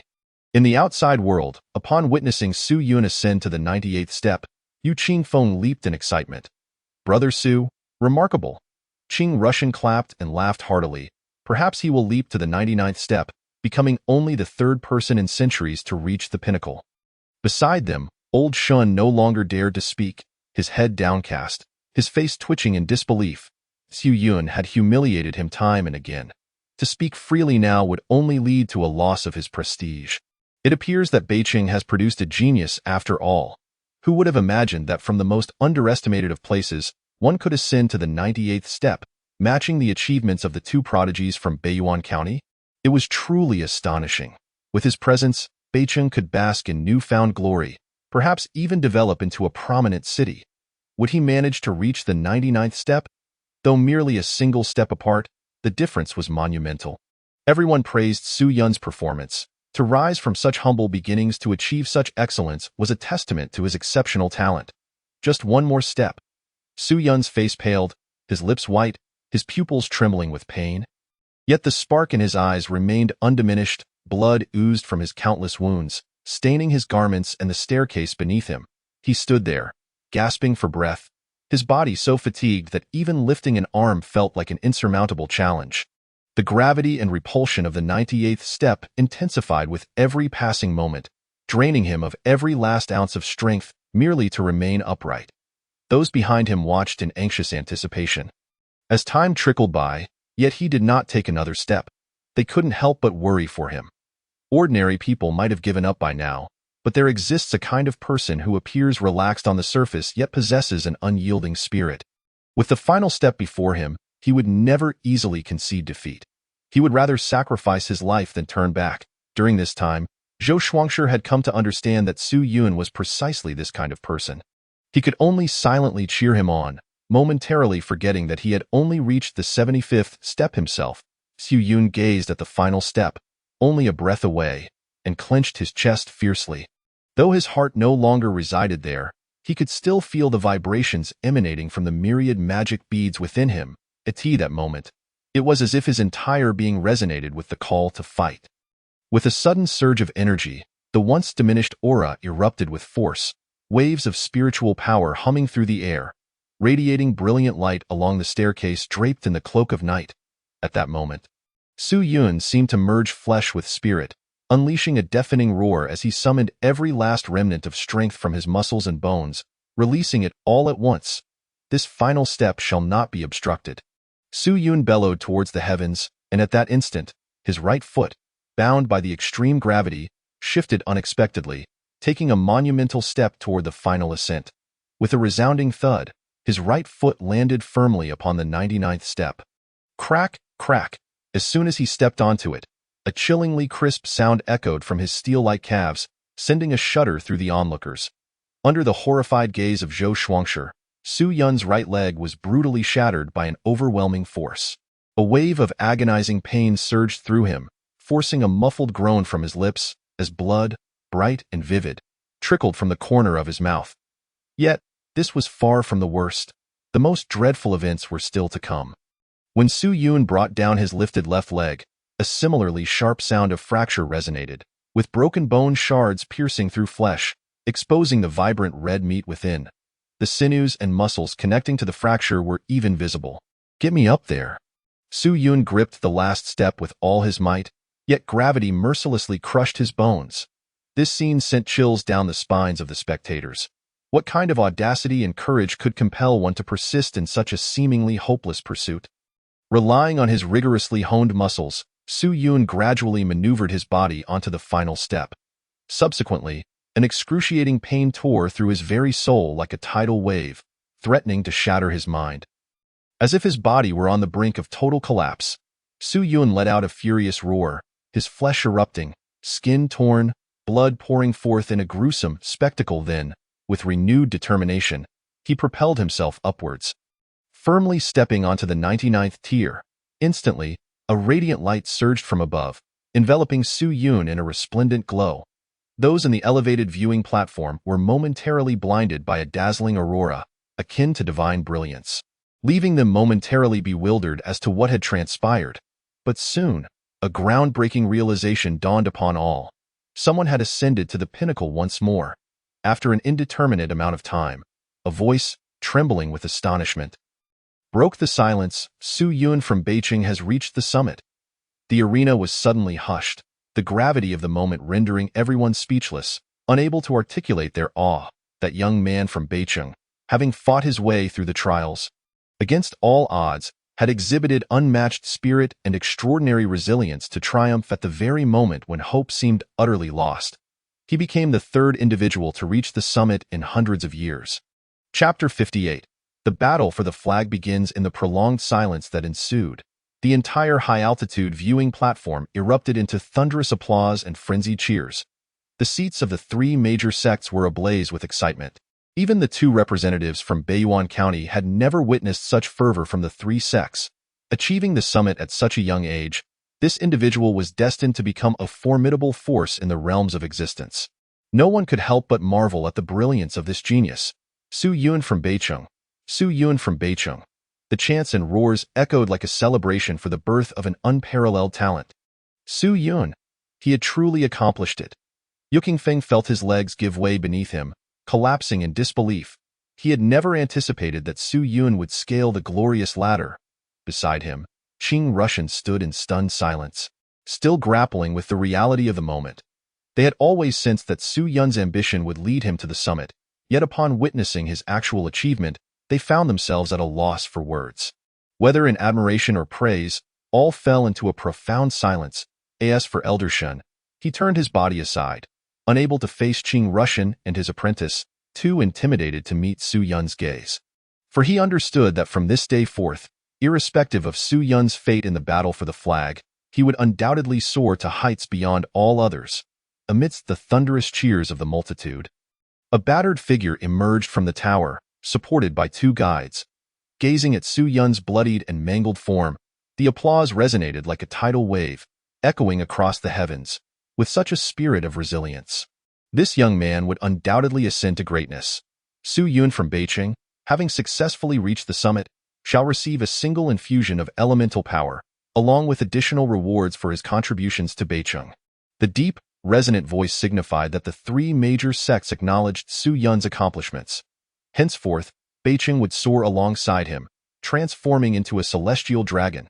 In a quiet tent, Su Yun, who had long since succumbed to unconsciousness, slowly opened his eyes, pain radiating throughout his body, causing him to inhale sharply. He gradually sat up, the numerous fractured bones restored to their former state, the torn flesh bandaged with cloth soaked in medicinal ointments. Thanks to the healing efforts of the three major sects and his own formidable recovery abilities, his injuries, resembling a heap of mud, had improved significantly within mere hours. This was the resting area. Inside the tent, a figure awaited, rising to pour him a glass of water upon noticing his awakening. Yukingfeng? A smile spread across Su Yun's face at the sight of him. I didn't expect to see you here, he said. Yukingfeng returned a gentle smile, rising to retrieve a medicinal pill from his storage pouch. In less than 2 hours, dawn will break, and the battle for the flag will commence. You must be prepared. A fourth-grade pill, the Diyuan pill, specifically designed for healing, was far superior to the so-called blood-revitalizing pill. It was said that as long as one remained alive, even the most grievous wounds could be fully healed in a short time. A Diyuan pill had once fetched a price exceeding 10,000 Kaiyang stones in the Beiqing marketplace, a value far beyond that of a second-grade pill. This is too precious, Su Yun hastily declined. But Yukingfeng insisted, forcing it into his hands. By the way, a few others have arrived here as well, and they appear to be your fellow townsmen. Yukingfeng lifted the tent flap, and 3 individuals entered, their faces alight with excitement. They were Hishan, Fengbao, and Bao Datong, whom Su Yun had parted ways with in the dense forest. Hishan now exuded a profound aura, just a step away from the minor spirit platform realm. Fengbao and Bao Datong had also made significant progress, having reached the late stages of the spirit manipulation realm. The trio's advancements were remarkably evident. When did you arrive? Su Yun asked with a smile, knowing from the outset that these individuals were destined for greatness. Not long ago, we heard the news of your ascent to the summit. Congratulations. Indeed, you have brought great honor to Beiqing, truly impressive, without a doubt. Beiqing might already be in the throes of celebration. The group encircled Su Yun, laughing and chatting. At this point, they could already consider themselves disciples of the 3 major sections after ascending the ladder. The battle for the flag at Yunfeng Mountain awaited them. Participation was optional, but opting out meant relinquishing the opportunity to compete for inner sect membership. They could still be selected for the outer sect. They were well aware that their current strengths were insufficient for such fierce competition, so they planned merely to rest here. The next morning, Su Yun rose early, having absorbed the essence of the Diyuan pill. He was nearly fully restored. Stepping out of the tent, he inhaled the fresh air, gazing at the towering peaks that pierced the clouds, a radiant smile spreading across his face, his heart ablaze with fighting spirit. At this moment, all those who had successfully passed the 3 trials gathered in the square before Yunfeng Mountain. From an initial crowd of 7,000 or 8,000, only a little over 100 remained. A testament to the trial's brutality, among the 100 or so participants, each bore an imposing demeanor, their faces etched with pride. Those who stood here could almost be regarded as the finest of the younger generation from the Tianliang domain. In time, they would become the pillars of the Tianliang domain, shouldering the responsibilities of its future development. Su Yun surveyed the crowd. The weakest among them were in the late stages of the spirit manipulation realm. Before long, 3 figures radiating brilliant light appeared in the sky, looking down upon the competitors below. The trio bore varied expressions, yet their profound auras were immeasurable, like an endless ocean. A mere ripple of their presence weighed heavily on the hearts of all present. Esteemed participants, without further ado, when the bell tolls, the battle for the flag will commence. Upon the second toll, it shall conclude. Those who do not wish to participate may step forward. One of them spoke slowly. Yet his voice resonated like thunder, echoing in the ears of those 100 paces away. Hishan and his companions did not hesitate, stepping forward. Soon, one after another, participants began to step out. Most were in the late stages of the spirit manipulation realm or half a step into the minor spirit platform realm. Recognizing their inability to contend, they chose to withdraw, sparing themselves the humiliation. Fewer than 30 individuals remained in the arena. The most elite geniuses of the Tianliang domain were gathered here. At the forefront of the ranks stood two individuals who had not uttered a word, yet exuded an unsettling aura. These were Wen Fu and Jia Xingqian. Hua Rong observed the two, quietly informing Su Yun. Those two had already reached the mid-stage of the minor spirit platform realm before participating in the trials. Su Yun's pupils narrowed slightly. Although he could not discern their appearances, an unmistakable sense of danger emanated from them. It was no wonder they were referred to as the two unparalleled geniuses. For their starting point was already a tier above that of Hua Rong and his companions. He had a premonition that these two would prove to be his most formidable adversaries in this contest. At that moment, Shang Chengtian was engaged in conversation with the champions of Mingxing City, Wen Bu and Hu Ma, occasionally casting glances towards Su Yun. A fierce glint flashing in his eyes, Su Yun remained expressionless, completely dismissing him, which only served to exacerbate the dissatisfaction of the three, their faces contorting into increasingly menacing grimaces. As the great sun gradually ascended, all present held their breath, their hearts racing with tension. It was not until the radiant sunlight fully broke free from the eastern mountain's edge that the colossal golden bell in the sky suddenly resounded with a thunderous clang, bang, bang. In a flash, everyone surged forward, racing toward the summit with wild abandon. Naturally, Su Yun did not hold back. He unleashed his entire spiritual power to its utmost, his flesh taut like that of a desert leopard. And with a powerful stride, his speed instantly surpassed that of numerous small spirit platform realm cultivators.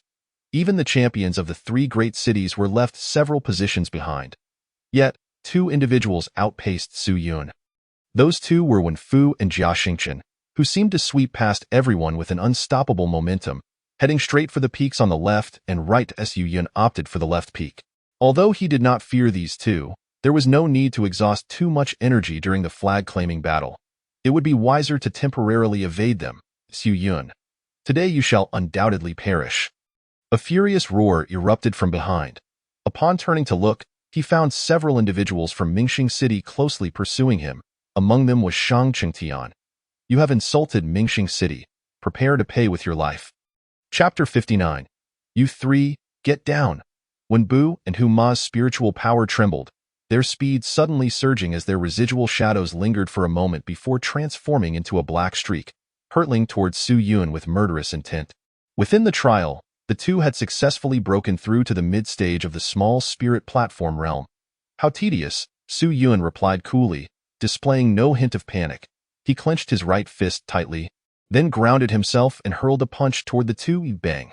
Upon impact, Su Yun merely quivered slightly, while Wen Bu and Hu Ma's expressions shifted dramatically. The overwhelming force collided against them, instantly shattering their offensive. Then, Su Yun lunged forward, channeling his abdominal strength into a concealed force that erupted with a thunderous impact, striking Hu Ma in the abdomen and creating a massive wound. He let out a scream, collapsing to the ground, clutching at the gushing blood from his injury. This power, how can it be so immense? Though Wen Bu was astonished, he was no fool and did not falter in battle. He flipped his palm, revealing a gleaming silver longsword. The sword's momentum surged, slicing through the very ground beneath them, sending debris flying amidst the tempest. Yet, the razor-sharp sword light did not instill a shred of pressure in Su Yun.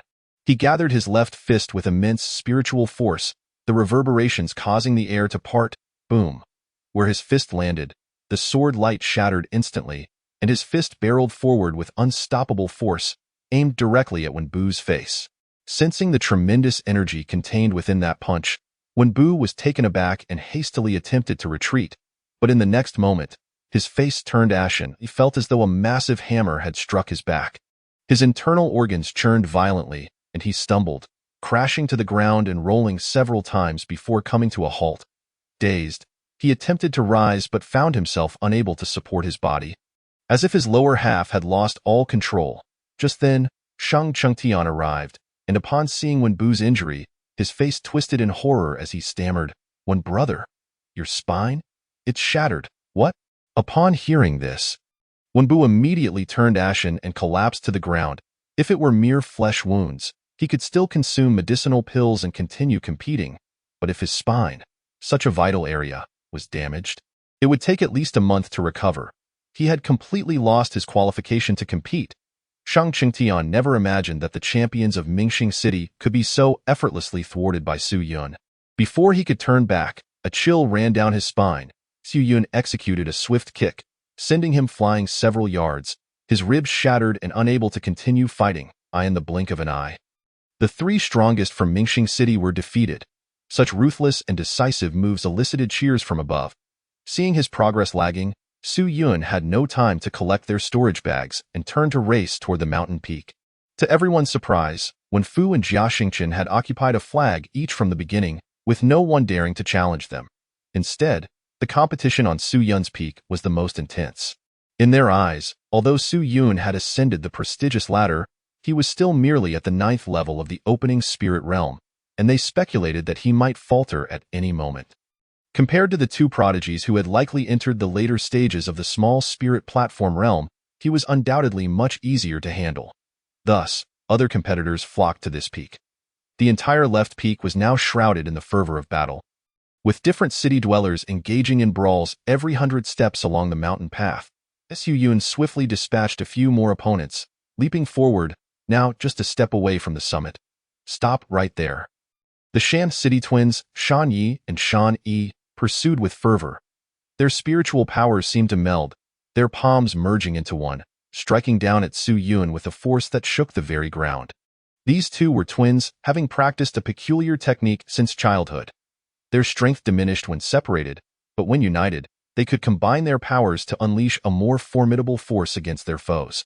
Having passed the trial's challenges, the two had broken through to the mid-stage of the small spirit platform realm, and together they might stand a chance against Wen Fu and Jia Xingqian.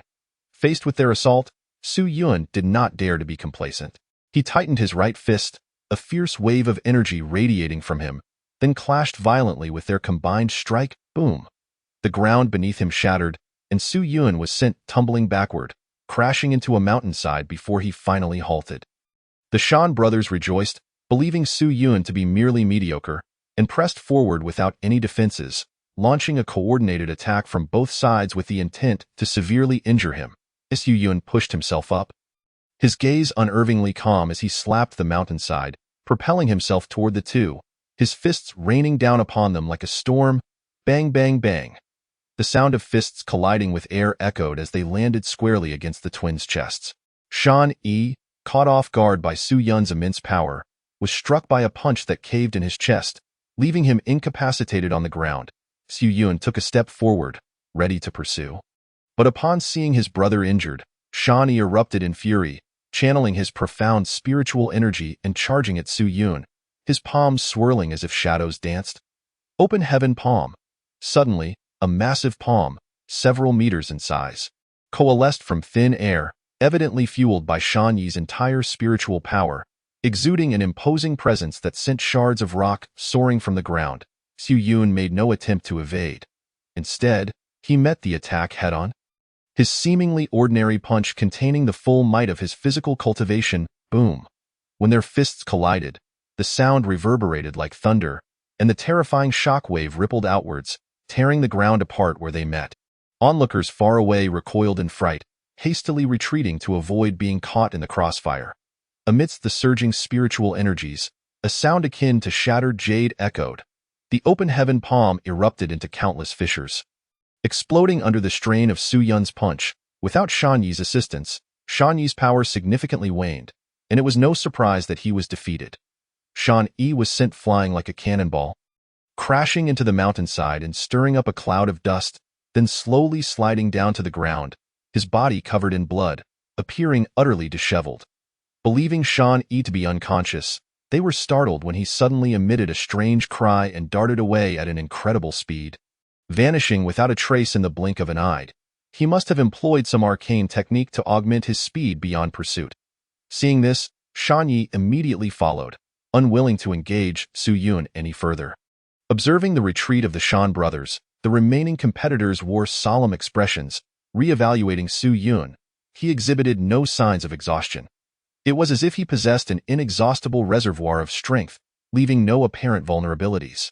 By now, they all harbored the notion that this seemingly 9th-level opening spirit realm cultivator, Su Yun, was likely the most perilous individual in this trial. Even those who had hoped to gain an advantage now realized that Su Yun was in no way inferior to the two from Baiyuan County. Noticing that no one dared to challenge him any longer, Su Yun, under the watchful gaze of all, approached the flag and raised it high. The flag of the left peak belongs to me. Anyone who disagrees may come forth in contest. Su Yun exuded an air of arrogance, his words cutting and unrefined. Yet, at this moment, no one dared to confront him. Even the top talents from Mingxing City and Shanghai City had suffered a dismal defeat at his hands, rendering them powerless, let alone anyone else beside him. Hua Rong and Pei Long exchanged wry smiles, having initially intended to stake their claim, but were taken aback by Su Yun's overwhelming strength and had to abandon their aspirations. The allegiance of the three banners was now firmly established, and this outcome was anticipated by all. One Fu Jia Xingchen, with his formidable prowess, naturally claimed one banner for himself, and Su Yun's ascension to the pinnacle indicated that he was no ordinary contender. As the dust settled on the reality of the situation, the members of the three sects prepared to announce the conclusion of the flag contest. However, to everyone's astonishment, a youth clad in a voluminous black robe slowly made his entrance. He lifted his head, fixing his gaze upon the three peaks of Yunfeng Mountain, his expression impassive as he stared at Su Yun and his companions. In a calm, yet commanding tone, he proclaimed, "I shall claim the banners of these three peaks. You three, descend immediately."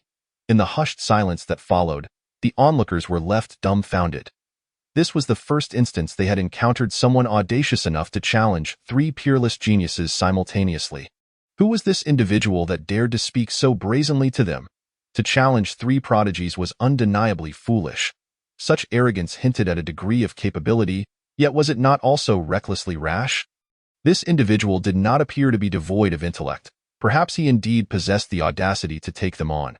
Who was one Fu Jia Xingchen? He was a prodigy of unparalleled repute in the Tianshan domain, having already made a name for himself at a young age. Even the elders of noble clans showed him the utmost respect. They represented not only their families but also the glory of the Tianshan domain. Although Su Yun had previously been relatively obscure, his ascension to the pinnacle of that glorious ladder indicated that his strength and potential were not inferior to theirs, and here stood this black-robed youth, audaciously demanding that the three of them step down. This was likely an unprecedented scene in the realm of trials. Su Yun furrowed his brow, his gaze fixed on the black-robed youth, a sense of unease creeping into his heart. The boy radiated an aura that was unsettling, akin to the sinister entities that lurk in the shadows, watching with malevolent intent. Yet, this feeling was masked by his somewhat youthful visage, rendering him oddly disconcerting. Before Su Yun could take any action, two juniors of Jia Xingchen leapt forward, indignantly confronting the black-robed youth. "Impudent! How dare you disrespect senior brother Jia? Who do you think you are? If you wish to challenge him, you must first contend with us." Both were in the early stages of the Lingtai realm, their presence robust and formidable, their spiritual energy honed to perfection, rivaling that of the fierce Hu Yanbao. The crowd watched with growing excitement, cheering fervently. For them, the identity of the champion mattered little. What they craved was a thrilling spectacle. The more exhilarating the battle, the more they relished it, oblivious to all else. The black-robed youth regarded the two with an impassive expression, his tone devoid of emotion. "If you wish to live, step aside. Arrogant! We shall see what you are capable of to utter such absurd words." With a glance exchanged, the two charged forward, merging their gathered momentum into a fearsome assault that shattered the very ground beneath them. To their astonishment, the black-robed youth remained motionless, standing resolute as the two juniors fell. Their chests burst open, collapsing to the ground. Unconscious, a gasp swept through the arena, followed by a thunderous eruption of applause. "What just happened? I didn't even see his move. This young man is in the late stages of the Lingtai realm. No wonder he speaks so confidently. His prowess is indeed remarkable, but where did such a prodigy emerge from in this trial?" As the crowd fervently debated the newcomer's origins on the stand, Yu Qingfeng and Qing Russian's expressions darkened. "Master, who is this young man?" "I do not know. I have never heard of such a figure. If he truly possesses the strength to defeat Su Yun and the others simultaneously, then this contest for the crown may." Their expressions grew grave, in their estimation. Su Yun could likely prevail over Wenfu Jia Xingqian without much difficulty, but the sudden emergence of this youth left them utterly perplexed. At this juncture, they could only place their faith in Su Yuan. Yu Qingfeng inhaled deeply, unease creeping into his countenance as he observed Su Yun, his fists unconsciously tightening, witnessing his two juniors defeated so swiftly. Jia Xingqian's face displayed a rare flicker of anger. He donned a cloak that shimmered with starlight, his gaze icy as he leapt forward, landing gracefully before the black-robed youth amidst the fervent stares of the crowd. His expression bore the indifference of a peerless genius, each breath resonating with an air of superiority. Then, with a calm yet commanding voice, he declared, "State your name." "I never slay nameless foes," asked the focal point of attention. Jia Xingqian's domineering proclamation incited a wave of astonishment and cheers. Truly, he was one of the most exceptional talents of the Tianshan domain, exuding an undeniable charisma. In my view, this black-robed youth stands no chance against him. Indeed, how could an unknown nobody possibly compare to Jia Xingqian? The crowd held unwavering faith in Jia Xingqian's strength, for he had never tasted defeat since his emergence. Even when facing foes of superior strength, he could turn the tide through his tactical prowess. Thus, when he made his move, the spectators had already sentenced the black-robed youth to his demise. The youth lowered his hood, a mocking smile gracing his lips. "You are not worthy of knowing my name." This declaration sent shockwaves through the crowd. They could hardly fathom anyone daring to speak to Jia Xingqian in such an irreverent manner, who was unaware of his formidable strength. Even among the inner disciples of the three sects, the majority would struggle to contend with him. On the central peak, Wenfu smiled faintly, just a brash fool trying to appear grand. Jia Xingqian is not so easily dealt with. His understanding of Jia Xingqian far surpassed that of others. Only he comprehended the terrifying depth of his capabilities. "Then you shall perish here." A chilling expression spread across Jia Xingqian's face as he took a step forward. A radiant orb of light coalescing in his palm. With a swift motion, he unleashed a powerful wave of energy, akin to a rainbow piercing the sky, transforming into a spiritual whip that lashed out. The air crackled with the force of the whip, ripping through the atmosphere with a thunderous roar, racing toward the black-robed youth in a flash. The speed was astonishing, the whip bearing down like a mountain, its fierce winds tearing the ground apart. The sheer force of the spiritual energy was overwhelming, its foundation as solid as a mountain, far beyond the reach of ordinary warriors. With this strike, the disparity in strength between him and the other prodigies was glaringly apparent.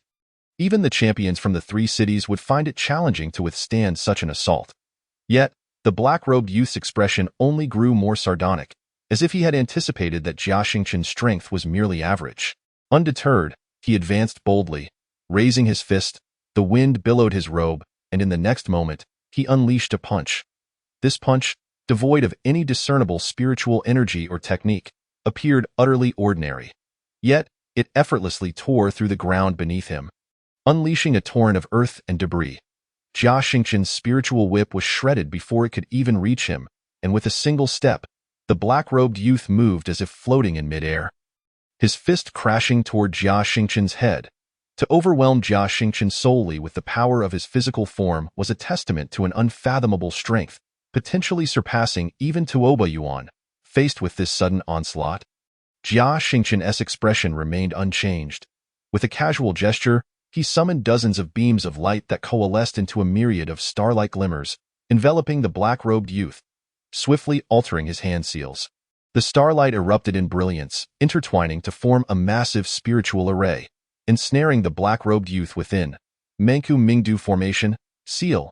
Upon witnessing the formation of the spiritual array, Jia Xingqian's face manifested a hint of disdain. He bellowed in a deep voice, causing the array to tremble violently. The radiance burst forth like the blooming of fireworks, and a colossal phantom, reeking of desolation and lethal poison, gradually coalesced within the array. "This move shall undoubtedly lead to your demise." With a swift motion of his hands, the immense phantom howled towards the heavens and surged fiercely toward the young man in black robes. Chapter 61. Tianfeng Domain. Yuanyang Qiu. This was one of Jia Xingqian's three formidable spiritual arrays, the Manku Mingtian Poison Array, and it was indeed extraordinary upon this encounter. After all, young Master Jia had once used this very array to annihilate three martial artists of the same rank. earning his fame in a single battle. Such a youthful array master. TSK. Jia Xingqian's future is truly limitless. Witnessing the imposing aura of the colossal phantom, all present could not help but express their admiration. Even Wen Fu could not help but smile, as he too had to concede that Jia Xingqian's talent in spiritual arrays was indeed exceptional. However, just as everyone believed the situation was settled, Su Yun's brow furrowed even tighter, for he noticed that the young man in black robes displayed no signs of panic or fear. On the contrary, the tempestuous power of the array seemed unable to budge his form in the slightest. This lad is somewhat peculiar. The aura he exudes bears resemblance to Zhongli. The tower spirit also sensed the anomaly. Zhongli? Now that you mention it, there is indeed a similarity. Su Yun suddenly realized that although the young man in black had not revealed his full strength, the turbulent aura surrounding him was strikingly akin to Zhongli's. Could it be that his senior brother has come to confront him? Yet he did not seem intent on revenge.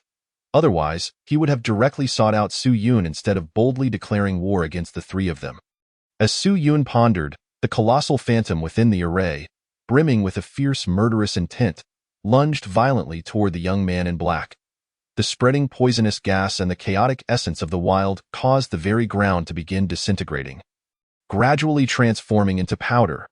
Those tainted by this chaotic essence would instantly suffer bodily corruption, turning to dust. Not to mention, combined with the toxin capable of killing martial artists of the same rank. The young man in black appeared like a fragile boat, seemingly on the verge of capsizing at any moment. Just as Jia Xingqian believed this move to be an assured victory, the young man in black executed a shocking maneuver. He leaped into the air and directly dove into the poisonous phantom. The audience gasped in unison. This action immediately captured everyone's attention. All the toxins of the array originated from that phantom, and entering it was tantamount to seeking one's own demise. In that moment, the entire assembly believed the young man in black was doomed. Jia Xingqian was momentarily taken aback, but soon a cold smirk crept across his lips. At this point, to still struggle is laughable, yet, within mere moments, the poisonous phantom began to tremble violently, as if unable to withstand an overwhelming pressure, being pierced through by powerful fingers, creating countless gaping holes. Boom! The immense phantom could no longer maintain its form and finally exploded, causing the earth to tremble violently as the luminous rain cascaded down. The array shattered instantaneously. All eyes converged on the scene, witnessing the young man in black emerge effortlessly from the chaos, his demeanor so calm that it seemed the array had inflicted no harm upon him whatsoever. At that moment, Jia Xingqian's complexion shifted dramatically, unable to contain his disbelief. How could this be? He gazed at the young man in black with incredulity, realizing that the latter had discerned the location of the array's core. Although this array was not of high rank, the core resided within the sea of toxic phantoms, making it nearly impossible for anyone to break the array without first entering the poisonous depths. Since he had learned this array, no one had ever managed to forcibly break free in such a manner. This young man in black was evidently well prepared. Who exactly are you? He clenched his fists, his earlier nonchalance replaced by a sudden gravity. The move that had once earned him fame was so easily shattered, leaving him with feelings of frustration and humiliation. I have already stated, you are unworthy of knowing my name. The young man in black smiled lightly, inciting Jia Xingqian's fury to blaze anew. Such an arrogant individual must spill blood today. With his hands raised high, dazzling starlight erupted from within him, each beam of light resplendent and overwhelming. As his hand seals rapidly shifted, the starlight accelerated, spiraling in the air like the dazzling trails of fireflies and shooting stars, a cacophony of explosive spiritual power, akin to a tempest of thunder and rain, erupted at the convergence of the starlight, shaking the ground and sending tremors through the spectators' stands above. Tianyuan Hua Kong Array. At the points of convergence where the starlight met, arcs of electricity crackled, and even the air was compressed, leaving no trace of impurities within the array, transforming it into a realm solely under Jia Xingqian's control, leaving all witnesses in a state of shock. Buzz, buzz, buzz. Hundreds of beams of starlight converged and separated, forming a grand array spanning 100 feet, its brilliant heavenly flames glowing as if it were a volcano on the brink of eruption, all its power ready to unleash. In the face of Jia Xingqian's ferocious and domineering assault, The young man in black merely blinked, and in an instant, his figure vanished from sight. What? From a distance, Wen Fu, witnessing the disappearance, suddenly had a realization, his face changing drastically as he shouted, "Jia Xingqian, be careful." Unfortunately, before the words could leave his lips, a bloody arm suddenly protruded from Jia Xingqian's chest. The overwhelming might of the spiritual array dimmed instantly. Jia Xingqian coughed up blood, staring in disbelief at the gaping wound in his chest. Feeling his body grow weak as he collapsed to the ground, unable to rise again. The arena fell into a profound silence, all eyes wide in astonishment, throats constricted as if wanting to speak but unable to utter a word. Jia Xingqian had not even managed to deploy his array before being struck down from behind, his chest pierced. The young man in black showed no intention of stopping, tossing Jia Xingqian's body into the air, and as it fell, he delivered another punch, shattering his spine and obliterating his dantian in one fell swoop. From that moment on, Jia Xingqian would no longer possess the qualification to cultivate the first genius of the northern plains. A master of spiritual arrays had been so effortlessly defeated. Were it not for witnessing it firsthand, no one in the Tianliang domain would believe such an occurrence. The earlier chorus of insults aimed at the young man in black had been silenced in an instant. Many dared not even breathe, fearful of incurring his wrath. How is this possible?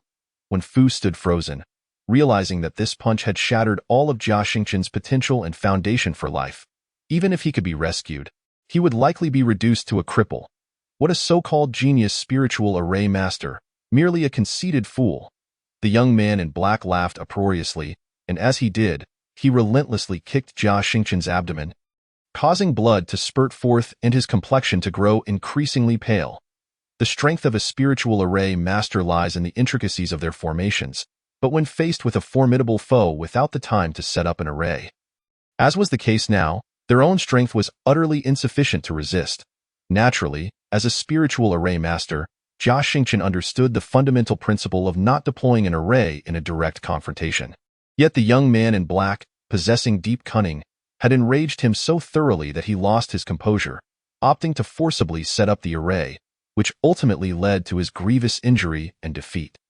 Enough! Wen Fu, witnessing the scene, stepped forward, fingers snapping, sending beams of golden light traversing the space, directly bombarding the young man in black, forcing him to retreat step by step, his black robe tattered and torn. He and Jia Xingqian had long been regarded as two great talents, both rivals and allies. Unable to bear witnessing this humiliation, he could not restrain himself from taking action. Wen Fu, you still possess some merit. The young man in black shook his head, tearing off his black robe to reveal scales of a black serpent embedded in his flesh.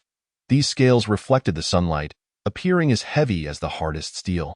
Upon seeing these scales, Su Yun immediately understood. This individual practiced the same technique as Zhongli. No wonder Jia Xingqian's repeated assaults had failed to harm him in the slightest.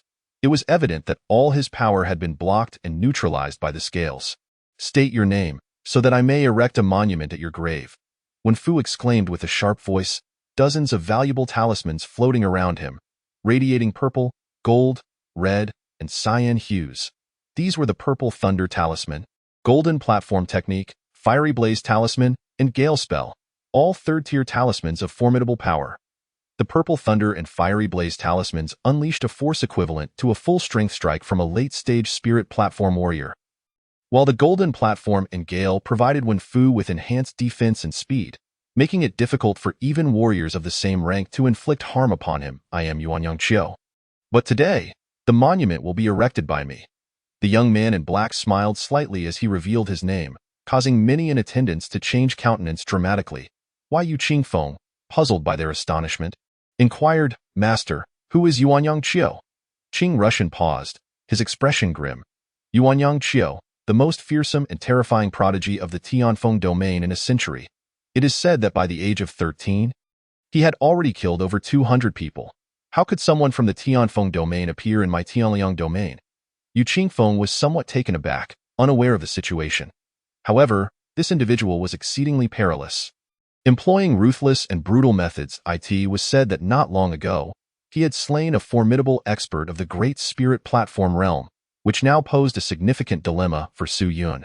Qing Ru, shaking his head, gazed at Su Yun with eyes filled with concern. "What?" Yu Qingfeng exclaimed in shock, his eyes wide with disbelief. One must understand the vast disparity between the great and lesser spirit platform realms. Even high-level techniques and spiritual artifacts could hardly bridge such a gap. Little did they anticipate that Yuan Yangqiu could actually kill a powerful figure of the great spirit platform realm. The members of the three major sects were now whispering amongst themselves, utterly astonished that Yuan Yangqiu would appear here. "You are Yuan Yangqiu?" Upon hearing this name, Wen Fu's heart sank. He, too, had heard of this person's notorious reputation. In the Tianfeng domain, Yuan Yangqiu's renown surpassed even that of himself and Jia Xingchen. It could be said that throughout the entire Tianfeng domain, indeed the whole of the Tianbei dynasty's younger generation, no one dared to assert they could best him. "Heh, if you wish to avoid death, you may kneel and bow to me 3 times, and I might spare your life." A smirk played on Yuan Yangqiu's lips. And with each step he took, the scales on his body emitted a resounding clamor. Whether it was psychological pressure or an actual aura of oppression, every step he advanced felt as though a colossal stone had fallen in Wen Fu's heart, causing his pulse to quicken. So arrogant. This proclamation ignited a fire within Wen Fu, yet he was acutely aware of the overwhelming strength of this individual, leaving him uncertain of his own chances. If he were to bow in fear for his life, his meticulously cultivated reputation would plummet in an instant. "Then you shall perish." With that, Yuan Yangqiu appeared behind Wen Fu under the intensely grave gazes of the onlookers. Chapter 62. 4th rank Heavenly Slashing Talisman. Though Wen Fu was astonished, his reflexes were remarkably swift. He immediately forged 3 Lingfeng talismans, his steps becoming ethereal as he created distance between himself and Yuan Yangqiu. He understood that this man was not to be trifled with. His power was exceedingly formidable, hence he refrained from recklessly engaging in close combat. As he retreated, he flicked his fingers, sending forth several bolts of purple lightning that darted towards Yuan Yangqiu from all directions. Subsequently, a torrent of fierce flames erupted, encircling Yuan Yangqiu within a fiery prison, leaving him with no means of escape. The purple lightning detonated around Yuan Yangqiu, creating a dazzling display of sparks, and the fire circle suddenly constricted, enveloping him entirely. The onslaught of intense heat erupted in a towering inferno, fiercely scorching Yuan Yangqiu. In an instant, the area before Yunfeng Mountain transformed into a sea of flames. The potency of the 3rd rank fire talismans was indeed terrifying, even evaporating the mist atop the mountain, gradually revealing its majestic peak. Fool! Even a half-step great spirit platform warrior would not dare to withstand the assault of a 3rd rank talisman. "You are doomed." Wen Fu scoffed, yet the next moment, his smile froze in his pupils. He distinctly observed that Yuan Yangqiu remained utterly motionless within the flames, without even a faint cry of agony escaping his lips. Yuan Yangqiu stood there, seemingly relishing a sunbath, utterly at ease. The purple lightning that had exploded around him had not even grazed his flesh. Too weak. The Tianliang domain truly deserves its reputation as the weakest of the 9 domains. With such power, they dare to claim the top? It's utterly laughable. Just as the flames surged violently, Yuan Yangqiu's voice, neither loud nor soft, suddenly pierced through the air, and a violent gale erupted, extinguishing the roaring flames on the spot. This tempest was merely a casual gesture from Yuan Yangqiu as he clapped his hands. Arrogance. Wen Fu shouted in anger, then gestured widely, channeling all his spiritual energy into the myriad of purple lightning and flame talismans surrounding him. It was as if the sky itself unleashed a torrential downpour of purple and red, flooding towards Yuan Yangqiu. Boom! Waves of talismans imbued with formidable energy detonated upon Yuan Yangqiu. The explosive purple lightning and flames instantly masking the ethereal essence of Yunfeng Mountain, transforming the area into a vast ocean of thunder and fire. But it was not over. 4th rank Heavenly Slashing Talisman. A single talisman can break through the gates of heaven. Wen Fu recognized that these assaults would have minimal effect on Yuan Yangqiu. Resolutely, he clenched his teeth, and a talisman radiating tricolored brilliance suddenly materialized in the air, ripples of potent spiritual energy emanating from it. His hand gestures shifted, intertwining spiritual energy into various bizarre forms. Appearing quite peculiar, swish, as the tricolored talisman came into view, all present felt the air around them become sharp as a blade, as if the entire world was enveloped by an imposing sword in tint. It's the fourth-rank Heavenly Slashing Talisman. It was said to be infused with the refined sword intent of a Yuan Dan realm swordsman, capable of rivaling a strike from a great spirit platform swordsman. I never anticipated Wen Fu would be driven to this extent. Yuan Yangqiu is indeed formidable. Indeed, to become the most feared genius in the Tianfeng domain, he is not merely boasting. This should be Wen Fu's strongest strike. If he cannot resolve the matter with Yuan Yangqiu, our Tianliang domain shall suffer a tremendous disgrace in this sect selection. Though the fourth-rank talisman was immensely powerful, a lingering sense of uncertainty remained in everyone's hearts. It was evident that Wen Fu had been forced to reveal his final trump card, while Yuan Yangqiu had yet to unleash his true capabilities, having not even utilized his spiritual energy, undoubtedly still concealing numerous tactics. This starkly illustrated that the disparity between them was greater than they had imagined. Should the champion of the three major sects in the Tianliang domain fall to Yuan Yangqiu from the Tianfeng domain, they would become the laughingstock of the world. Fourth-rank talisman. You truly dare to expend it? Upon witnessing Wen Fu unveil his prized possession, Yuan Yangqiu also paid it a measure of respect. He waved his arms, and the black scales covering his body began to resonate ominously, resembling the fur of a roaring tiger, appearing exceedingly fearsome. However, this would prove futile. Suddenly, he stomped the ground fiercely, causing the earth within a several-meter radius to collapse. And then he transformed into a beam of light, aiming to seize the initiative, preparing to slay Wen Fu before he could fully activate the Heavenly Slashing Talisman, gathering all his strength to his hands. His expression remained cold, as if defeating Wen Fu were as effortless as turning over his palm. Just as the two were within mere paces of each other, Yuan Yangqiu noticed a triumphant smile tugging at the corner of Wen Fu's mouth, which ignited a flicker of unease in his heart. Before he could react, the ground suddenly transformed into a vast lake of lava, a horrifying surge of heat erupting and crashing against him, forcing him back several steps, igniting every inch of his skin. Yuan Yangqiu's vision was engulfed by the immense flames. Wen Fu had already laid a trap, waiting for Yuan Yangqiu to rush in and meet his demise. It must be said that as a prodigious genius whose fame slightly eclipsed that of Jia Xingchen, his combat experience was evidently more seasoned. Yuan Yangqiu had also let his guard down. The protective scales could no longer shield him, instead beginning to melt amidst the searing heat, his skin burning and dissolving, revealing the vibrant red flesh beneath. He let out a pained groan, the excruciating agony rendering him momentarily paralyzed. Seizing this opportunity, Wen Fu's Heavenly Slashing Talisman had been fully charged. With a cold gaze, he flicked his wrist, sending the talisman soaring forth.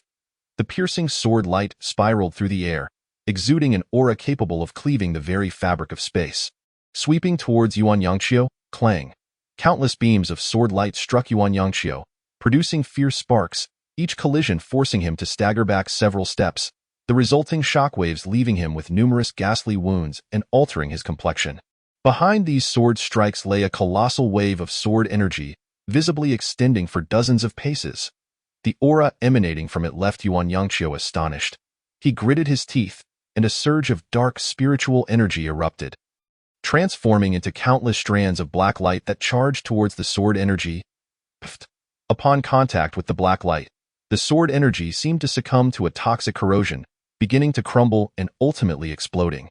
Witnessing the annihilation of his most formidable sword energy, Wen Fu immediately turned to flee. With his greatest trump card expended, continuing the battle would surely lead to his demise.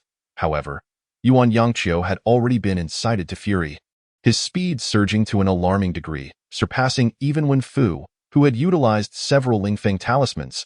In the blink of an eye, he positioned himself directly in the path of Wen Fu's escape, preparing to deliver a devastating blow that would crush Wen Fu's skull. At that moment, a brilliant streak of light streaked across the sky, as a pebble, propelled by tremendous force, struck Yuan Yangqiu's right arm, causing his punch to veer off course and miss entirely. Seizing this opportunity, Wen Fu darted toward the direction from which the stone had come, where a slender figure, brimming with fervent battle intent, stood protectively before him, fists clenched tight. It was Su Yun. He was about to intervene.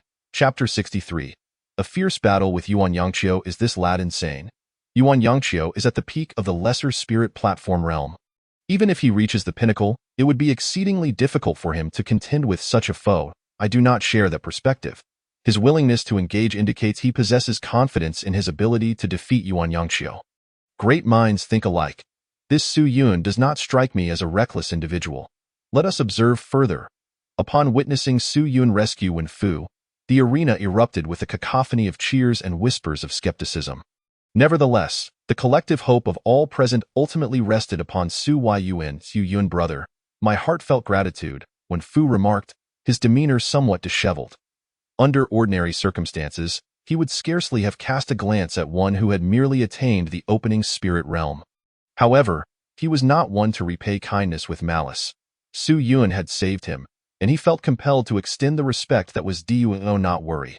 Take your rest, Su Yun replied, his gaze unwavering as he met the furious eyes of Yuan Yangqiu. Refusing to yield an inch, Wen Fu furrowed his brow, cautioning, "You must exercise caution. Although Yuan Yangqiu appears to have lost a great deal of blood, I was unable to inflict a critical injury upon him. Moreover, that dark beam of light he wields is rather peculiar. You must be on your guard." With that, he retreated deeper into the left peak, settling into a meditative state. The enigmatic black light was something Su Yun had witnessed firsthand. A multitude of dark rays emanated from beneath Yuan Yangqiu's scales. According to the little tower, this black light was infused with death energy, capable of eroding anything that bore spiritual energy, should one's flesh become tainted by it. The death energy would corrupt the meridians, flesh, and bones, ultimately reducing them to a stinking pool of blood. Yet therein lay the enigma. Death energy was something even a minor practitioner of the spirit platform realm would shun, let alone a formidable Yuan Dan realm cultivator. How could Yuan Yangqiu possibly command such a dread power? Regardless, the time for contemplation had passed. Action was required. An opening spirit realm cultivator dares to raise a banner? The Tianliang domain has become increasingly pitiful, Yuan Yangqiu scoffed, his derisive laughter echoing as he discerned Su Yun's realm. Leaping down from the left peak, Su Yun inquired, "What is your connection to Zhongli?" Upon hearing the name, Yuan Yangqiu's expression darkened instantly. "How do you know Zhongli?" He glanced around, realizing Zhongli was absent from the crowd, and quickly deduced, "It seems that waste couldn't even enter the trial." Indeed, the two shared a connection, perhaps explaining their mutual practice of the same demonic arts. It matters not. Losing one is inconsequential. I shall simply eliminate all of you, Yuan Yangqiu declared, a cruel smile twisting his lips. In an instant, he lunged forward like a black streak, shattering the stone slabs beneath his feet with a resounding crash. A fist, propelled by a fierce gale, hurtled towards Su Yun, threatening to rend him asunder. Su Yun's expression turned grave as he beheld the oncoming assault, resolute in his focus. Despite Yuan Yangqiu's battered form, the ferocity of his attack remained undiminished, demonstrating that his strength was far from superficial. To prevail, Su Yun understood he must strike with overwhelming force. Otherwise, Yuan Yangqiu's sheer spiritual might would spell his doom. Drawing a deep breath, Su Yun summoned the spiritual energy within him, channeling it fervently into his palms. With a powerful swing of his arms, he met Yuan Yangqiu's descending fist head-on. The collision resonated with a thunderous roar, shaking the ground beneath them.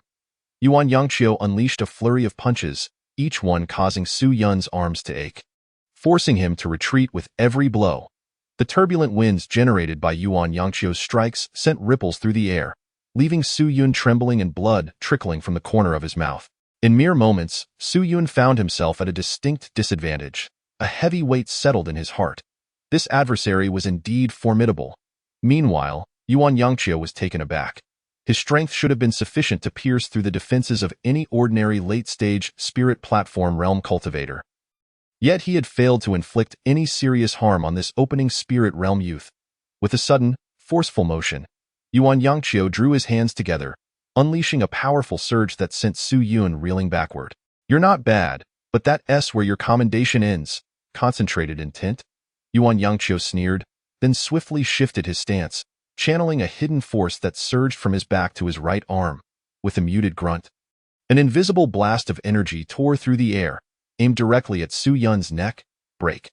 Su Yun clenched his right fist, summoning all his might to strike back. The impact reverberated through the air, sending Su Yun crashing to the ground, his body vibrating as if his very organs had been displaced. Luckily, his internal organs had transformed into the myriad magic pearls. Otherwise, such a blow might have inflicted grievous harm. This dark energy was infinitely more perilous than ordinary strikes, designed to assault the body's vital organs. A misstep could result in shattered organs or worse. Yet, Yuan Yangqiu was equally astonished. He had not anticipated that Su Yun would wield dark energy as well, and their opposing forces had mitigated the damage to a minimum. That I've tired of this game. It's time to end it. Yuan Yangqiu chuckled ominously, his right hand clenched tightly around a massive long knife that appeared as wide as a thigh. Its obsidian sheen, as dense as the night sky, exuded an aura of malevolence that enveloped the arena. That was the evil moon black radiance. As the knife materialized, the three sect's members recognized it at once, their expressions shifting dramatically. Master Yu Qingfeng, too, identified the blade, his heart racing with trepidation. A century prior, the Tianliang domain was home to four major sects, including Qingling, Duanyue, and Baiyun, alongside a sect known as the Evil Moon Sect. For centuries, these four sects coexisted peacefully, but at some point, the Evil Moon Sect's influence grew alarmingly potent, becoming a force the three sects could not contend with. Consequently, the Evil Moon Sect began to annex the territories of the others, their ambitions laid bare. Yet, in their hubris, the Evil Moon Sect declared war on all sects in the Tianliang domain. At that time, the sect master wielded this very knife to vanquish 6 formidable adversaries of equal standing. Claiming the lives of over 700, even the masters of the three sects had to exert their utmost to engage him. Fortunately, the imperial family intervened, mobilizing an army, which ultimately forced the Evil Moon Sect into a corner. After 3 years of resistance, they faced a dismal defeat, with their leader disappearing without a trace. Baiyun Sect had made the greatest contribution during that conflict and, as a result, reaped the most rewards. Rising to become the foremost sect among the three, the Evil Moon Sect's leader had forged a fearsome reputation with the Evil Moon Black Radiance. For reasons unknown, it had now fallen into Yuan Yangqiu's hands. Su Yun, you're in grave danger, Qing Lushan remarked, his eyes wide with shock. The memories of that tumultuous past were a painful reminder for those from the three major sections now. The Evil Moon Black Radiance invoked recollections of the shocking sect war that had once shaken the Tianliang domain. Along with the dread renown of the blade itself, "Go die by my blade" would be your fortune. Yuan Yangqiu clearly had no intention of granting Su Yun any respite. With a fierce shake of the black knife, the solid floor beneath him splintered as cracks erupted.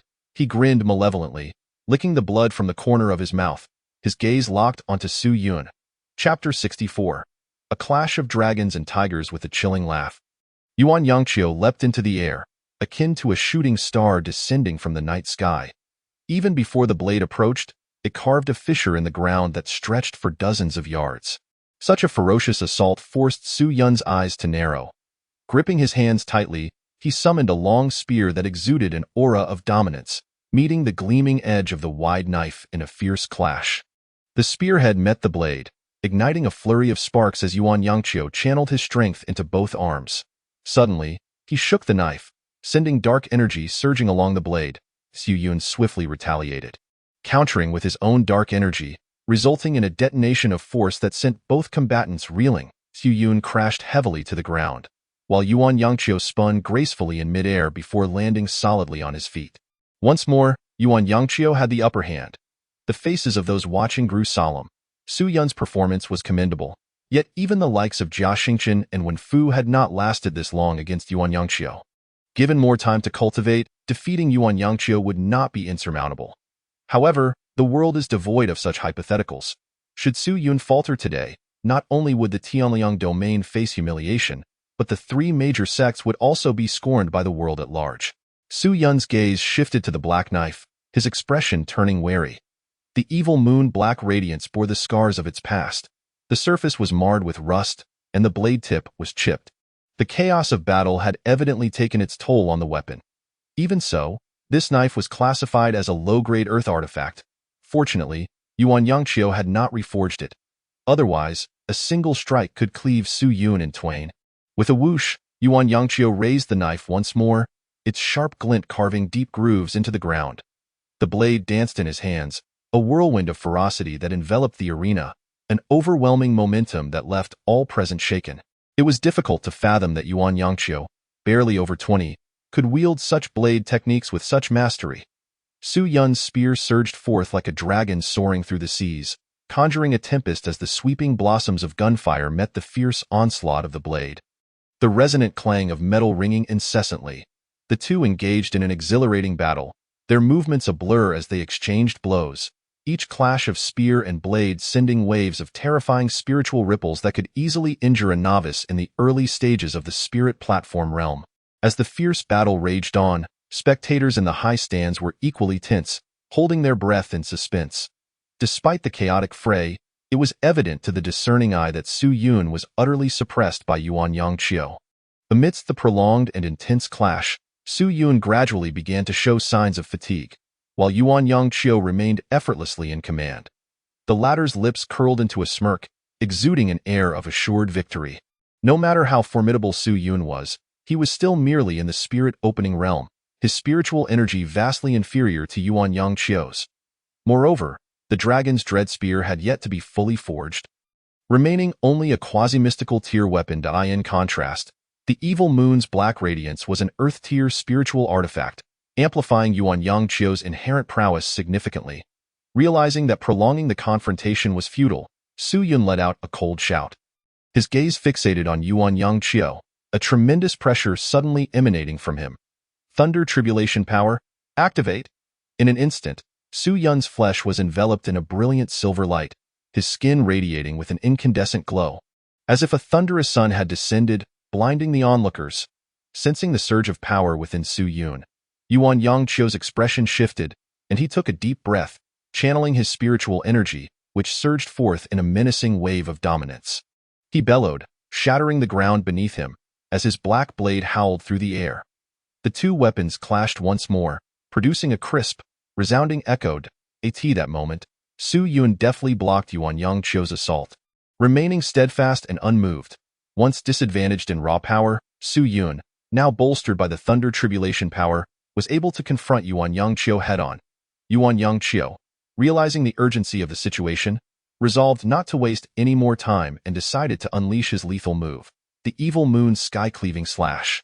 With a furious shout, the black blade in Yuan Yangqiu's hand erupted with the brilliance of a full moon, mingled with shadowy beams of light, transforming into a fleeting specter that charged towards Su Yun with unmatched force.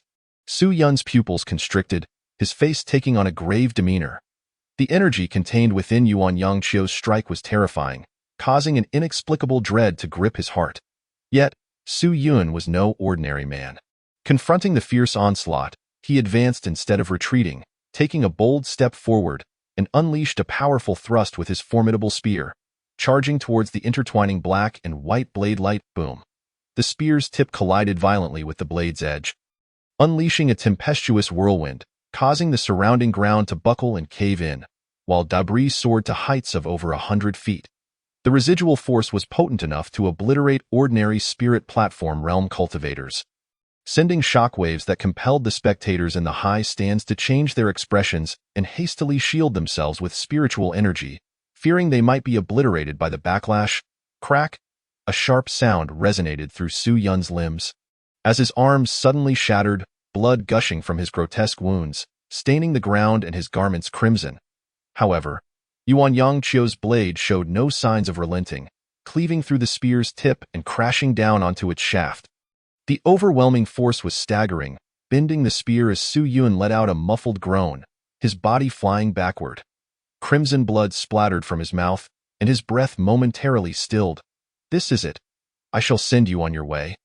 Yuan Yangqiu laughed heartily, his eyes glinting with malice. As a man standing at the pinnacle, he would not allow a mere spirit-opening realm upstart to challenge his authority. With a decisive step, he raised his black blade to strike down at Su Yun's location. However, just as the black blade descended, it was suddenly restrained by an overwhelming force, rendering Yuan Yangqiu unable to advance an inch. No matter how he struggled, shocked, he reacted swiftly, transforming his right hand into a palm and channeling his entire might downward in a furious strike.